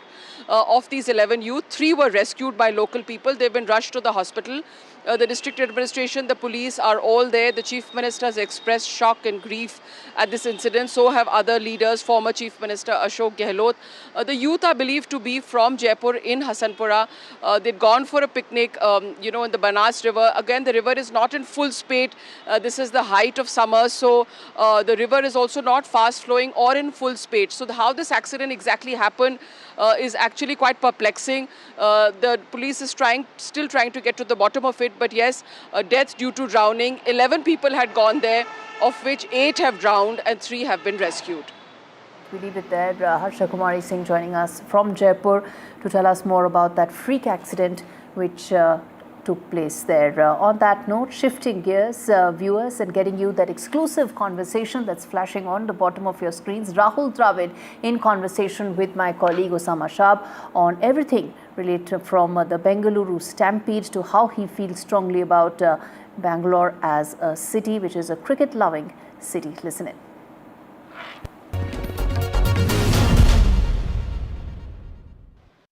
Talking about built for the long game and precision here. Rahul Dravid, welcome to NDTV, NDTV Profit. We have seen you on the pitch, in the dugout, even on the streets of Indranagar, making Indranagar quite famous on TV. What brings you here today? Can we say, is this where the wall meets AI? So hi, firstly, thanks for having me, Sanjana and Osama, and hello to Arundhati as well. Yeah, it's lovely to be here. It's lovely to be here, be with all of you. and lovely to be in a partnership and an association with Salesforce, and I think it's something that I've truly enjoyed. I think all my career and all my life, a lot of it has been about building partnerships. A lot of it has been about, enabling people to grow and develop and, I think become better at what they do. And a lot of my obviously my career was about maximizing my potential. And when I was captain, you're sort of maximizing the potential of your team. But as a coach over the last 10, 12 years as well, I think a large part of my role and my job has been about creating connections, creating partnerships that help not only me grow and as a person and as a coach, but also enabling other people to achieve their potential and to be able to get the best out of themselves. So from that perspective, I thought, it was a great partnership. It's a great association, which is exactly what Salesforce does, and it just really enables people to be able to have those connections, to be able to get the best out of their businesses, to be able to get the best out of their talent, and achieve the kind of potentials that they do. So, yeah, it's been a great association. I've really enjoyed it and enjoyed working with their team. Right. Rahul bhai, I want to understand from you, when you were coaching, how much were you already relying on data? There are a lot of number crunching that is happening inside that dressing room. I want to get a sense of that. Also, now looking at Agentforce's capabilities, how do you see AI, further revolutionizing, and not just cricket, but other sports as well? Yeah, so I think in a lot of ways, cricket has always been a data-driven sport. I mean, if you think about averages and if you think about stats and the numbers and the way people, I think cricket has always used a certain level of data and stats to make decisions, to make selections. And this has sort of been gone on for over years and over the decades. I think what has really changed, I think, over the last decade or so, has just been how technology and artificial intelligence more recently has been able to enhance a lot of this data and the statistics. I think there was a lot of, we would call it traditional data or basic data that was used quite a lot. But I think now with the use of technology, with the use of just so many more things which are things like variables, just ability to use technology to track even things like the way the ball moves, or we've seen that in things like hotspot, or we've seen that in things like ball tracking. I think, and there's so much more of data that is there and available today, that is then you sort of start looking at it from a lot more advanced perspective. And certainly I think data has always been used, but I think there's no doubt over the last, let's say, decade or so, and especially over the last 4 or 5 years with sort of AI coming in and AI making, so there's so much of data now. I think with the help of AI and artificial intelligence, what you're able to get is people able to sift through this data a lot quicker, to be able to get solutions to a lot of the data that is collected in a more quicker, crisper, and probably more accurate manner. And so certainly in my career, I've seen it from basic rudimentary data to now where it's getting more and more advanced and it's getting more and more, if you may say so, sometimes accurate. But it's an evolving process, and it's, I think, been a fascinating process to be a part of. I want to take you back 15, 20 years ago. Make that contrast for all our viewers, Rahul bhai. From 15, 20 years ago to now, how do you think technology has changed? How are things different now? And, like you said, we have these data, we have these numbers, and it is easier for the team, for the management to go about doing their business. But 15, 20 years ago, how did you manage all of that? Yeah, so I think sort of 20 years ago, I remember when people first started bringing in computers into the dressing room, and people started bringing in a laptop and I think just store basic sort of data and try and collect some level of video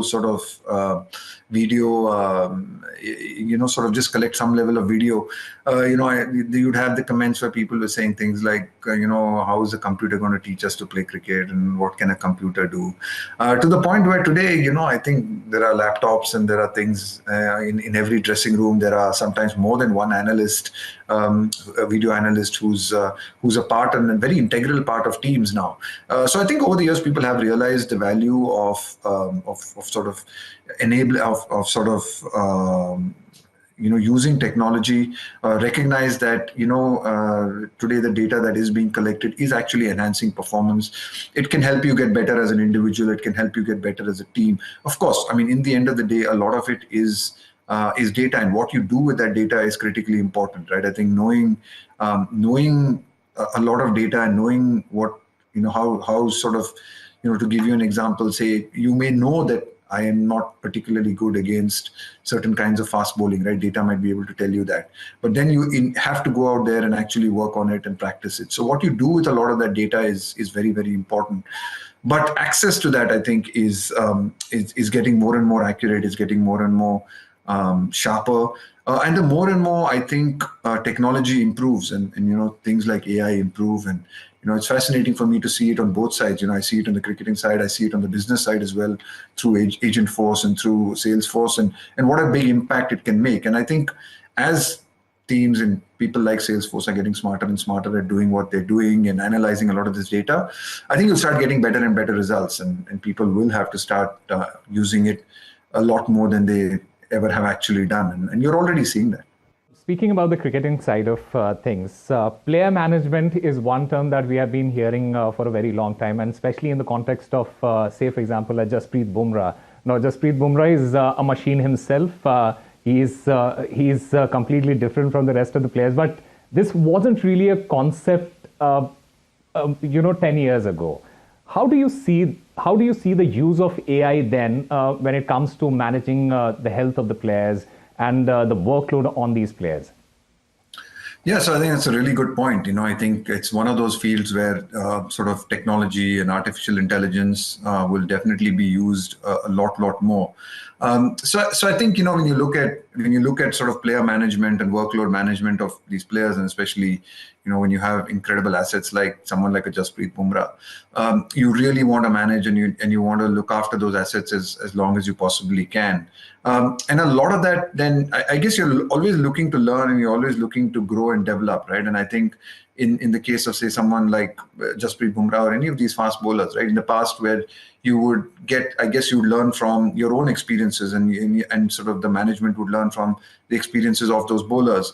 And then, yes, you might be able to look at a certain amount of data, but that was available at that point of time. But how much of data can you physically look at, even if you were an S&C coach or if you were a physiotherapist or you're a head coach?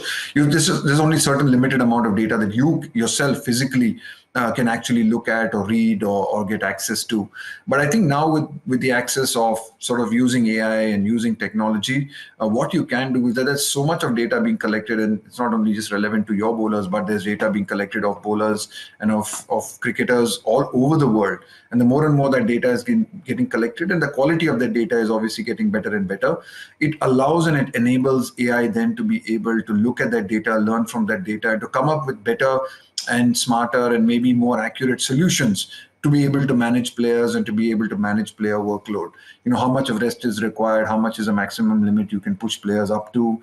All of these things were possibly not available 5, 7, even 10 years ago. And you didn't have any of this. So you just relied on basically, knowledge that was passed on from one person to another, or you passed on knowledge from maybe some stuff that you read in books, or you might have read a little bit on the internet.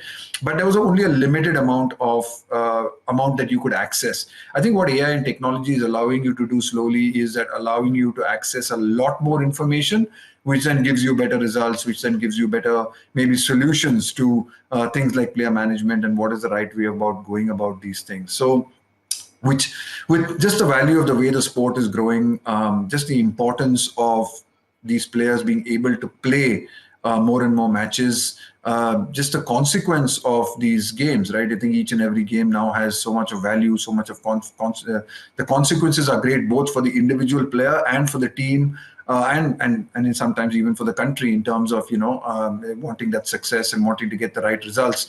So having these players on the park and managing them more professionally, more in a manner that is allows them to be able to be available to the team and the country on a more regular basis is something that's critically important. And I think, using that support of AI, using that support of machine learning now, of being able to crunch that data, to be able to make sense of that data, has become all the more important. Having said that, during your coaching career, was there any moment or any period where you thought, oh, I wish I had an AI solution for this? Lots of times. I think that's the challenge, right? I think with coaching is that sometimes it's not an exactly, I think it's the thing with coaching. It's not always it's not always like there's no always a reason for things that pan out the way they should. I think you can use a lot of data and you can use a lot of knowledge, but in the end of the day, sometimes with coaching, there are things that happen which can't necessarily be explained, right? Because you're dealing with human beings and you're dealing with a lot of things that at this point of time you can't necessarily explain. But I guess with there are times when, especially like simple things like I think sometimes making a decision whether to bat or bowl. I mean, I'm just using a basic one. I'm just starting off right from the beginning. When you make a decision to bat or bowl, yes, you have data and you have. You can look at previous knowledge and you can look at things, but it's constantly changing and it's constantly, you're still relying a little bit on your feel and your gut. Sometimes having, I guess, the more and more a lot of these decisions are then quantified, more of these decisions are recorded. You'll start getting maybe better and better answers to what decisions you should take, whether you should bat and bowl on a particular situation against a particular team, in a particular ground, on a particular wicket. So AI in times like that can certainly be helpful when you're confused and when you're looking at that and wondering, hell, what do I do now? So I think in times like that, of course, it's a matter, like I think Arundhati rightly said, it's a matter of trusting it. The more and more, I think at now, as it gets better and better, and as you can see that more and more results it's getting more and more successful results, people will start trusting it more, and I think that might take a little bit of time, but it's always going to be a nice balance between trusting your gut and going on feel, which I think is always going to be very important, in at least in the sport and at least in what I do, but also just knowing that you have this background support behind you, which has been able to then access so much of knowledge and so much of data which you physically cannot do yourself. I think is a good support system and a good ally to have, so to speak. All right, Rahul bhai, before we let you guys go, I also want to get your predictions in for the upcoming England series. What is your prediction? We have a new captain, we have a new Jodi. How do you see that panning out? Yeah, really looking forward to it. I think it should be a great series. Should be really interesting. I think we've got a great chance. I think there might be a young side in the sense that, when you lose players like Virat and Rohit, it kind of, you get a sense that it's a young team. But a lot of those boys who are in that side actually have quite a bit of experience as well. They may not have played as much Test cricket, but they've played a lot of competitive and a lot of international cricket, and they've been around the A teams and they've been around the Indian team quite a lot. So I think there's some real quality in that Indian team. So I think. I'm pretty hopeful. I'm pretty hopeful that we should have a great series and we should do particularly well. I think it's a great place to do well in England. And I think, I'm pretty hopeful we should end up winning that series. All right, one final question from you, and this is about that unfortunate tragedy that took place in Bengaluru. Your thoughts on that, Rahul bhai? Yeah, very disappointing. Obviously, very, very sad. Thoughts go out to the people. This is a really sports passionate city. I come from here. People love their sport, not only cricket. People love sport in the city, and they've really followed all the sporting teams here. Whether it's been our football team or it's been our kabaddi team, and of course the RCB is a really very well followed team. So really sad, very, very, very unfortunate what happened, and our thoughts go out to everyone who unfortunately was injured and some of them who lost their lives. So yeah, it's very, very sad.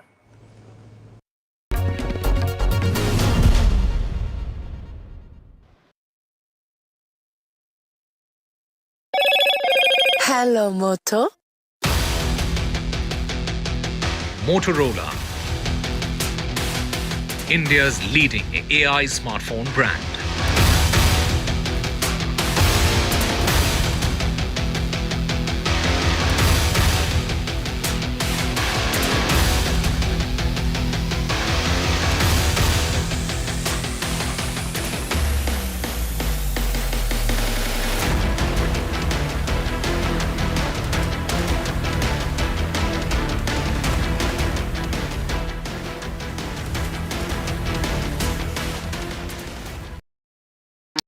Is your business future ready? Join the 13-week strategic ESG certification program for business sustainability and growth for CXO and business leaders by NDTV, Terry and Zenora. Master global ESG frameworks, gain real-world tools and lead with impact. Starts July 13th. Enroll now and power your business with sustainability. Do you really know the company you invest in?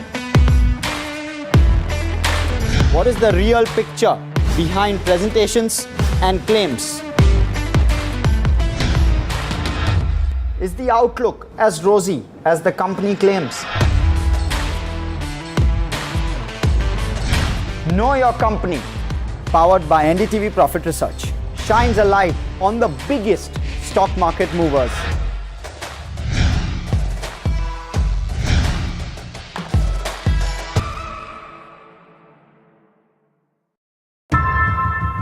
How often have you turned away from debates that descend into endless fights?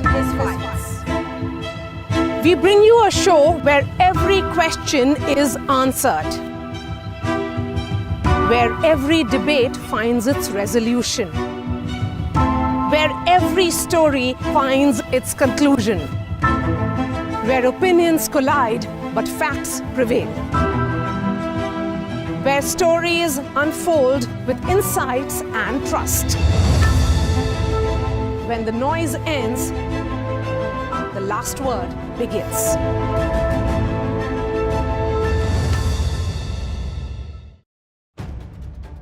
If it matters to you, if it matters to you, if it matters to you,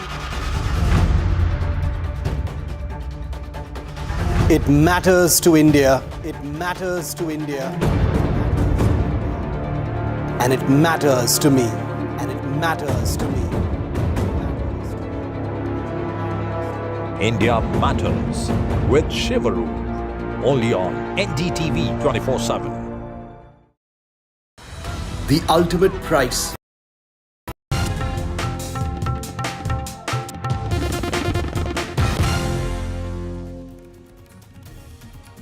Viewers, turning attention to another important story in some of his most direct statements on how India will continue to target Pakistan if it continues to back terrorists.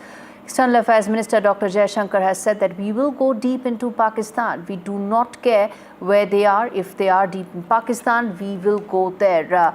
And that's a very strong, direct message that's been given to Pakistan by Dr. Jaishankar, who was in Europe and speaking to Politico, and also spoke about the success of Indian operation during Operation Sindoor last month. All right, in more international news, U.S. State Department directed all U.S. missions abroad and consular sections to resume processing Harvard University student and exchange visitor visas after a federal judge in Boston last week temporarily blocked President Trump's ban on foreign students at the Ivy League institution. As per reports, the State Department cited parts of the judge's decision, saying the fresh directive was in accordance with the temporary restraining order. Now, what does this mean in the latest ongoing saga between the Trump administration and America's oldest university? Let's get in Vishal Vivek to fill us in with the details. And also, Vishal, this is a huge reprieve for international students, isn't it? That is correct, especially the Harvard students who had been standing in line for months now to get into Harvard. Now they have some answers because US administration has, as you mentioned, just issued this order, and they have directed almost all missions across the globe to start processing the visas for Harvard students especially. So this comes in as a huge relief, because this Trump versus Harvard fight has especially affected the students coming in from the various countries across the globe, and the students number in thousands. So they will have heaved a sigh of relief. But it remains to be seen what US administration does now, because this fight has been going on. Harvard seems to have somewhat of an upper hand at the moment, because the judge blocked Trump's order to block the entry of students. So they have an upper hand, but Trump will definitely come back with some fresh order, and there will definitely be some hard moments for the Harvard students. But for now, we can say that this is a fresh new development for the students that want to study at one of the most prestigious organizations in the world. Absolutely. At the end of the day, uncertainty needs to end for students so they can plan their academic year going forward. Appreciate you joining us live, Vishal Vivek, to decode that big international story. Turning attention now back home, British spirits giant Diageo is exploring the possibility of selling stake, either part of it or all of it, in its IPL franchise, Royal Challengers Bengaluru. The company, which holds the team through its Indian subsidiary USL, is in early discussions with potential advisors. No final decision has been made, but the franchise could be valued upwards of $2 billion. Well, the recent win added to its valuation numbers. Now, what's this stake sale all about? How soon could that happen? And what really, or who all are the investors that could be in the offing, talking to Diageo for that? Let's get in my colleague Vishwanath Nair, who has all the details on this exclusive story. What's happening at this point in time is a discussion that is being led from London, which is the base where Diageo is, of course, based in. Diageo owns United Spirits, which then owns RCB, the IPL team that is being discussed at this point in time. After their historic win, that's an 18-year in the wings. Finally, RCB has won an IPL trophy this year, and that has supported the conversations that Diageo is having with advisors, because the valuation for RCB has improved significantly. In any case, because of the viewership of IPL, there were likely to be many takers, but because now RCB's valuation has improved, so you can expect more people being interested in buying the franchise. What is happening at this point in time is that Diageo is currently talking to some advisors. They will select potential advisors who will actually advise them on the deal, who will then go out and find potential bidders for RCB. So these conversations are still in early stages. These things will pan out over the next few months, but as things stand, Diageo is keen on offloading its holding in RCB, simply because it's time to offload any non-core businesses that Diageo has. All right.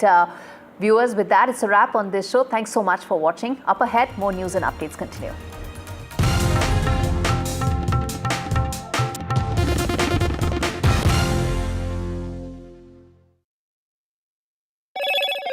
Hello, Moto. Motorola, India's leading AI smartphone brand.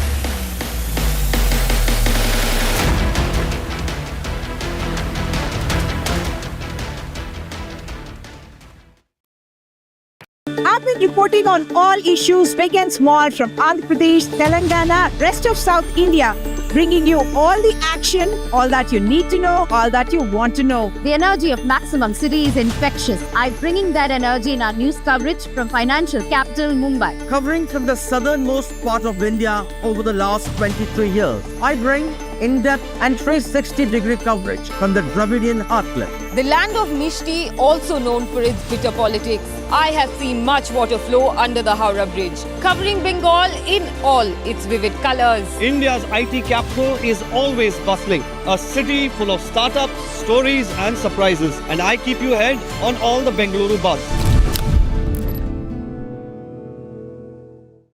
In today's interconnected world, India's voice is more crucial than ever. When India speaks, the world listens. At NDTV World, we are that voice, bringing you intelligent and insightful news from India and beyond. From geopolitics and diplomacy to economic shifts, migrations, tech disruptions, and the stories of our diaspora. We cover the news that shapes our global future. NDTV World, your new home for global news is here.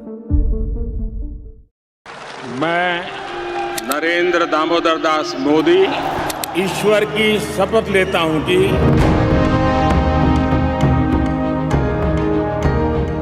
NDA सरकार में हम अगले 10 साल में विकसित भारत के सपने को साकार करके रहेंगे। अटल से तो विकसित भारत की तस्वीर है। प्रेरणा और प्रगति जब एक साथ जुड़ते हैं तो एक नए युग की नींव पड़ती है।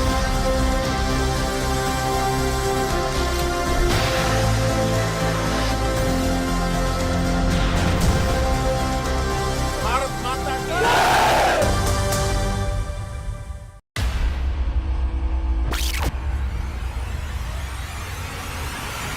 In the last 1 month, if you see, the share prices of Genzol Engineering has fallen more than 58%. Why are the rating firms calling the debt payments as default? We have two credible credit rating agencies on March 4th coming and downgrading the stock to D. Statements are consistently being proven wrong, and transactions are being taken place which are different from what they were originally pictured to be.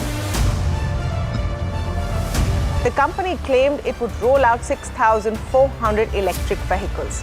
But what it has rolled out is a shocking scam. Funds meant for the project were funneled allegedly back to the promoters, the Junkie brothers.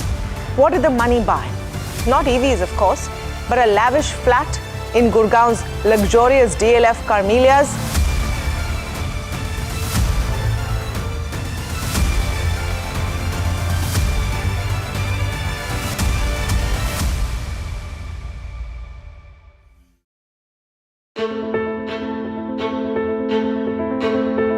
News is not just headlines, it is what impacts you. And news should never be mistaken for noise. What matters is the reality. Accurate, in-depth, and with the right perspective. For over 20 years, I have been a journalist, and never has clarity mattered more than now. At Newsnight, we go beyond the surface. We dissect the details, challenge the narratives, and bring you the unparalleled clarity you deserve in a world clouded by misinformation. We are bold, we are direct. Newsnight, for the news in your interest. Only on NDTV 24x7. After 2 years of the India-Canada tensions, it's the big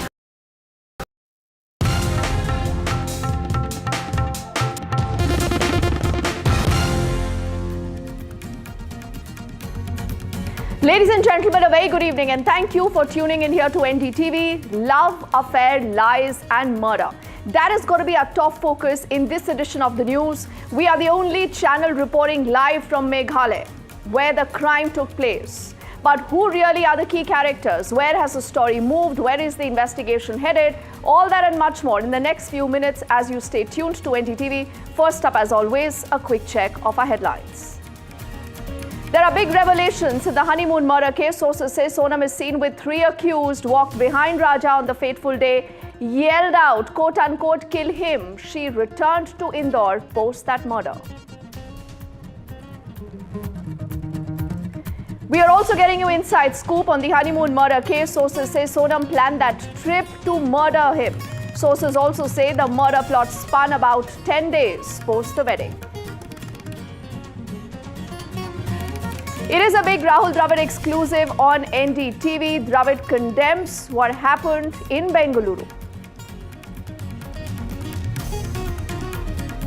8 teens drowned in Rajasthan's storm. Teens had gone to bathe in the river. 3 others were later rushed to the hospital.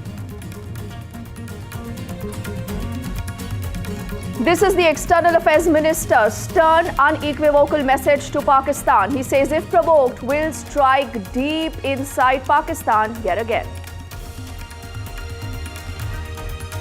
And our top international story at this hour reports at least 11 are dead in the Austria shooting. The shooter then died by suicide.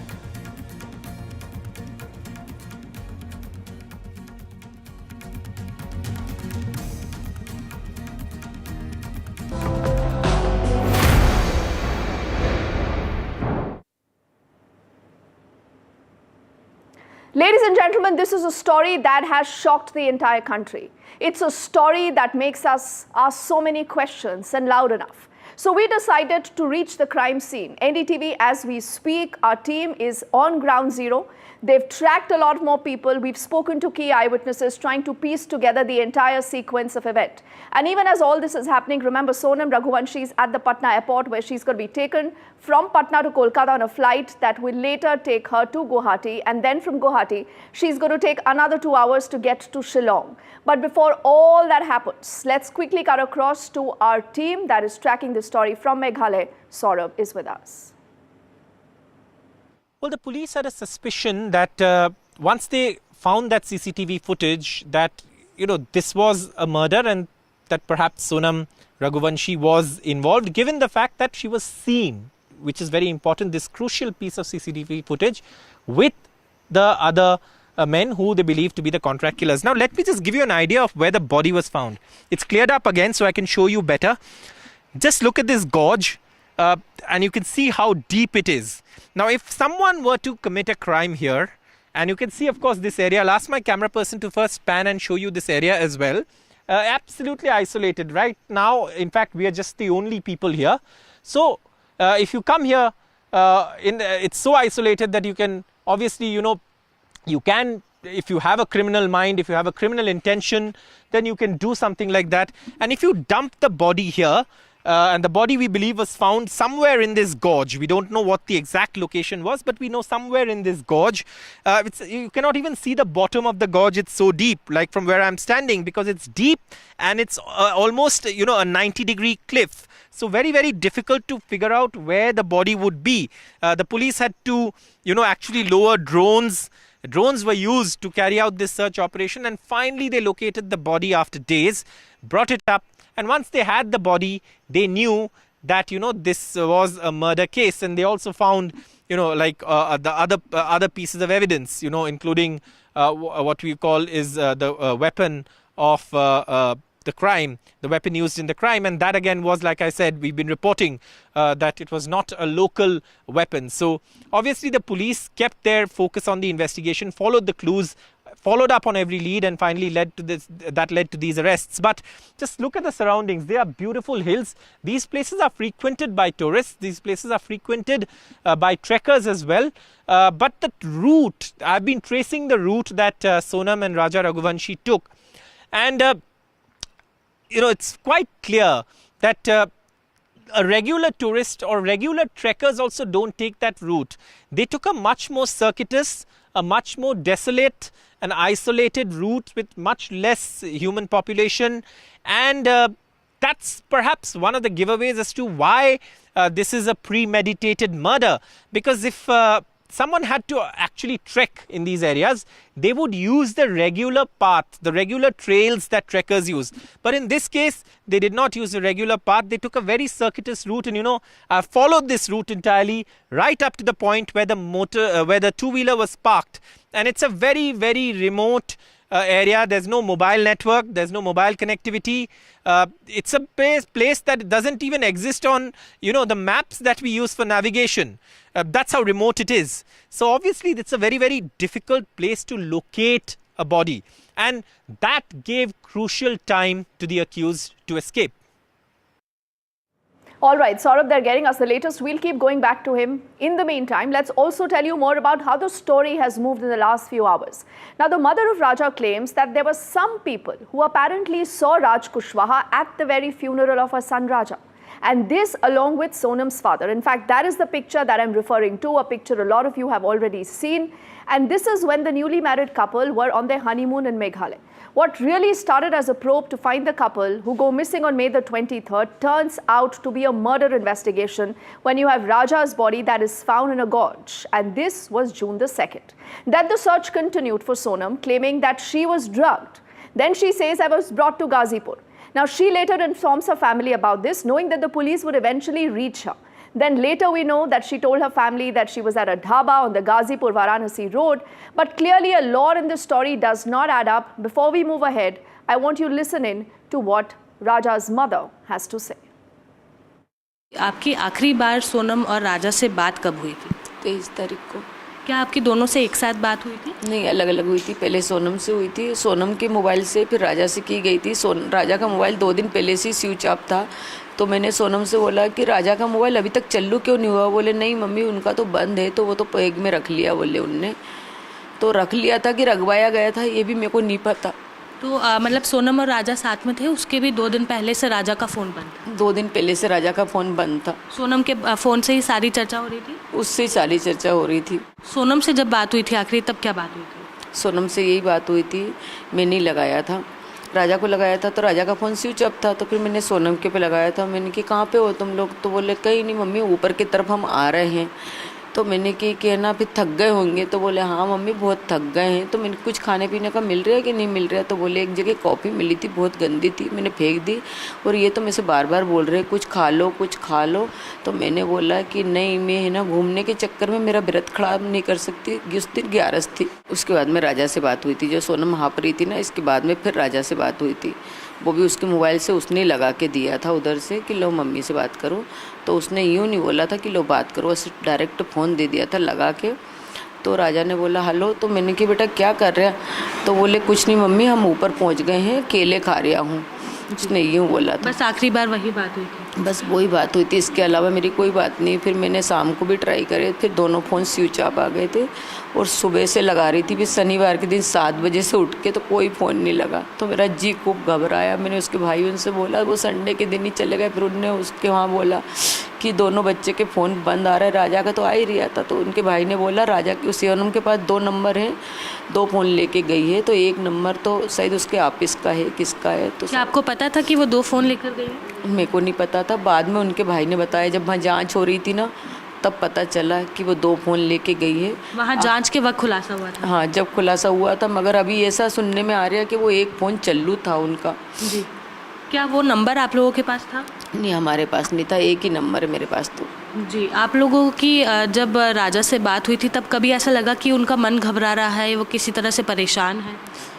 कोई ऐसा तो कुछ एहसास नहीं हुआ। जब वो खा रहा था ना, तभी थोड़ा सा ऐसा डाउट सा जा रहा था। तो मैं पूछने वाली थी, मेरे मन में जो था, तो मैंने ये तो नहीं पूछ पाया कि बेटा कोई आसपास है। मैंने बस इतना पूछा था कि बेटा तुम ऊपर की तरफ क्यों आए हो?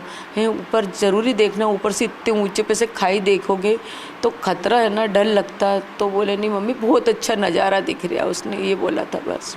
जब अब सोनम के बारे में इतनी सारी चीज़ें निकल कर सामने आ रही है, तो क्या आपका दिल मान रहा है कि वो इस तरह की कोई हरकत कर सकती है? इतनी सारी बातें आ रही हैं तो कर भी सकती हैं। आजकल तो लड़कियों ने ऐसा कर रही हैं, कितना ही सुनने में आ रहा है।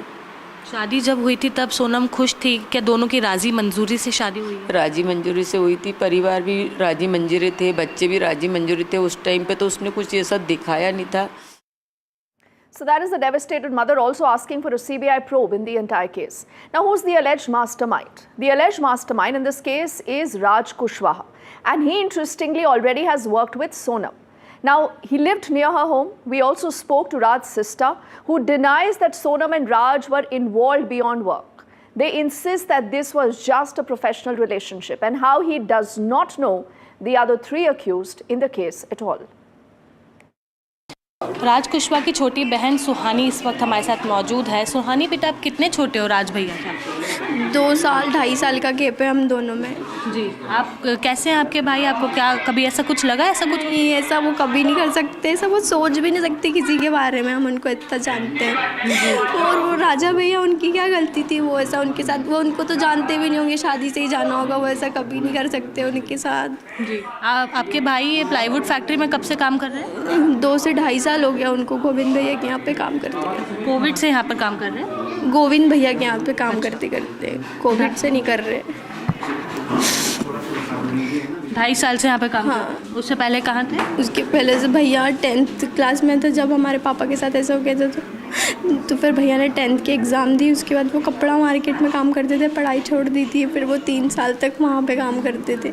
पर जब उनका कंप्यूटर का कोर्स पूरा हो गया था उसके बाद उनकी यहाँ इस जगह में नौकरी। अच्छा, कभी ये आनंद, आकाश या फिर विशाल किसी दोस्त की सूचना थी? हाँ, विशाल भैया तो हमारे भाई हैं, उनको भी हम राखी बांधते थे। उनको भी हम जानते हैं कि वो ऐसा कभी नहीं कर सकते। अच्छा। क्योंकि वो भी है नॉर्मल, उनका भी एक छोटा सा घर है अपना नंदबाग में। वो भी गरीब फैमिली से बिलोंग करते, तो वो लोग इतना कुछ तो कभी नहीं कर सकते। आनंद, आकाश किसी से और दोस्त? लोगों को नहीं जानती, बस इतना पता है कि वो विशाल भाई के पड़ोसी हैं।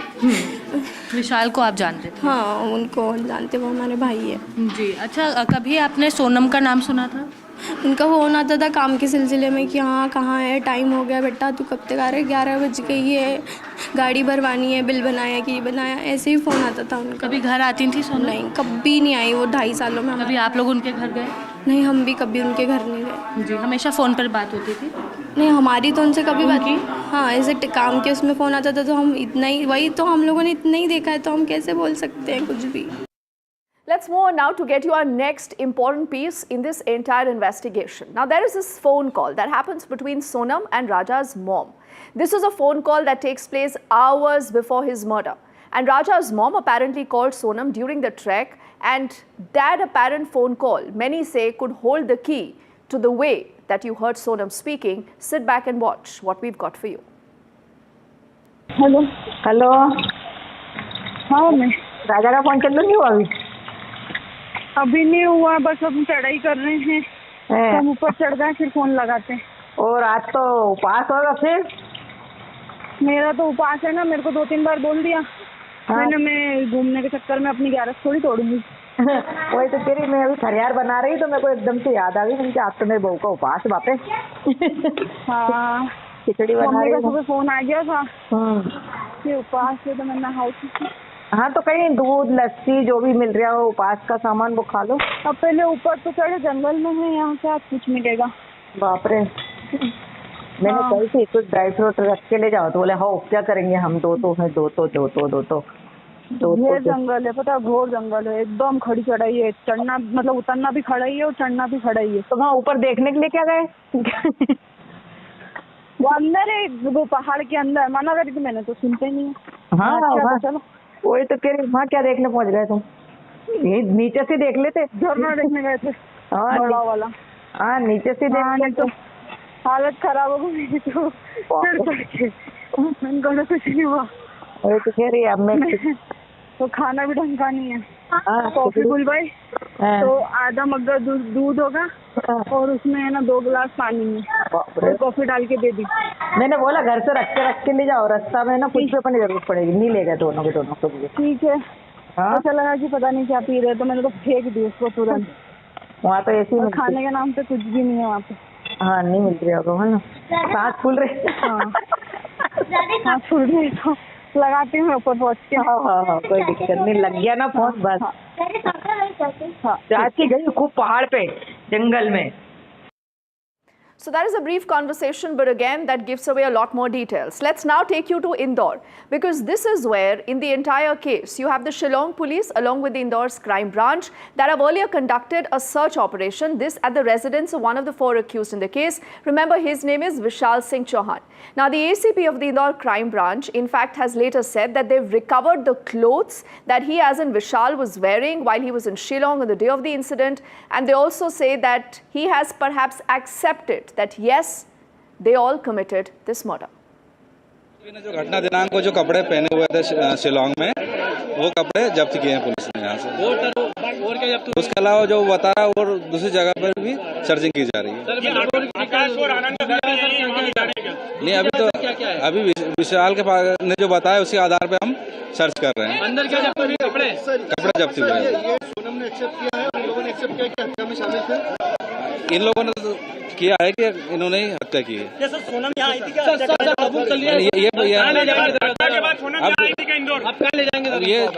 ये जानकारी प्राप्त हुई कि वो घटना के बाद सोनम इंदौर आई थी। सर, क्या जब्त हुआ? साथ में और अलग थे और कहीं पर? नहीं, बस पेंट शर्ट जब्त जब्त किए अभी। उसी हत्या के दौरान पहने थे इसने ये कपड़े? उसी दिन घटना दिनांक को जो कपड़े पहने थे आरोपी ने वही जब्त किए। अच्छा, मोबाइल वगैरह में कुछ मिला इनके? इनका जो वही मोबाइल ही सर्च कर रहे हैं अभी, मोबाइल जो यूज कर रहा है वही सर्च कर रहे हैं। Meghalaya police. So all right, it's a multi-city investigation right now underway, and do remember the woman in question, Sonam, will be in Shillong by the end of the day today. As always, NDTV will continue to keep you on top of that story. For the moment, we head into a quick break.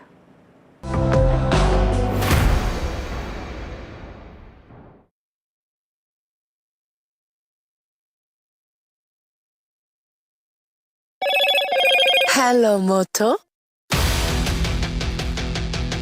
Motorola, India's leading AI smartphone brand.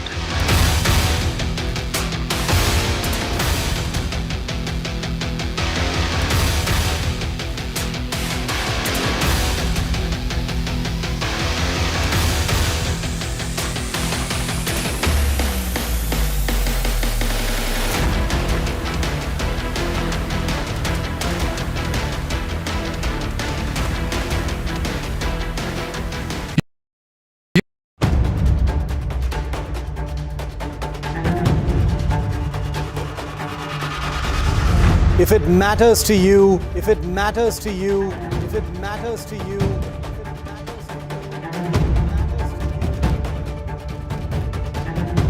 it matters to India. It matters to India. It matters to India. And it matters to me. And it matters to me.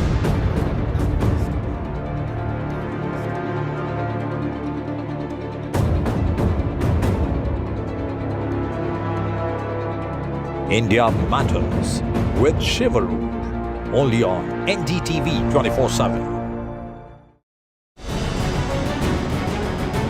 Why was there a hurry? Was it the government that was in a hurry? I don't want to blame anyone. Joining us today here in the NDTV newsroom.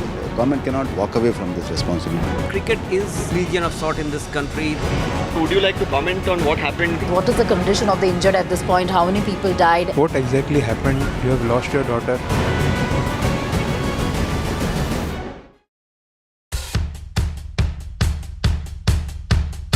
The markets move fast. And so should your portfolio. Expert insights, real-time stock picks. Do I buy Ola? Should I hold CDSL for the long term? Buy, sell or hold. The answers you need, straight from the experts. Callers from India and across the world. Connect live, ask, decide and invest wisely. Your portfolio, your future. Ask Profit.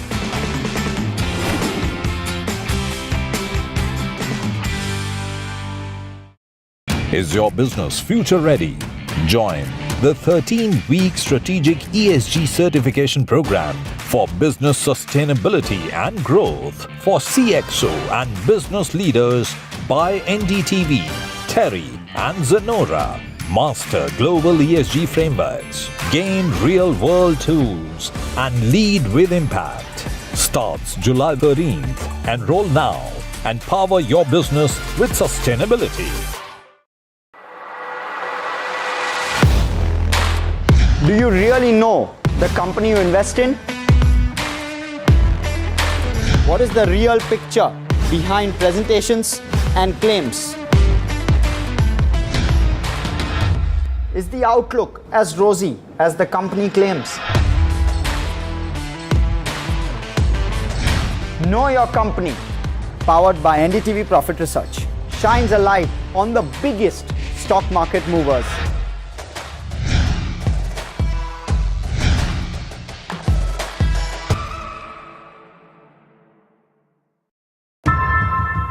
How often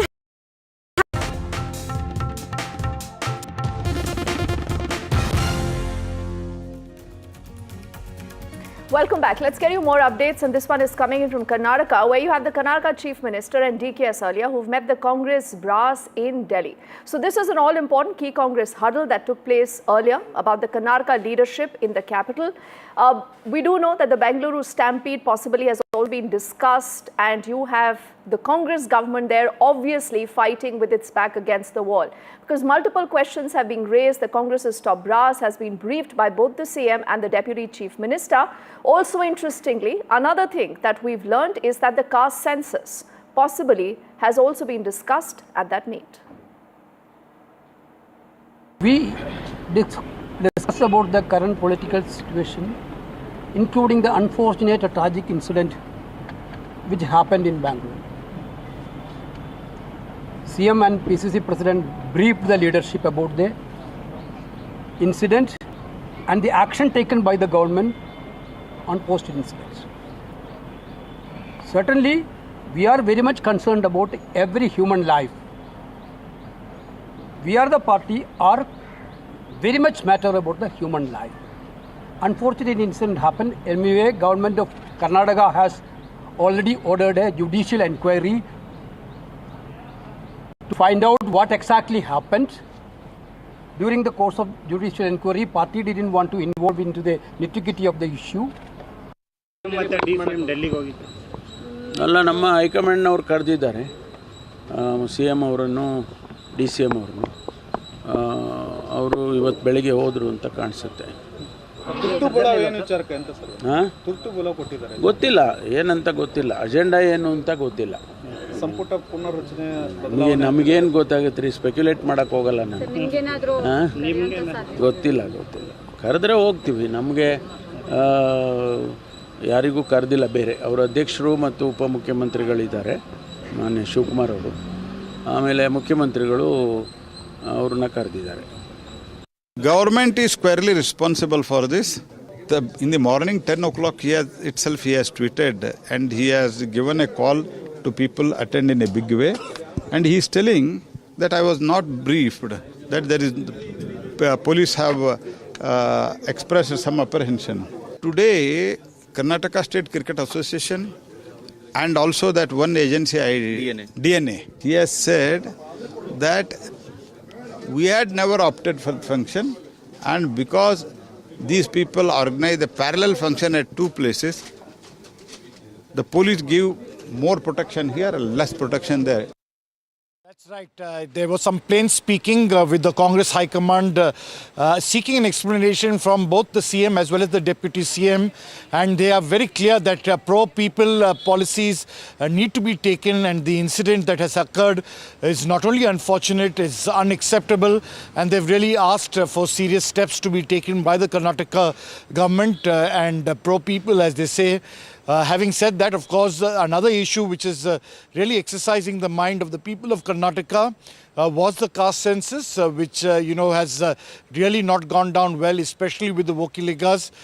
They have now directed the Chief Minister to do a re-enumeration because the data that they had done in the terms of the caste census is over 10 years old, and that is why they want that to be done again within the next 60 to 90 days, hopefully, to ensure that they will be able to get that X-ray which Rahul Gandhi talks about to continue to take policy decisions for the future of the state. So two important issues. One, of course, some very plain speaking on the unfortunate stampede that has taken place, and serious questions about what the government should take in terms of refurbishing its image. And the second, of course, the important issue of the caste census, asking for re-enumeration to ensure that all sections, especially the Vokiligas who have been upset, and other sections of the society are enumerated once again properly, because the data is over 10 years old. Let's get you this quick breaking update. In fact, we just told you that there has been a discussion on the caste census. What we can now tell you is that the Deputy Chief Minister, DK, has apparently said that there could be a fresh caste census. What does this mean? What really are the broader contours? Deepak is with us on the phone line, getting us more details. Deepak, what more do we know about this? Chief Minister, while speaking in Delhi, has confirmed that the High Command has instructed them to do a fresh survey. Now, whether this will completely, set aside the previous survey, that is something that remains to be seen, because a lot of money, of course, was spent on that. This was commissioned during the previous Siddaramaiah regime. Now, we should note that within the Congress party, there were ministers, MLAs, MPs, even, workers who were not very happy with the data that was projected in that survey. Now it has been decided by the High Command that a new survey will have to be done. The cabinet is meeting again this week where they will take a decision on this. I am told that there will be orders that will be put out to conduct this fresh survey, collect data, and this will be completed in the next 60 days, because there were several apprehensions raised, especially by community leaders, seers, etc., that the data that was provided was not accurate in the previous cast, or rather the socio-economic survey, as they have termed it. You're so right. it looks like again money would be spent, again another data would be collected through this new survey. Okay, Deepak, I'm sure there are a lot more questions. Why don't you stay with us? In the next few seconds, let's also listen into the response that has come in from KC Venugopal earlier, Deepak. Then I just come back to you. Karnataka and PCC President of Karnataka, along with the in-charge General Secretary, we all met together and discussed in details. Basically, 2-3 issues came out during the discussion. One is relating to the caste census, which Karnataka government going to be discussed on 12th special cabinet. In caste census issue, Congress party is thinking that whatever Karnataka government has done on caste census, that has to be agreed in principle. All right, so that is a confirmation, Deepak, to the story that you just broke. But tell me something. Is this not an admission of the fact that, yes, the census that the Congress government under Siddaramaiah had earlier, which Rahul Gandhi also termed on for the longest time, possibly had issues? There were real problems with it. Well, those questions will definitely come up, because they had spent nearly 200 crores for this particular survey. It was shelved for reasons best known to the Congress party for the last couple of years at least. They would, of course, here note that this when it was read after it was commissioned in 2015, Mr. Siddaramaiah has said that he couldn't accept it while his term was ending, in his first tenure.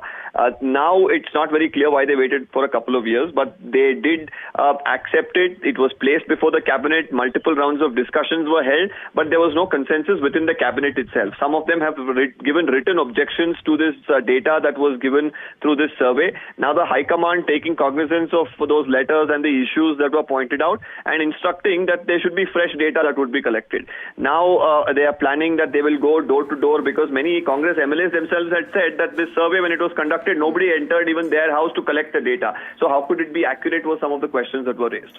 But Deepak, isn't this then going to be difficult for the Congress party? Because the BJP also for the longest time has targeted the Congress, and they said that the data that they had put out, and the reason why they could not put out is because they themselves did not believe in this data. So politically speaking, could this just create more troubles for the Congress?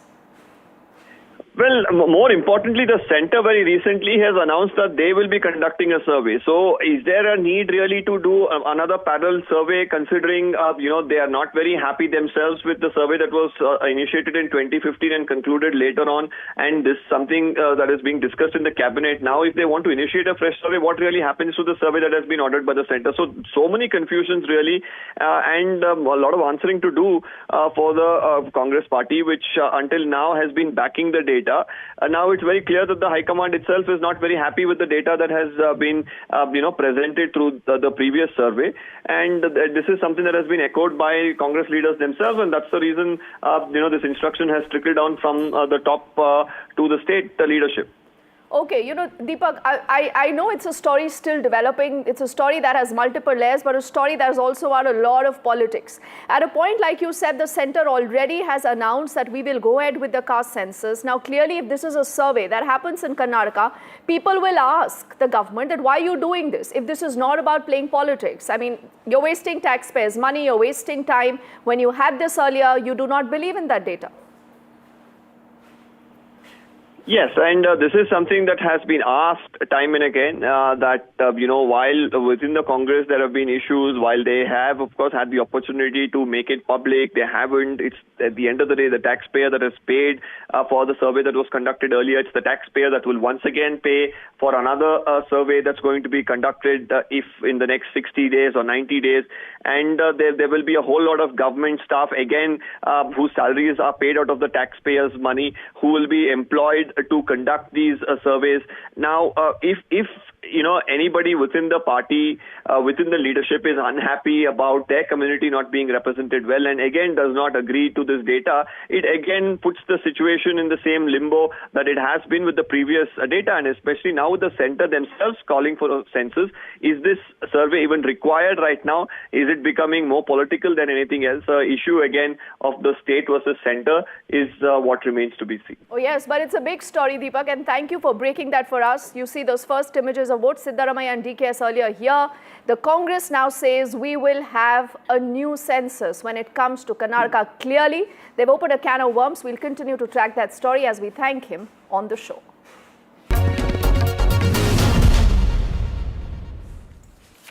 Joining us now on NDTV is Ravi Shankar Prasad, senior BJP leader and former union minister who has returned from a European nation tour. He was leading a multi-party delegation there. Mr. Prasad, really appreciate your time here on NDTV. Let me begin by asking you, Germany, France, Brussels, multiple countries, same message, zero tolerance against terrorism, and you have managed to communicate it rather effectively, sir. Maria, you may recall that before leaving I talked to you, and after returning I am talking to you once again. Our message was very clear. Pakistan is an epicenter of global terror. Terrorism and terrorist anywhere has some linkage with Pakistan. Either there is a Pakistani terrorist or one trained in Pakistan in the various training camps. And the generals use the terrorists, their patrons and the terror camps as a proxy to make themselves relevant. It will be conflict, they will remain relevant because they are not elected, they are not responsible. That's the tragedy of Pakistan. The second thing which we conveyed was, since 1948 we have fought so many wars, so many peace treaties, and nothing happened because the generals don't want peace. And Pakistan is ruled by generals. Where are we, the fourth biggest economy of the world? And Pakistan begging ball, running from country to country. But yet, all the IMF loans they are using to purchase weapons from China. This weaponization of terror, the world needs to understand. Where was Osama bin Laden captured? By the side of a cantonment in Pakistan. So the world heard us, Europe in particular, and one thing we said, when we talk of human rights, which is so important in Europe, what about the human rights of the victim of terror? That widow of Army Navy Commander Narwal, is she have a human right or not, as all others who were killed there? The world heard us, European countries appreciated. But one thing I must tell you, Maria, the growing economic clout of India as the fourth biggest economy of the world, which I said became so during this terror strike, and India's technological story, digital payment, digital delivery of services, Aadhaar card, all have left a good mark of India's clout. And I could see a remarkable convergence, be it Germany, be it European nations, be it England, to have sound economic relationship also. We said we welcome that, but remember one thing. If there is no peace, there will be no trade. Therefore, in your interest also, for good trade, terrorists need to be controlled. Okay. That's how we outlined our narrative. And Mr. Prasad, back home here in India, a sharp jibe has been coming in from the leader of opposition in the Lok Sabha, Narendra Surrender. And that has meant that the entire Congress party has doubled down on its attack on Prime Minister Modi, and it has only sharpened its attack. How do you look at that, sir? Well, I will only tell you, first thing is they should ask Shashi Tharoor, they should ask Salman Khurshid, they should ask Manish Tiwari, all of them spoken eloquently. Even Dr. Amar Singh, who had gone with us, Delhi instead of the Congress party, we differ with them politically. But here, our message is one of unity for India. That should be the spirit. And we address hundreds and hundreds of Indian expatriates, they were absolutely gaga over this remarkable unity. About Mr. Rahul Gandhi, Maria, you know, I measure my words. I would only say, now you are the leader of opposition. Rahul Gandhi, please, please don't speak footpath sharp comments. That's all. Maintain the dignity of the office you hold. And the charge which has been coming in from the Congress party and also some other parties within the opposition that India almost, did not really have the courage to withstand the international pressure. How were you able to counter that narrative which is also being built by the Pakistanis? I'm very happy. First of all, we told that Pakistan's false narrative must be kept aside. It is a failed state. It is also a state living in perpetual denial. But as regards what your main question is concerned, yes, it was asked. And we said, we have already explained, when you have this kind of situation, I think the whole world spoke in favor of India, solidarity with India, and condolence for the victims of Pahalgam tragedy.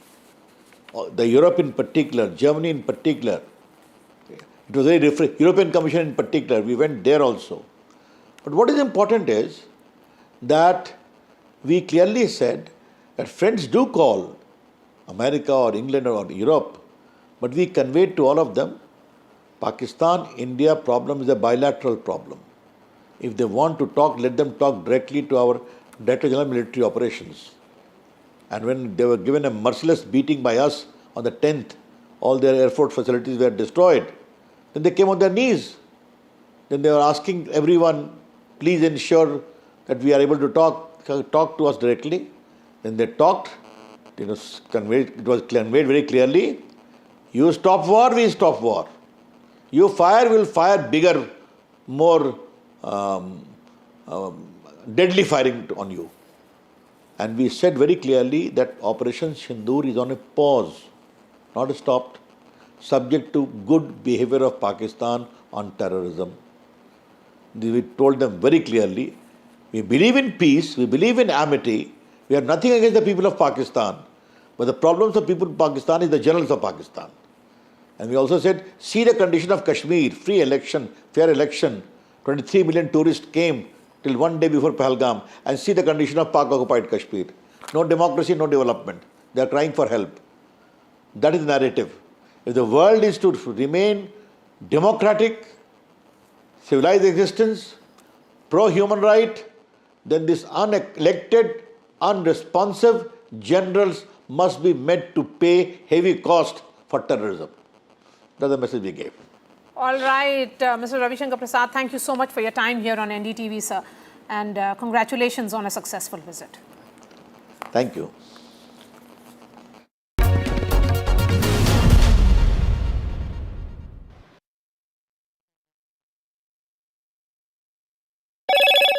Hello, Moto. Motorola, India's leading AI smartphone brand.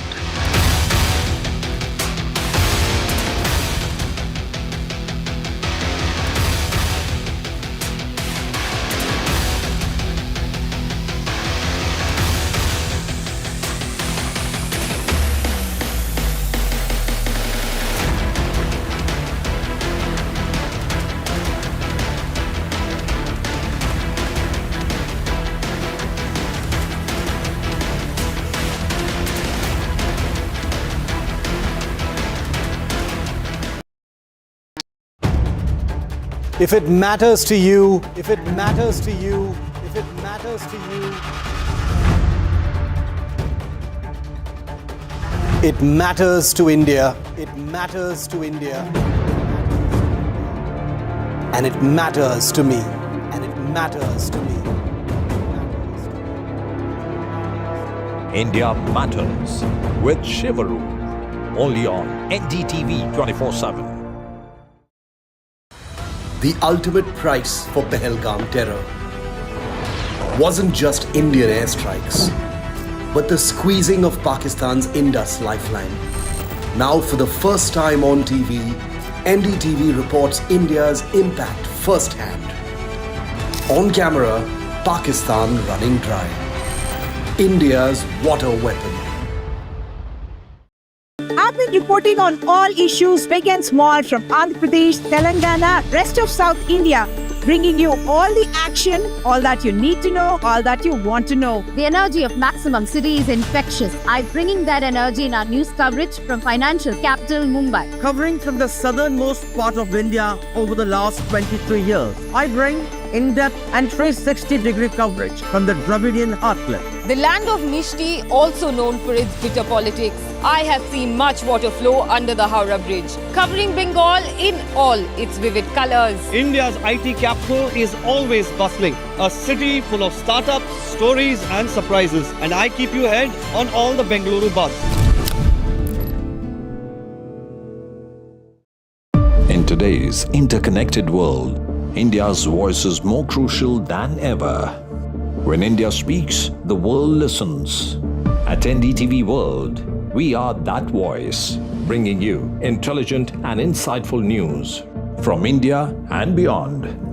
From geopolitics and diplomacy to economic shifts, migrations, tech disruptions, and the stories of our diaspora. We cover the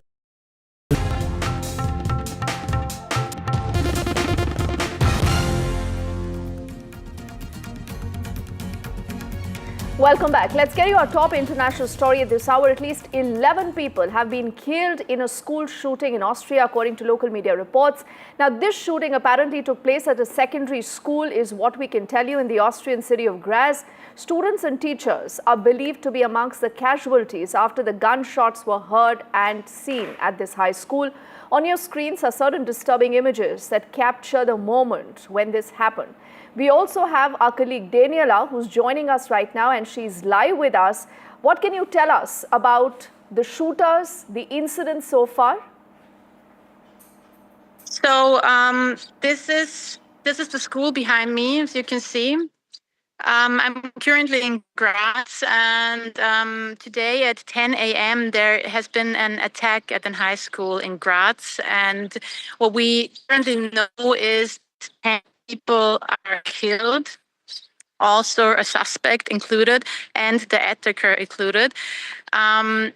The shooter came at 10 a.m. with a gun or probably a shotgun at the school, and there are videos shown with loud bangs and students there like locked in their classrooms, and where bangs heard in front of the classroom in the hallway. And also the police came afterwards. The police came in the school and evacuated the students. They have been brought in.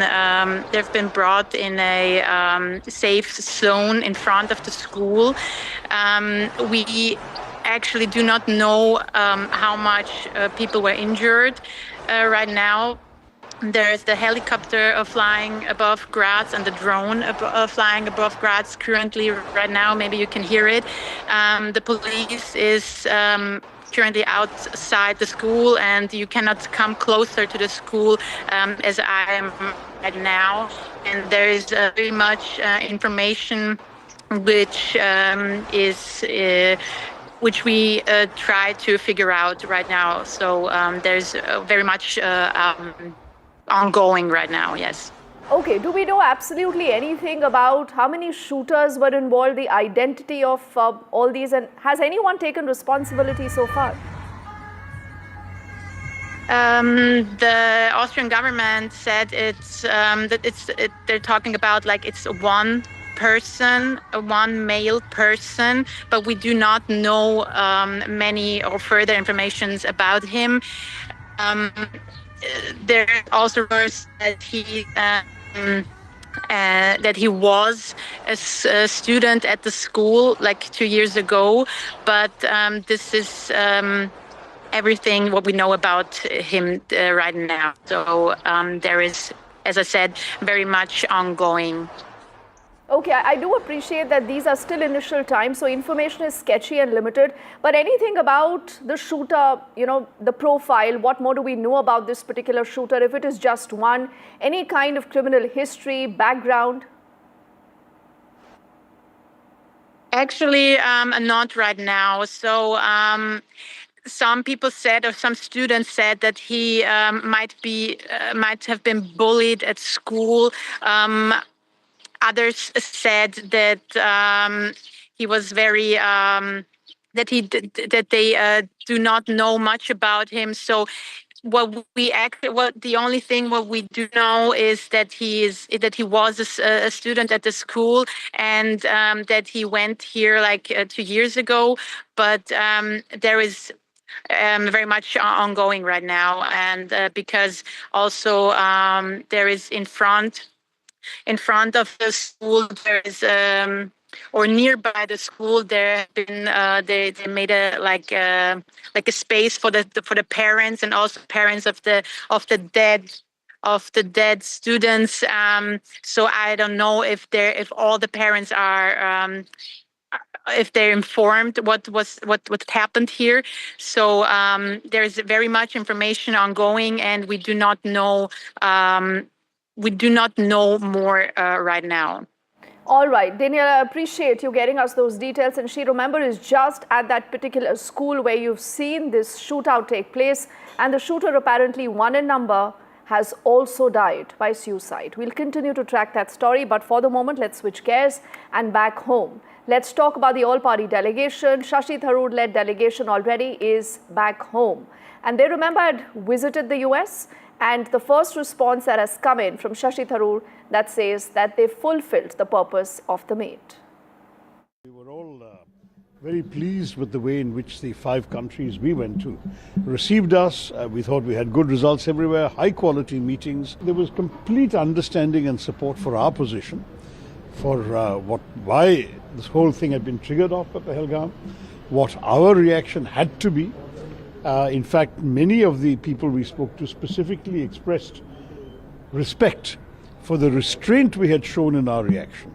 I think the purpose of sending MPs to both demonstrate the unity of India across political lines and at the same time to deliver an effective message to government officials, legislators, think tanks and opinion makers, as well as media, and where appropriate the diaspora, all of this was very thoroughly fulfilled.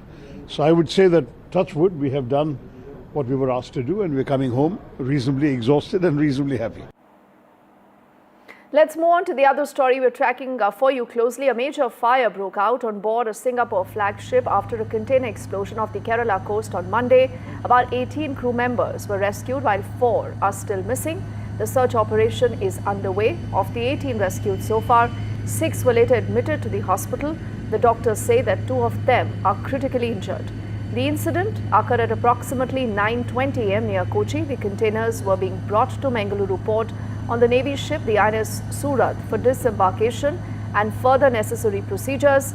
This vessel was en route from Colombo to Mumbai, and the Indian Navy, in a closely coordinated search and rescue operation with the Coast Guard, the DG Shipping and other stakeholders, has also said that they thank the Navy and the Coast Guard for the rescue. In fact, the Chinese spokesperson has also alluded to how this has been a mission that has ensured that the other people were rescued to safety. We have received 6 patients. All of them are having a burns. 3 of them are Chinese nationals and 2 are from Burma and 1 is from Indonesia. Out of 6, 2 are critically injured. About 35 to 40% burns are there on the face and rest of the bodies. And mainly they have airway burns, that is respiratory burns, which is much more severe. They have a breathing problem. So we have to monitor closely over a period of few days and see how they do. Right now we are giving all the attention and critical care management, including wounds, and we are doing it. We also have Uma joining us on the phone line. Uma, any update on those who are still said to be missing? The 4 people who are missing have still not been found. The trouble is that today is day 2 of the mishap, and fire and explosions are continuing on the Singaporean cargo ship. And the fire, in fact, from the middle of the ship, it is moving towards the container bay ahead of the accommodation block, and the forward bay fire has been brought under control. The worry is that it could be approaching the fuel tank of the vessel, and therefore there is a risk of potential huge explosion. And therefore, in fact, because of the fire and the heat and the smoke, none of the rescue teams are able to actually go on board this vessel, which in fact the accident happened about 130 nautical miles off the Kerala coast. What we are talking about is about 78 nautical miles west of the Bepur-Arikal post. The worry is also that this Vanhai 503, which is a Singaporean vessel, is carrying about 157 containers of hazardous poisonous material, and we are told that there is not just TNT possibly, and also explosive material, and all of that is a worry. 240 tons of diesel is there. 32.2 tons of alcohol is said to be on board, and therefore, one is the explosion that is a worry, and two is the spillage that can happen. Like you mentioned, this is a second ship that is sinking off the Kerala coast just in the last 2 weeks, and even the last time we had about 640 containers that sank, out of which 13 were said to be hazardous, and 12 of them had calcium chloride on them. And this time again we are talking about 157 containers which are said to be carrying this hazardous toxic material, and therefore that's a big worry. All right, Uma, we'll track that story closely. For the moment, thank you for getting us the latest. And with that story, to the other important update, this is a very disturbing video that shows an Indian student handcuffed and pinned to the floor at the USA's Newark airport before he was deported.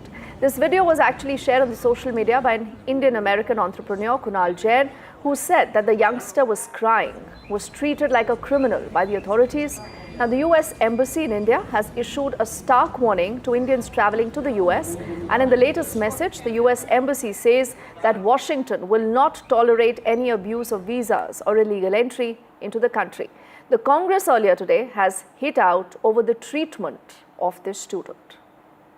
जानवरों की तरह ये बर्ताव करने का ये कौन सा सलूक है, ये कौन सा तरीका है, और किसने आपको इजाजत दी है कि आप भारतीय मूल के लोगों के साथ ये करिए? असलियत यह है कि अमेरिका के राष्ट्रपति एक बार नहीं बार बार हमारा अपमान कर चुके हैं। इस मंच से हमारी एक ही अपील है कि प्रधानमंत्री बिना विलंब किए, बिना इधर उधर की बात किए, बिना जलेबी छाने प्रधानमंत्री फोन उठाएं, अमेरिका के राष्ट्रपति से बोले हमारे लोगों के साथ बदसलूकी करने की जरूरत आप मत कीजिए। हम 145 करोड़ का देश है, हम इतनी हमारी हैसियत है कि अगर हमारे लोगों के साथ कोई कुछ करेगा तो हम प्रतिकार कर सकते हैं। Now, there's another story coming into the US. This is about Chinese scientist that has been arrested at the Detroit airport, the second case in days involving the alleged smuggling of biological material. This is exactly what we've heard from the authorities. Now, who's this scientist? This scientist is accused of shipping biological material months ago to a staffer at a laboratory at the University of Michigan. The FBI, in a court filing, describes this as a material related to certain worms. It requires a government permit. And also, the man actually faces charges of smuggling goods into the US, making false statements, both felony offenses, and you would recall that the US earlier had also apprehended about 2 individuals, and they said that even those individuals had a China connection. With this, it's a wrap on this edition of the news. Thank you so much for your time. Our top stories coming right away.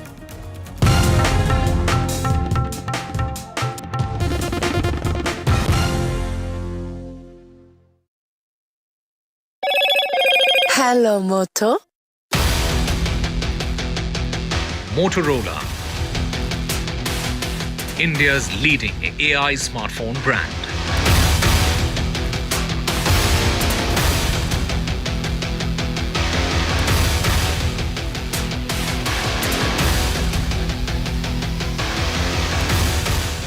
Subhanshu is set to script history. The Axiom 4 mission countdown is already underway as Group Captain gets ready for his historic flight to the International Space Station. The global community of astronauts have sent their good wishes to him.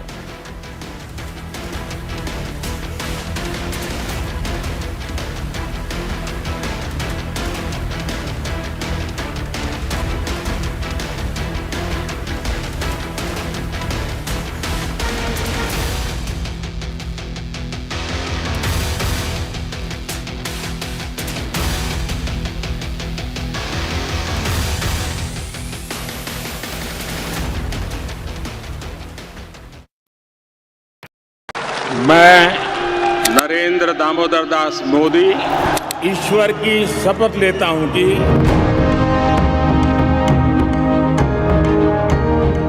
NDA सरकार में हम अगले 10 साल में विकसित भारत के सपने को साकार करके रहेंगे।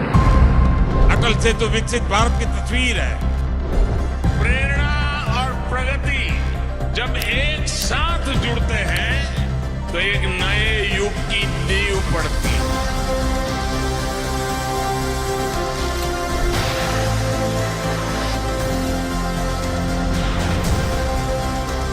भारत माता की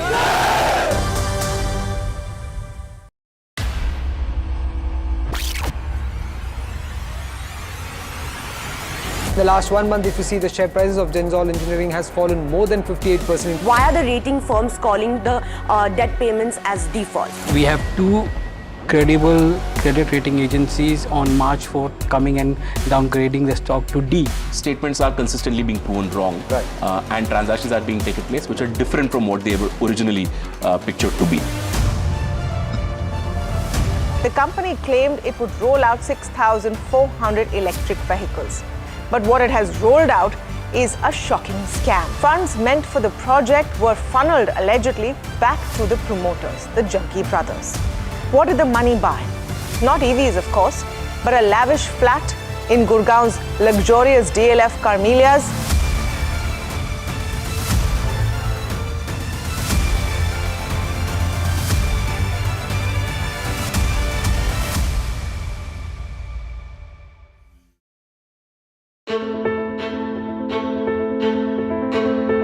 News is not just headlines, it is what impacts you. And news should never be mistaken for noise. What matters is the reality. Accurate, in-depth, and with the right perspective. For over 20 years, I have been a journalist, and never has clarity mattered more than now. At Newsnight, we go beyond the surface. We dissect the details, challenge the narratives, and bring you the unparalleled clarity you deserve in a world clouded by misinformation. We are bold, we are direct. Newsnight, for the news in your interest. Only on NDTV 24x7. After 2 years of the India-Canada tensions, it's the big